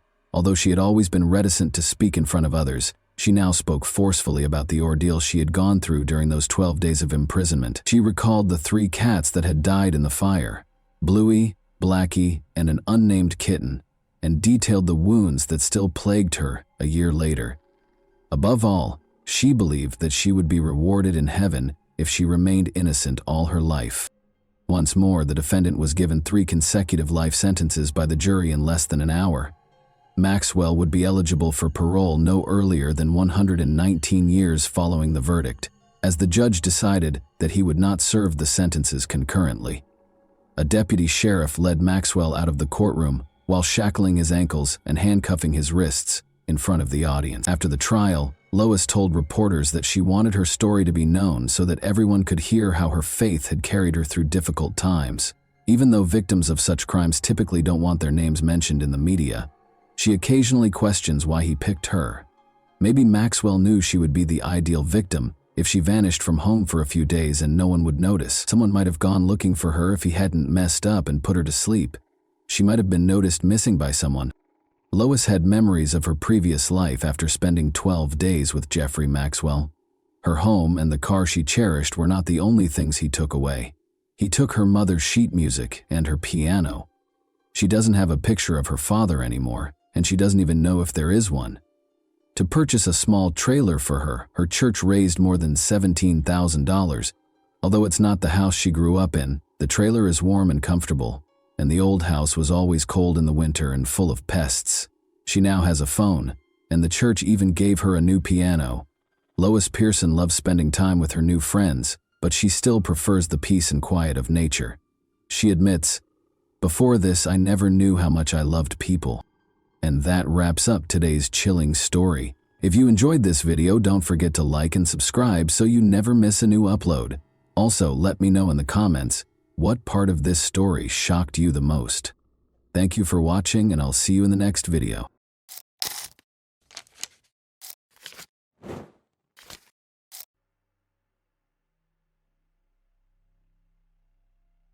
One of the most terrifying scenes ever filmed is before you. Actual video of a serial killer on the loose. Because its owner was already being watched by the police, fate stepped in before the murder kit could take another life. From a sunny UK resort to a charming southern Italian town, he left a bloody trail in his wake. The criminal mastermind ridiculed the investigators and misled them by leaving obvious clues close to his victim. The man's bizarre fetish ultimately brought about his terrible demise, but it also motivated him to carry out unspeakably cruel deeds. Far from their busy hometown of Potenza, Italy, the Claps family was getting ready for a relaxing Sunday retreat at a small cottage in Tito on September 12, 1993. Luciano, their 20-year-old son, was with their parents, Antonio and Filomena. Gildo Claps, 24, their oldest son, and Elisa Claps, 16, their youngest daughter, were expected to arrive soon. Together with Elisa's friend Eliana D'Alessio, they were scheduled to arrive in the afternoon. Eliana and Elisa had decided to go to the town center church for a service. The girls then intended to head back to Elisa's house before having lunch at the cottage with the rest of the family. Gildo started to worry when the girls hadn't returned after an hour. His sister would call home if she was going to be late, and she was always on time. Eliana was the one who rang the doorbell. Eliana assumed her friend had already gone home after they parted ways at the church. The fact that Elisa was still missing shocked Eliana. Gildo wandered around the town center, worried, trying to find his sister. Elisa was not in the crowd of people that gathered around the church. The rest of the family returned to Potenza to inquire about the situation after Gildo and Elisa failed to show up by 2 p.m., and they were shocked to learn that the girl had disappeared. Gildo asked Eliana to describe his sister's precise morning movements. Eliana then admitted that she hadn't been entirely truthful. Elisa used the service as a pretext to meet with her friend, 21-year-old Danilo Restivo, a dental technician student, even though they didn't attend. Despite coming from a well-respected family, his father was the director of the local National Library branch.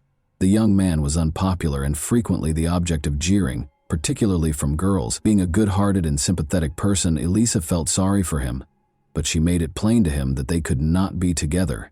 However, he insisted on giving her a gift to celebrate her passing her exams, so she consented to meet him that day. Danilo and Elisa made plans to meet at the church as the service was coming to an end at 11:30 a.m. Eliana unintentionally ran into Angelica, another friend, while she was waiting outside. The girls thought they might have missed Elisa in the crowd, but they didn't see her leave the church. Gildo called Danilo's house and demanded an explanation because he was the last person to see his sister. According to Danilo, they sat at the altar and talked for 15 minutes during their meeting. Restivo stayed behind to pray after Elisa left the church, and that was the last time he saw her. After a few hours, Elisa didn't come home, so her brother Luciano went to see Restivo in person. Danilo's responses showed signs of nervousness and evasiveness. Luciano inquired as to what had happened after noticing a big bandage on his left hand.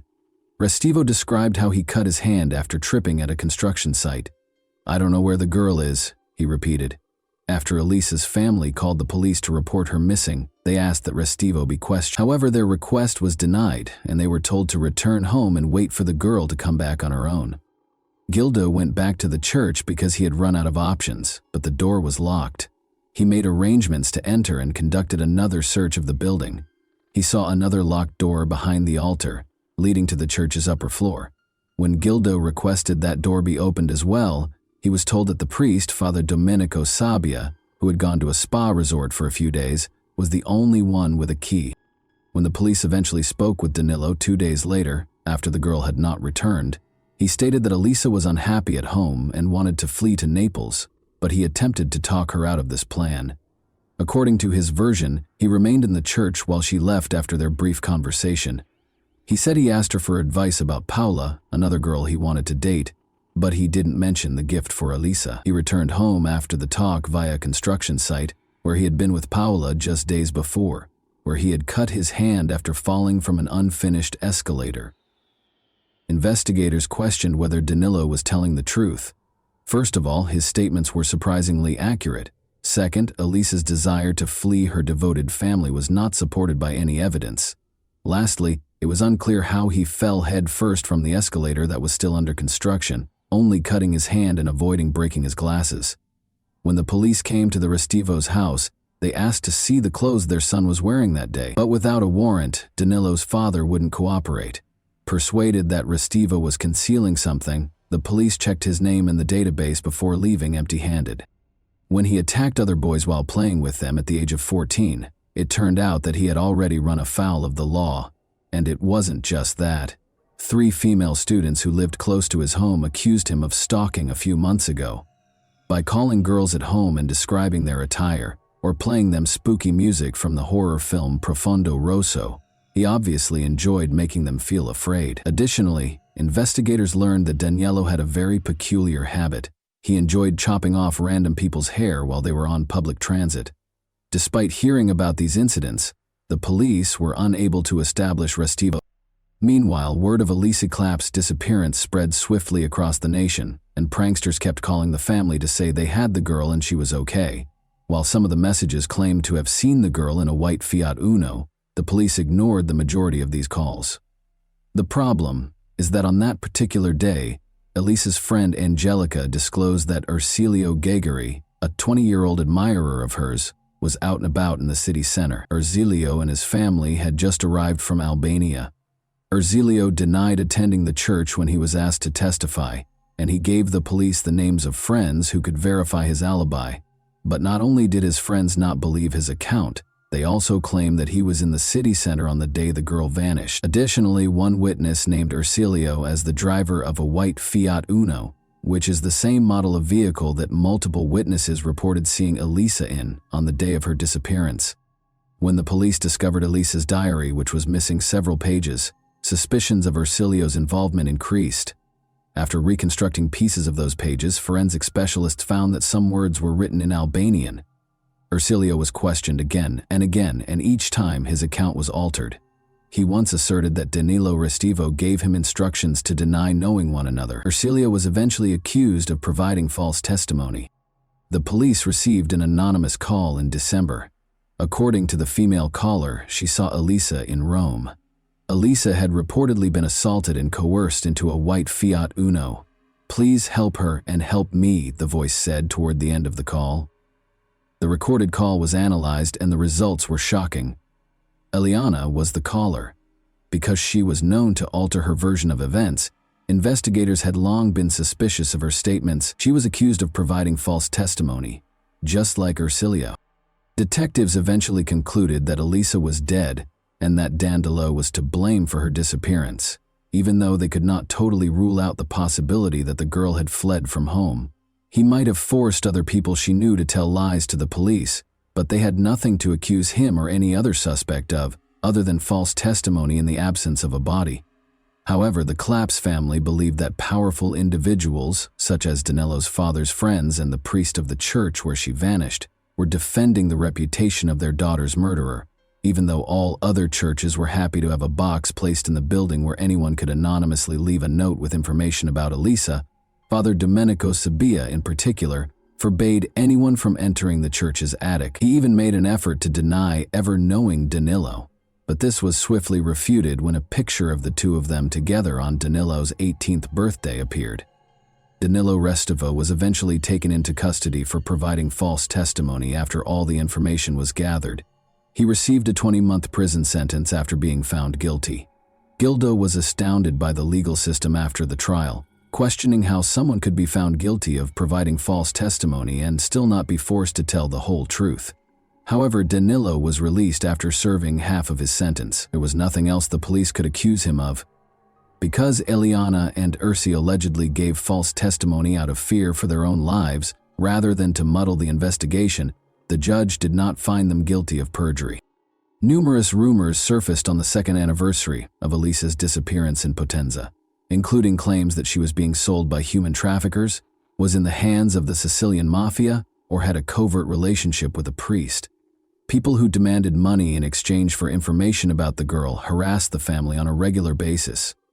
Elisa's family actively promoted public interest in the case in spite of the challenges. They developed a website to offer updates on the investigation as the internet started to gain popularity. An email purportedly written by Elisa appeared on the website on April 23, 1999. She said she was living in Brazil after leaving Potenza. The girl explained that she was unhappy and had to leave forever, but she also begged for forgiveness for hurting her family. "This will be my first and last letter to the family," she added. Filomena fervently hoped her daughter was still alive and well. Her sons weren't persuaded, though. They engaged a private investigator to track down the email's IP address because they knew their sister had left the house without cash or a passport, only to find out it was sent from a Potenza internet cafe rather than Brazil. Danilo Restivo was in the cafe when the email was sent, according to a list of all the patrons that day that the cafe staff had provided. Believing that Danilo had come up with this scheme to persuade them to stop looking for the girl, Elisa's family called the police right away and insisted on questioning him. They were informed, nevertheless, that there was nothing further they could do and that the investigation's active phase was over. 2,000 kilometers north of Potenza is the resort town of Bournemouth, which is situated on Britain's southern coast. For the Barnett family in Bournemouth, Tuesday morning, November 12, 2002, began as any other Tuesday morning. After dropping her children, Caitlin, age 11, and Terry, age 14, off at school, Heather Barnett, 48, came home after 8:30 a.m. As usual, Heather was eager to start working and have her morning tea. She made custom pillowcases, curtains, and other items from home. That day was no different from the many orders she always had. Terry and Caitlin came home from school a few hours later. Their mother was undoubtedly at home because her car was parked in the driveway and the radio was on, so the kids were a little uncomfortable with the unlocked front door. Their mother didn't answer. Caitlin called for her brother after looking in every room but the bathroom. She didn't want to enter for some reason. The kids knocked and got no answer, so they pushed the door, which slowly opened to reveal a horrifying scene. Evidently the victim of a very heinous crime, their mother lay on the floor. After phoning 911, Terry escorted his yelling sister outside to await the arrival of the police and ambulance. The neighbor across the street saw the two agitated kids while they were parking their car. Assuring the kids that they would be safe in their house, they took them inside. When the police arrived, they found no evidence of forced entry and that nothing had been stolen. Shortly after the woman dropped her kids off at school, the actual crime took place. Luminol testing showed that the woman's size 9 shoe prints led from the restroom to her workshop before abruptly vanishing in the center of the space. Before leaving the house, the murderer had obviously changed out of their filthy shoes and put on clean ones they had brought. The fibers found on the woman's body suggested that the offender had gloves on. Every piece of evidence suggested that the crime was well planned. The murderer arrived armed with gloves, a knife, a hammer, and a change of clothes and shoes. One piece of evidence, though, was left behind. A green hand towel that had been stained with Heather's blood was resting on the workshop chair. Only the murderer could have put the towel there, given its location and the fact that it did not belong to the family. Before putting on new clothes, they used it to clean their hands and face of the blood. The hair that was discovered in the woman's hands, however, was the most intriguing piece of evidence. At first, the police thought she had successfully removed a hair from the offender, but forensic examination showed something different. The hair in one hand belonged to Heather, but the hair in the other belonged to another woman, and it had been neatly cut with a sharp tool. Speaking with Caitlin and Terry, the detective discovered that their extra house keys had vanished a week prior to the murder. Although they changed the locks, they had suspicions because their neighbor had just come to get curtains for his girlfriend. The children were consoled by the same neighbor, an Italian man they called Danny. After moving to Britain in May 2002, Danilo Restivo, known to his neighbors as Danny, married Fiona Mozingo, an Italian woman he met online. Their residence was right across the street from Heather Barnett's. When the police arrived at the crime scene, they spoke with Danilo right away, and he quickly told them that he had an alibi for the whole morning.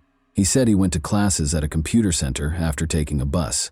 His statements were fully supported by the police when they looked through his bus ticket and the center's registration log. However, Danilo grudgingly led the detective to the bathroom, where his sneakers were soaking in a bucket of bleach, when an officer came to his house 5 days later to take DNA samples and asked to see the shoes he had on the day of the crime. "I'm cleaning them," he explained. The detective became suspicious of this and seized the shoes. The sneakers did not, however, match the footprints that were discovered in Heather's home. The police had cause to suspect Danilo Restivo, despite the absence of concrete proof, because of his dubious actions when it came to cleaning his sneakers. When they chose to search a database for his name, they discovered something startling. Restivo's name had previously been connected to a criminal investigation. He might have been connected to the disappearance of Elisa Claps, a young Italian girl more than 10 years ago. His alibi for that case was also re-examined by investigators, who discovered that it was not as credible as first believed. He registered at a time that was rather awkwardly changed from 10:28 to 9:28 in the computer center's logbook. Nothing would have stopped him from getting off at the next stop and going back to Heather's house, even though he had a bus ticket with the allotted travel time. Additionally, at 9:24, a man who looked like him was seen on security footage crossing the street close to Heather's residence. Unfortunately, the man could not be precisely identified due to the poor quality of the video. However, Danilo was the main suspect in a case for the second time in his life, but this time, all of the evidence against him was circumstantial. When the detectives called the Potenza police, they learned of Danilo's uncommon fetish of chopping off the hair of unidentified girls. The investigators' conviction that he was involved in the crime was only reinforced by this information. When the police started monitoring Danilo Restivo in April 2004, they soon discovered another questionable behavior. Restivo enjoyed going to a secluded park in Throop, which is close to Bournemouth. There he would hide behind bushes and watch girls walking their dogs or jogging. Wearing 2 sets of clothes, waterproof pants, gloves, sunglasses, and a hooded sweatshirt that covered his face, he was in the park on May 12 despite the nearly summery weather. The police were worried that they wouldn't be able to stop another murder because of his suspicious behavior. A number of uniformed officers approached the suspect while posing as investigators of car thefts in the park and requested to examine his possessions in order to conceal the surveillance. Police discovered what they dubbed Restivo's murder kit, which included a big knife, ski mask, gloves, scissors, wet wipes, and trash bags. Remaining composed, Restivo said he had located the knife in the grass and had taken it to protect the kids. He claimed to be gathering insects for his pet lizard when asked what he was doing in the park. He was hiding in the park bushes, and even the police had to concede that it was a reasonable explanation. Once more, the detectives had nothing tangible to present to Danilo. The decision was made to switch strategies and ask for public support. The goal of the investigation was to identify the owner of the hair strands that were discovered in Heather's hand. They contacted the media in Italy and Britain, and since 2002, when Restivo relocated to Bournemouth, they have received a lot of calls from girls who have had their hair cut in incidents involving public transit in Britain. None of the DNA samples that the girls gave matched the hair that was discovered at the scene of the crime. The investigation stalled for a while until the hair strand was re-examined in 2007 using a new technique that could identify the hair's previous residence. It was discovered that the hair belonged to a girl who lived in the UK, but had traveled to Tampa, Florida, a few weeks after visiting Valencia, Spain, 2 months prior to having her hair cut. Motivated by such specific information, the police made another unsuccessful attempt to contact the public. The police worry that the girl might have been a victim of the killer's prior crime, but it's also possible that she was just not paying attention to the news. In spite of this early setback, science ultimately contributed to the case. since technology had greatly improved by 2009. Forensic specialists re-examined the green towel from Heather's home in the hopes of finding something new. This time, the specialists were able to distinguish Heather's blood from someone else's perspiration and skin fragments. An expert said that there was only a 1 in 5,7,000 chance that it was someone else's DNA, even though it couldn't be said with absolute certainty that it was Danilo Restivo's.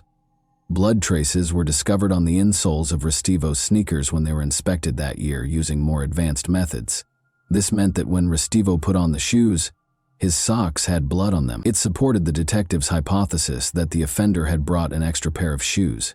Unfortunately, DNA analysis was completely impossible due to the bleach used, thus preventing Danilo and Heather's deaths from being directly linked. Restivo changed his clothes, put on gloves, and used bleach to get rid of bloodstains because he was aware of the evidence he might leave behind. Knowing what might link him to the crime scene, he made every effort to prevent it. He had a plan, was ready, and followed it. Thankfully, Restivo would eventually be charged with Heather's murder, but not before a terrible discovery was made in Italy. Something unexpected occurred in Potenza on March 17, 2010. The local church where Elisa had vanished years before was being repaired by workers. The attic door was no longer locked, and the priest had died 2 years earlier. 2 workers went upstairs, one using a flashlight to light his path while looking for roof damage. At that moment, he caught sight of something concealed behind construction debris in the room's corner. He was horrified to discover that he was staring at a mummified corpse. The girl's watch, glasses, and shoes were discovered on her body and were used to identify her. 17 years after going missing, Elisa Claps was found in the same church. She had died on the day of her disappearance, and her body had been dragged away and hidden, as the forensic examiner later concluded. Her body was found to have evidence of violence. However, several hair strands discovered in her hands, and a few more close to the body, were the most damning pieces of evidence.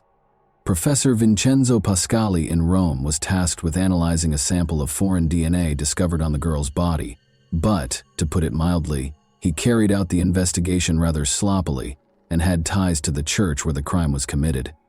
He said that the DNA did not match Danilo Restivo, but when the investigator decided to confirm this and sent the sample to another lab, it did match Restivo's DNA. The professor was placed on 18 months of work suspension, and on May 19, 2010, Restivo was arrested. The jury found Danilo guilty of Heather's murder on June 30, 2011. Following 5 hours of deliberation, he received a life sentence without the chance of release. But after he prevailed in an appeal on November 21, 2012, the court modified the punishment for Heather's murder and gave him a minimum of 40 years in prison. Restivo was found guilty of Elisa Claps' murder and given a 30-year prison sentence in absentia on November 11, 2011. Investigators believe it is crucial to look into Danilo Restivo's relationship to other unsolved crimes in both Italy and Britain because of his obvious propensity for murder.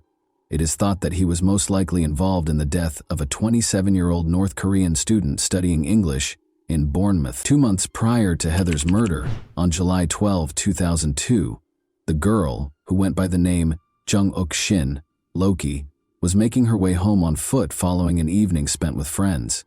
She was fatally injured by an unidentified attacker just 3 blocks from Restivo's residence. By yelling at him, Loki was able to repel him, and he even told the medical staff that the assailant was wearing a ski mask. After 3 tries, another man was found guilty of this crime, but his conviction was based only on the testimony of a female informant who had previously made false statements and frequently found herself intoxicated. There were many inconsistencies in her story, and she failed to mention the killer's ski mask. The 2 girls' physical similarities lend credence to the idea that Restivo was involved. Furthermore, the fact that the murder took place on the 12th of the month, as did the killings of Elisa and Heather, as well as the fact that Restivo visited the park where his murder kit was discovered, indicates the importance of this date to him. The length of the knife found in the park with Danilo is the same as the wound on Loki's body. Furthermore, different hair strands were discovered on the sidewalk close to Loki, but it was challenging to pinpoint their exact origin because of the nearby hair salon. From a legal standpoint, Loki's case is over. 2 murders have been formally charged against Danilo Restivo. Investigators are certain that there might be additional victims, though. Elisa's body was meticulously concealed, but Heather's was cruelly displayed for her own kids to see. Experts say that this shows that the criminal changed and that he was unable to stop on his own. And that wraps up today's chilling story. If you enjoyed this video, don't forget to like and subscribe so you never miss a new upload. Also, let me know in the comments, what part of this story shocked you the most? Thank you for watching, and I'll see you in the next video.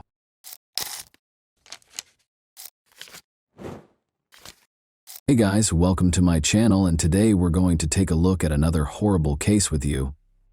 Rosemary Silva, 32, and her fiancé, Uderli Damasceno, 30, were getting ready for their wedding ceremony on Sunday, December 4, 2016, which was scheduled to take place in a charming rural setting close to Sao Paulo. To impress the guests and her future husband, Rosemary had orchestrated a spectacular helicopter arrival. But a sudden tragedy made everything into a nightmare just before the ceremony was scheduled to start. Rosemary, a 32-year-old nurse assistant, grew up in a big family in Sao Paulo. Her parents taught her the importance of kindness and compassion at a young age, which led her to pursue a career in helping people. Her co-workers always felt they had her undivided attention and frequently complimented her on her diligence, patience, and kind disposition. When she wasn't working, Rosemary was a happy, energetic person who loved hanging out with friends, volunteering at her church, and making sure her loved ones were safe and content. Since she was a young girl, Rosemary had dreamed of her wedding day. She imagined herself wearing a gorgeous white gown, walking down a flower-adorned aisle, and being surrounded by the smiles of loved ones. She had been inspired by these fantasies to diligently save money for the ideal celebration. Her spectacular helicopter arrival was one of the unique touches she had in mind, a surprise that would enthrall everyone present. Uderli, who was 30 at the time, was a mechanic from Sao Paulo who was raised in a hard-working household that valued simplicity and honesty. He had a strong interest in mechanics from an early age and progressively developed into a proficient professional. Uderli had a reputation for always carrying out his duties with honesty and for being steady, collected, and trustworthy. Despite his previous marriage ending in divorce, he remained close to his daughter from that marriage and spent as much time as he could with her. Although they didn't click right away, the two quickly became closer after meeting at an evangelical church. At first, they approached their discussions warily, as if they were two strangers who were not sure what they had in common. But as their relationship deepened, it became clear that they were destined to be together. In 2015, the pair started dating, and a year later, Uderli proposed, which Rosemary happily accepted. Rosemary and Uderli immediately started organizing their wedding after announcing their engagement. From the selection of flowers and music to the seating configurations and venue decor, Rosemary was adamant that everything be flawless. This was supposed to be a fairy tale day, and Rosemary imagined every visitor looking back on it with delight. But one element of the wedding was particularly noteworthy. Rosemary orchestrated a memorable surprise by arriving in a helicopter. Her dream had been to descend from the sky like a vision, to make an entrance that would be remembered. She worked with pilot Peterson Pinheiro to arrange for a Robinson R-44, a light commercial helicopter.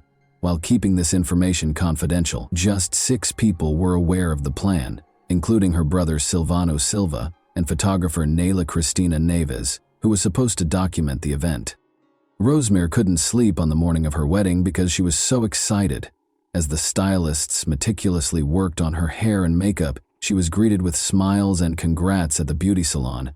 She continued to visualize her spectacular arrival, descending from above and witnessing the wonder on her guests' faces.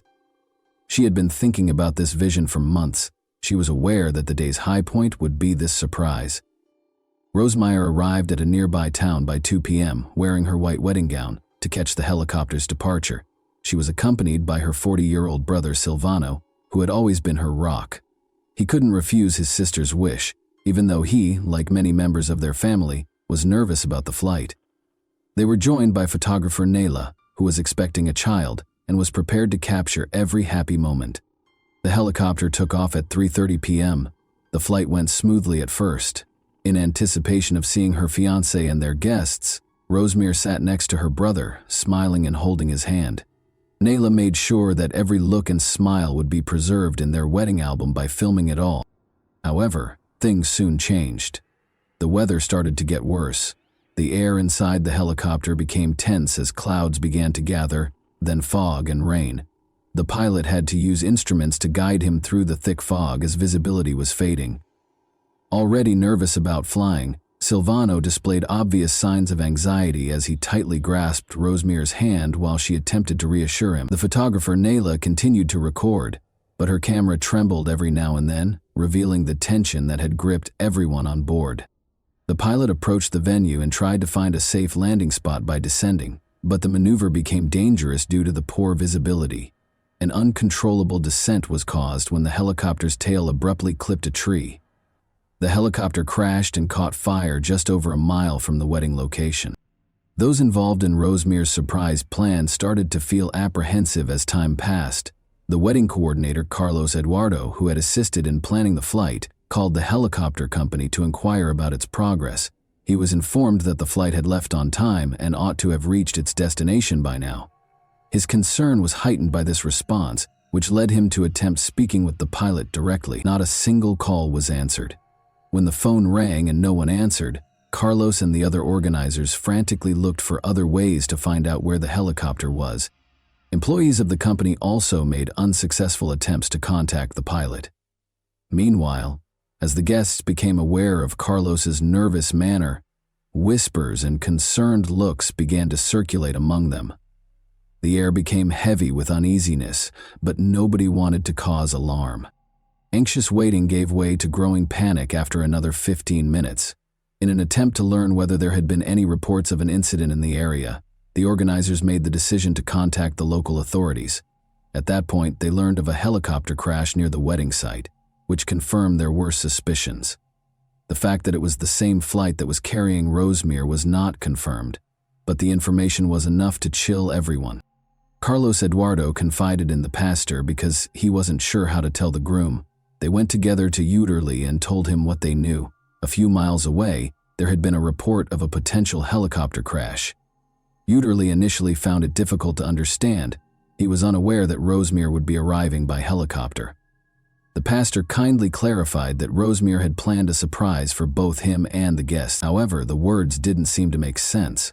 As the realization dawned, Uterly stood in stunned silence, staring at Carlos Eduardo and the pastor. His surroundings appeared to dim, the noises of the assembly fading into a quiet emptiness. When the gravity of the situation became apparent, everyone's eyes were on him. That helicopter might have contained Rosemary. The ensuing silence seemed to go on forever, and nobody knew how to respond. Reports verified that emergency personnel arrived at the scene of the collision within minutes. At first, there were few specifics as they tried to evaluate the situation. To keep spectators out, police surrounded the area and started their investigation. As news of the crash spread to the wedding location, the guests' anxiety grew more intense by the second, though everyone could feel that the possibility of a positive outcome was dwindling. One of the event organizers suggested waiting for official confirmation before drawing any conclusions. Behind him, the groom could hear whispers among the guests, and he knew that until the specifics were known, no one would tell the truth. Whispers were spreading like wildfire, and the day that was supposed to be a celebration was gradually devolving into chaos. First responders were already working diligently at the crash site, while the guests anxiously waited at the venue. The helicopter had crashed near a highway in a forested area. The fuselage had caught fire upon impact, and the remaining portion of the aircraft was rapidly consumed by the flames. After battling to keep the fire contained, firefighters eventually made it to the wreckage. Those attempting to piece together what had happened were struck with a sense of dread and grief when it became evident that none of the passengers had survived. In order to determine the cause of the collision, police officers started gathering evidence and searching the scene for hints. One officer found a camera that had continued to record even after the impact, and debris was strewn all over a small space. The video might offer important new information about the last few seconds of the flight. However, the cause of the tragedy was still unknown. The hope for a miracle was dashed when the wedding venue received official confirmation of the crash. With a heavy heart, the pastor went to Uterly and delivered the heartbreaking news. The groom's face was marked with pain as he tried to make sense of what he was hearing. Those who were by his side were left in stunned silence, unsure of how to react to such overwhelming grief, as the world seemed to crumble around him in that moment. Unsure of what to say or do, the guests who had come to celebrate love and happiness now stood in stunned silence. The ceremony, which had been eagerly awaited, had instead turned into a scene of shock and grief. What had been supposed to be a lovely day had turned into a sobering reminder of how easily one mistake or unanticipated circumstance could ruin lives and plans in an instant.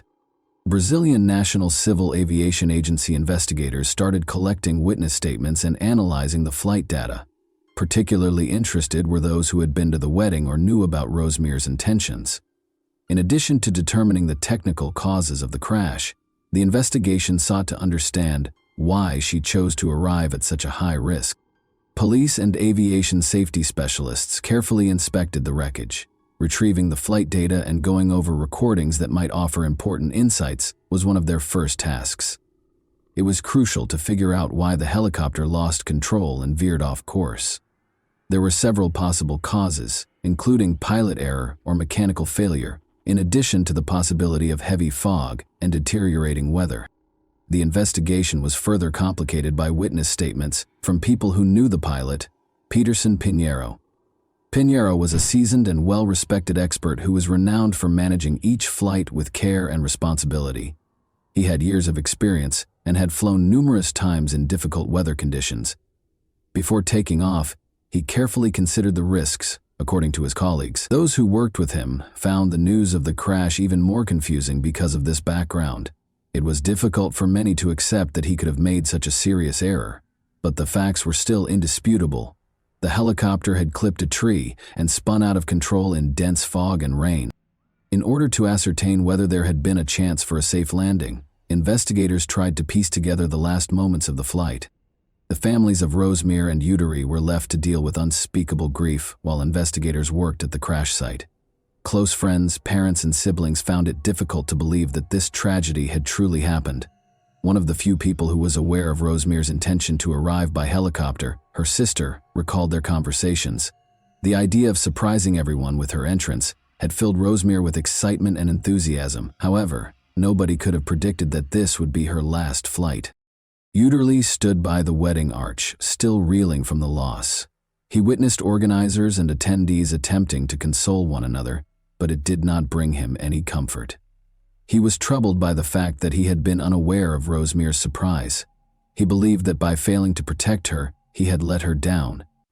What ought to have been the start of their life together had instead turned into one of his worst memories. Soon after, investigators published an initial report confirming that the weather was a major factor in the collision. Visibility was severely limited due to the thick fog the helicopter had encountered. Pilot Peterson lost control of the aircraft and caused the tragic crash after attempting an emergency landing and clipping a tree with the aircraft's tail.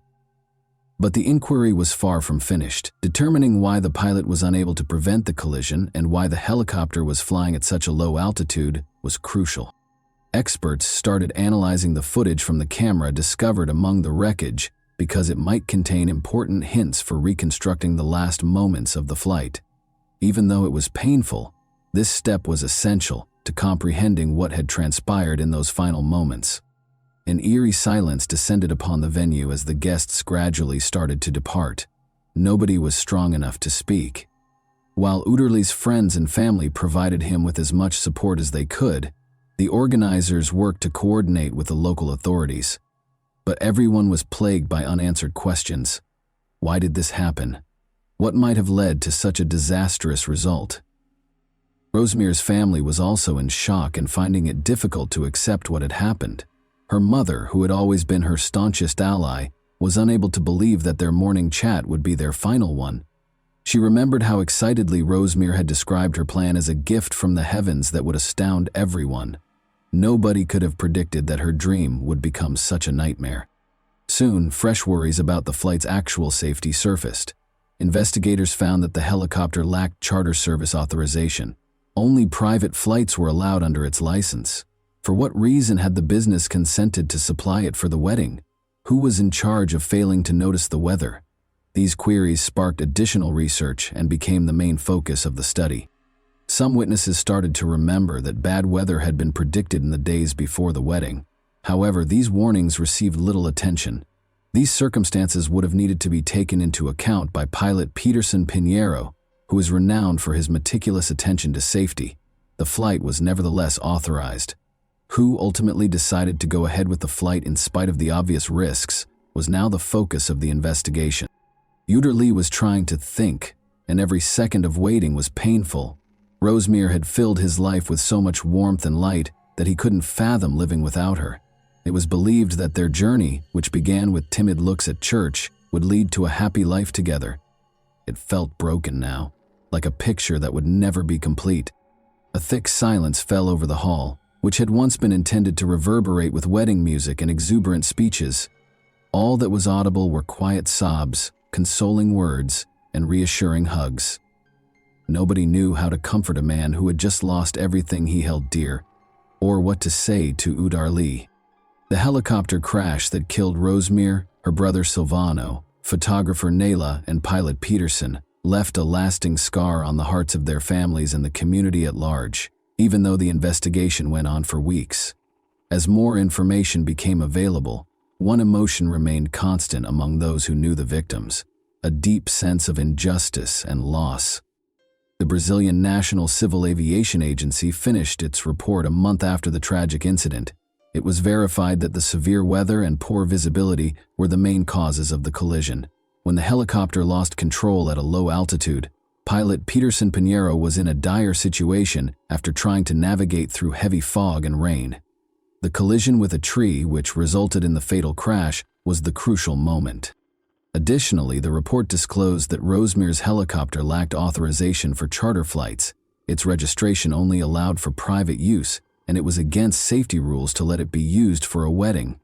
In addition to drawing attention to the company that rented out the helicopter, this revelation infuriated the relatives of the victims. Subsequent analysis revealed that the helicopter's leasing company had neglected to adequately evaluate the weather and permitted the flight to continue in spite of warnings of poor visibility. After the investigation was finished, the company and its owners were the target of multiple lawsuits because this was considered a serious breach. The relatives of the victims wanted to know why the flight had been authorized in these circumstances and who was responsible for the cancellation.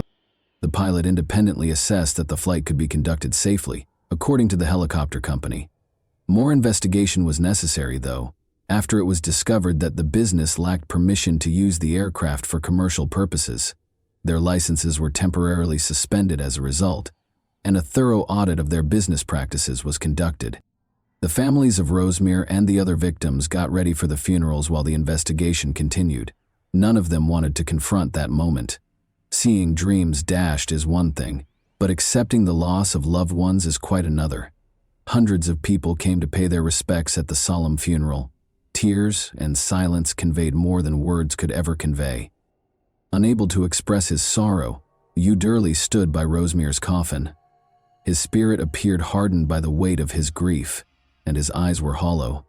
He had dreamed of being with Rosemere all his life, but in a flash everything was different. He thought his heart might burst as he stood in front of her coffin. He was unable to accept that this was really the end, and couldn't say goodbye. Following the funeral, Rosemere's friends and family started a campaign to call for more safety regulations in private aviation. They hoped that no one else would ever experience such a terrible loss as a result of carelessness or oversight. This tragedy struck a chord with the public, leading to broad support for more stringent laws and mandatory supervision to guarantee adherence to flight safety standards. Their local church, which they frequently visited, honored Rosemere's memory as well as that of her brother and the other victims. Uderli made the decision to preserve their legacy in spite of his suffering. In order to provide families impacted by comparable tragedies with tools to deal with their loss, he set up a small fund. Investigators published their final report after several months. It verified that bad weather and poor visibility, which caused the loss of control, were the primary causes of the tragedy. The company's failure to appropriately evaluate the risks involved and adhere to appropriate rental procedures was one contributing factor. The company's flight licenses were temporarily revoked and fined until all found flaws were fixed. Even though the investigation yielded a lot of answers, it was unable to restore the lost. Families were compensated, but it didn't make their grief any less painful. It was only a symbolic gesture that Uterly and everyone who knew Rosemere could not reverse. Life gradually returned to normal for most people months after the tragedy, but not for Uterly. The spark that used to light his eyes had vanished, but he still went to work and saw friends.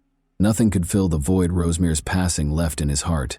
He frequently found himself thinking back on their happy times together in the evenings and wishing that day had gone differently.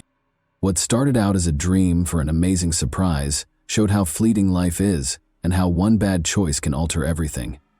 Tragically, Rosemere's wedding day was not what she had hoped for, but it was still memorable. And that wraps up today's chilling story. If you enjoyed this video, don't forget to like and subscribe so you never miss a new upload. Also, let me know in the comments, what part of this story shocked you the most? Thank you for watching, and I'll see you in the next video.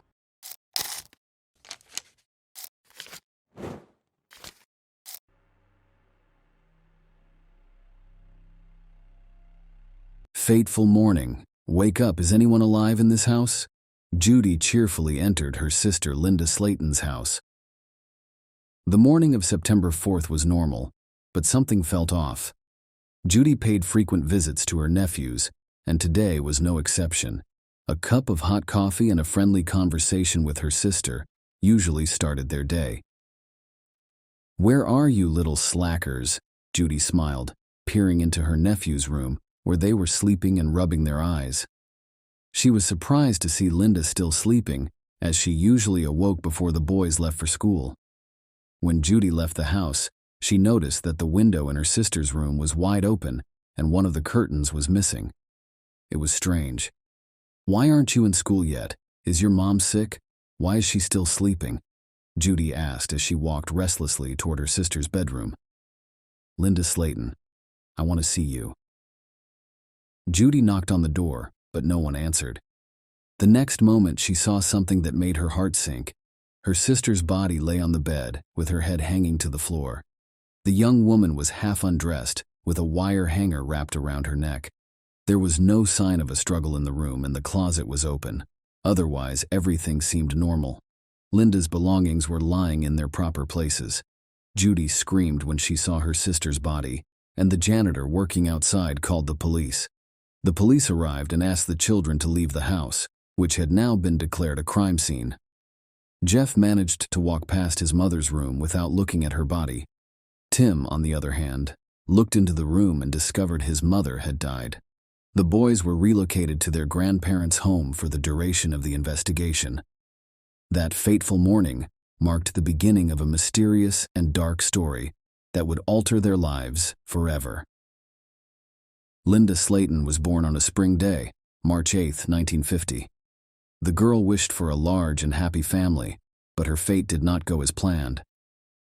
Linda was 19 years old when she married Frank Slayton. She was already a mother at that age. The couple welcomed their first son, Jeffrey, 3 years before the wedding, and a younger son, Timothy, a year later. Linda was only able to persuade Frank, their children's father, to join them after another year. Unfortunately, this marriage did not live up to her expectations. Linda frequently considered divorce, but fear and addiction kept her from taking that step. However, in 1974, after 9 long years of marriage, she gathered the last vestiges of strength and determination, leaving behind the hell that was their family. Linda took her sons and left Frank Slayton. It was the first step towards a new life, and Linda hoped to provide her sons with the security and happiness they had been denied for so long. She was unaware of the trials that lay ahead, including the fateful day for her family. Linda and her 2 children moved to 303 North Brunel Parkway in Lakeland, Florida, after their divorce, which was one of Polk County's most populous cities in 1981. It was a thriving business district with new residential developments popping up around every corner. These were primarily duplexes, where large families settled. Lakeland's abundance of lawns and greenery was very appealing to residents. The Slayton family owned one of the many duplex homes. Despite this, they did not remain in it for long. Linda and her sons moved to Florida from Hartsella, Alabama, 2 weeks before the horrific crime. What could have caused such a horrific tragedy? Perhaps Linda brought not only her children, but also dark memories from her past. Linda Slatton started a new life as a single mother following her divorce. She tried her hardest to provide for her children while juggling work and home responsibilities. Linda didn't have a car, so her sons walked to school or were driven by neighbors. Despite the difficulties, Linda never gave up and tried to provide her children with everything they required. In addition to school activities, the boys participated in the soccer section, but without a car, it was not always easy to get there. So Coach Joe came to their rescue. He regularly drove the brothers from their home to the stadium and back. Linda was actively preparing for her mother's move 1 week before the tragic events occurred, on September 4th. She was confident that a woman living with them would be able to assist Linda with daily household chores while also creating a comfortable and family-friendly environment. On the evening of September 3rd, Jeff returned home from his workout. He had an empty stomach and there was no food in the house, so he decided to go to his grandmother's house. When he returned around 9:30 p.m., his brother and mother were not home. The boy turned on the television to distract himself, but his anxious thoughts persisted. The argument he had with his mother the day before did not make him feel better. He tried to forget about it, but when he returned home and didn't see his relatives, he felt a strange longing. Usually, at this time, their house was filled with excitement. Linda's mother was cooking dinner in the kitchen, and the aroma of delicious food filled the house. Her younger brother, Tim, was merrily hanging around, occasionally running up to Jeff, hoping for a conversation. But, sensing his brother's displeasure, he ran back to his mother. These moments occurred several times before everyone gathered around the table for dinner around 11:30 p.m. The noise and laughter of family members in the hallway interrupted Jeff's thoughts. His heart began to beat more calmly. His mother and brother returned home, and Jeff resumed watching the movie that was about to end at dinner. Linda planned to spend the evening with her neighbors and play cards, but first she decided to do some housework. When his younger brother Tim went to bed, Jeff stayed to help his mother wash the dishes. He decided to stop by her room and apologize for their earlier fight. Jeff recalls saying, "I love you, Mom. I'll see you tomorrow." If only he had known that those were the last words he could say to his mother. September 4th, 1981, was a tragic day in the lives of two brothers, Tim, 12, and Jeff, 15. On that terrible day, they discovered their mother, Linda Slatton, dead in bed. Linda was only 31 when this happened. Who could have committed such heinous cruelty to the mother of two defenseless children? Was Linda the victim of a random attack, or did they know who it was? After Jeff and Tim left for their grandmother's house, Lakeland Police Department Sergeant Edgar Pickett arrived on the scene. He was the first detective to begin looking into this terrible tragedy. As soon as he arrived, police officers, reporters, and ambulances rushed to the house, which was cordoned off. Yellow tape reading "Crime Scene, No Trespassing" was wrapped around the house. Sergeant Pickett was the first to discover the key piece of evidence in the case. He discovered a palm print on a window with no curtain that did not belong to Linda, who had been murdered. This footprint could have been an important DNA sample, but at the time, DNA testing was not widely available to determine the exact cause of Linda's death. Her body was taken for an autopsy, which revealed bruises on her shoulders, arms, and neck. The fact that she was half naked suggested a possible rape. After a thorough autopsy, it was discovered that Linda had been severely beaten, abused, and strangled with a hanger from her closet. This horrific scenario sparked the investigation, but there were still many unanswered questions about Linda Slatton's murder. The police decided to investigate the Slatton family's genealogical tree. The first suspect was Linda's ex-husband, Frank Slatton. According to available information, he was a violent and aggressive man who frequently abused his wife and children and showed no concern for the family. Frank was immediately suspected by the police, as would be expected. He was detained for questioning, but it was quickly revealed that he was in Alabama on the night of the murder. Nonetheless, the police did not dismiss him as a suspect. The second suspect was Linda's oldest son, Jeff. The day before the murder, he and his mother had a heated argument. According to witnesses, Linda and her son's relationship had recently become strained. Jeff, the family's eldest child, had been through it all, first with an abusive father and then with his mother, who was raising his brothers on her own. Their frequent disagreements were in plain view, but Jeff always tried to mend fences and make peace with his mother, just as he did the night before Linda's death. The police administered 2 polygraph tests to Jeff, both of which yielded negative results, eliminating him from the suspect list. Linda's boyfriend, whose name has not been released, came in 3rd place on the suspect list. This white man was Linda's close friend and frequently socialized with her children. However, polygraph testing revealed nothing suspicious, forcing the police to clear him. Following Linda's funeral, the family gradually began to put their lives back together.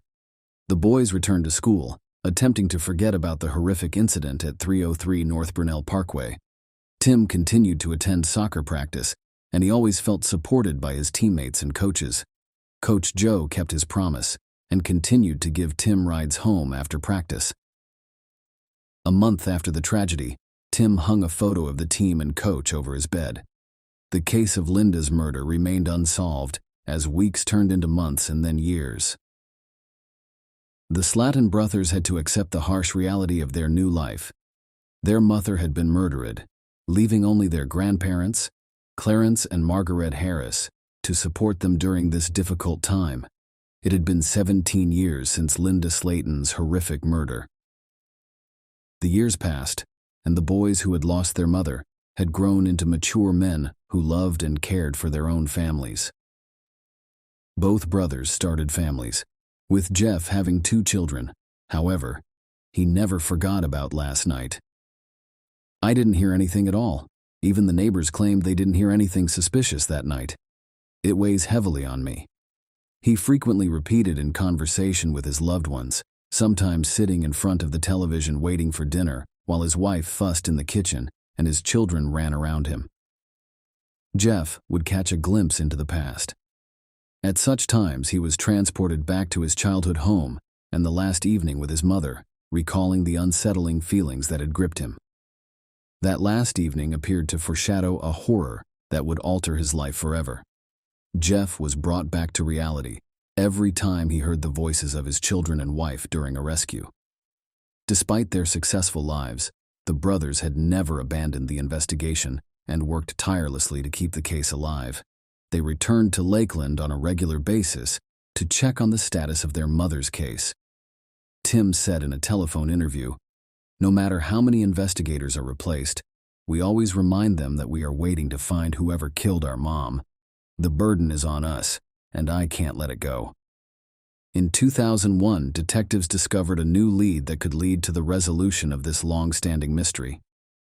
Police arrested Jimmy Ulmer, a man with similar demeanor to Linda's murderer in the same neighborhood. He was charged with the attempted murder of a young girl who he attempted to pull through her room's window. The police began investigating his connections and alibis and discovered that he had already been sentenced to 80 years in prison for other crimes. For the cops, he was the primary suspect. However, a minor issue arose. Jimmy had died by then, and DNA testing was no longer possible. However, Jimmy's mother agreed to give a sample of her DNA. Unfortunately, the results did not match the sample discovered at Linda's murder scene, and the investigation was again left unanswered. Edgar Pickett, the investigator looking into Linda Slayton's murder, resigned in 1998 and was replaced by Brad Grace, a new detective.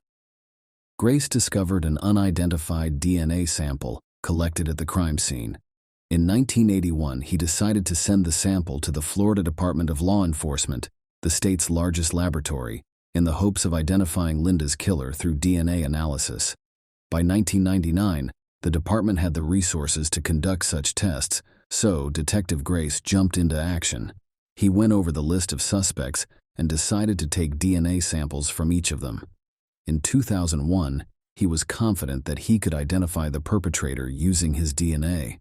He first contacted the Slayton brothers, asking them to provide DNA samples for comparison with those found at the crime scene. The results of the analysis completely eliminated the brothers as suspects. Detective Grace then contacted Linda's former husband, Frank Slayton. Frank had reevaluated his life after Linda's death and was now leading a fulfilling life. Frank voluntarily submitted his DNA samples again, but no matches were discovered. Grace sent DNA samples from the unknown perpetrator to the FBI in 2005, where they were tested against data in the federal database. These comparisons were made on a regular basis, but proved inconclusive. Detective Grace retired 17 years after Linda Slayton's murder and was succeeded by detectives Tammy Hathcock and Russell Hurley. After 3 more years of research, Tammy Hathcock discovered a new DNA recognition technology developed by the Florida Department of Law Enforcement. She submitted a DNA sample from the crime scene to expert Cecil Moore. Cecil Moore used a genealogical database and other documents to create a family tree that led to the person suspected of killing Linda Slayton. This was a watershed moment in the investigation, as well as one that shocked the Slayton brothers. One of the photographs in Tim's bedroom showed the killer's face. That man turned out to be Joseph Clinton Mills, better known as Coach Joe. Police began investigating Mills' background and discovered that he had been charged with grand larceny and forging a will, but had not been convicted. His fingerprints and palm prints were stored in police databases. To prove Joseph Mills's guilt, police had to compare his DNA to that discovered at the scene of Linda Slayton's murder. Detectives decided to obtain a DNA sample from Mills without his knowledge.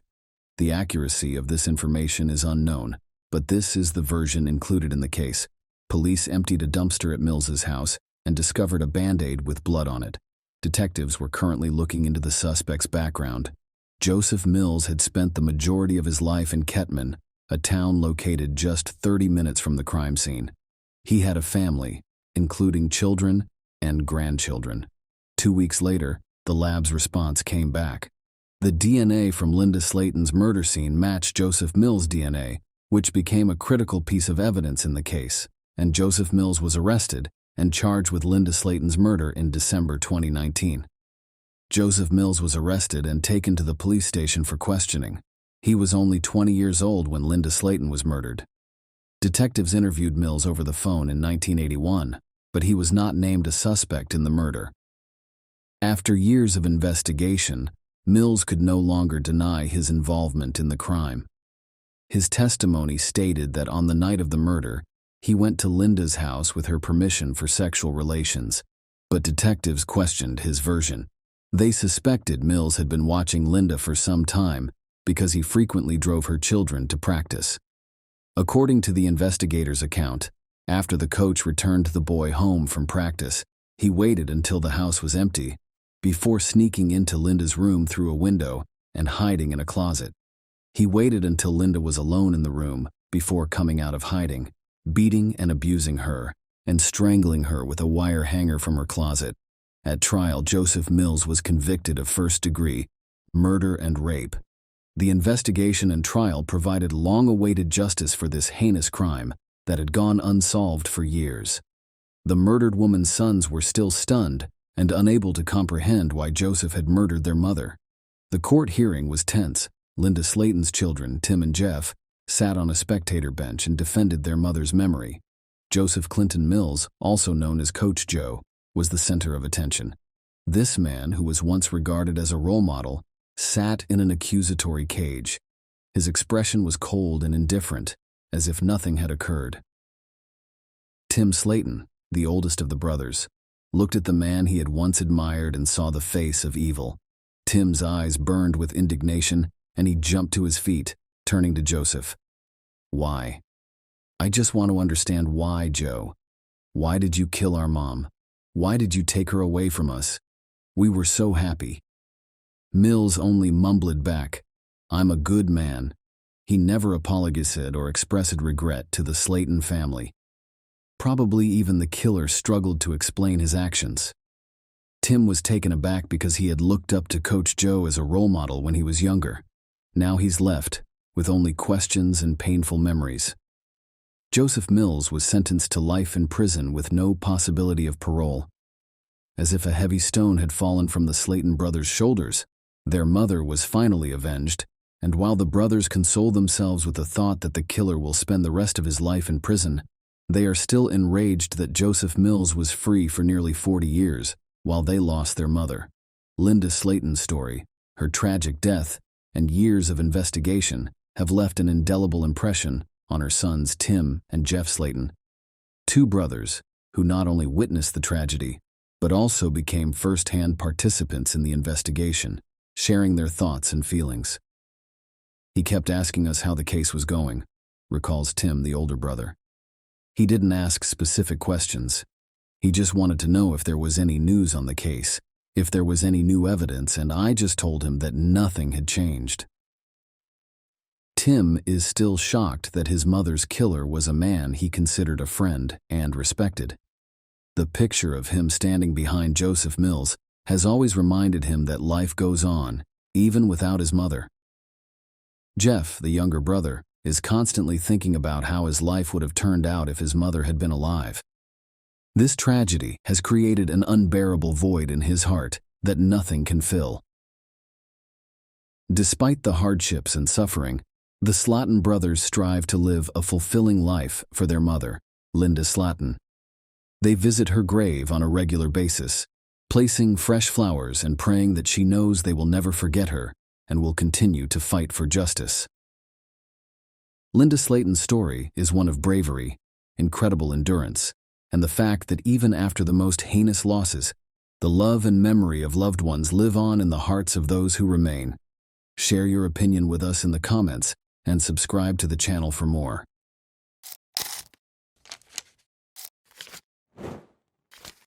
Hey guys, welcome to my channel, and today we're going to take a look at another horrible case with you. Little Bria had only ever been frightened by imaginary monsters. She called her mother, Michelle, on November 20, 2000, claiming to have seen someone outside the window. The day before, 3 armed men wearing masks broke into her house. Michelle looked out and saw no one, so she dismissed her daughter's words as the product of her young imagination. The difference with this incident, though, was that Bria saw them. They had looked through the window. Michelle and Bria were being held at gunpoint in their own home's living room by the same individuals who had been there the previous evening. In a peaceful San Diego, California suburb, it was November 2009. Michelle Renee was 35 years old and had just returned home from her job as a manager at the bank. She and her 7-year-old daughter, Bria, resided in a rather remote home. Michelle had been a bank manager for more than 13 years, putting in a lot of time and effort to advance through the ranks and land a job where she was respected and trusted. She was happy to be home with Bria after a long day. The two of them were playing Game Boy on the couch when a loud noise suddenly burst from somewhere behind them. Michelle saw 3 people when she turned around. As though they were a takeover squad, they stormed into the house. This was obviously not a SWAT team, though. The strangers wore all black clothing and were armed. Bria and Michelle screamed. When Michelle was grabbed by her hair, a gun aimed at her face and flung to the floor close to the couch, she was able to see her daughter running into another room. After securing her with duct tape, they turned the woman to face her daughter, who was lying face down close to the door with her hands and legs bound. "Are you going to kill Mommy?" Bria asked. "Do you intend to murder me?" The stranger said, "No, if the mother does everything we tell her to Michelle's belief that they had broken in to kill them. Michelle was told bluntly by the illegal intruders, "You will rob the bank for us, or we will kill you, and your daughter will be first." The intruders told Michelle that they had been watching her for months and had a plan because they knew she was a bank manager. They would stay with her all night to give her instructions and make sure she understood exactly what she was supposed to do. As they held her and her daughter bound on the couch with tape, the gang leader gave her explicit instructions throughout the night, stressing what she needed to do repeatedly. He told Michelle that 6 more gang members were standing guard outside, waiting to murder her if she did anything stupid. Around 11, a female voice on the radio caught his attention, as if to reaffirm what he had just said. He was told by the accomplice that a car had pulled into the driveway. The neighbor of Michelle and Bria had shown up. She lived in the same building and was named Kimbra. She was obviously very drunk after returning from a night out.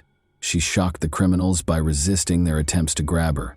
One of the criminals shouted at Kimbra not to move while pointing the weapon straight at his face. In an attempt to shield her friend, Michelle pushed his arm away, but he pointed the gun at her and hissed at her to never touch him again. Kimbra was finally restrained, and they all waited for dawn. Michelle became aware that she might be spending her final evening with her daughter. She needed to share everything with Bria. Thinking that this might be the last time she would ever touch her daughter's hair or see her sleeping, the mother smoothed her hair to give her some space to rest. The nightmare persisted in the morning. The robbers' leader told her to get up and prepare for work at 6 o'clock. He interrupted her to apply dynamite to her as she was getting dressed and arranging her hair. She was in excruciating pain as he taped it firmly to her back. Kimbra and Bria were also outfitted with sets of explosives by the criminals. The girl sobbed and asked what it was, but the mother merely muttered something because she didn't want her to become even more terrified. Then they showed Michelle something that looked like a lock on a door. According to the man, it was a detonator, and he would press the button if she made even the slightest mistake. The detonator had a 10-meter radius, he added. Bria was placed in her bedroom closet by the criminals. The mother reiterated that everything would be all right and that she would be back shortly. "Mom, have courage," her daughter said. 2 men remained inside the house as Michelle left, and the gang leader gave her a suitcase containing a sports bag before hiding in the backseat of her Jeep. As she always did, she was headed to work in a minute, but this time she had a gun pressed against her side and dynamite strapped to her back. She parked in her usual spot when she arrived, and the man told her she had 5 minutes to come out with the money after the cash collector arrived before she got out of the car. He had his finger on the detonator in case something went wrong. Around 9 o'clock, the cash collector showed up and handed over the cash. Michelle was in charge of getting the money because she was a bank manager. Michelle asked her colleague to go with her to the vault as soon as his car pulled away, and she explained the situation. Michelle was left with no choice but to stuff the bag full of cash while her colleague watched in horror as the bank manager did something so unthinkable. Her heart pounded. Was she moving quickly enough? Naturally, Michelle's co-workers informed the police about the incident, but first she took $360,000 out of the bank. She climbed into the Jeep and got ready to do whatever was asked of her. The criminal told Michelle that she would find her Jeep further down the street and told her to get out of the car after a few blocks. And so, it came to pass. She located her vehicle, got into it, and drove quickly home. The woman didn't know if she would find her daughter alive when she got home. She saw Kimbra's car was gone as soon as she pulled up to the house. She called for Bria as she entered the house, but the silence was uncanny. At last she heard a small voice. From the other side of the house, Bria was calling to her. Her mother had left the girl in the closet and she was still there. Relieved, the woman gave her daughter a hug, but it wasn't quite over. Bria saw her mother's expression change to one of panic. The gang leader had departed without taking the dynamite away from her. What if the detonator was used remotely by the criminals? Before departing, Kimbra informed Michelle that they had just cut the tape and thrown the explosives against the far wall, removing the dynamite from the girl and her back. They all rushed to the nearby homes after that. Investigators from the FBI, police, and even a bomb disposal team quickly swarmed the street. The officers soon realized that the dynamite was a fake, consisting only of 2 sticks painted red. However, no one would risk their lives assuming they were fake, given the low lighting and the fact that they were on the victims' backs in such a dire situation. However, Michelle made an effort to commit every detail that might aid in identifying the criminals to memory during the incredibly terrifying 14 hours that she was held captive. It made it possible for her to concentrate on something else rather than the situation's horror. Actually, it was her special talent for picking up on subtleties in people's looks and actions that others might miss. She committed the criminals' physique to memory, attempted to gauge their height from the house's furnishings, took note of their footwear and jeans, and examined the appearance of their weapons. She eventually had to use the restroom, so the gang leader accompanied her. She flipped the switch, brightening the man's face as he led her to the restroom. He was still wearing a mask, of course, but Michelle could see his eyes clearly. They were big, expressive, and a little red at the corner. All of a sudden, she recognized this person from her bank office. She frequently handled new client accounts in her role as bank manager, and on that particular day, a man had visited her office. He clarified that he needed information about opening accounts and making investments because he would shortly inherit a sizable sum. He repeatedly asked the same questions while seated at her desk. The man introduced his companion as Lisa, and they departed when a woman finally came in and said, "Chris, we need to go." However, he gave Michelle his business card before he left. She put it in her desk's top drawer. Michelle's mind was racing with all of these ideas, and she felt that she needed to be extremely careful and not even hint at her recognition of him. Additionally, she recognized his accomplice because she occasionally heard Lisa's voice on the radio. They wouldn't let her die if she messed up. Michelle then requested that the officers immediately check her desk's top drawer. The business card wasn't a fake. It was there. Christopher Butler was the man's name. Butler's conviction as a bank robber was quickly discovered by the FBI. They discovered his residence and placed him under observation. The bank was only a few kilometers from Butler's home and that of his fiancée, Lisa Ramirez. The other two men, Robert Ortiz, who had his sights set on Bria, and Christopher Higgins, a big man who protected Michelle, were soon recognized by detectives. The decision to arrest Christopher and Lisa was made on December 1. They were allegedly pulled over for document verification during a routine traffic stop. There was just so much evidence in the car. In a stressful situation, the pneumatic gun in the glove compartment appeared completely real. In addition, the officers discovered a black bag Michelle had described, gloves, homemade masks, Michelle's credit cards, banknote adhesive ribbons, and even a door lock that the criminals had managed to pass off as a detonator. Two investigators waited for more evidence in the house. Officers discovered a sample of dynamite bearing Christopher and Lisa's fingerprints, along with all the ingredients needed to make fake dynamite. Because they were sure they wouldn't be linked to the crime, the accomplices left a ton of evidence. The $360,000 that was stolen, however, was not discovered by the officers in the house or the car. On that same day, they took $93,000 and arrested Higgins. Higgins admitted to everything and talked about going to Vegas for a few $1,000s. Ortiz fled, but he had $32,000 from the bank when he was apprehended in Wisconsin 3 months later, and he admitted to everything.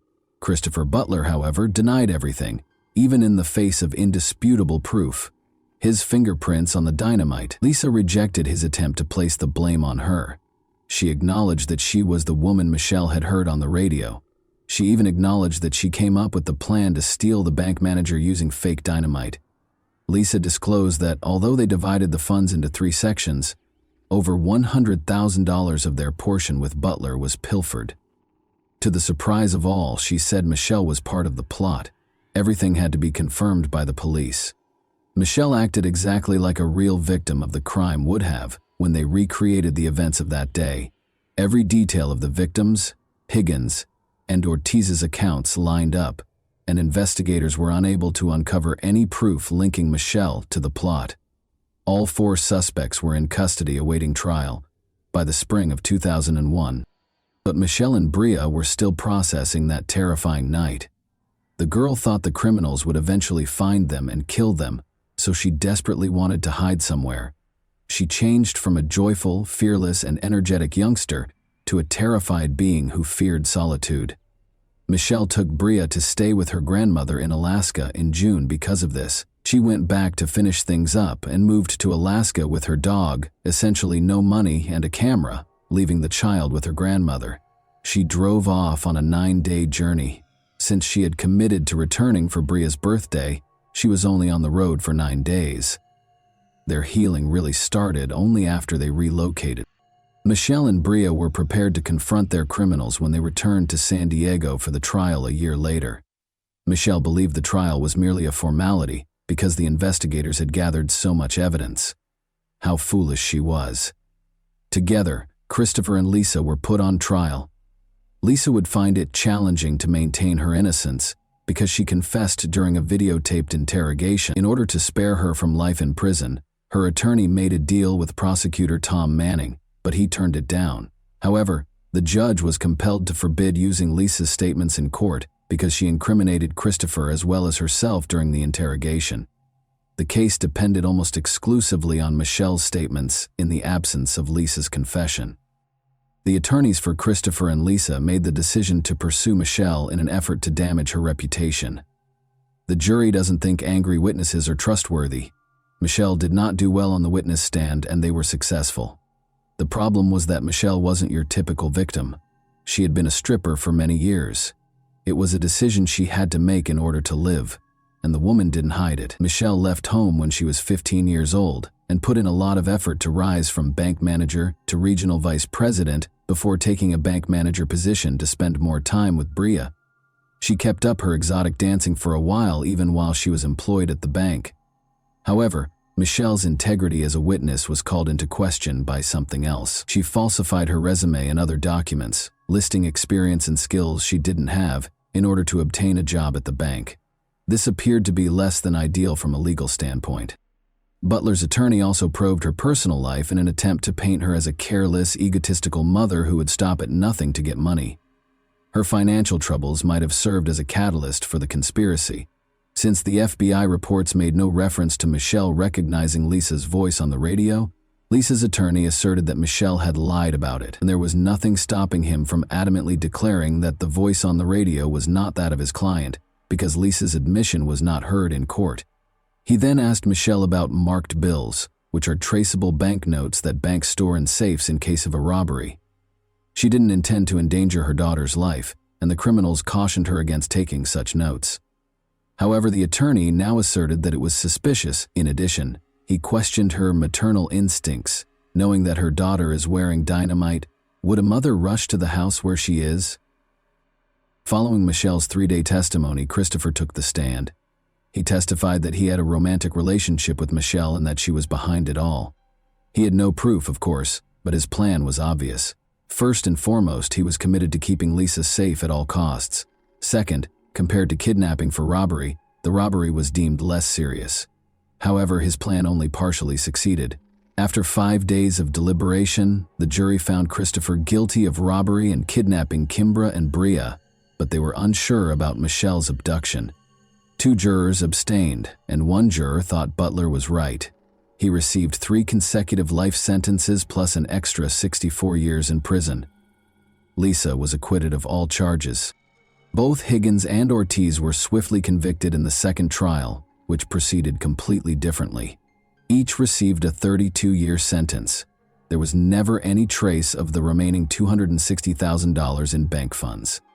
Therefore, while the guilty were incarcerated to serve their sentences, Bria and Michelle saw it as only the beginning. It was a difficult road for them to heal, but eventually Michelle understood that she could either take charge and set an example and support system for her daughter, or she could become angry and blame the kidnappers for all of her life's shortcomings. So she did. She began her own public relations firm from the beginning, gave numerous speeches in public, told other assault survivors her story, and penned a book that was made into the movie In Captivity. Bria followed her dreams after being inspired by her mother. Despite receiving a multiple sclerosis diagnosis at the age of 18, she went on to attend college and join the school cheerleading squad, but they had to confront the past once more after their world was destroyed 20 years ago. Christopher was granted parole in June 20. Tom Manning, the prosecutor, made the decision to attend the hearing. He had a strategy. Christopher Butler was questioned by him regarding all of his false statements made in court. Christopher could have insisted on his version and carried the truth to his grave, so it was a dangerous plan. However, he acknowledged that Michelle was never a part of the conspiracy and that they did not have a relationship. He blamed his ex-girlfriend Lisa Ramirez for the crime, but he refused to accept responsibility for it. He conveyed his profound apologies for the suffering his victims had endured as a result of him. Christopher acknowledged that he felt deeply moved by Michelle's book and that he regretted what he had done. Despite their forgiveness, Michelle and Bria opposed his release and repeatedly refused to let him go. They had a fundamentally different attitude toward Ortiz and the other 2 men. In court, he was the one who expressed regret to Michelle. Ortiz was released in January 2021 after Bria spoke favorably during his parole hearing. Working together in Michelle's newly established business, Michelle and Bria are now closer than ever. Michelle's 9-day healing journey to Alaska altered her worldview, and she wrote another book about it. And that wraps up today's chilling story. If you enjoyed this video, don't forget to like and subscribe so you never miss a new upload. Also, let me know in the comments, what part of this story shocked you the most? Thank you for watching, and I'll see you in the next video.